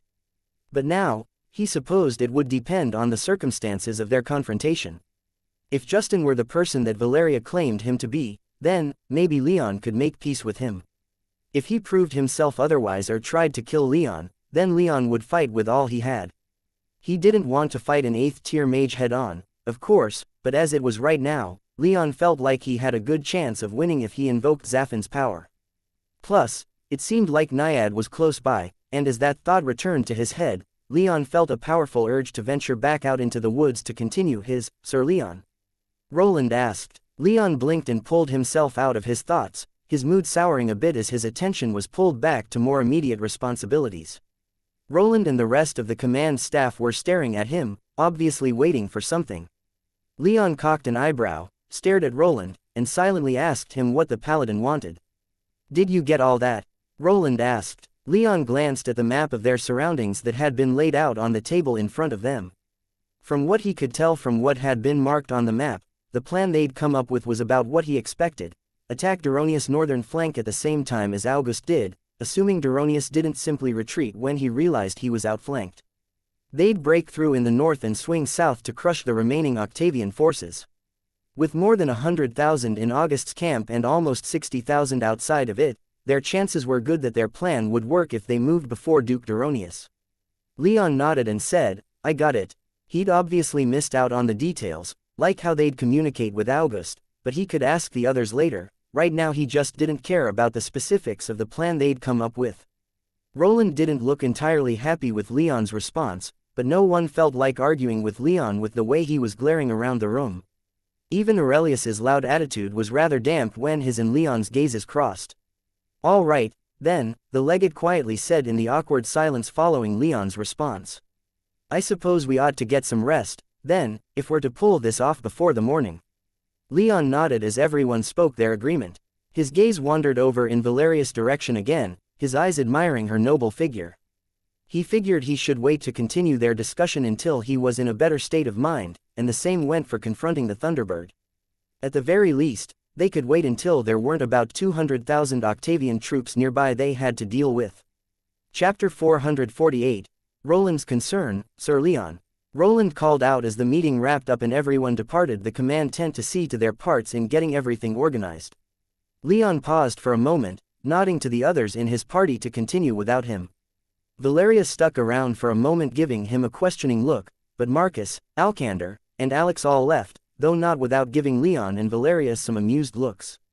Leon had to nod again to Valeria before she left. He was a little apprehensive letting her leave on her own, but he figured if he was going to trust her, now was as good a time to start as any. Only Anzu remained at his side. "Sir Roland," Leon said in greeting as Roland caught up to him. Was there something else? As he asked this, Leon's eyes strayed out toward the forest in the direction that he had sensed Naiad's power.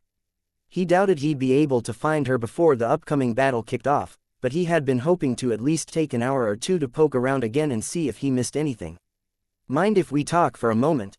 In private?" Roland asked with a wide smile and a meaningful nod toward another tent close by. Leon thought for a moment as he clamped down on the instinct to immediately refuse. "Sure," he said, reasoning that it was best to see what the paladin wanted before a major battle.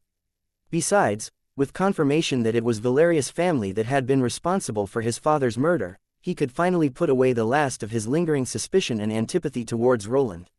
The two entered the tent, which Leon noted was bereft of most creature comforts that nobles and higher-ranking knights loved to fill their tents with.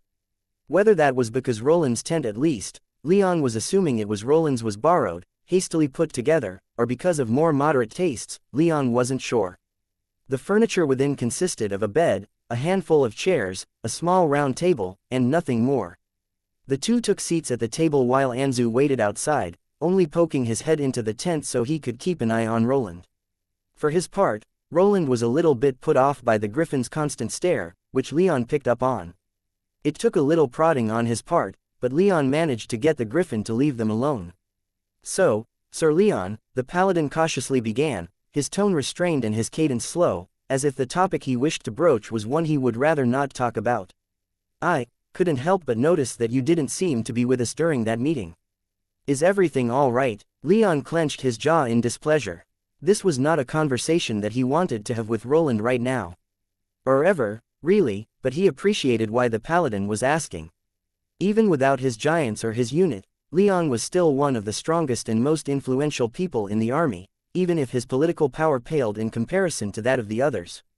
It was imperative for Roland to make sure that everyone was all right before a battle, and that went double for the leadership. Still, even though he could understand the rationality behind the question, Leon was more than a little annoyed with Naiad still out in the forest somewhere and the matter regarding Valeria lingering in his mind. Despite these thoughts, Leon didn't snap at the paladin. Even when annoyed, impatient, and still processing what Valeria told him, he managed to keep a firm grip on his actions. "I'm fine, Sir Roland," Leon said as politely as he could manage. "With all due respect, Leon, you're clearly not fine," Roland countered.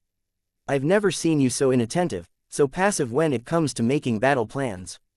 You didn't even offer your opinion in that meeting, for the ancestor's sake. And with all due respect to you, Sir Roland, you don't know me that well." Leon kept his voice calm and measured, but Roland still looked quite taken aback. The paladin bitterly smiled, held up his hands in a placating gesture, and stuttered, I'm not looking to anger you, Sir Leon, I'm just expressing my concerns. I just lost my entire unit, Sir Paladin, and of those few dozen under my command who survived, only Sirs Marcus and Alcander and Dames Alex and Valeria stuck around," Leon reminded him, the younger man's voice taking on a harder edge. "I also lost all of my giants, including one that I considered quite a close friend." At that reminder, Roland visibly cringed, which caused Leon's wall to crack a little bit. "You're right, I apologize," Roland whispered. "I suppose the point of me asking hasn't really changed, though." Leon sighed, his face starting burn with shame, and said, "I apologize, too. I shouldn't have snapped like that. Well, what was the point that you were getting at?" "That I'm worried, and that I'm here if you need me." Leon stared at the paladin, stunned and a little bit suspicious. But Roland seemed as far as Leon could tell to be completely genuine, and Leon honestly had little idea how to respond. He just sat there completely flabbergasted at the direction Roland had taken their conversation. He'd assumed that Roland's reasons for reaching out were entirely practical. He mumbled, feeling awkward in the silence that followed. "Sir Leon, I'm no stranger to loss, I've lost my fair share of friends in my life. I've even lost friends during this civil war. Do you remember Sir Andrew and Sir Roger?" Leon shook his head in the negative. "They were two of the knights who accompanied me into the Northern Vales." Do remember them," Leon said upon further thought. He hadn't thought about either of those two knights in years and had honestly completely forgotten about their existence. Given how Roland's face had fallen just a tad, though, Leon thought he knew what the paladin was going to say next. "Both of them have been killed in the time since we sprung Prince August from the royal dungeon. Two of my best friends, two men who were so loyal to me that they followed me into the barbarous wasteland of the Northern Vales. I won't pretend to understand whatever pain you're feeling, but I just want you to know that you're not alone. You're not alone." A calm earnestness radiated out of the paladin, and Leon couldn't even consider the possibility that Roland was being anything less than completely honest and forthright. Leon wasn't the sort to cry, his grief was expressed in other ways. But Roland's statement had his eyes stinging as he tried to keep them dry, and his shame at snapping earlier magnified. All he was able to say was a quiet, "Thank you." Roland sighed and was silent for a long moment, letting Leon compose himself, but he soon added to his statement. "You're still young, Leon. Hold your friends and loved ones as close as you can, for if you survive this whole shitstorm, there is a frightening amount of time between you and the grave. A terrifying amount of time in which you will lose more people that you care about. More than enough time to make friends and watch them die before you. Enough time to treat everyone around you with the love and kindness that we all deserve, and to uphold the principles of justice and peace that Prince Trajan espoused. Sir Leon, please don't lose yourself in this identity of yours of the uncaring outsider, of the uncivilized barbarian that couldn't care less about what happens to the people around him and who solves all his problems with violence. It's no way to live." During Roland's spiel, Leon managed to pull himself back together. The paladin's words truly struck a chord within him, what with everything that had happened in the past few months, but Leon did an admirable job returning to his usual stoic expression, even if within he was a jumbled mess. "You're quite young yourself," Leon said, not knowing what else to say after such a heartfelt speech. "You've got quite a bit of time ahead of you, too." "I'm not so sure about that," Roland said as he stared unfocused at the walls of the tent. Leon didn't know what to make of that, so he settled for giving Roland a questioning look and keeping his peace. However, it seemed that Roland wasn't too interested in explanations, as he continued, "Sir Leon, I hope you're as happy as you claim, that you're comfortable being who you are. I suppose I just wish that you put in more effort to be, more than that, to be the man that Prince Trajan thought you could be." Leon cocked an eyebrow at Roland, wondering briefly if he should be offended by that statement or not. Before he could decide, though, Roland took his expression as one of dissatisfaction and hurried to clarify.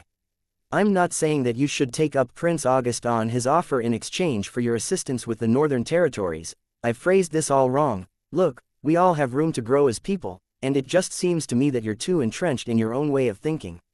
"He's not wrong, you know," came the thunderous voice of the Thunderbird from Leon's soul realm. "From what I can tell, you care little for these people, and you see the world in simple terms: enemies, allies, and everyone else. Are you saying that I should change, too?" Leon asked bemusedly, though his tone was difficult to maintain with his ancestor jumping in on this conversation, especially so when he remembered that the Thunderbird lied to him, at least from what Valeria had told him. He felt a little blindsided by all of this, and it just kept getting worse with every passing minute as Roland and now the Thunderbird tried digging deeper and deeper into who he was. He couldn't say if he was appreciative to hear all of this, but he certainly felt a visceral sense of rejection toward much of this conversation, but he kept his tone with his ancestor as normal as possible. "It wasn't quite time to be confrontational. I seem to recall you encouraging me on more than one occasion to have this kind of mindset." "I don't recall that," the Thunderbird replied, her tone oddly soft and relaxed. "I've encouraged you to get your revenge and to think harder about what this kingdom means to you if it allows you to be in danger. You also encouraged me to destroy my mind palace and to be true to myself not even 2 hours ago," Leon replied. "The two are different matters. Your mind palace reflects your innermost thoughts and desires, how you see the world and your place in it, how you see yourself. Working to become kinder and more socially competent is always something to strive for, I think. I honestly never thought you'd be telling me to be kinder. I thought you'd advocate for dominating everyone and everything through sheer power alone," Leon shot back. "While I would certainly enjoy seeing that, I did not achieve absolutely everything I did alone. I had many friends and allies and family members assisting me in the building of my clan. I even turned many enemies into friends in my time, and I was stronger for it. It takes a certain political savvy to be what I was, you know. If every problem could be solved by hurling lightning at it, I never would have died. As it is, your outlook is too extreme, too black and white. You need to acknowledge that there are other solutions to your problems than reaching for your sword." Leon started getting a headache.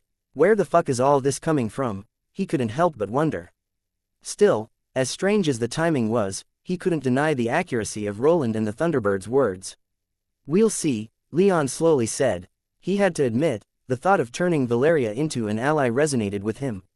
"Or maybe something more. No, that's impossible," he silently said to himself with a self-deprecating smile. "But it was a nice thought. I'm fine, Sir Roland," Leon eventually said out loud. "Thank you for your concern. I appreciate it." "I'm glad to hear that," Roland said, noticing a slight improvement in Leon's attitude. "If you ever need to talk, Sir Leon, I'll be here." "Thank you," Leon repeated. "I might just take you up on that one of these days." "Until then," Roland said, his tone turning lighter than it just had been, "how about a drink?" With a flourish of his hand, Roland produced a tall bottle of wine from his soul realm. "It's not very expensive, but it's my favorite. Comes from a small vineyard near the capital." "Sure," Leon replied with a smile friendlier than just about any he'd ever worn before. "I suppose I can stay for one drink." Leon wasn't the only person who was called aside for a private conversation following the meeting of the army's higher-ups. Not long after Valeria left, Gaius came looking for her. She had been consumed by thoughts of the past few hours, worrying about what her future might hold now that she and Leon had put their cards on the table.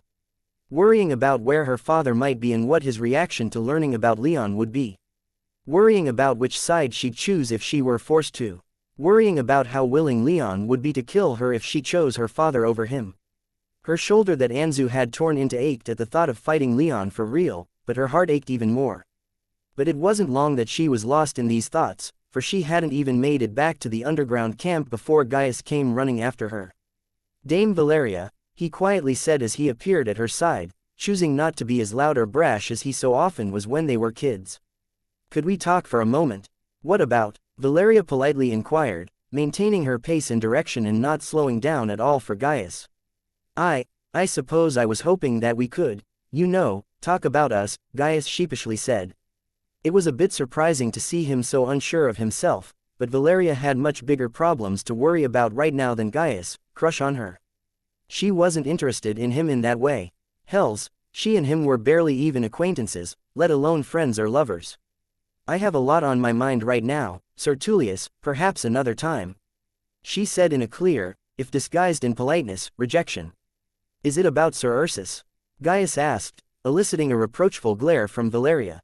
She was a 5th-tier mage, now, while he was only 3rd tier, and if she wanted to, she could quite literally tear him in half if he angered her too much. Fortunately for him, she had far too much self-control to go that far. "Right, not my business," Gaius replied. "I guess I'll just let you go, then. Good luck in the battle, may your ancestors guide your blade." "Same to you," Valeria replied as she turned her attention back to her thoughts. So quick was she that she didn't even notice when Gaius stopped walking alongside her, nor did she notice when the nobleman vanished into the warrens of the camp, muttering something about needing to find Leon with a dark look in his eyes. Chapter 449, Gaius and Leon. "Sir Leon," called out a voice from behind as Leon left Roland's tent. "Just the man I was looking for." Leon couldn't help but roll his eyes in wonder. What now? Turning, he saw Gaius swiftly walking towards him, a look of purpose in his eyes that caught Leon off guard. He wasn't sure why the young nobleman would be calling out to him, but his talk with Roland had left him with a lot to consider. Hells, it just stacked onto everything else that had been dropped on him over the past day, so what Leon wanted right now more than anything was to just be by himself. But he also couldn't just disregard everything that Roland and the Thunderbird had been trying to tell him, so he put on his best polite face and waited for the nobleman to approach. "Sir Gaius," Leon lightly replied as Gaius drew closer, letting one of his hands rest on the back of Anzu to keep him from getting too territorial about Gaius walking up on them from behind. The griffin had diligently waited for him outside of Roland's tent, and was now happily trotting along beside Leon. Gaius disrupted his good mood when he called out, necessitating Leon's conciliatory contact. "I was hoping to share a few words with you," Gaius imperiously said, already testing Leon's patience and seeming to ignore Anzu's presence entirely. Leon considered the wisdom of simply denying Gaius. However, it didn't seem like Gaius was going to take no for an answer, as he jumped right in without waiting for Leon to respond. "What is your relationship with Dame Valeria?" Leon blinked and cocked his head in confusion. This was not a question that he expected to fall from Gaius' mouth. Instead, he figured it would have been something more relevant to the state of the war, though as Leon thought more about it, he could understand why Gaius might be a bit concerned. He had just seen Leon emerge from Valeria's room not too long ago, and Leon knew that the young nobleman was romantically interested in Valeria. "She's my subordinate, one of my knights," Leon replied. "That's not all, though, is it?" Gaius demanded. "That's hardly your business to know, is it?" Leon countered, his tone turning a few shades sharper and more accusatory. That question, even backed up by Leon's powerful aura, wasn't too oppressive, but it shut Gaius up long enough for the nobleman to think before he spoke. He straightened himself up and, for a moment, seemed to be about to lay into Leon, to say that Leon wasn't worthy of Valeria. Or, at least that's how it seemed to Leon. Instead, right before he spoke, Gaius seemed to relax back down into a more neutral stance. "Sir Leon, could we speak somewhere a little more private?" Gaius' tone had softened and taken on a significantly softer edge, which Leon noted. They were close to the center of the camp and quite a few high-ranking knights were giving them strange looks after Gaius' loud outburst, so given Gaius' change in attitude, Leon agreed. A few minutes later, they entered Gaius' tent, with Leon leaving Anzu outside again. The griffin wasn't too happy about it, but he did as Leon wanted. Much like Roland's tent, Gaius' tent was sparsely decorated, but given what Leon knew about Gaius, he figured this was mostly because the nobleman had to travel light or there simply hadn't been enough time for his servants to set everything up rather than any preferences Gaius had for Spartan furnishings. However, one thing that struck out to Leon was a small collection of 4 board games on the table, all of which were typically used by the nobility to practice their tactical or strategic skills, or simply to show off their cultural abilities. Not all of the games were so highbrow, however, for Leon also saw a pack of cards and some dice hidden amongst them. "Nice collection," Leon said appreciatively as they took their seats at the table, trying to maintain a measure of cordiality after the trying day, "though I'd guess you didn't bring me here to challenge me to a game of keeps." Of all the games that could be played with what Gaius had, keeps was Leon's favorite, though he'd played not very much. Both sides would use 60 game pieces each to try and take their opponent's keep, moving and attacking in turns. The first to move either 5 of their pieces into the heart of their opponent's keep or took all of their opponent's pieces would win. The pieces were also divided into 5 separate types, each with their own strengths and weaknesses that could move or attack around the large game board in different ways. It was a game from the Central Empires that had been designed to hone the tactical mind and had made its way into the Bull Kingdom thousands of years ago. "No," Gaius simply replied. "Sir Leon, I suppose at this point you know how I feel about Dame Valeria." Bit of an arrogant assumption, Leon thought, though he kept that unsaid. "I have some idea," Leon replied out loud. "To ensure that we're on the same page here, I love her. Always have, ever since the first time I saw her in Calabria when my father brought me to visit when the 2 of us were about 7 years old or so. She was the strongest, smartest, most beautiful girl I'd ever seen, and I swore then that I'd do everything I could to marry her one day. She doesn't seem to share my feelings, but I still love her with all my heart. I think my dream of being with her is dead, but I can't help my feelings. So, even if she and I will never be, I want to impress upon you that if you ever do anything to harm her, I will do everything in my power to make you an enemy of my family." Gaius spoke passionately and with grim seriousness. There wasn't an ounce of levity to be found in his tone or expression, so Leon knew that he would follow through with his threat. But there was a bit of a problem with that. Leon grimaced and began glancing around the room as he searched for the right words. But none came, so he decided to lean into that. "I'm going to be blunt here, Sir Tullius. I'm not clever enough in the ways of talking to really be anything but I think you can take, you're certainly strong enough for it, and I think it's something that you need to hear." "Go ahead," Gaius apprehensively responded as he leaned forward in his chair, waiting for Leon's proper response. He didn't have long to wait, and Leon didn't have that grand a statement to make. "What makes you think I care about your family?" Gaius looked taken aback, his eyebrow rising as he tried to parse what Leon had just said. As the relative of a duke, it wasn't something he'd ever heard before. "What do you mean?" he demanded, his tone both confused and angry. "I don't care about you. I don't care about your family."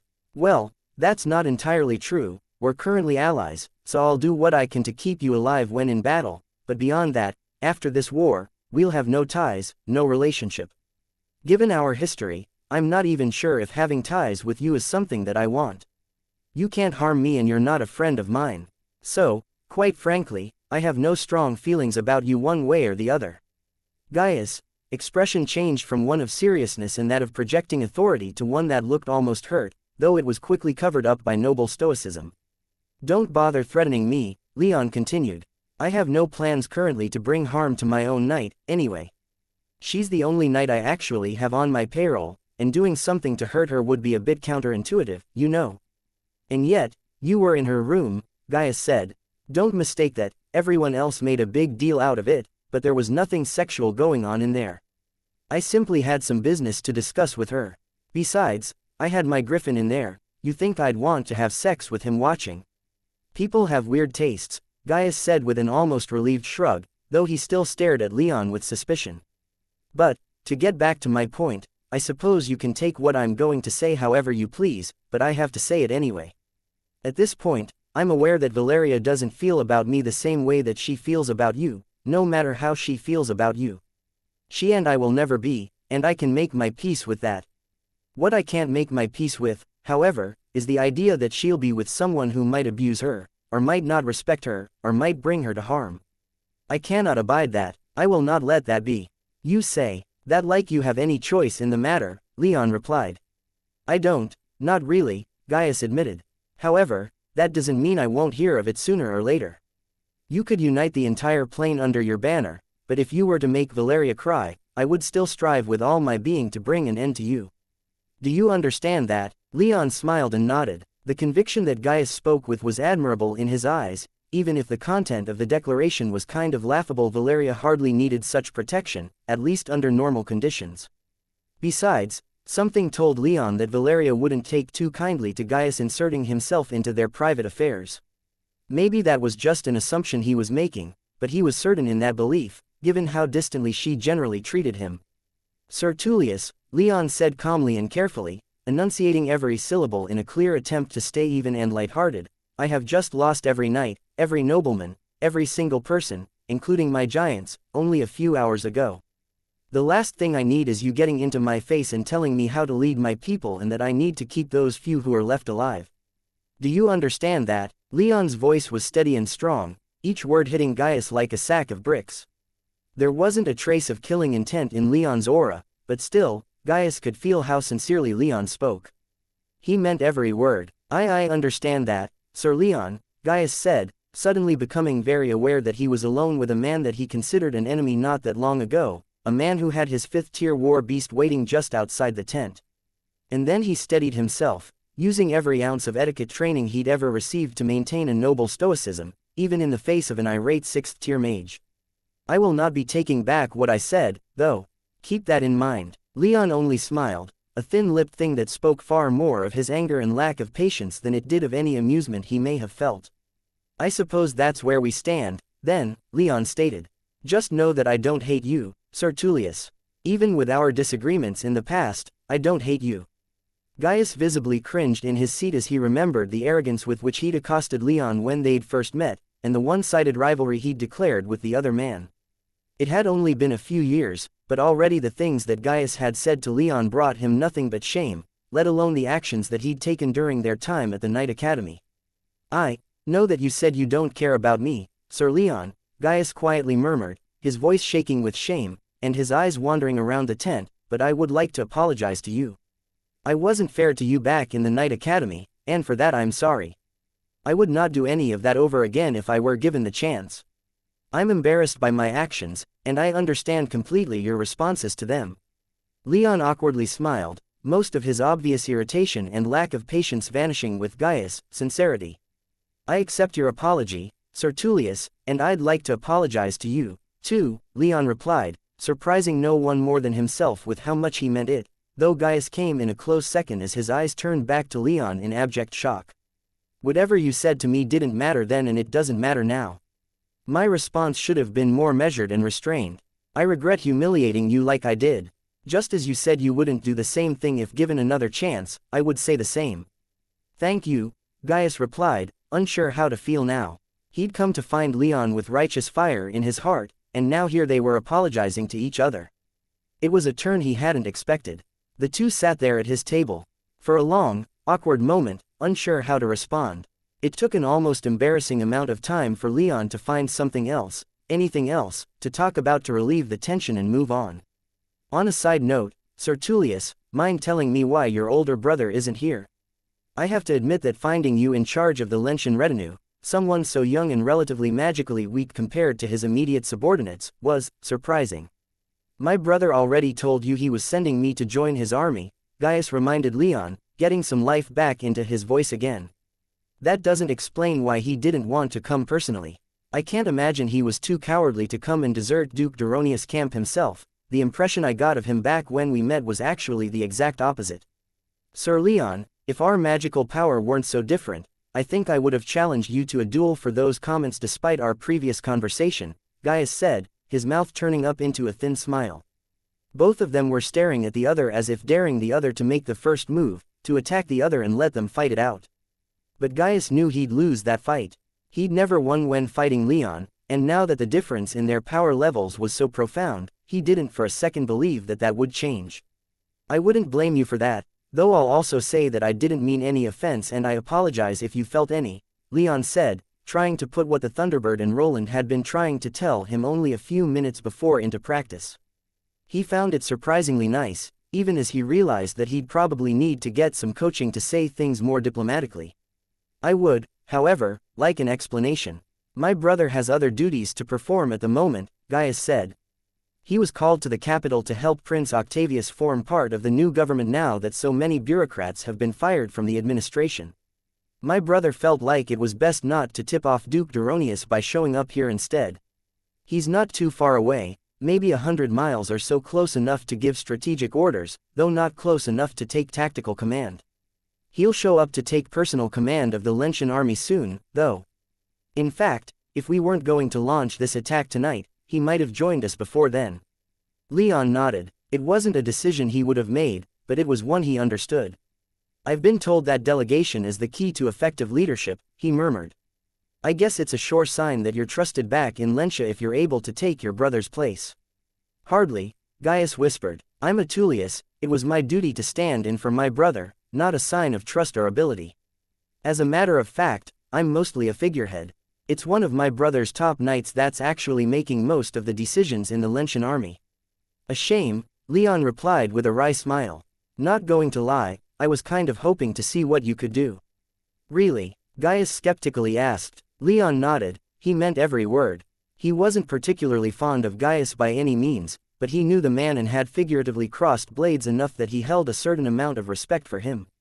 As I recall, you already got a taste of my abilities back in the East and thoroughly trounced me, despite being almost painfully outnumbered, Gaius pointed out. But we never really fought, Leon pointed out. I harassed you, you had other things on your mind than a set-piece battle. Gaius' eyes strayed to the game of keeps nearby. Well, there's a way to have that, if you're willing. Leon followed Gaius' pointed gaze. He found that he quite liked the idea. It sounded like a great way to get his mind off everything that had happened during the day, or at least to let him process a bit. Before agreeing, though, he spared only a second to send a pulse of magic senses to locate Valeria. He was trying to trust her, but he hadn't seen in her in a while and wanted to make sure that his trust was well placed. It seemed that it was, for he quickly located her training with Alex down in the underground camp. He smiled and said, I've never seriously played before, but I'm certainly willing. We have a few hours, why not? Gaius said as he broke out the game and started setting things up. A predatory smile started spreading across his face as he started sorting the pieces. Leon had beaten him so many times in their time that Gaius was looking forward to beating him badly enough to salvage at least a little bit of his dignity. Chapter 450. Breaking the Siege Keeps was a fairly long game, especially when played as seriously as Leon and Gaius were playing. Hours passed as they slowly whittled each other's pieces down until, not long after the sun set and the sky grew dark, both had less than a dozen pieces remaining. Neither were anywhere close to taking the other's keep, so it seemed they were going to go for a complete kill, taking all of their opponent's pieces. During the game, Leon occasionally contemplated checking in on Valeria. Every time, though, he refrained, choosing to continue trusting her. Each time he agonized over the choice more and more. It was so simple, he just had to project his magic senses and check in on her. But every time, he didn't. If Gaius noticed Leon occasionally checking out of the game, he didn't say anything. In fact, neither of them said a word for the entirety of the game, simply making their moves in complete silence. This made it abundantly clear to Leon that when Gaius had said that he was nothing more than a figurehead for the Lentian forces, he wasn't being modest. Even with a large battle kicking off in only a few hours, not a single knight came in to interrupt their game until it was dark. In that respect, Leon could relate, for he no longer had a unit of his own and any practical authority he had was gone with it. The knight that did interrupt them only did so to inform them that the armies were just about ready to get moving and that Roland needed both Gaius and Leon ready as well. So, Gaius said after the knight left, how should we decide this? It was the first thing he'd said to Leon since the game began, but Leon didn't mind. On the board, Gaius had 3 more pieces than Leon, though Leon's pieces were stronger and more valuable overall. It was clear to both that they would probably need at least another hour or so to properly finish the game at the rate they'd been going. As much as it pains me to say this, how about we consider this one a draw? Leon said, a look of bitter reluctance that slowly turned into something that seemed more congratulatory. I can live with that, Gaius replied, a similar look passing over his classically handsome features. It wasn't the win he wanted, but it was leagues better than the losses he'd sustained at Leon's hands in the past. "I suppose I'll see you on the battlefield, Sir Leon." "I suppose so," Leon said as he stood up. "Don't die out there, Sir Gaius. I had fun with this game, and I hope we have another chance to play. And actually finish." "As do I," Gaius quietly responded. That night, the combined army, almost 60,000 strong, ventured out back into the forests. Their destination was the northern flank of the Octavian forces besieging August's fortified camp. Roland had managed to get in contact with August and Marquis Aeneas to coordinate with them, though they had to keep their plans simple due to time constraints and communication difficulties. It was decided that Leon and his few followers would fight alongside Roland during the battle. Without a unit of their own, Leon and his tiny retinue had nowhere else to be. And so, Leon, mounted on Anzu, found himself riding at Roland's side, with Marcus beside him in turn, and Alcander, Alex, and Valeria following not far behind with Roland's knights. "Can't believe that you never told me you play keeps," Marcus complained to Leon after the latter finished explaining to him where he'd been following the meeting with the rest of the higher-ups. "I love keeps. We should play sometime. I could probably find some time for that," Leon said noncommittally. "I'm going to need a firmer answer, Sir Leon," Marcus replied. "I'm being serious, here. Keeps is my game. I've already played so many people. Perhaps we ought to quiet things down, Sir Aeneas," Roland gently interrupted. "We're closing on our enemies. It's best if we kept our focus on the task at hand." "Of course, Sir Magnus," Marcus responded, though he shot Leon a challenging look as he did so. Leon turned his attention to the forest in front of him. Much like the rest of the southern territories, it was damp and heavily wooded, though less so than the areas he'd been fighting in for the past few days. It was at a higher elevation, keeping things drier, though not as dry as Leon would have liked.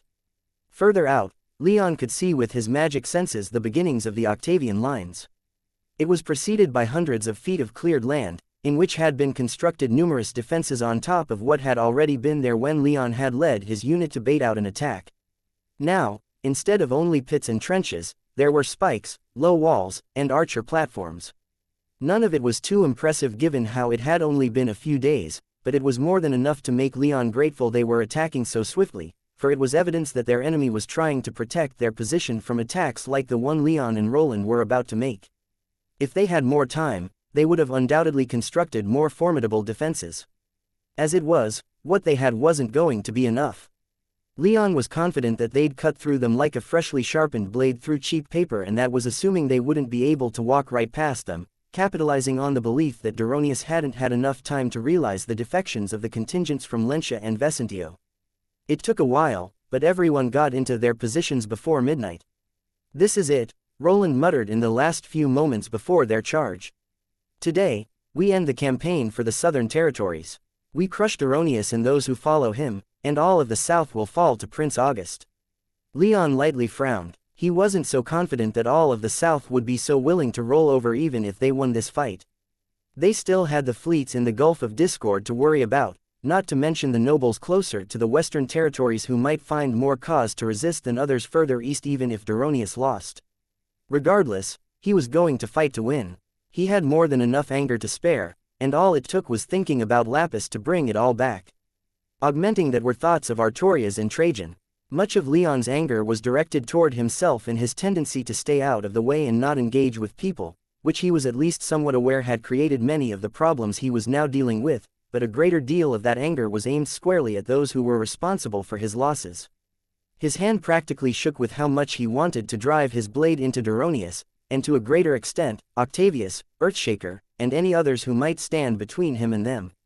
His eyes also strayed a bit further south, closer to the center of the Octavian camp where he knew Duronius' command area was located thanks to Gaius and the Duchess of Vesentio. It was one thing to trust Valeria, but these people he had little sympathy for. The faster he could cut them down, the faster all of this would be over, and the faster all of the people they'd forced to fight could go home. The faster he did so, the more of them would still be alive to see their home again. But Leon pushed thoughts of the levies out of his mind. He could easily see himself paralyzed into indecision if he started empathizing with them too much in this situation. He pushed those feelings down far enough where they wouldn't bother him for the foreseeable future and he could focus on the task at hand.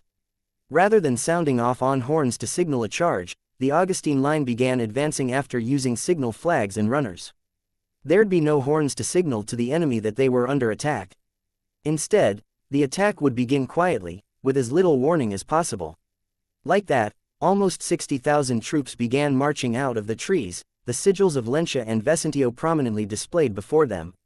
The Second Legion, too, had their Bull Kingdom standards flapping in the breeze, though the near-midnight darkness dampened the combined effect.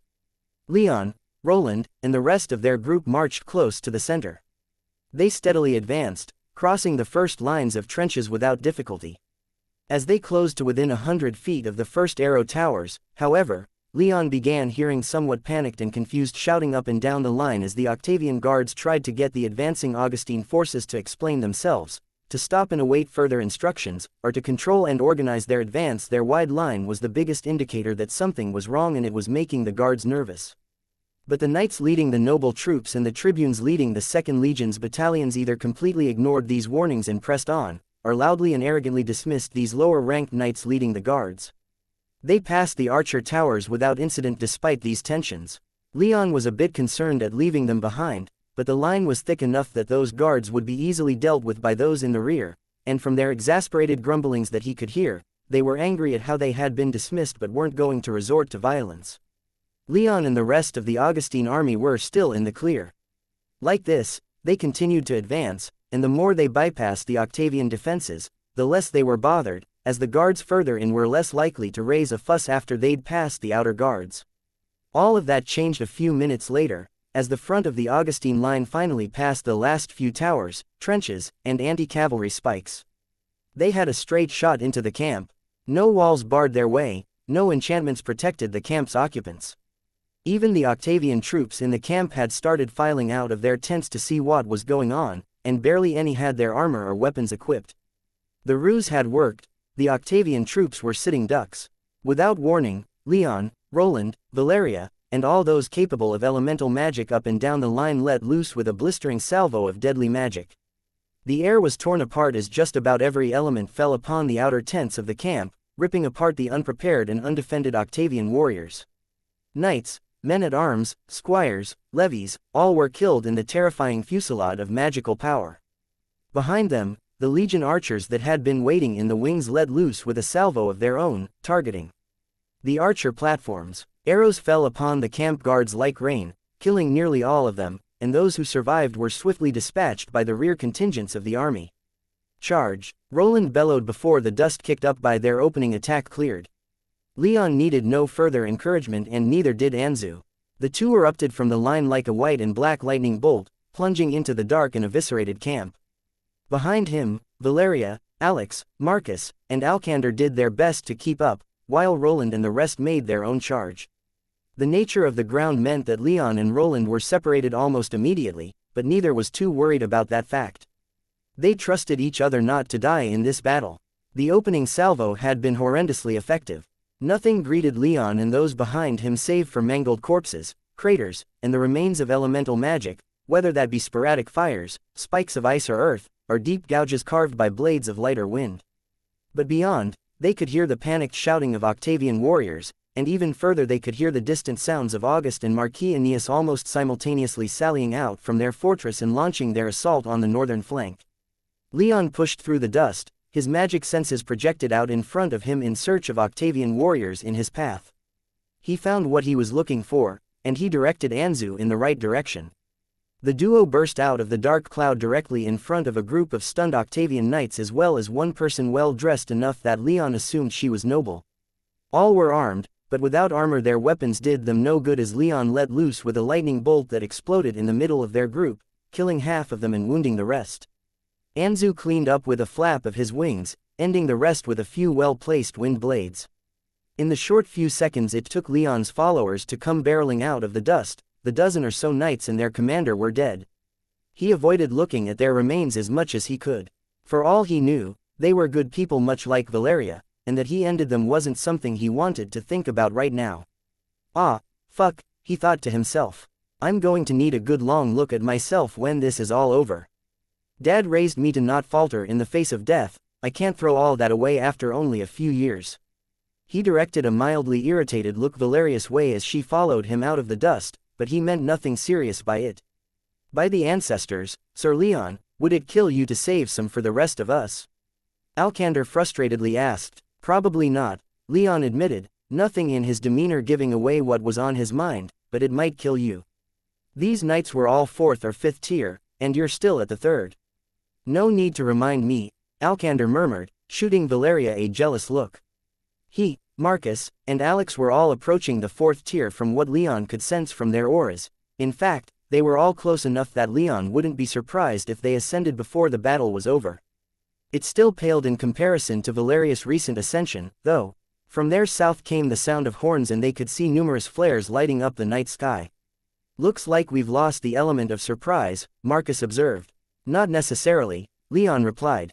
Keep pushing, prevent them from organizing a defense for as long as possible. With that, Leon spurred Anzu further into the camp where he could sense Octavian warriors were hurriedly putting on armor and arming themselves. Valeria, Alex, Marcus, and Alcander swiftly followed, while all around them, their allies were wreaking havoc in the Octavian camp, tearing through their unprepared enemies and taking full advantage of whatever surprise remained in the wake of their attack. Cold fury settled into the pit of Duronius' stomach as he cast his gaze toward the north.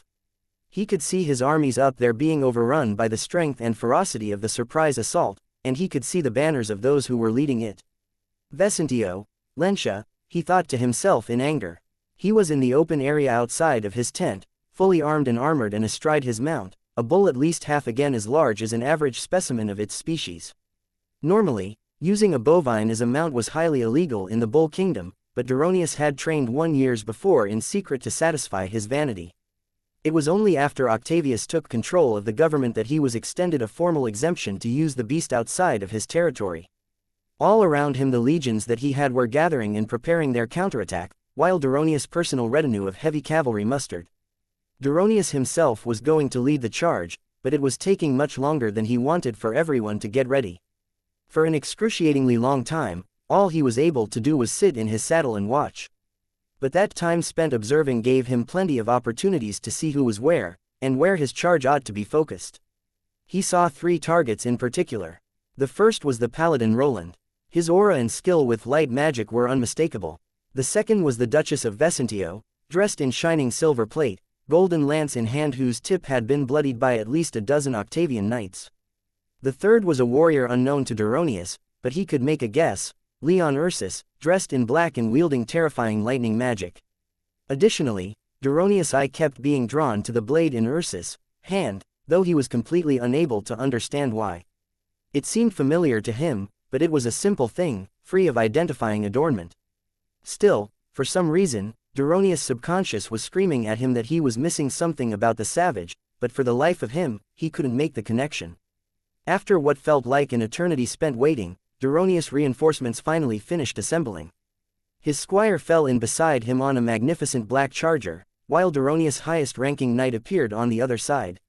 Further to his right and left were the finest knights in all the land, covered in plate and mail, brilliant tabards proudly displaying their allegiance to house Duronius and the rightful monarch of the kingdom, Duronius' grandson.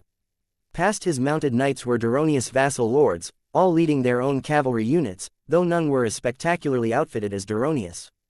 The legions began their march through the camp to reinforce the nobles in the north, and Duronius ordered his cavalry to advance, though the camp itself was going to prove difficult to charge though. As he rode, he managed to decide on who his first target would be, Leon Ursus. The Duke was more than a little vexed that a barbarian had managed to effect so much in his short time in the kingdom, and here was his chance to lay the savage low. On a more practical note, Ursus was also closer than the other two, and he had less magically powerful followers with him. That made him weak and vulnerable, even if he was personally powerful and fighting harder and more ferociously than Duronius had ever seen anyone fight. But all that power and ferocity wouldn't matter under several dozen tons of horse and blade. Sliding his blade out of the neck of an Octavian knight, Leon felt some small sense of satisfaction. The knight had been a 6th-tier mage, and though he'd fought admirably as the scratches and dents in Leon's left gauntlet and pauldron could attest, he'd still fallen to Leon's superior skill with the blade. Leon glanced around, making sure that his people were still all right. Valeria was still close by, as was Anzu, who Leon had dismounted during the fight. Both were fine. Alex was tending to a deep cut in the gap between her breastplate and her hips, and Alcander was doing likewise for what seemed to be a couple of broken ribs. He'd taken a mace to the chest earlier. Neither was seriously injured, especially since they had some of Leon's healing spells with them, but it would take a few moments to get back into fighting shape. Marcus, meanwhile, was in no position to be injured, as he'd stayed back to fire his bow from horseback. Leon's core group were all relatively fine, though they'd picked up some other squads of Augustine knights and men-at-arms as their forces pushed deeper into the warrens of the camp. These troops fared a little worse than his group did, but since he, Valeria, and Anzu usually tied down the strongest fighters they encountered, casualties remained light. A quick sigh of satisfaction later, Leon projected his magic senses to assess the situation and see where they had to go next. Roland, Vesentio, and Gaius had all pushed quite deep, with Roland even pushing deep enough to meet August's troops on the other side of the northern flank.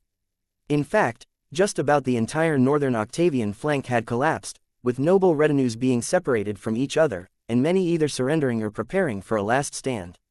August and Aeneas had likewise done their part to achieve this, and many of their nobles and legions were already swinging south. To Leon's attention suddenly snapped away as he realized what they were turning around to face: the inevitable Octavian counterattack. Tens of thousands of legion soldiers were bearing down upon them, along with a massive force of cavalry that Leon noticed was barreling through the camp straight toward him. Leon's group had pushed the furthest south, meaning they had little support on their flanks. "Hold!" Leon shouted as everyone around him began readying their next push. "We have an incoming cavalry charge. Form up and brace." His power was felt by all, his aura weighing down upon their shoulders and forcing them to accept his authority. None of the knights or their subordinates who had followed his group argued, they simply obeyed, trusting in his word. He saw panic in many of their faces as they began noticing the rumbling earth, the dust cloud in the south, and the faint noise of hooves breaking through the distant sounds of battle, but with Leon and his ghostly white griffin with them, they swallowed their fear and quickly formed up into a rough line, broken up only by tents. A mere few minutes later, the cavalry charge came into sight.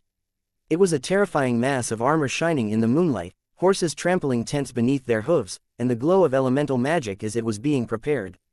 Leon wasted not a moment more and conjured a lightning bolt in his left hand, raised it high, and hurled it up and down his line. Those few knights who could do likewise did so, including Valeria, who summoned small finger-sized icicles shaped like arrowheads and fired them into the charging horde. This display of magic was answered in kind, and dozens died on both sides. Leon's side, however, fared a little better, for they were still and had braced themselves. The Octavian cavalry wasn't in such a good position, and as many in the front were killed, their corpses became obstacles that others behind them had to navigate.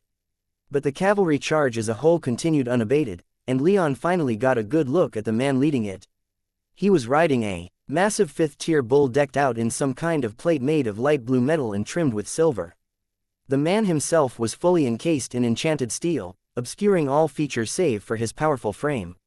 He radiated 6th-tier strength, and he was on a collision course with Leon. Leon smiled in eagerness. He was sure of this man's identity, and he was ready. He had time for one last lightning bolt, and he didn't hesitate. A moment later, the bolt exploded upon the bull's armor, causing it to shriek in pain. But it kept advancing. There was no time for anything else. The Octavian cavalry began their charge in earnest, seeking to use their greater numbers to completely overwhelm Leon's group. For most of the mages with Leon, there was no time to do anything except brace themselves as much as they could and use their weapons and spears to try and blunt the charge, but it was a different case for Leon himself. With lightning magic coursing through his body, he had just enough time to jump before the charge connected with his line, just barely enough time to leap over the horns of the bull before they came into contact with his armor. Luckily, there wasn't anyone behind Leon to take that hit instead, but it still left Leon in the air. He literally had no ground to stand upon, and Duronius, or the man Leon assumed to be the Duke, swept upward with his lance, catching Leon in the midsection. His armor held, but Leon was hurled several dozen feet and had all the air in his lungs forcibly expelled. He hit the ground like a ragdoll, the pain intense but not debilitating. He probably had a fractured rib or two, and his desperate gasp of air felt like it sent waves of fire through his chest as his lungs tried to inflate. In just a single move, he'd been more gravely injured than he'd been in more than a year. Leon clenched his jaw and forced himself back to his feet just in time to dodge out of the way as the bull charged again. Both were now behind the relatively thin battle lines, but checking on his people was a luxury Leon couldn't afford with the bull all over him. The bull's horns grazed Leon, scratching his cuirass but failing to injure him. Leon responded with a blast of lightning directed through his blade, the adamant metal greatly facilitating his magic. The bull's armor blackened from the heat of Leon's magic, but the glowing runes didn't dim, indicating the damage was superficial. But the bull was enraged, and it swung its head around trying to catch Leon with its horns. Leon threw himself back, landing with enough poise to deflect a lance thrust from the bull's rider. With the same motion, Leon let loose with a gout of fire from his offhand, enveloping the bull's head in flames. Again, the runes on its armor flared, and the bull pushed through the fire none the worse for wear. It charged once more, but Leon dodged again, putting his back to the line and earning another scratch on his armor for his trouble. Suddenly, a loud shriek pierced the air from behind Leon, and a white blur blasted past him. A powerful gust of wind hit the bull, knocking its rider from its saddle, while Anzu for the white blur was, indeed, the griffin slammed himself into the bull, his beak and claws ripping and tearing at the other beast. The bull gave back as good as it was getting, but Leon could tell that Anzu wasn't in any way inferior despite Anzu's lack of armor, so he put his trust in his griffin and turned his attention to the rider, who was struggling to get back up after being so unceremoniously thrown off his war beast. Honor, as Leon understood it, would dictate that he allow the man to get his feet back under him before continuing the fight. But Leon wasn't an honorable man, at least not by those standards, and he charged Duronius, his body flickering with arcs of lightning. Duronius just barely managed to right himself and deflect the killing strike with his lance, causing Leon's blade to glance off his helmet, leaving a deep gouge in the metal and the two fighting for leverage as they pushed against each other's weapon. "Filthy savage, traitor," Duronius shouted, but Leon wasn't going to give up the initiative so easily. He sent lightning through his legs to detonate at their feet, hurling both men back. Leon remained upright, having properly prepared himself for the blast. Duronius, however, nearly lost his balance, and as he flailed about, Leon surged forward again, eager to exploit this moment of weakness. Just before his blade bit into one of the few small gaps in Duronius' armor, however, a wall of stone erupted from the ground between them, protecting the Duke from harm. Leon simply peeled off to the side, swinging around the edge of the wall to get another crack at the Duke. But then, the wall exploded outward, catching Leon off guard, throwing him back and showering him in stony shrapnel. "Not good enough, you up-jumped barbarian," Duronius said as he thrust again with his lance. "Let me show you just how worthless you are." Chapter 451, Blinding Fury. Duronius lunged forward, his lance rocketing towards Leon. Leon dodged with a swift side step, then sprang toward the Duke. His lightning magic allowed him to close the distance, but his blade slid off the Duke's armor. That wasn't enough to make Leon give up, though, and instead of pulling back to make another strike, he kept moving forward and threw his shoulder into the older man. Duronius was elderly, closing in on 3 centuries old, but he was a 6th-tier mage, and for all the accumulated aches and pains of his life, he wasn't yet crippled by age-related infirmities and had the combined experience of all those years to back him up. He stood strong against Leon's shoulder check, but with Leon now too close for him to use his lance properly, he recalled the weapon into his soul realm and began grappling with the younger man. Their fight became a messy tangle of limbs for the next few seconds, in which Duronius had the advantage. Lightning magic gave Leon unparalleled speed and explosive magical power, but in terms of sheer physical might, nothing could hold a candle to earth magic, of which Duronius was a practitioner. Leon's attempts to lock down his limbs ended in failure as Duronius simply overpowered him at every turn. To Leon, it felt a lot like Duronius wasn't taking their fight seriously, and that was infuriating. With another blast of lightning, Leon threw Duronius back and regained a bit of distance, which he then used to re-engage with his blade. He'd learned in these few exchanges that he wasn't going to beat the man in a hand-to-hand duel, so he'd have to rely upon his skills with the blade and the magical arts. His lightning strike did little damage to the Duke, but his follow-up stab bit into the Duke's forearm where his gauntlet met his pauldron, slicing through the mail and cloth padding beneath. Leon withdrew the blade before Duronius could counter, and he was gratified to see blood wetting the end of his blade, but only a moment later a rock spike burst from the ground behind him and slammed into his back. His armor held, but all the wind was knocked from him again, and he was thrown almost into Duronius' arms. "Idiot boy," Duronius bellowed as he grabbed Leon by the shoulders and lifted him into the air.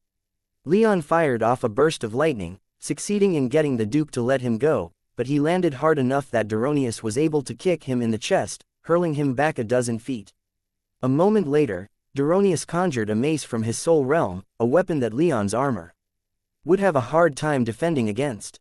What was worse, it pulsed with earth runes, causing the metal to subtly warp and twist and create vicious flanges along the mace head, making it just that much more deadly. Duronius roared, "Something so rude and uncouth as you ought to be lanced, but since you've festered long enough to develop a hard shell, I suppose I'm just going to pop you like a blister." With that, Duronius launched himself at Leon using the stone beneath his feet, almost like a rock from a catapult. Leon was still too stunned from the repeated blows to the chest, and so he couldn't react with quite as much alacrity as he would have otherwise. He was still able to raise his blade and block, but the force carried by Duronius' mace was tremendous, causing him to almost drop his sword. Duronius' follow-up swing forced him back again. For the next few seconds, Leon focused on dodging. He'd learned that he wasn't stronger than Duronius and that trying to fight him in a straight fight would only end with his loss. Duronius began between swings as Leon danced around him, not quite finding a good window to attack that he judged would be worth it. I can't help but be disappointed. I expected a barbarian to be tougher. I especially expected someone I've heard so much about to be more than this. Leon ignored him. Duronius' rantings about him meant nothing at first, but I suppose I should hardly be surprised. You were one of Trajan's little soldiers, weren't you? Duronius' mace finally clipped Leon, sending him sprawling across the ground, only to slam into a stone wall that Duronius conjured that immediately bent and locked Leon in place.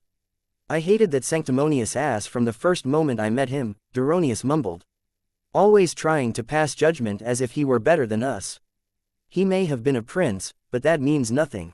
He ruled nothing, his title was empty as his ideals. Who was he to judge me? The Duke suddenly stopped himself and took a breath as Leon fought against the stone that restrained him. Leon didn't care what Duronius said about him, but his comments about Trajan were starting to make his blood boil, a sentiment that began to seem more and more literal with every second that passed. He felt a heat start to spread from his chest, a terrible, scorching heat that had his heart beating like it wanted to break free from its bony prison. Leon's wrath grew in proportion to this heat, though whether it was causing it or was caused by it, he couldn't say. This was no time for the kind of self-reflection that getting to the bottom of it required. After clearing his throat, Duronius, looking almost embarrassed from his outburst, continued with the kind of light and breezy tone that was at complete odds with the battle raging all around them. "I'll just send you to him, then. A worthless savage and the prince that preferred his company to civilized men. You two were made for each other." Duronius stepped forward and raised his mace, clearly intending to bring it down upon Leon's helmeted head. But then, Leon practically exploded in fire, causing the Duke to reel back in surprise and primal terror. Fire poured from Leon's body as if he were trying to emulate Zaphon, incinerating most of his armor's skyflax padding and overwhelming the complex fire enchantments in his armor. But Leon wasn't entirely aware of this happening. He was simply furious, and his magic power resonated within, and power began to erupt out of his soul realm like ash from a volcano. All of this power buried his senses until he was operating on an almost detached level, still in control but not quite seeing reality, not emotionally aware of what was happening to him. His fury never left, though. In fact, it was stronger than ever. The only coherent thoughts in his head were that Duronius had to pay in blood for his comments about Trajan and that Leon couldn't die mere hours after Lapis and the rest of the giants had sacrificed themselves for him. He wouldn't fall here, he couldn't. Not before he found Naiad, not before he saw Elise again, not before he finally dealt with Valeria, her family, and Lord Cameron. With a titanic roar, Leon shattered the stone holding him down and stood back up, sword in hand, fire streaming from the gaps in his armor. Around the core of his flaming blade was a hint of black, a candle-shaped shadow within the bright orange flame that was almost unnoticeable. Duronius had never seen anything like this before, but he barely had the time to take a single step back before Leon swung his blade and launched a wave of fire surging toward the Duke. It was too wide to dodge, so Duronius summoned a wall of stone to protect himself. He just barely managed to get it formed in time, but Leon's fire spilled over the edges and licked at his armor. The heat of the attack was scorching, even to the 6th-tier Duke, and he could feel his skin being seared and some of his silver hair burning, though neither were debilitating injuries. A moment later, Leon appeared on Duronius' left and extended his left arm, letting loose with a blast of fire that Duronius managed to block once more with a stone wall. This time, Duronius made the wall a little bigger and a little thicker to help block the flames, leaving him relatively unscathed. He then turned to his left, expecting Leon to appear again to launch another blast of fire, but instead, a moment later something hit his wall of stone with enough force to send cracked spider webbing all over its surface. For a brief moment, Duronius felt a satisfied glee and he called upon his magic to repair and reinforce the wall, but then a reddish glow appeared in the cracks and the wall exploded into fiery bits. Duronius was showered with searing hot and even melted stone. The Duke screamed in pain as Leon's fire enveloped him and completely obscured his vision. He circulated his magic, desperately fighting off Leon's magic power that sought to break through his defenses and ravage his body, while at the same time he threw himself back, trying to get clear of the fire. After taking a few steps, he spared just enough power to cause half a dozen rock spikes to appear from the ground within the flames. A second later, the fire cleared, revealing the stone spikes impaling nothing but empty air. There wasn't even a hint of blood to be found. Then, with a clap of thunder, Leon appeared behind the Duke, his body no longer covered in flames, but instead with blindingly bright silver-blue lightning dancing across his battered armor. With a flash of light, Leon's blade bit into the gap in Duronius' armor behind his knee, easily drawing blood and sending this peculiar lightning surging into the Duke's body. Duronius felt his body seize up as pain became his entire existence.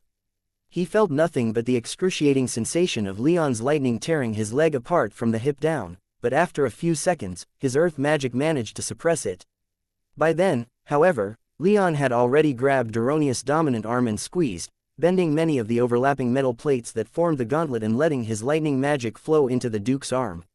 Much of it was blocked by the armor's defensive enchantments, but enough got through that Duronius' arm locked and he shrieked again in pain. At this point, any trace of the cocky and arrogant noble was gone, replaced only with pain and desperation. It was such a sudden reversal that Duronius couldn't comprehend it. It was utterly lost on him as his fight-or-flight instincts kicked in. But before he could do anything, Leon pulled back and conjured a silver-blue bolt of lightning in his left hand, then slammed it into the Duke like he was thrusting with a spear. The lightning exploded across the Duke's armor, charring it black, destroying many of its enchantments, burning his torso, and throwing him back like he was something fished out one of the surrounding swamps. Duronius hit the ground hard enough to bounce back up, then roll for another few dozen feet. By now, their fight had attracted a great deal of attention, and seeing their lord in such a state, 4 high-ranking knights and a noble that Leon couldn't identify ran forward to stand between Leon and the Duke. All were 6th tier. That meant nothing to Leon in his current state, and before any of these newcomers could blink, he was upon them. His first target was the one with the weakest aura, relatively speaking. He seemed like a light mage, but Leon wasn't able to verify that before his blade slid beneath the rim of the knight's helmet and sliced clean through his throat. "No!" shouted the knight standing next to them, and with a wave, he conjured a wall of ice spikes that rocketed forth to impale Leon. With a clap of thunder and a flash of silver-blue light, Leon vanished, reappearing next to the knight. He slammed his gauntleted fist into the knight's faceplate, creating an explosion of silver-blue lightning powerful enough to break the knight's neck with the impact. It was an instant kill, despite the knight's towering aura and magic power flowing through his body. None of it, not even his lightly enchanted armor, was able to stand against Leon's potent lightning. "Get his grace!" screamed the noble as he lunged forward, his spear perfectly placed to penetrate the small gap in Leon's armor at his armpit. But, as before, Leon dodged with an accompanying thunderclap that left the noble deafened, then practically vanished and reappeared in front of him, his adamant metal blade stabbing into the noble's midsection. The force of Leon's strike had his sword piercing clean through the noble's plate armor, underlying mail, and gambeson padding. The noble dropped, his body unable to deal with the amount of silver-blue lightning that Leon poured into him. His body convulsed, his eyes turned red as his veins ruptured, and his muscles seized up, causing him to curl up into the fetal position. The remaining 2 knights, having just watched 3 of their comrades be taken out in a matter of seconds despite their power, realized that if they continued to stand against Leon, whose terrifying aura barely seemed weakened at all by his exertions, they'd be dispatched just as quickly. So they didn't. Instead, they turned and used every available drop of mana they had in their bodies to reach the collapsed Duronius as quickly as they could, picked him up between them, and began carrying him away from Leon. Leon almost gave chase. It would have been so easy, especially with the sheer amount of power flowing through him. But something distracted him, a shout, one made by a feminine voice and full of distress. That one cry managed to pierce Leon's furious haze, and he suddenly became aware of his surroundings again. His tunnel vision that had been so focused on Duronius and the other knights that had challenged him widened, and he took in the state of the battle that had been raging all around them. Duronius may have been terribly injured and been carried away, but the cavalry charge he'd led had been extraordinarily successful, at least against the group that Leon had been leading.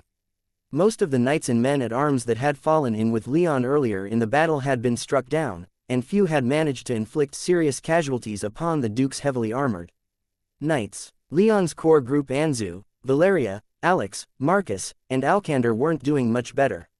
Alcander was injured, his left arm covered in blood that seeped out of his armor. Marcus's helmet had been knocked off his head, and he had a large gash along his cheek.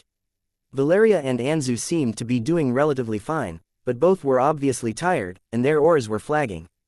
Alex had been the one shouting at Leon, and as he took everything in, she kept calling out to him, shouting for help. Leon grimaced, unable to abandon any of them, not even Valeria.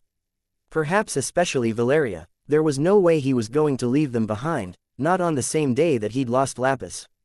With one last regretful look at the retreating Duke Duronius and with the knowledge that he could catch the Duke right now if he were to choose to do so, Leon screamed in frustration, then launched himself into the air, landing like a bolt of lightning in front of his people and hurling back many of their assailants with silver-blue lightning. In doing so, he was letting the Duke get away, but he was more aware now than ever after the events of the day where his priorities ought to be. With a few swings of his blade, Leon sent blasts of the Thunderbird's lightning careening into the ranks of Duronius cavalry, killing horses and mutilating their riders. One errant blast even fried the corpse of Duronius Bull, which had been rather unceremoniously killed by Anzu. Leon's show of power forced back Duronius knights, but only for a moment. They surged back out again after a few seconds to steel their nerves. But again, with a few blasts of lightning expelled from his blade, Leon inflicted serious casualties and forced the survivors back. For a moment, it seemed like the knights would make another push. They certainly had the numbers to do so. Their charge had even broken through Leon's line in several other places, so it would have been easy to surround him and bring him down that way theoretically, at least, but few of the knights were willing to test that theory out by being the first to charge again. But then, any thoughts of doing so were dashed as horns sounded from the north. Through the camp came barreling dozens of Augustine horsemen, not as heavily armored as Duronius knights, but more than armed and numerous enough to instill panic. Almost without pause, Duronius knights began to fall back, and without Duronius there to stop them, that retreat quickly turned into a full rout as the Augustine forces hit them in the back. Leon didn't join in. Instead, he stood there, in front of his people and between them and the retreating knights, appearing calm and collected and completely in control, but behind the face of his helmet, he was desperately gasping for breath as the strain of using so much power finally got the better of him. Leon, Alex called out, sensing that something was wrong since Leon wasn't pursuing their fleeing enemies, as was his wont. Anzu and Valeria, too, realized that fact and rushed forward. Anzu got there first and enveloped Leon in his wings. Calling his helmet back into his soul realm revealed Leon's terrible condition to the others. His face was pale and ashen gray rather, those parts of his face that weren't horribly burned were ashen gray. His eyes were bloodshot and unfocused, and after a moment of staring off after the retreating knights, he turned to look at Valeria as she ran forward, then collapsed without another word.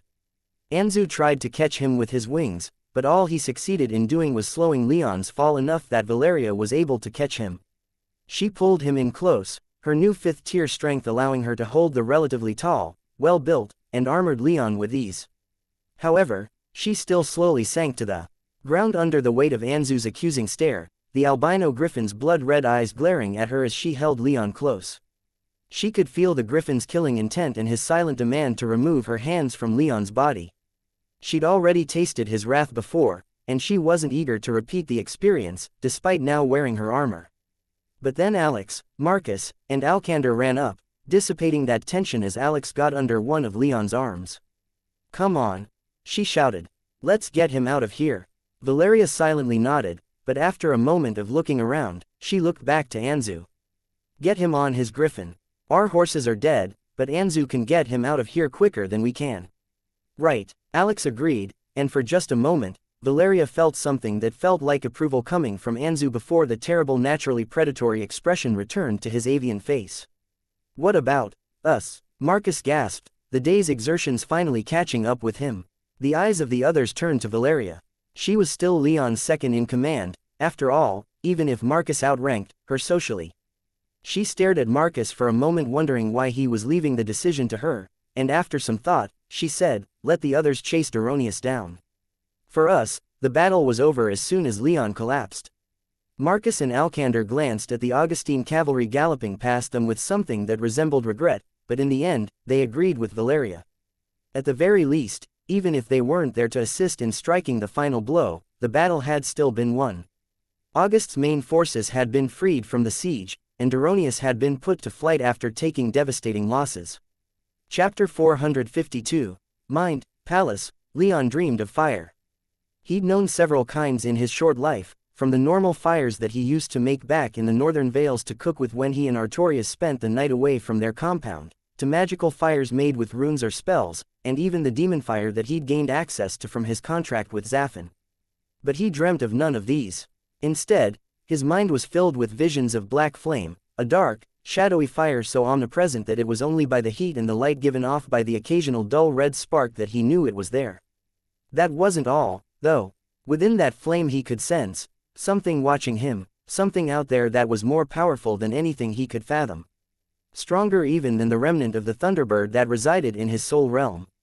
Within that thing's attention, Leon felt smaller than he'd ever felt. He'd been nearly killed on multiple occasions, but this powerlessness was something that even those experiences couldn't hold a candle to. Compared to whatever was out there, he was nothing. He searched for whatever was out there. He felt as if he could only see it with his eyes, then some of its presence might be diminished, some of the terror that filled him now would disappear. And then, within the flames, a light appeared. It was a strangely familiar red-orange light, shaped somewhat like an eye that had been turned 90 degrees, and exuded so much power that Leon was completely unable to focus on it. Behind that light lay something massive, something moving, but Leon could only see it in the corner of his eye, for the red-orange light obscured it almost completely. Leon did his best to see past the light, to focus on the thing behind it, but it was difficult. He squinted, stared as hard as he could, tried channeling magic into his eyes, and for the briefest of moments, it worked. He saw scales as black as night that sparkled as if they contained all the stars in the sky. He saw 4 gigantic wings, the first pair slightly smaller than the second, and he saw 3 pairs of ivory horns curling back over a long scaled neck like a ribcage. Then the light pulsed, and Leon saw no more. The flames disappeared, the light went out, and he fell. Leon awoke, gasping, in his soul realm. His magic body was sprawled out across the marble tiles at the foot of his throne. His thoughts were still consumed by his vision of black fire, and it took a moment for him to realize where he was, and when he did, he simply lay his exhausted body back down on the cool marble. He closed his eyes and breathed deeply, ignoring everything else around him. "You're finally awake," Zaffin observed, his deep, resonant voice grating on Leon's ears. "No, I'm not," Leon irritably replied. "My mistake, I guess," Zaffin dryly replied. "You're clearly talking in your sleep." "Yes, that's what you're doing.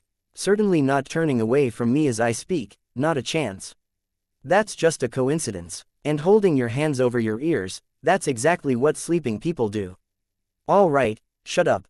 I'm awake, ancestors, damn it," Leon shouted. "Of course you are," Zaffin smugly said. Leon took a deep breath and sat up. He was momentarily surprised to see that the palace he'd worked so hard on for almost 2 years was nowhere to be seen, until he remembered that he'd torn it down completely with the intent to start over. Terrible time to have done that, he muttered to himself, wishing that he'd at least saved a bed, for he was hardly in any mood to create one now, and he felt like it would do him some good to lay down in something comfortable. His magic body in his soul realm felt exactly like his physical form did in the outside world, and he could use some creature comforts. "To have done what?" Zaffin inquired. "Doesn't matter. Why'd you bother me? How long have I been out?" "I'd say about 3 or 4 days. Time kind of blurs in this place, so it's hard to say for certain." Leon sat back up, his physical and mental fatigue momentarily forgotten. 3 or 4 days? He asked in shock. It had felt like barely even an hour since he'd been fighting Duke Duronius, and as he started to recall more of what he'd been doing before the vision, he started to panic and struggle to his feet, intending to collapse into his throne and return to the waking world. "Don't overdo it, young human," Zafin cautioned. "Your body is fine, it's currently resting in a room set aside for your use. That paladin and little princeling had your injuries seen to, but the healing hasn't been completed yet.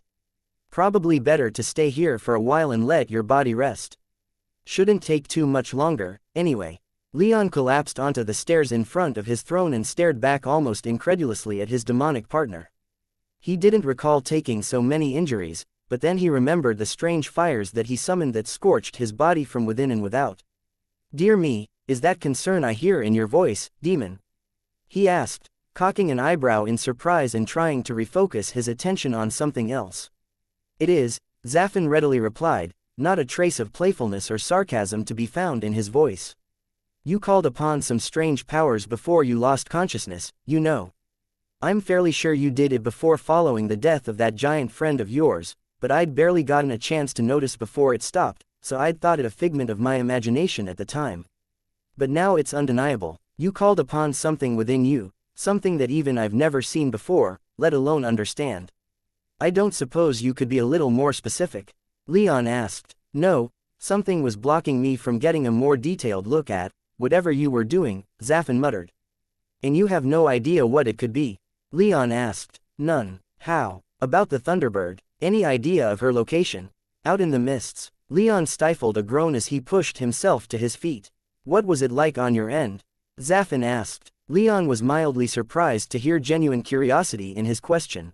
"Remember not long after we first met and you said there was the possibility that I might have inherited some kind of power from my mother?" "I do," Zafin admitted. "However, I'd since put it out of my mind. Didn't seem like there was anything else here, especially after the Thunderbird made her presence known. Couldn't ever imagine that one sharing this space. I figured you just inherited some kind of affinity for fire magic and nothing more.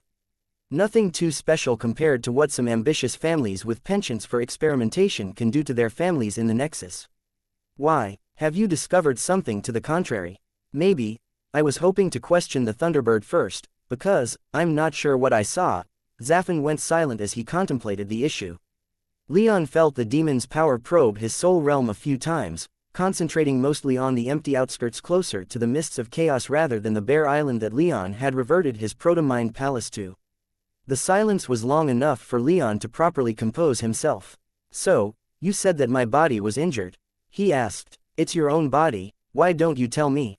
the demon replied. Leon gave him a bitter smile and turned his attention to himself.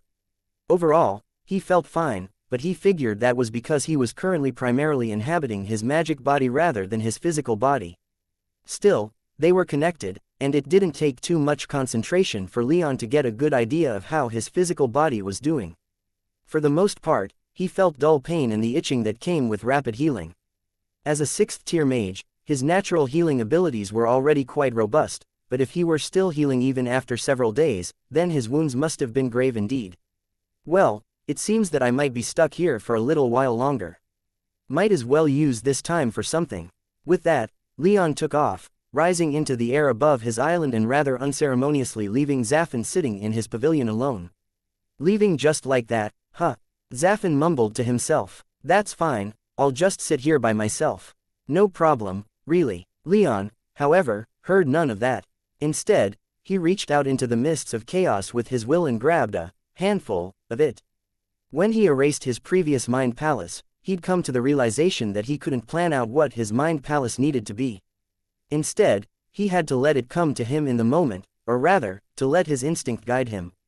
And he'd just realized what he had to do first. He gathered up the enormous amount of requisite mist and let it fall upon the island. In but a moment, the plain of dirt and bare stone was transformed into a relatively more lush field of bright green grass.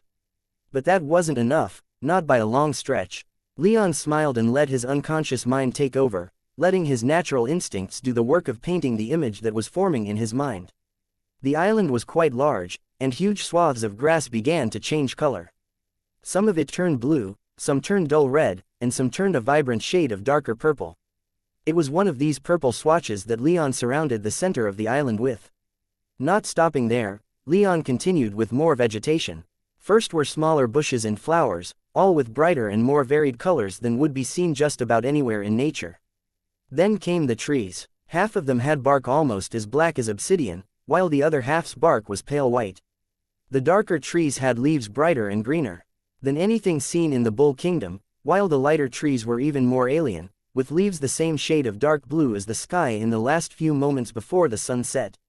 Once that was finished, Leon forced the island to expand. The stone and dirt at the edges burst outward, rapidly moving to the very edges of his soul realm. By this point, Leon had lost himself in the act of creation. He didn't even realize that as the island's edges approached the mists of chaos, the mists were being pushed back, causing his soul realm as a whole to rapidly expand, rather than just the island that would serve as his mind palace's foundation. After a few minutes, the island began to feel right, so Leon ceased its expansion, but his eyes were closed, so he had no real idea of how big it had become. He simply grabbed the edges of it with his will and began curling them up. These folds in the land then bent and wavered, splintered and broke apart, forming a ring of tall mountains around the thick forest that Leon had created. With little more than another thought, he cut through this veil and created several long, deep rivers, one of which ended in a deep, dark, terribly foreboding lake. Without opening his eyes, Leon turned his attention now to the area immediately around what remained of his old mind palace, that of his throne, the vault, the red and white tiles, the giant's tomb, and Zaffin's pavilion. First, he took the tomb and lifted it like it were nothing more than a paperweight. The massive tomb holding the remains of Lapis and 99 other giants flew through the air like a piece of paper, covering miles in minutes. It came to rest in the shadow of the mountains far behind Leon's throne, which he had arbitrarily designated east. Next, Leon caused 4 great wooden walls to spring out of the ground around his throne and the rest. In the center of the walled-off area was his throne, behind which sprang a huge 4-sided granite obelisk capped with a pyramid and covered in runes. On the northern side, Leon put his vault, which quickly dissolved and immediately reformed into a wooden storage shed of considerable size. To the east went Zaffin's pavilion. In the south sprung forth an underground tunnel leading outside into the purple grass field, the entrance of which was surrounded by the red and white tiles. Finally, in the west Leon willed into existence a small 3-room wooden cabin, whose layout was a perfect replica of the shack he'd grown up in.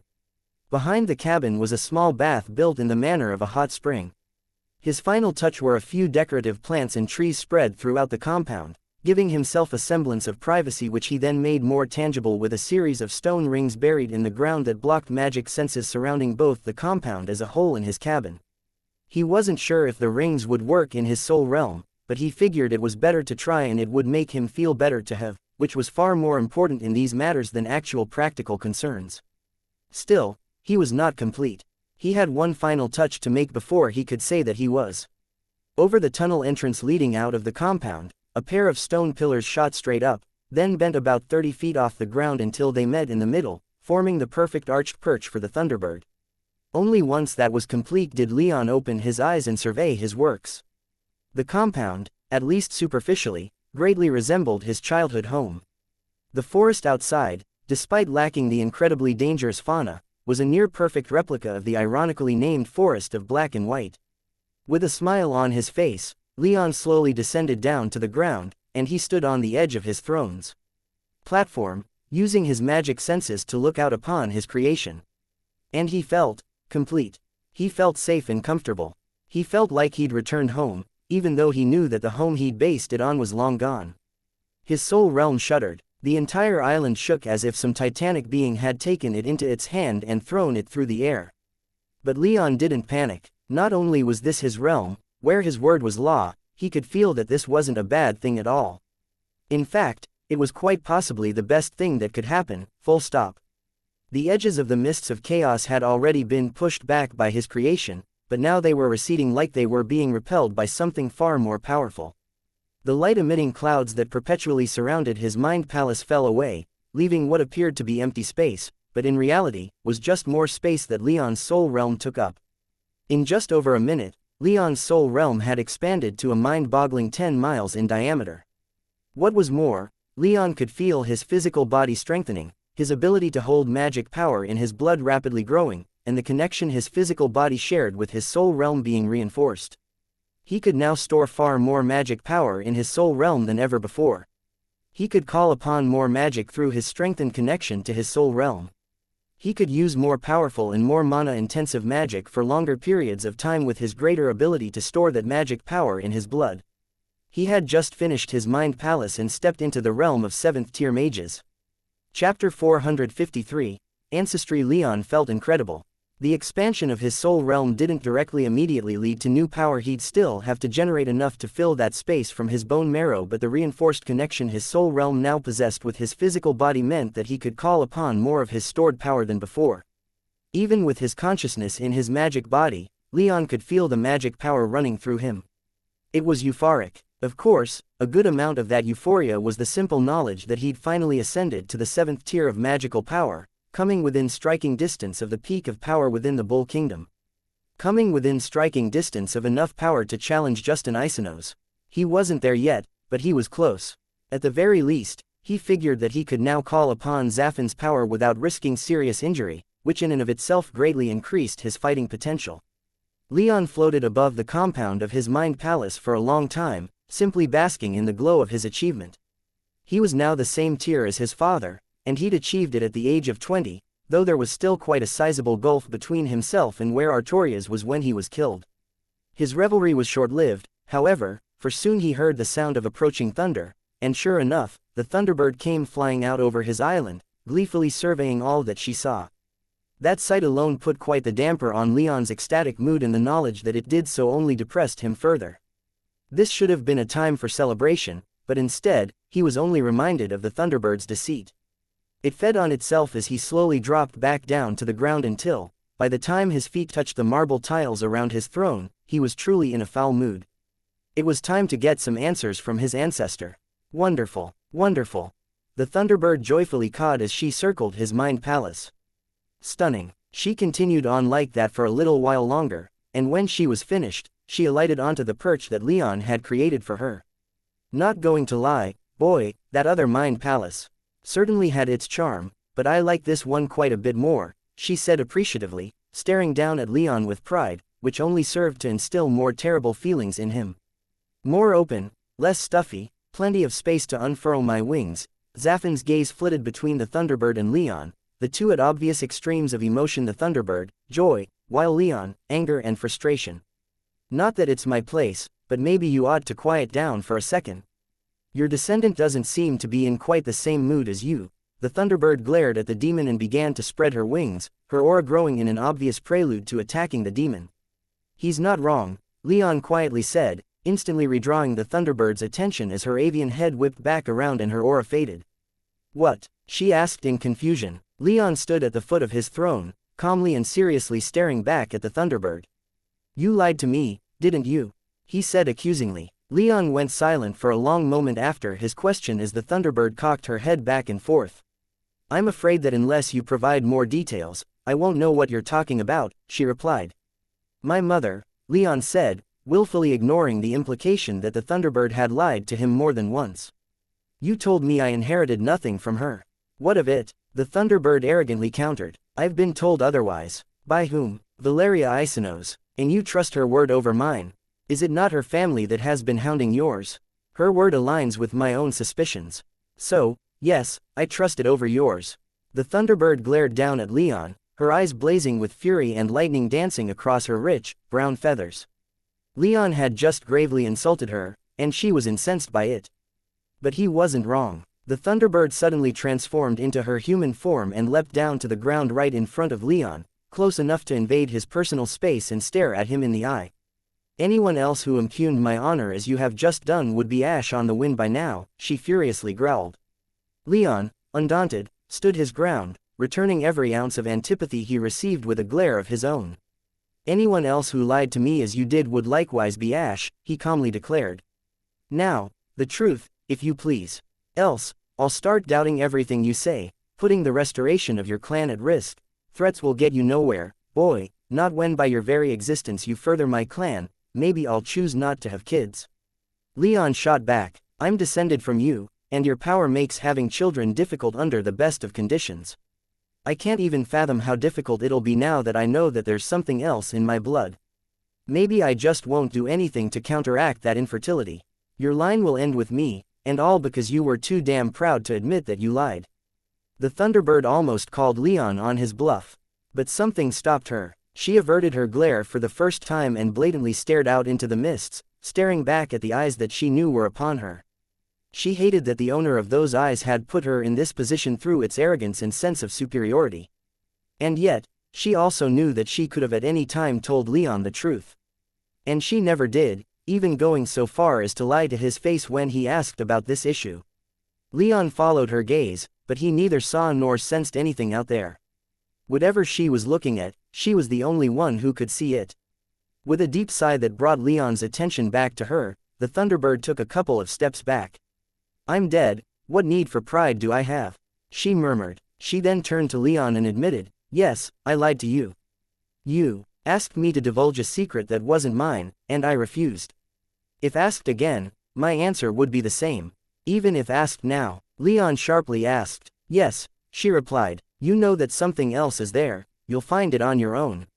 But I'll not assist you in its uncovering."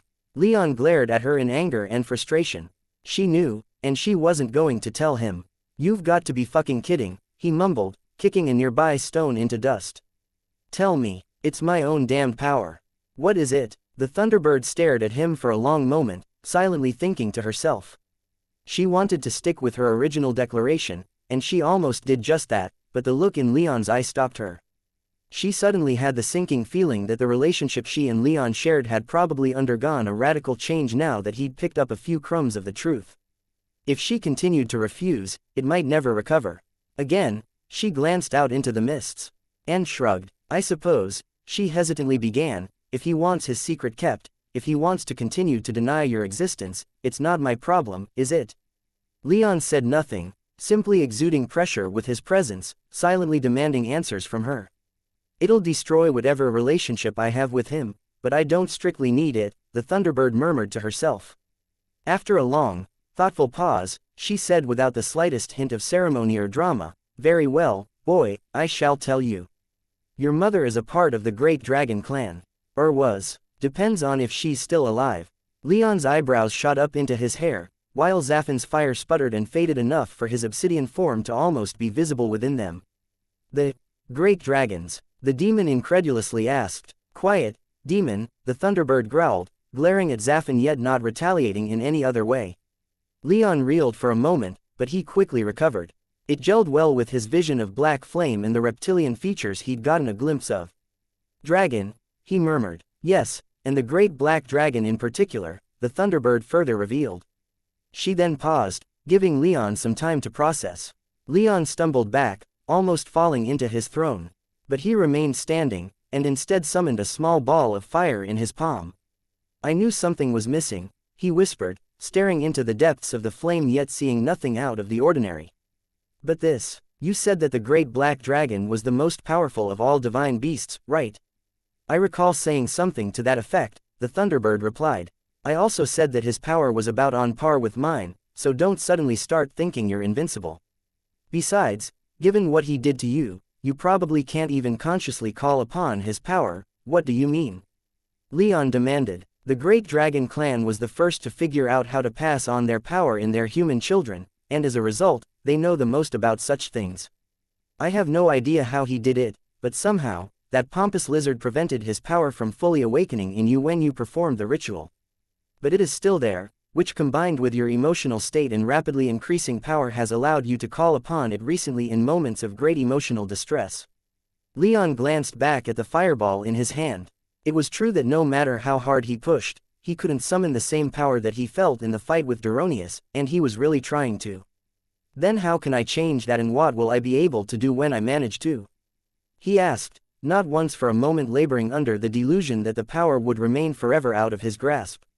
"I don't know if that's entirely possible, but the great black dragon was known for several things," the Thunderbird explained. "The first was his most commonly used power, that being black fire. It is a terribly powerful weapon, one that can destroy just about anything, even some of the hardest and toughest and most magically powerful materials in existence, such as titanstone or celestial crystals." Leon didn't know what that meant, so he directly asked, "How did it stack up against your lightning?" The Thunderbird paused and glared at Leon in annoyance, but she admitted, "In this one instance, My lightning at its peak didn't compare favorably, but it didn't have to. My lightning has properties other than pure destruction, properties that can't be defended against. Like its ability to counter the mind-altering effects of darkness magic. Leon asked. Exactly, the Thunderbird said with pride. The great black dragon was known for his extremely destructive powers, and that was why he was revered as the most powerful of all his brothers. However, he was also a one-trick pony, so to speak. The rest of the progenitors of the great dragon clan had skills and talents other than destruction, and so the clan was built upon them and their descendants. Great Black was only able to destroy, and so his descendants have usually been rather isolated within their clan and only called upon in times of war. Leon grimaced, but he was more than excited at what was revealed anyway.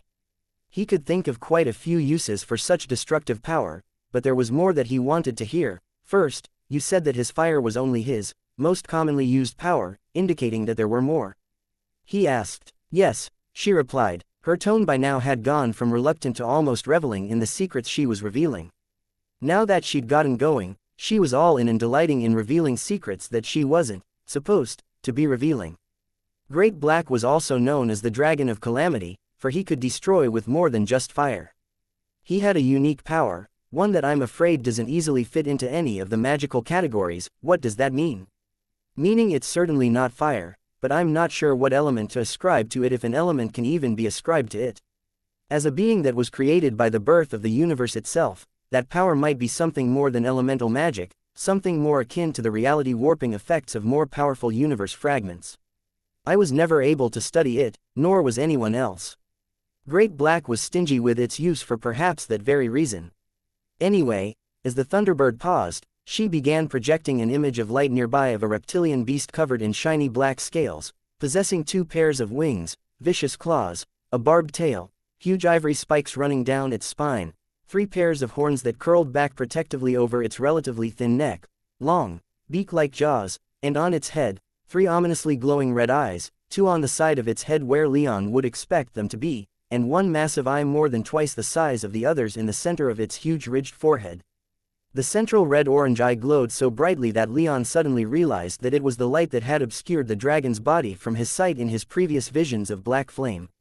The scale of the monster was off, with the projection only being about 4 feet long or so and maybe another 2 to 3 tall, but the detail in it gave the impression that it was supposed to be much larger than that. His expression momentarily darkened as he was confronted with the unmistakable fact that his ancestor knew about him. They'd made eye contact, and the beast still never revealed itself to him, unless those visions were it revealing himself. Leon couldn't say for certain, but the emotion he eventually settled on was that of mild fury and more intense indignation. This power had something to do with his central eye. In the rare times that it would open, it would pulse with light, maybe indicating what its element was. And everything that its light touched would turn to dust. Turn to dust? Leon asked, unable to quite believe what the Thunderbird was saying. Yes, she replied, then began manipulating her light projection. Like this, the dragon projection reared up onto its hind legs, curled in its wings to protect its exposed underbelly, and lowered its head until its central eye was aimed at the ground. Then, the red-orange light emitted by the eye magnified in intensity, then magnified again. A high-pitched whine filled the air, which grew strong enough for even Leon and his newly ascended 7th-tier senses to feel uncomfortable. At the same time, the Thunderbird projected a few boulders around, each about the size of the dragon's head, all of which just fell apart in the great black dragon's light, disintegrating and scattering upon the wind in but a moment. Well, Leon said in awe. So, I doubt you'd be able to use such power, the Thunderbird said, cutting off the obvious question. As far as I'm aware, none of Great Black's descendants ever inherited that power. It was his and his alone. Leon frowned in disappointment, but black fire that could apparently destroy anything was exciting enough. There was just one problem. Do you have any ideas on how I might be able to awaken that power? Leon asked. I'll think on it, the Thunderbird honestly replied. The Great Black Dragon does have a presence here, no matter how much he wants to pretend you don't exist.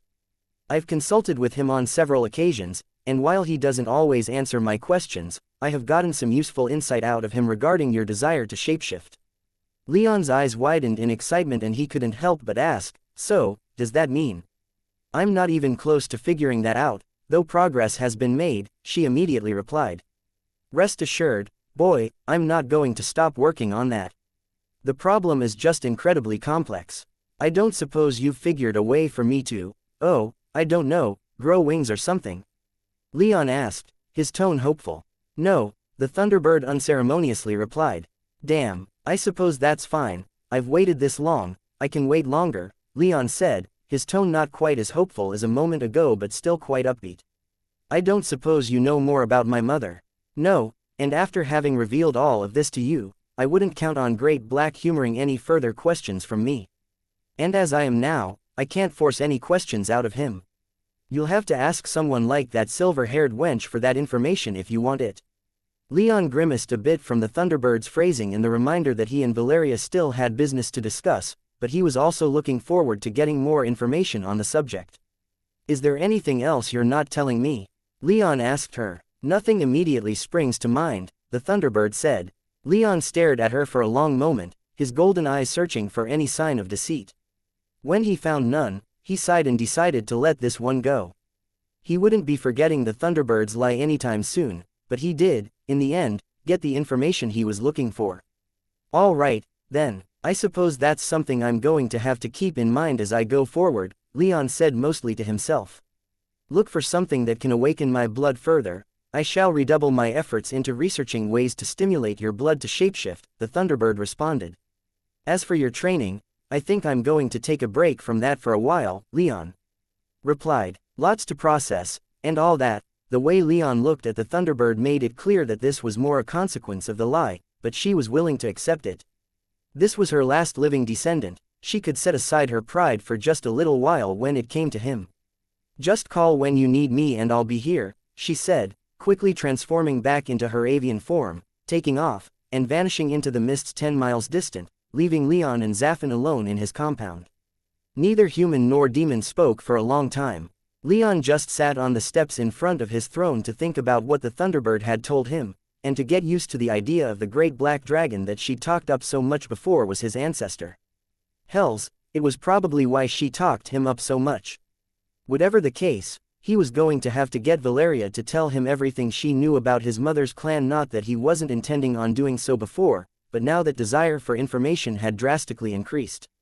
He just wasn't going to be asking the Thunderbird's opinion on it anytime soon. Whatever he decided to do would be as free of her influence as he could make it.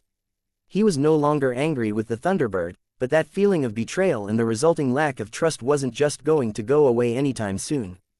As Leon sat thinking, Zafin simply stared at him in something that resembled awe. Dragons were masters of fire, legendary even to demons. He'd never seen one. They were rare enough in these times that most reputable sources claimed true dragons to be extinct, but still, the very thought that he was now contracted to a descendant of one of the strongest dragons to have ever lived changed much, and gave him a lot to think about, too. After about 20 minutes, Leon got back to his feet, said his goodbyes to Zafin, who seemed almost numb and unresponsive after the revelation of Leon's ancestry, and sat down upon his throne. It was time to get back out to the physical world and see what had transpired while he'd been out.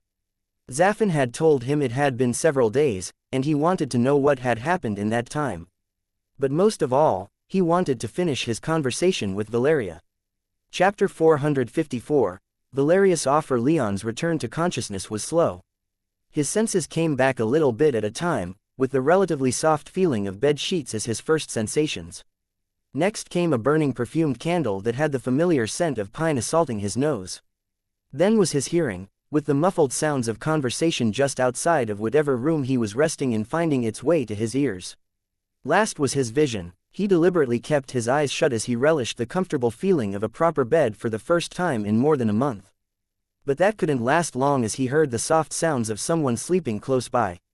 He didn't want to wake them with a random pulse of magic senses, so he slowly cracked his golden eyes open.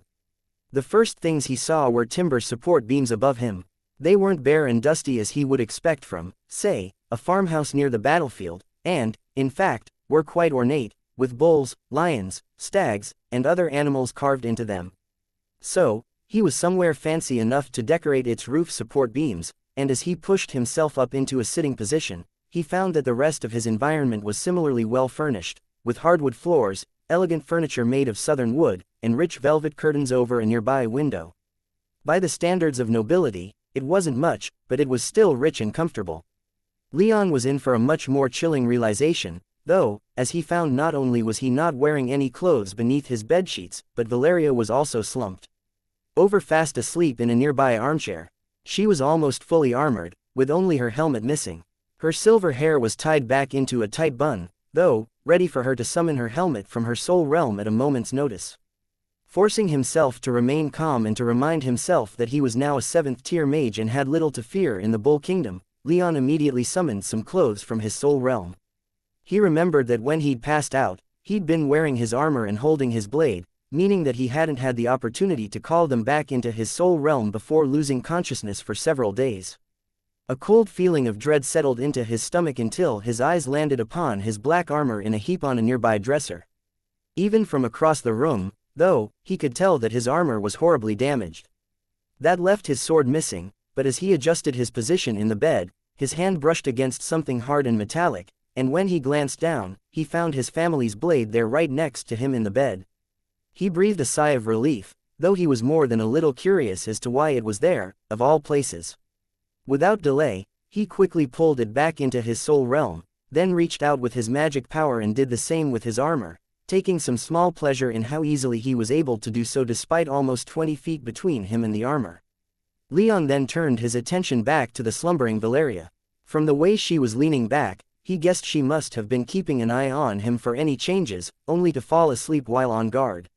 He briefly considered waking her up with a sarcastic comment about how attentive she was being, but he held his tongue.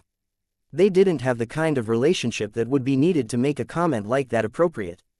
So, instead, he just leaned back in his bed and took further stock of his surroundings.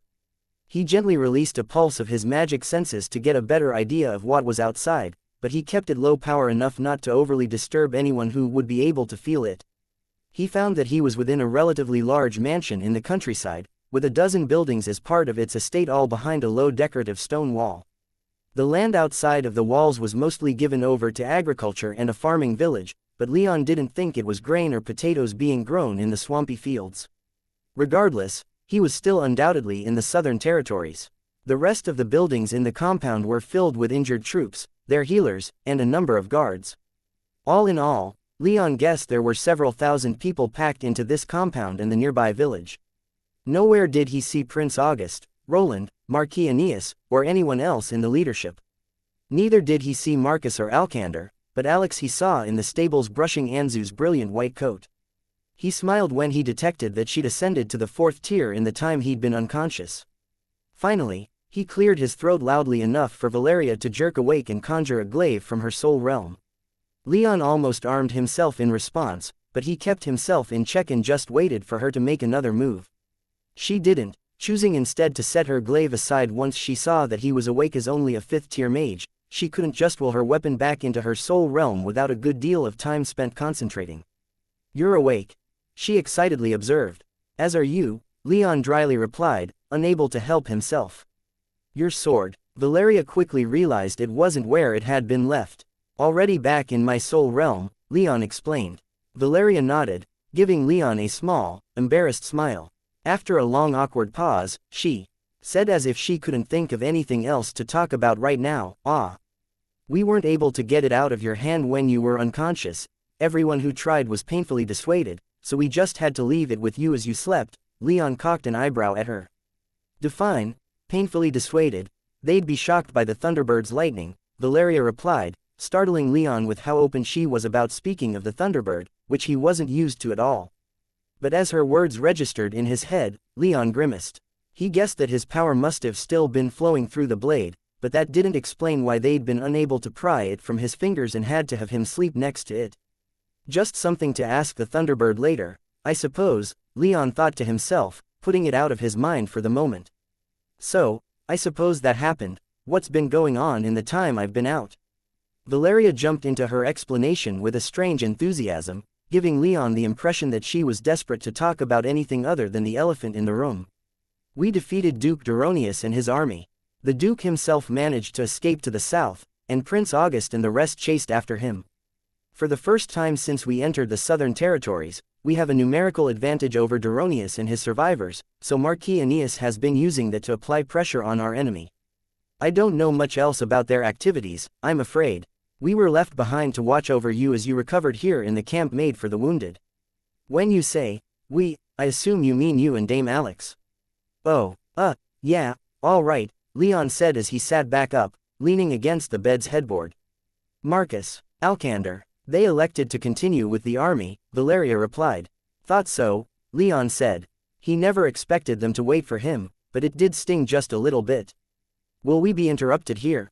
Valeria's cheeks flushed a few shades darker, but she shook her head in the negative.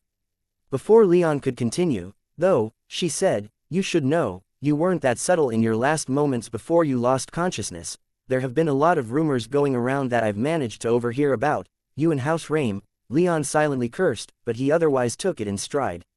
Had to happen eventually, he bitterly said. Though, I can't deny that I would have preferred no one noticed anything. I'd rather you don't confirm who I am with anyone who asks. Done, she instantly agreed. Should I be worried about this getting back to your family? The color in Valeria's face drained as fast as it had appeared as Leon began to broach that most important of questions. I don't know, she honestly answered. I haven't been in contact with my father since before his arrest warrant was issued by Octavius. I don't know where he is or what he's doing right now, Leon sighed. Then I must assume that it will get back to him and prepare accordingly. So I suppose we ought to hash some of this out between us beforehand. I'd rather we both know where we stand before we make any mistakes. How do you feel right now? Do you trust me? Should I trust you? I'd ask more questions like that, but I don't think I know enough about your situation to be making any suggestions. Again, Valeria fell silent, and Leon gave her all the time she needed. His confrontational attitude died during their last conversation and hadn't returned, nor did he want it to. She started to speak several times, but she was understandably hesitant. After almost a minute of them sitting and staring at each other in silence, though, she managed to find at least a few words to respond with. I don't know, she muttered. I'd rather not lose either of you. But that doesn't seem quite possible, Leon finished. You blame my father for your father's death? Valeria asked, though it was more a statement than a question. Do I blame him? I suppose I do, how can I not? It was his order that resulted in my father's death. He was forced to give it, the order itself didn't originate with him. So you say, but what proof of that is there? Leon kept his voice calm and measured. It wasn't so difficult after having some time to work through some of his emotions on top of ascending to the 7th tier and finally learning something about his mother, but that didn't necessarily mean he was willing to forgive Justin Isonos. I have no proof to give you, Valeria admitted. If it means anything, though, I can swear to the truth of it. You'd swear upon your monoglyph? Leon asked incredulously. That was a serious oath and one that came with a correspondingly serious penalty. If such oaths were broken, they could injure a person's connection with their soul realm, weakening them immeasurably. I would, Valeria unhesitatingly replied, and from what Leon was able to tell of her stony expression, she meant it. Leon sighed, his respect for her only growing in light of her determination and conviction. But that alone wasn't necessarily enough. I can't let go, though. My father is dead because of yours. I don't hold that against you, but neither can I forget it. I don't know how to proceed, though, I understand that you're angry, Leon, Valeria said softly, tenderly, her expression softening for a moment, but making peace is always an option. Peace, Leon growled, the concept rather alien to him. He'd never known true peace. Even in the forest of black and white, his life depended on the taking of lives and the evasion of ice wraiths and their pet banshees. I've never tried that before, but I hesitate to try it with someone I don't know, who I don't trust, but it might secure your future, Valeria countered.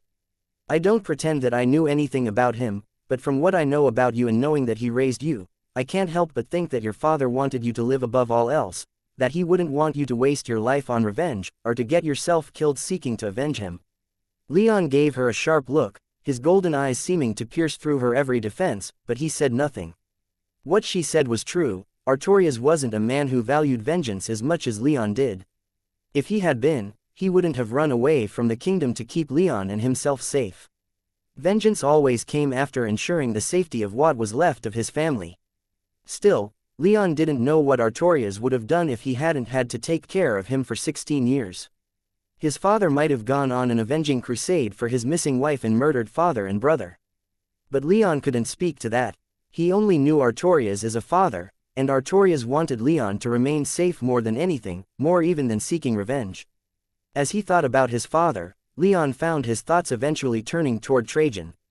The prince had taken Leon under his wing after learning that he was the last scion of House Rame, and he tried to instill in the younger man certain values that Leon felt aligned well with Artorias' lessons. Artorias had always taught Leon to be merciful and not to think with his blade, that murder wasn't always the best solution to his problems. Leon thought back to the last lesson that Artorias had ever taught him. In that regard, it had been a small thing, consisting of paying a troll 2 silver coins to let them use its bridge rather than simply killing the creature, as Leon was more willing to do. Maybe I've lost sight of all that a bit, he wondered. Would either of them approve of my decisions? Probably not. I'm sure they'd pressure me to make peace if they could talk to me right now, assuming that's an option. If it isn't, they'd advise me to kill my enemies, that I know for sure. Maybe I've been wrong about this. Maybe there's room for compassion, mercy, and forgiveness. Leon scowled and glanced back at Valeria. Her sapphire blue eyes were locked on him, radiating a warmth that Leon had never seen there before. She was usually so cold and aloof, but here, she actually seemed friendly. Maybe a little vulnerable. So, how do you think we'd move forward if I were to agree with your plea for peace? Leon asked. Do you even think any offer you make would be honored? Won't your father just ignore it and try to kill me? This is your mission, isn't it? And doesn't the life of your mother depend on its successful completion? I suppose that is our mission, technically speaking, she replied. Under any other circumstance, my father would be more inclined to protect you from Lord Cameron, I think. In practice, this mission is more of an exile. I don't think my father truly believes he'll see my mother again. We're not under other circumstances, Leon observed. That means he's still my enemy, and from where I stand, it would seem we're irreconcilable. Peace may not be in the cards, here.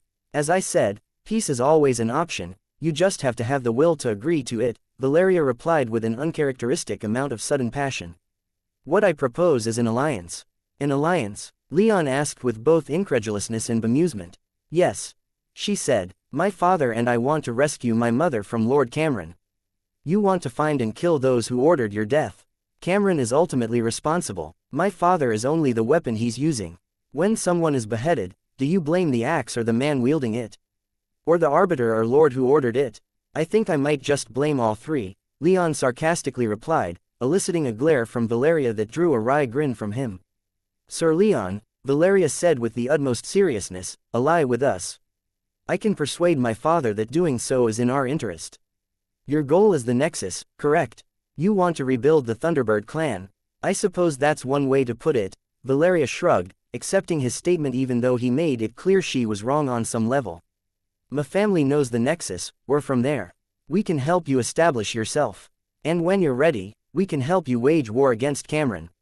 What would you want in return? I doubt that this aid would come for free. I want my mother back, Valeria simply replied. Cameron is our enemy, too, and with your help, we might stand a chance in a few thousand years. That's a long time to wait. For us, maybe. Not for the most powerful in the Nexus. Not for those that have achieved apotheosis. Leon cocked an eyebrow at her use of that term, but he figured that since she was from the Nexus, then there was no reason to have assumed that she didn't know of it before he did. In fact, she seemed to be staring at him as if she were expecting him to ask what it meant, or she was just waiting for him to respond. Could be that, too, he couldn't say. Ally with you, kill Cameron with your help, free your mother. Leon asked for confirmation. Essentially, yes, Valeria said. Leon took a long moment to think about it, and he made a big show of leaning back and looking around the room, deliberately not turning his eyes toward Valeria.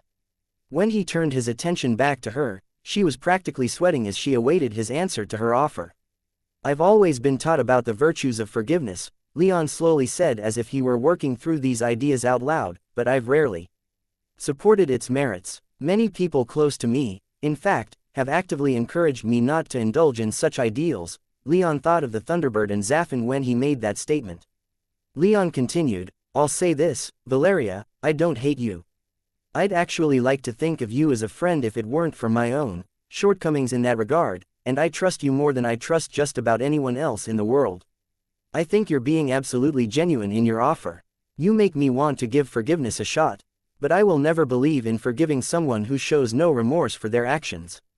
Any alliance between me and your family is impossible without your father's agreement and sincere attempt to apologize and make up for my father's murder. Your father would have to show me that he wants forgiveness and that he's willing to betray his lord. If that doesn't happen, then no alliance between us can work." "That's reasonable," Valeria replied, though she still looked quite discouraged and pained, turning her eyes down and shrinking down into her seat.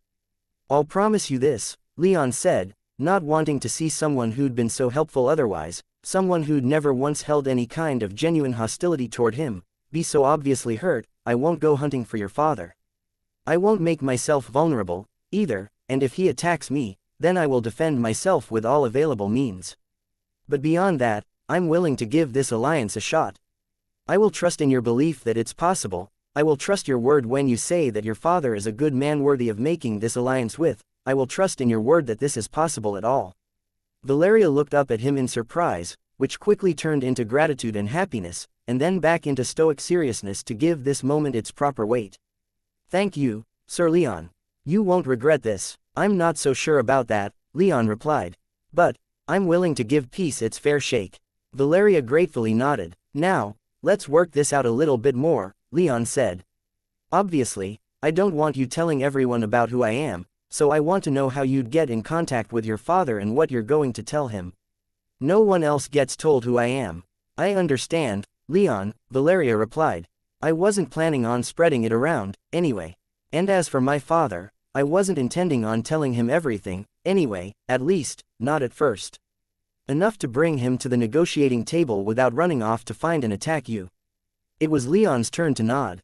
The two continued to talk about this for a while longer, and Leon slowly got used to the idea of actually giving this a shot, even if in the back of his mind, he didn't truly believe that this would work out as well as Valeria seemed to hope.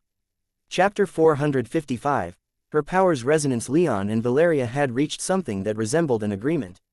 She'd continue to follow him, and if they managed to find her father, she'd do her best to convince him to make peace with Leon. In return, Leon wouldn't immediately try to kill Justin and would give peace a chance. Leon wasn't sure what Valeria would do if her attempts to make peace failed, but he began preparing himself for the worst and hoping for the best. But all that was a problem for later. At least, Leon hoped it would be a problem for later. He wasn't quite ready for that particular confrontation yet. For now, though, they had to turn their attention back to the immediate situation. "So, what should we do now?" Valeria asked. "I suppose I should get out of this damn bed," Leon replied. "Should we do anything about the rumors people are spreading about you?" Leon frowned. She'd already told him that there was rampant speculation that he was a member of House Rame. Given he'd used their signature lightning in the last battle, and all they'd decided to do was not confirm any of it. "We're not going to stop the speculation. Even trying to do so would be a mistake," Leon said. "A denial would be as much of a confirmation as a straight-up confirmation would be." "I'm not so sure about that." "I am. Regardless, just don't say anything.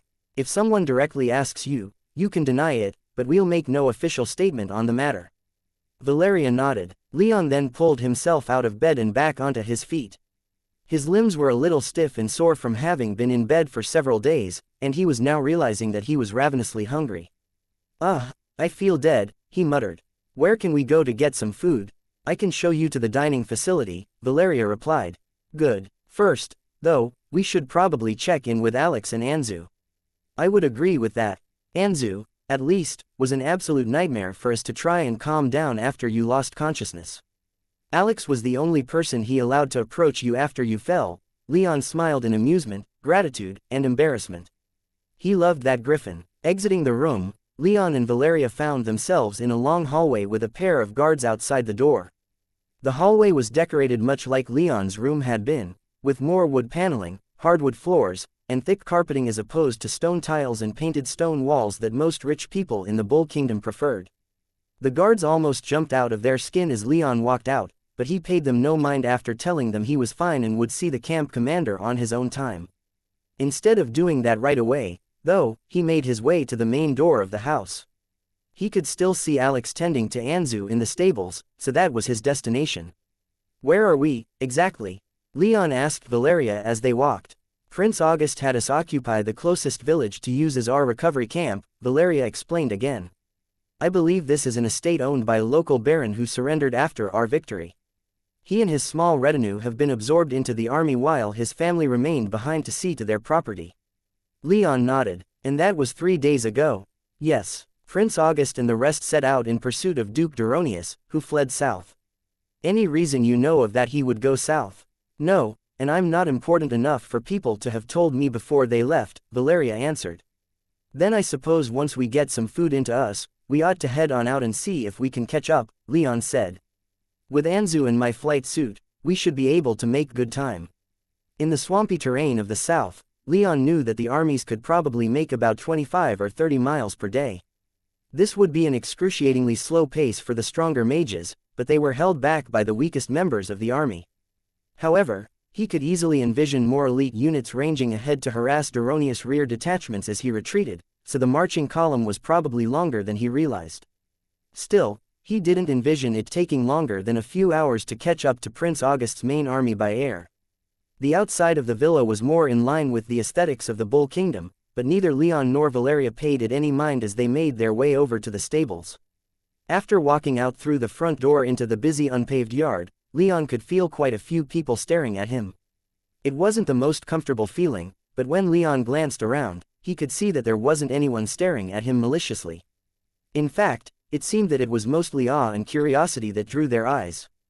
That didn't make it that much better, but fortunately, Leon's attention was soon grabbed by something else, or rather, someone else, for he could feel the power that Naiad left in his soul realm start to quiver and shake, and he knew that she was near.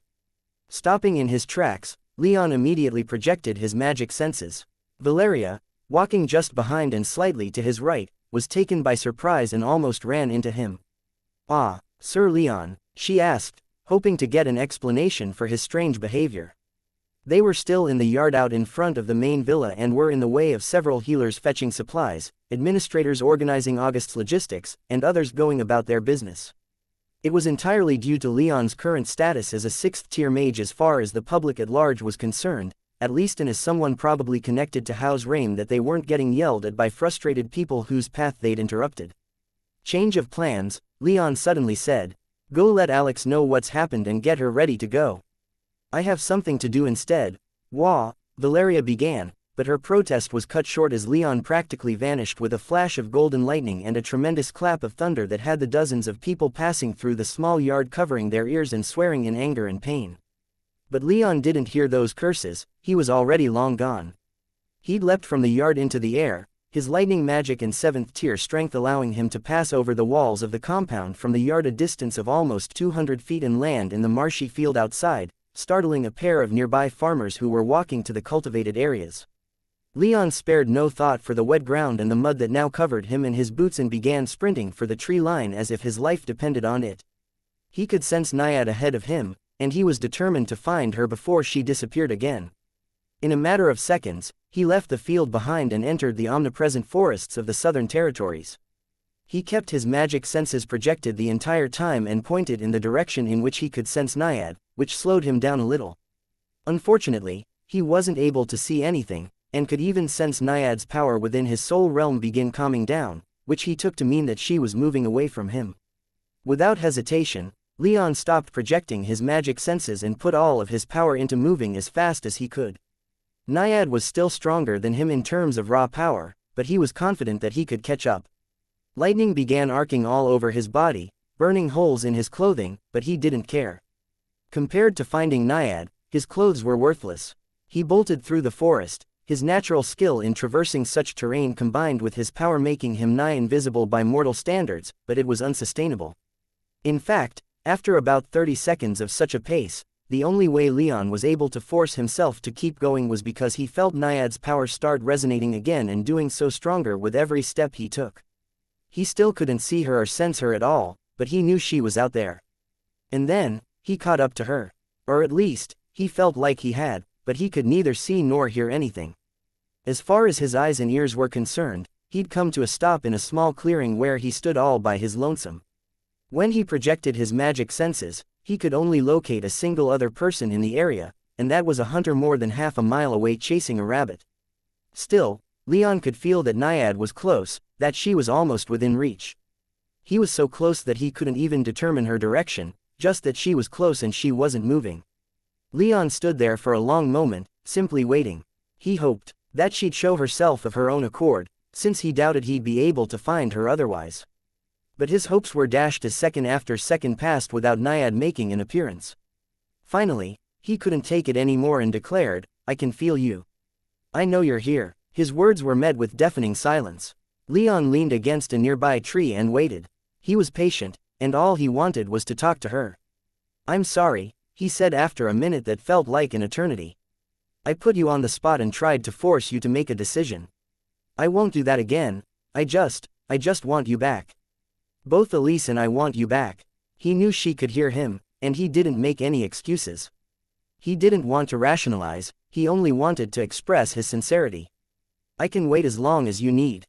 If you don't want to come back, I understand that, too." Leon was starting to feel like he was just rambling to empty air, and he began to doubt himself.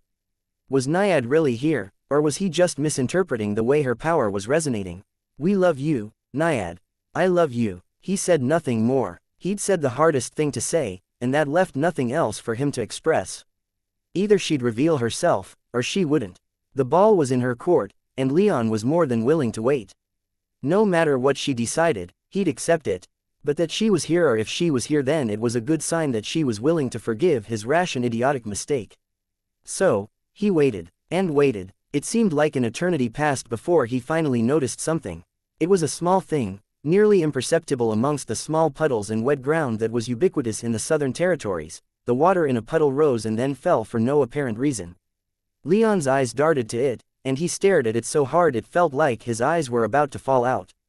But the puddle did nothing for long enough that Leon just about thought he was going crazy and starting to see things that he wanted to see. And then the puddle rippled again, then rose, expanding far more than it ever should have given its size.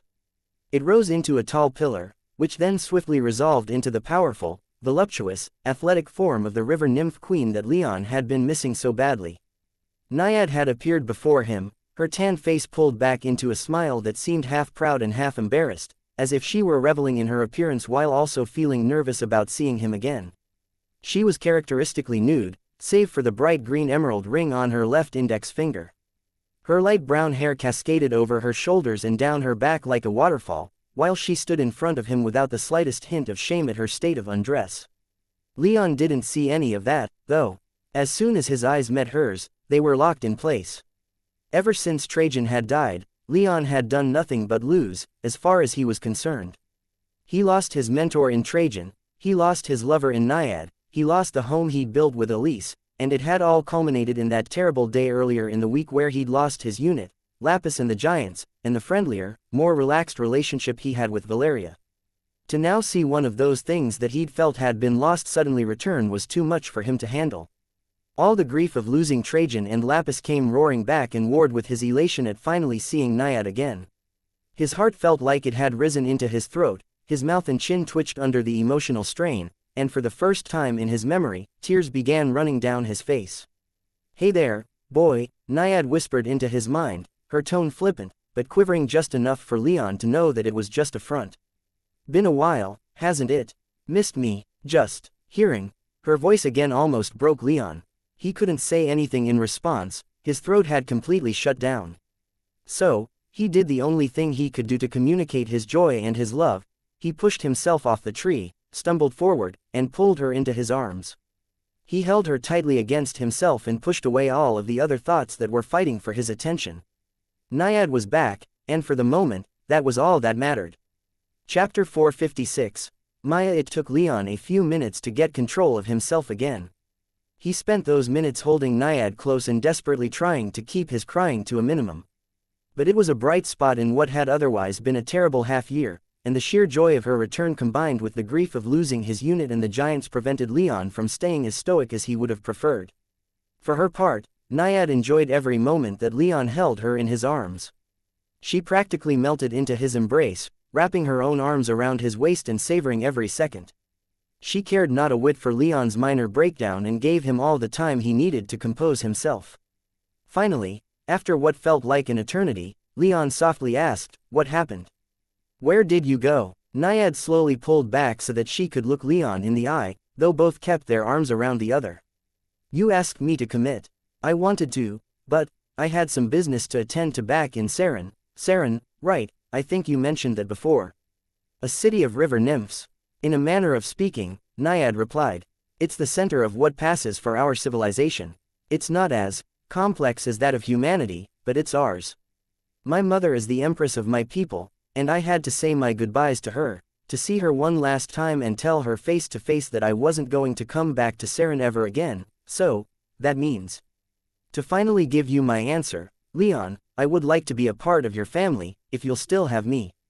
Leon smiled and tightened his hold on Naiad, pulling her back and pressing his forehead into hers.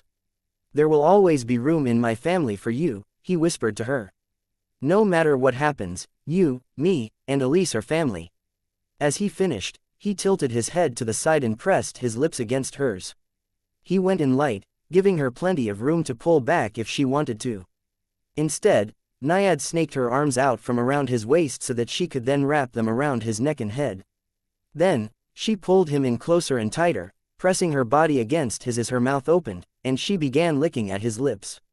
Leon reciprocated in kind, pushing Naiad up against a nearby tree as he began tangling his tongue with hers. As he began to be more assertive with his actions, Naiad let him take the lead even though she had more than enough power even after Leon's ascension to push him down if she wanted. But she didn't want to push him down. She did that when they first met, and it led to their relationship getting off on entirely the wrong foot. Needless to say, she was more than happy that Leon was now so willing to take charge of their intimate moment. She enjoyed it even more when Leon's hands snaked down her back, his fingertips gently stroking her spine and causing goosebumps to sprout all over her tanned skin. Leon's hand eventually stopped when they reached the bottom of her butt, at which point he sank his fingers into her toned cheeks and lifted her off her feet. The two were still locked together at the lips, and Naiad moaned in surprise and pleasure as her feet left the marshy ground.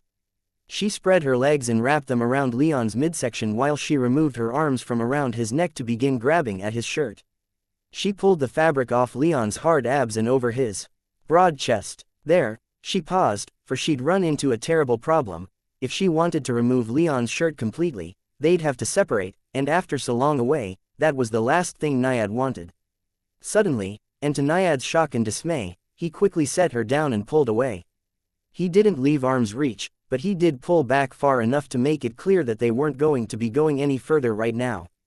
Something wrong? Naiad asked, now feeling more than a little worried. No, I just want to talk a bit before catching up in that way, Leon said with a smile.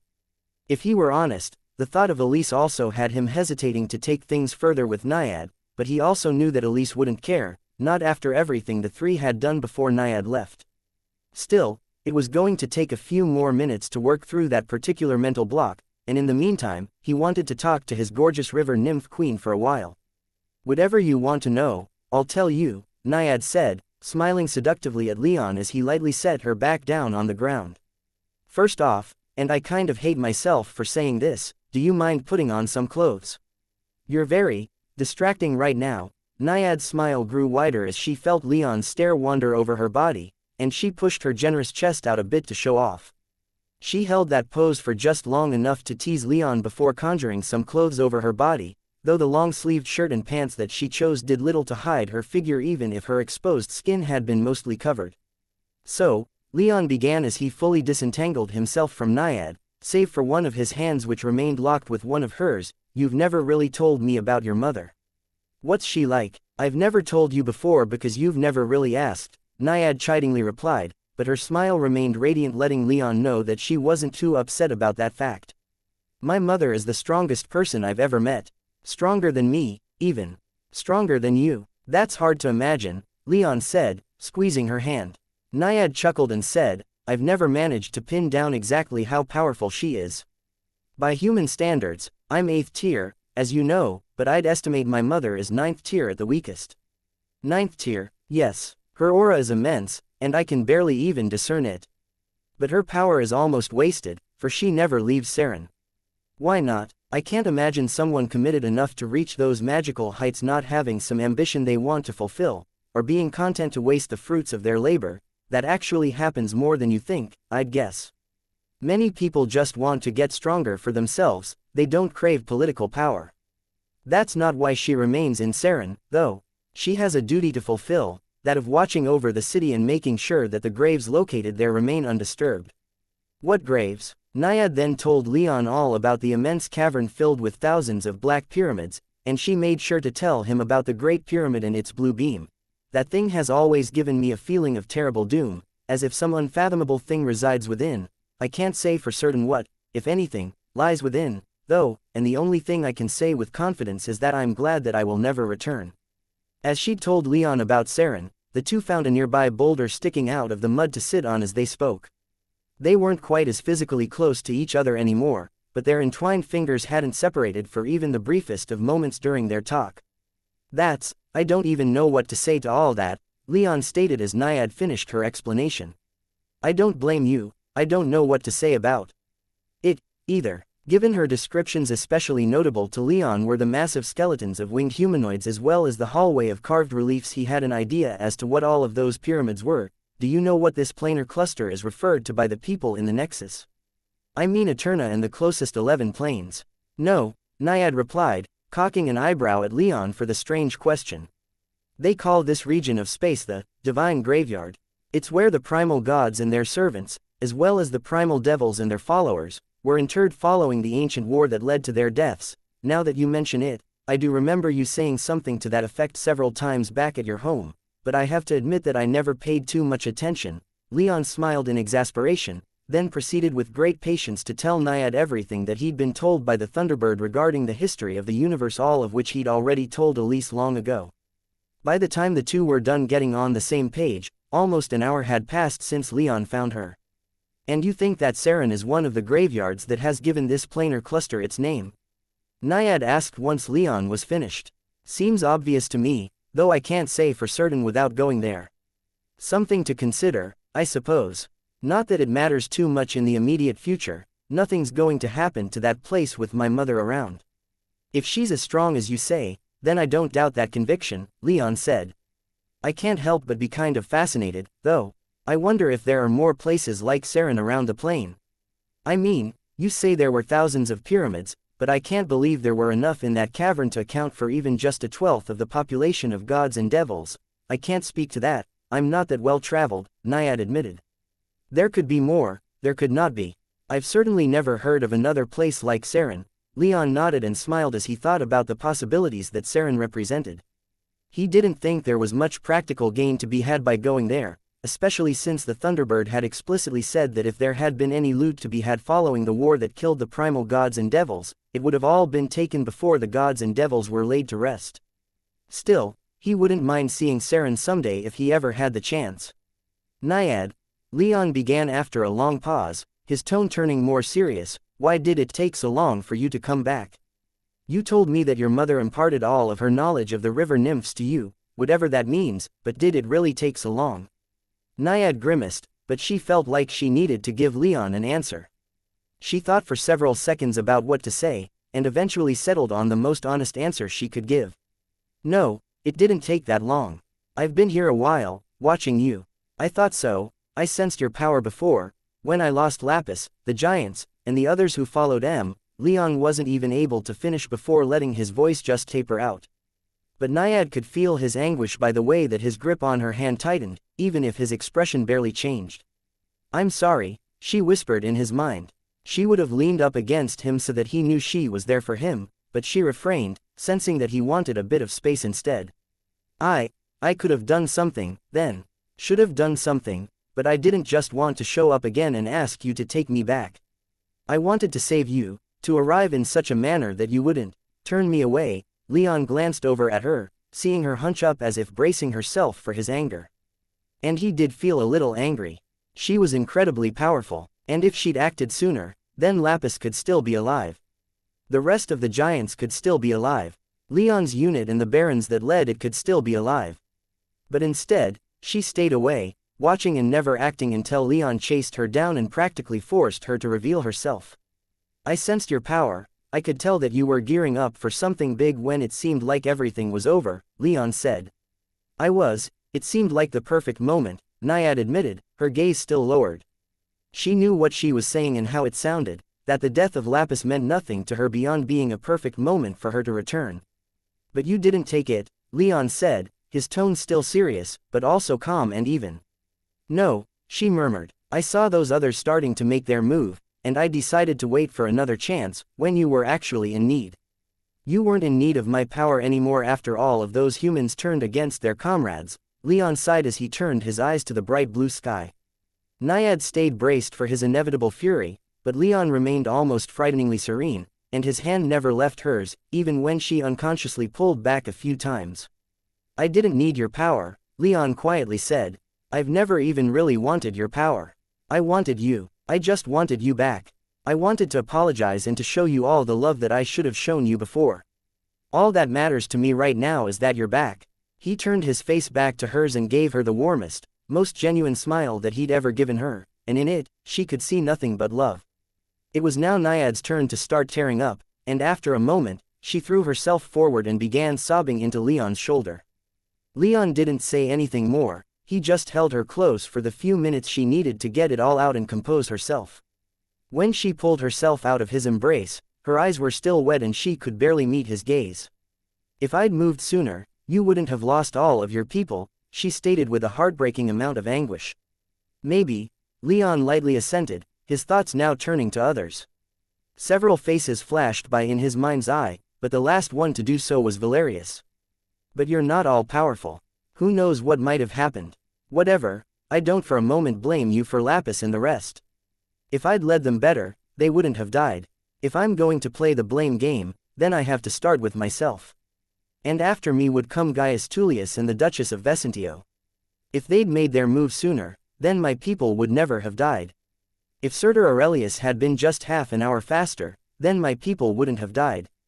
I don't blame you, Naiad, just as I don't blame them or myself. I did my best, they were looking out for their people more than me, which I can fully understand, and Aurelius marched as fast he could. The only people to blame for killing Lapis and my giants and my unit either died in that battle or fled south after we kicked their teeth in later that day. If he was willing to try and make peace with Justin Isonos, then there was no way he couldn't find a way to forgive Naiad for this, not when she was so clearly remorseful. Naiad finally began to look a little better as Leon's assurances hit home. She bit her bottom lip in hesitation, but then, she seemed to come to an internal resolution and her expression became much more determined. Leon just sat there, gently watching her with a smile on his face, waiting for her to make the next move. Naiad leaned forward, scooting over on the rock until she was pressed right up against him, and wrapped her arms around his neck again, letting go of his hand as she did. She held him tightly for several seconds before moving, her lips close to his ear. Her lips parted, and with a light, enchanting voice, a smooth, breathy, soft, and silvery voice that sent shivers down Leon's spine and caused the power she'd left within him to vibrate like a bell that had just been struck, she said, I love you, Leon Rame. My name isn't Naiad, my real name is Maya. Chapter 457, Bond, my name isn't Naiad. My real name is Maya. Naiad's words had an immediate effect on Leon. Firstly, he'd never heard her voice before, and in fact, didn't think she could even speak like humans could, since she never did so without using her mental communication technique. Secondly, it caused the power she'd left within him when they had made their contract resonate in a way that it had never done before. It expanded into a lake of power, filling him with the gentle flowing power of water magic, but as quickly as it came, it then compressed into something that felt more akin to a river than a lake. It was a euphoric feeling. It was one of absolute trust, love, and partnership. It felt not dissimilar to the contract that Leon had made with Zafin, though far more intimate and romantic in nature. This power that now flowed through Leon didn't make him stronger. It gave him quite the rush, so it was difficult for him to tell, at first. But after a few seconds of him practically stunned at the changes happening within him, he managed to take stock. And no, he wasn't more powerful. The power that Naiad had left within him had fundamentally transformed, leaving him to feel like there was a river of power flowing into him, bringing with it everything that Naiad wanted to share with him. That power would stay for a short time before leaving again, taking back his feelings about Naiad. Glancing to the side, he could see Naiad in a similar state of stunned euphoria as he. Her power had linked them, like an aquatic ring connecting neighboring lakes of power. What was more, Leon could now sense where Naiad was without concentrating. To say that they were connected now was to put it mildly. Ooh, Naiad sighed and shuddered in pleasure as she managed to relax, almost collapsing into Leon's arms with the release. That was incredible, and from what you've done to me in the past, that's saying a lot. Leon flushed with embarrassment before the reality of the situation sank in. Naiad was speaking out loud, and whatever she did had caused a tremendous change in both of them. It was one that Leon enjoyed, one that he welcomed, even, but he also wanted some answers. What just happened? He asked breathlessly, pressing his forehead down into her silky brown hair. Naiad looked up at him, trapping him in her lake blue eyes. I told you my true name, I shared with you my power and my voice. I am now yours, as you are mine. But no need to worry about that last part. I know that Elise has staked her claim to you, too, and I can share with her. Leon shook his head a bit at what she was saying before settling on what she said first. Your true name. Yes, Naiad said with a radiant smile. My true name is Maya, not Naiad. Naiad is a title among my people, not a name. So, allow me to introduce myself to you, Leon Rame. I am Maya, a Naiad of the river nymphs. Maya, Leon whispered, letting the name sink in. When he said it, though, his river nymph lover shuddered again. Say it again, she moaned. Maya, he repeated, with a similar reaction. Ooh, she groaned. My mother told me about this, but I didn't think it would be so intense. To have my name on the lips of my love. Leon pulled her in tighter, his arms swathed around her waist. Her waist was normally tight and waspy, without a hint of body fat, but in Leon's arms, Maya had become so relaxed that she almost melted into him. In fact, the tips of her toes had literally melted, turning into water as Maya lost control of her body with all the new and delightful sensations that now filled her. Leon smiled and his hands began to stray from her waist. Maya, he whispered lovingly into her ear, eliciting another moan from the river nymph. He took a hand off of her and began pulling at his clothes. He knew Elise would understand. She'd be disappointed that she missed out, but she'd also be even more upset if he were to leave Maya in such a state without satisfying her. Still, he went slow enough that if Maya wanted to, she could end things whenever she wanted. Of course, she didn't do such a thing, and as her eyes refocused and she found Leon pulling his shirt off with one hand while his other arm was wrapped so far around her back that his fingers were gently stroking the side of one of her breasts, she practically squealed in delight. She didn't bother taking her clothes off the conventional way and simply recalled them into her soul realm. Leon clicked his tongue in mild displeasure. I wanted to do that, he complained, but as his eyes wandered over her nude form, any further complaints he had died in his throat. Without delay, he pulled his other arm off Maya so that he could finally get rid of his shirt. He heard Maya's breath catch in her throat as he slowly began revealing more of his body, bringing a smile to his face. After his shirt, Leon didn't immediately move onto his pants. Instead, he pushed Maya down against the boulder and began attacking her lips with his while his hands gripped her waist. After a few seconds of tongue wrestling, his left hand went high while his right hand went low, until the former started massaging her sizable breasts and the latter reached her lower lips, which were already cascading with Maya's arousal. No, Maya suddenly breathily moaned, causing Leon's heart to nearly stop as he instinctively pulled his hands back. I need more, she continued. More than your fingers. I need you in me. Leon's heart calmed as she stared at him, her eyes hazy and her skin flushed with lust. Despite his earlier playful admonishment, Leon didn't bother taking the slow method. With barely a thought, his lower garments vanished into his soul realm, letting his manhood spring free. Maya's glassy eyes followed his erection like a beast eyeing food, but before she could move again, Leon took a hold of both of her calves, spread her legs open, then slid in between. He let her legs then come down to rest on his hips while he aligned himself with her veritable overflowing fountain. Leon then leaned in and grabbed her hips, locked eyes with Maya, and then thrust in with one smooth motion as far as he could go. Instantly, Maya let out an ear-piercing wail of pleasure and her legs around Leon's hips squeezed so tightly that he couldn't pull back to thrust again.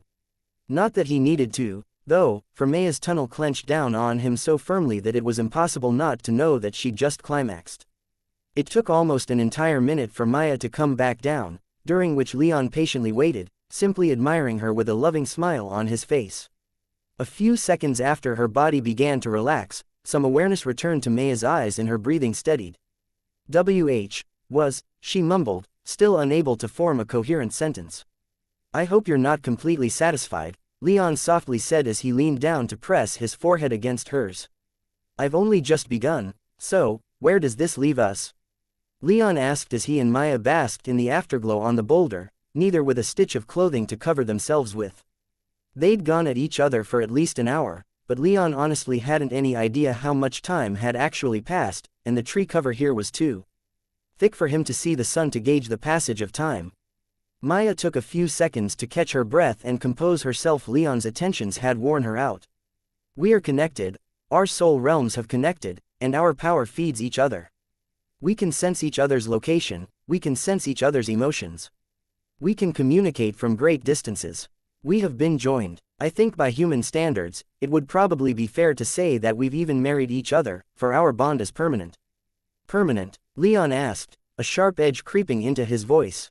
Yes, Maya hesitantly replied. I think I would have preferred a little discussion about that, first, Leon whispered. Something permanent ought to be agreed on by both parties. But, you're not angry, Maya said as she sat up and twisted her body to look down at him, a look of concern on her heart-shaped face. Not really, Leon said, his voice softening as he pulled Maya back down into his arms. I would have agreed anyway. Just promise me that from now on, you'll talk to me before making a permanent change like this again. Deal, Maya heartily replied, snuggling in closer. Oh, and one more thing, Leon said, let's not claim that we're married, at least not until we reunite with Elise. I don't want to lie to her, but let's just find a different way to describe this. Wouldn't want her to feel left out. Leon silently nodded. He missed his fire-haired lover, and while he knew she'd want him to reconnect with Maya and bring her home, he wasn't so sure how happy she'd be if Maya beat her to that milestone. All three of them would have to talk about it before anything like marriage could happen, officially speaking. Another thing, Maya said, before, I wasn't entirely aware, but my mother told me that no matter how much time we spent reproducing, it never would have worked. What do you mean? Leon asked, cocking his eyebrow in curiosity. I never could have given birth, not without first telling you my true name and speaking to you in my true voice, she answered. Without the bond that formed between us, we never could have made a child. And now, is that something we should be worried about? You getting pregnant at an inopportune time? As someone with two inherited bloodlines, I don't think it would be that easy, anyway. I would hesitate to label any time as inopportune, Maya replied, flashing him a cheeky smile, but I suppose there are better times to focus on that. And you're right, it's going to take some serious work for us to fulfill our original contract. At the very least, I won't turn into a Gorgon anymore, no matter how long we go without mating with each other. I'm certainly willing to spend the time to do a thorough job. The two chuckled and went silent for a few seconds, simply enjoying cuddling together like this. They hadn't done so in so long, and now they seemed practically stuck together. What should we do now? Maya asked. There's still a war going, and I would think it would go a lot faster with you on our side, Leon said. Shouldn't be too much longer, though. Or, well, we've almost beaten them in the south, at least. Wherever you're going, I'll follow, she replied, propping her chin upon his chest so that she could give him a smile so bright that it shamed the sun itself. I'd have it no other way, Leon replied. He then filled Maya in on everything that had happened since she left, though he didn't go into too much detail. He skimmed over some other especially important details, too, such as his new relationship with Valeria. That, in particular, was a bigger discussion, not one to be had in the afterglow of spectacular sex. So, the river nymph said once he was finished, we have to hunt down this Duke Durnium, and then take his head. That's our current goal. It's Duronius, and yes, that's what we need to do right now, Leon answered. We should get to it, I suppose. Leon trailed off as he realized a mistake he'd made. He'd sent Valeria off to prepare Alex and Anzu to depart, and then he'd ran off and spent who knows how long fucking Maya in the woods. He bolted upright, surprising Maya, and said in a mild panic, we need to go now. I've left some people waiting. Spurred on by Leon's attitude, Maya followed his lead in quickly dressing and taking off for the recovery camp. She was more surprised by the fact that she actually had to struggle to keep up with him, despite their differences in power. But then she had to stop thinking about it, because thinking about Leon's power only made her want to get back to mating, and they had other things on their plate. Things like linking up with Leon's retinue, then Prince August and the rest, and then killing Duronius. Maya was looking forward to it. She'd never really fought at Leon's side before. She'd interrupted his fights a few times, but never had they fought as equals side by side. She couldn't wait. The simple prospect excited her in ways she never would have thought possible before. Staring at Leon's back as he bolted through the forest, she smiled and knew that they were ready for whatever would come next. Chapter 458.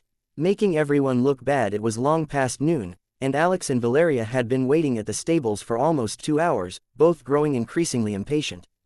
It had been more than long enough for all the joy that Alex felt at Leon's awakening to have died down. Letting her frustration get the better of her a little bit, Alex asked, "And you have no idea where he went?" "No," Valeria coolly replied. "I'm still getting the hang of using magic senses, and he very quickly moved outside of my limited range, anyway. He just went and ran into the forest."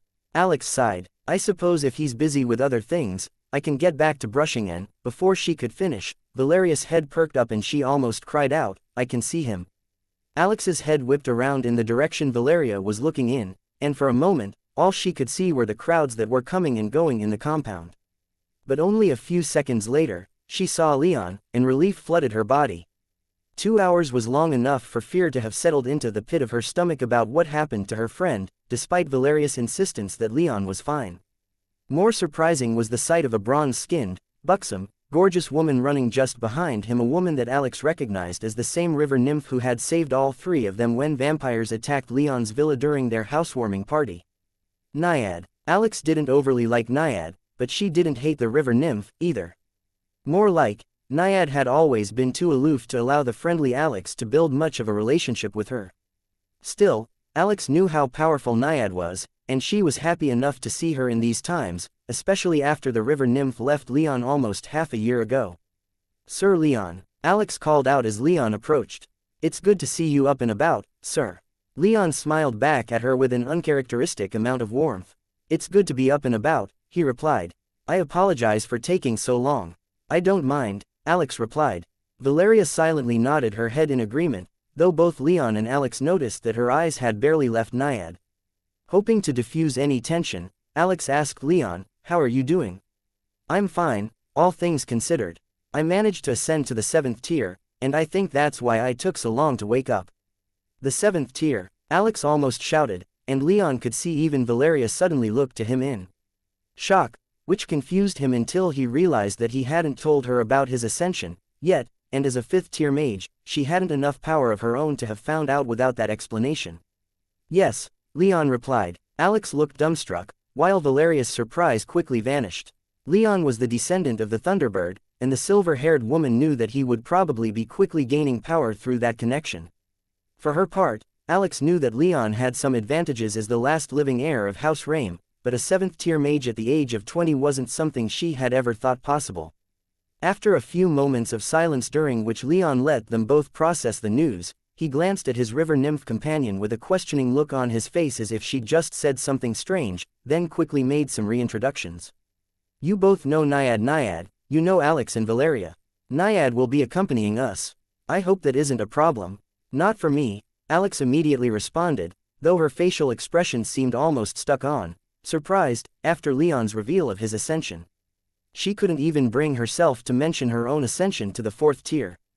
Valeria took a few moments to think, both her and Naiad staring at each other. Naiad had a proud, almost provocative smile on her face, while Valeria's face remained stoically neutral. After a few moments, though, the silver-haired woman whispered, "Shouldn't be a problem." "It's a pleasure to see you two again," Naiad whispered into their minds, startling them a bit.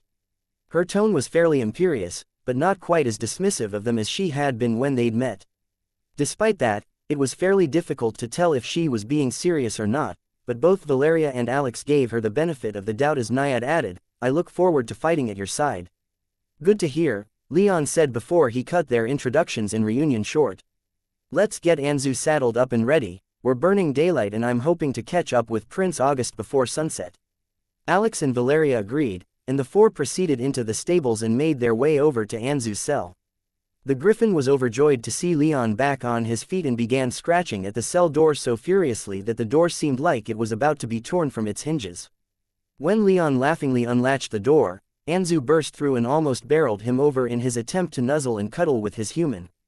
Leon spent a few minutes playing with Anzu before getting back to work. Anzu was saddled up and half an hour later Alex and Valeria were both mounted up and ready to fly. Anzu wasn't thrilled at carrying them instead of Leon, Valeria even less so, considering their recent history, but he was starting to get used to the situation and trusted Leon enough to allow it. Naiad, meanwhile, would travel overland. In the southern wetlands, she'd be able to move just as quickly as Anzu could in the air. For his part, Leon would rely on his flight suit. Once all the arrangements were made, Leon checked in with the commander of the camp as a courtesy, to ensure that the legate knew that he was awake and moving on and to get Prince August's rough position, and then the group set out. There wasn't much conversation during their flight. They stuck fairly low over the trees, but at the speeds they were going, trying to talk to each other would only slow them down and wouldn't lead to much other than frustration. Leon was more than happy for that, for he was able to completely focus on refining his flying skills. With his new 7th tier power, he was able to more finely sense the magic around him, which also neatly translated into a great amount of control and finesse with his magic power. All in all, he found flying to be much easier and even more enjoyable. His flying skills had advanced so much, in fact, that he spent much of the latter half of the flight musing over improvements he could make to his flight suit, in addition to what weapons he might be able to make to complement it.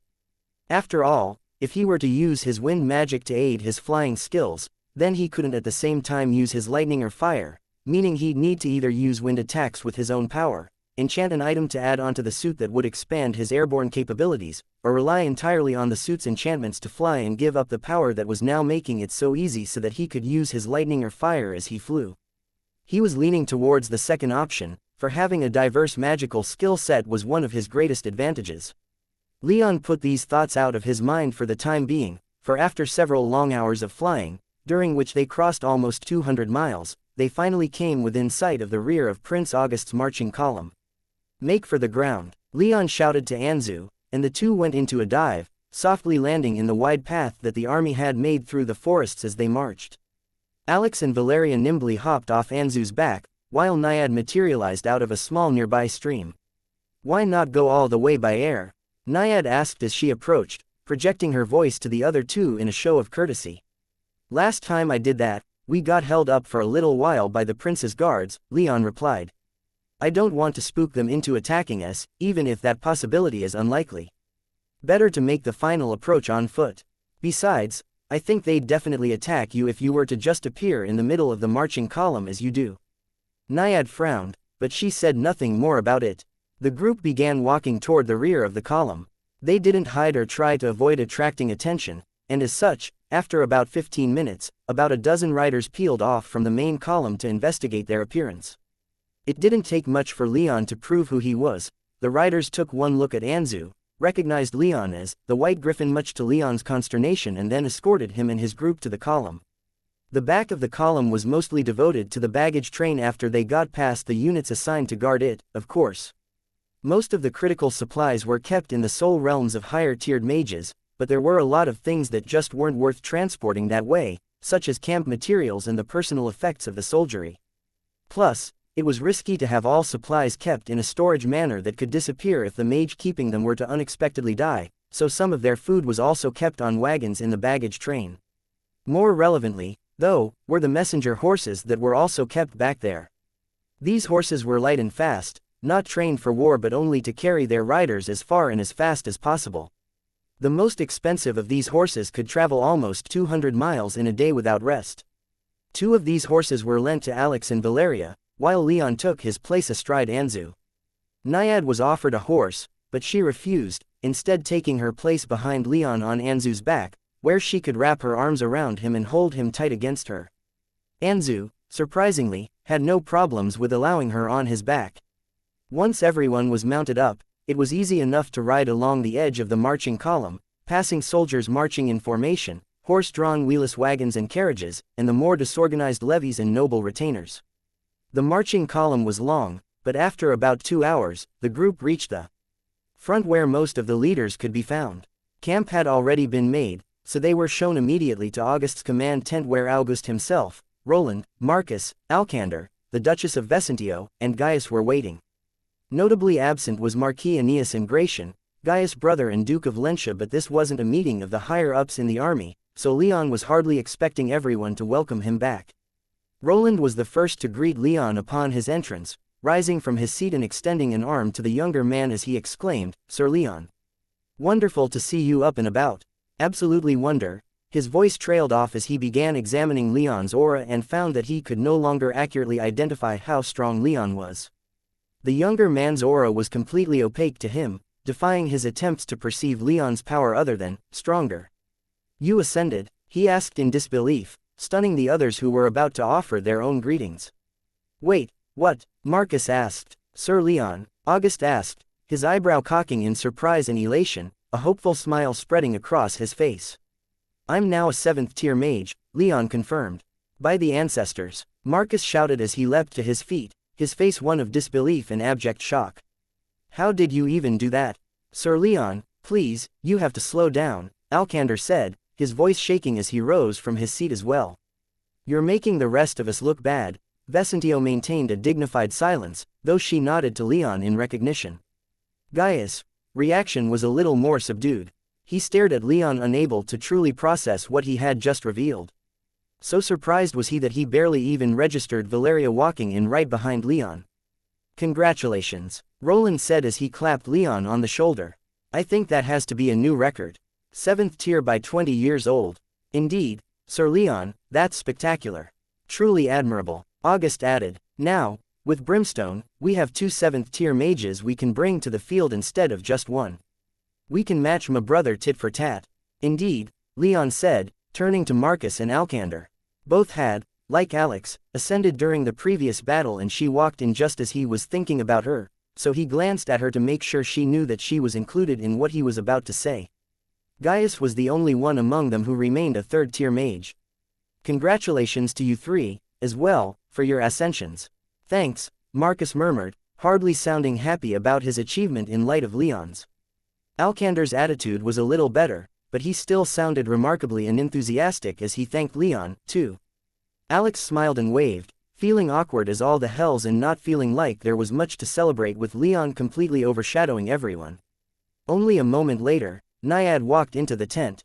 She made no attempt to hide her aura, proudly letting it radiate from her without a care in the world. As Roland and the other 6th tier mages in the room laid their eyes upon her, they went deathly quiet, and the sudden change in atmosphere affected even the others, who all began staring at Roland and Vesentio on one side, and Leon and Naiad on the other. "Ah, and who may you be?" Roland asked, his hand subtly reaching for the sword hanging from his waist. Leon frowned, as he could detect that Vesentio was also preparing herself for a potential fight, judging by her aura. "This is Naiad," he said. "She's my lover. She's not a threat to you." "Wait, Naiad," Vesentio suddenly asked, standing up in alarm. "Are you saying that she's a river nymph?" Once the others processed her words, they began to stare at Naiad in fear, with those standing slowly backing up and reaching for weapons. All trace of celebratory mood in the air following Leon's reveal had vanished in an instant. Before anything could kick off, however, Leon quickly stated, "Yes, she's a river nymph, and she's my woman. She won't harm you, and anyone who harms her will have to answer to me, assuming of course, that they survive her retaliation. Other than that, so long as you leave her alone, she'll leave you alone." "You say that, but river nymphs are notorious man-eaters," Vesentio protested. "Indeed," Roland agreed. "Sir Leon, river nymphs have been hunted down to near extinction for a reason. Naiad is no threat," Leon coolly insisted, his voice taking on a hard edge. "In fact," he continued, turning his gaze to August, whose face remained passive though his cheeks had turned rather ashen and his eyes constantly flitted between Leon and Naiad, "if you would allow her, she'd fight with us against Prince Octavius. With her, we'd have 3 people of 7th tier strength or higher on our side." "What do you mean, or higher?" August calmly asked. Leon simply smiled in response. August stared at the younger man, searching for any signs of hostility or duplicity. He didn't say a word, and the others took their cue from him, especially as Valeria and Alex took their places at Leon's side, making it clear which side they'd be on if a fight broke out. "I am going to choose to trust you, Sir Leon," August finally said. "I will trust that you know what you're doing and that Lady Naiad will not be a threat to us or the people of this kingdom." "Your Highness," Roland whispered before being immediately cut off by the prince. "Sir Roland," whatever you have to say can wait. I'm sure Sir Leon and his retinue are tired, so let's let them rest. We can talk about the rest later. Yes, Your Highness, Roland muttered. Sir Leon, I'll have some of my adjutants show you to a suitable tent for you and your retinue, Auguste said, quickly ringing a small enchanted bell that could be heard outside of the magically soundproofed tent. Please, feel free to get some food and rest. We'll talk more tomorrow morning. Yes, Your Highness, Leon replied, the corners of his lips twitching as he suppressed the instinct to smile. He had to admit that they had discovered what Naiad was a lot faster than he'd expected, and while their near-violent reactions were within his expectations, he was quite grateful that Auguste had made quick moves to keep the peace. A moment later, Leon and his retinue were escorted from Auguste's tent to a tent of their own, leaving the others alone in Auguste's tent. Your Highness, Vesentio almost shouted once the tent flap had closed, sealing them off from the outside world once more. I'm going to stop all of you right there, Auguste said, though only Roland had looked like he was about to speak up, too. Marcus, Alcander, and Gaius had all remained silent as their elders started hashing this out amongst themselves. I understand your concern. This, Naiad, is of a race of being that is notorious for eating people. However, did you actually look at her? That woman had eyes for no one but Leon. I don't think she even glanced at anyone else while she was in here. There wasn't a hint of killing intent to be found in her aura, and given her obvious strength, if she wished us harm then I dare say we would have been harmed most grievously. As I said to Sir Leon, I'm going to trust him on this. He isn't the most steadfast of supporters, but if anything, that makes me trust him more. If he says that Naiad is no threat, then I will not regard her as one. Vesentio sighed, returned to her seat, and said, if that is Your Highness, will, then so be it. But I shall keep my eye on that monster, and if she tries anything, then I will do everything within my power to stop her, as will I, Roland whispered as he, too, took his seat. Still, now that Sir Leon's a 7th-tier mage, Duronius at the very least is now practically ours. Should we move ahead with our plan? Yes, Auguste replied, we'll let Sir Leon rest, and then we'll move in the morning. We can't let Duronius reach the coast. All videos have ads disabled. YouTube doesn't pay me enough to cover electricity costs. If you are well off, please consider donating via PayPal or becoming a member of this YouTube channel. Thank you.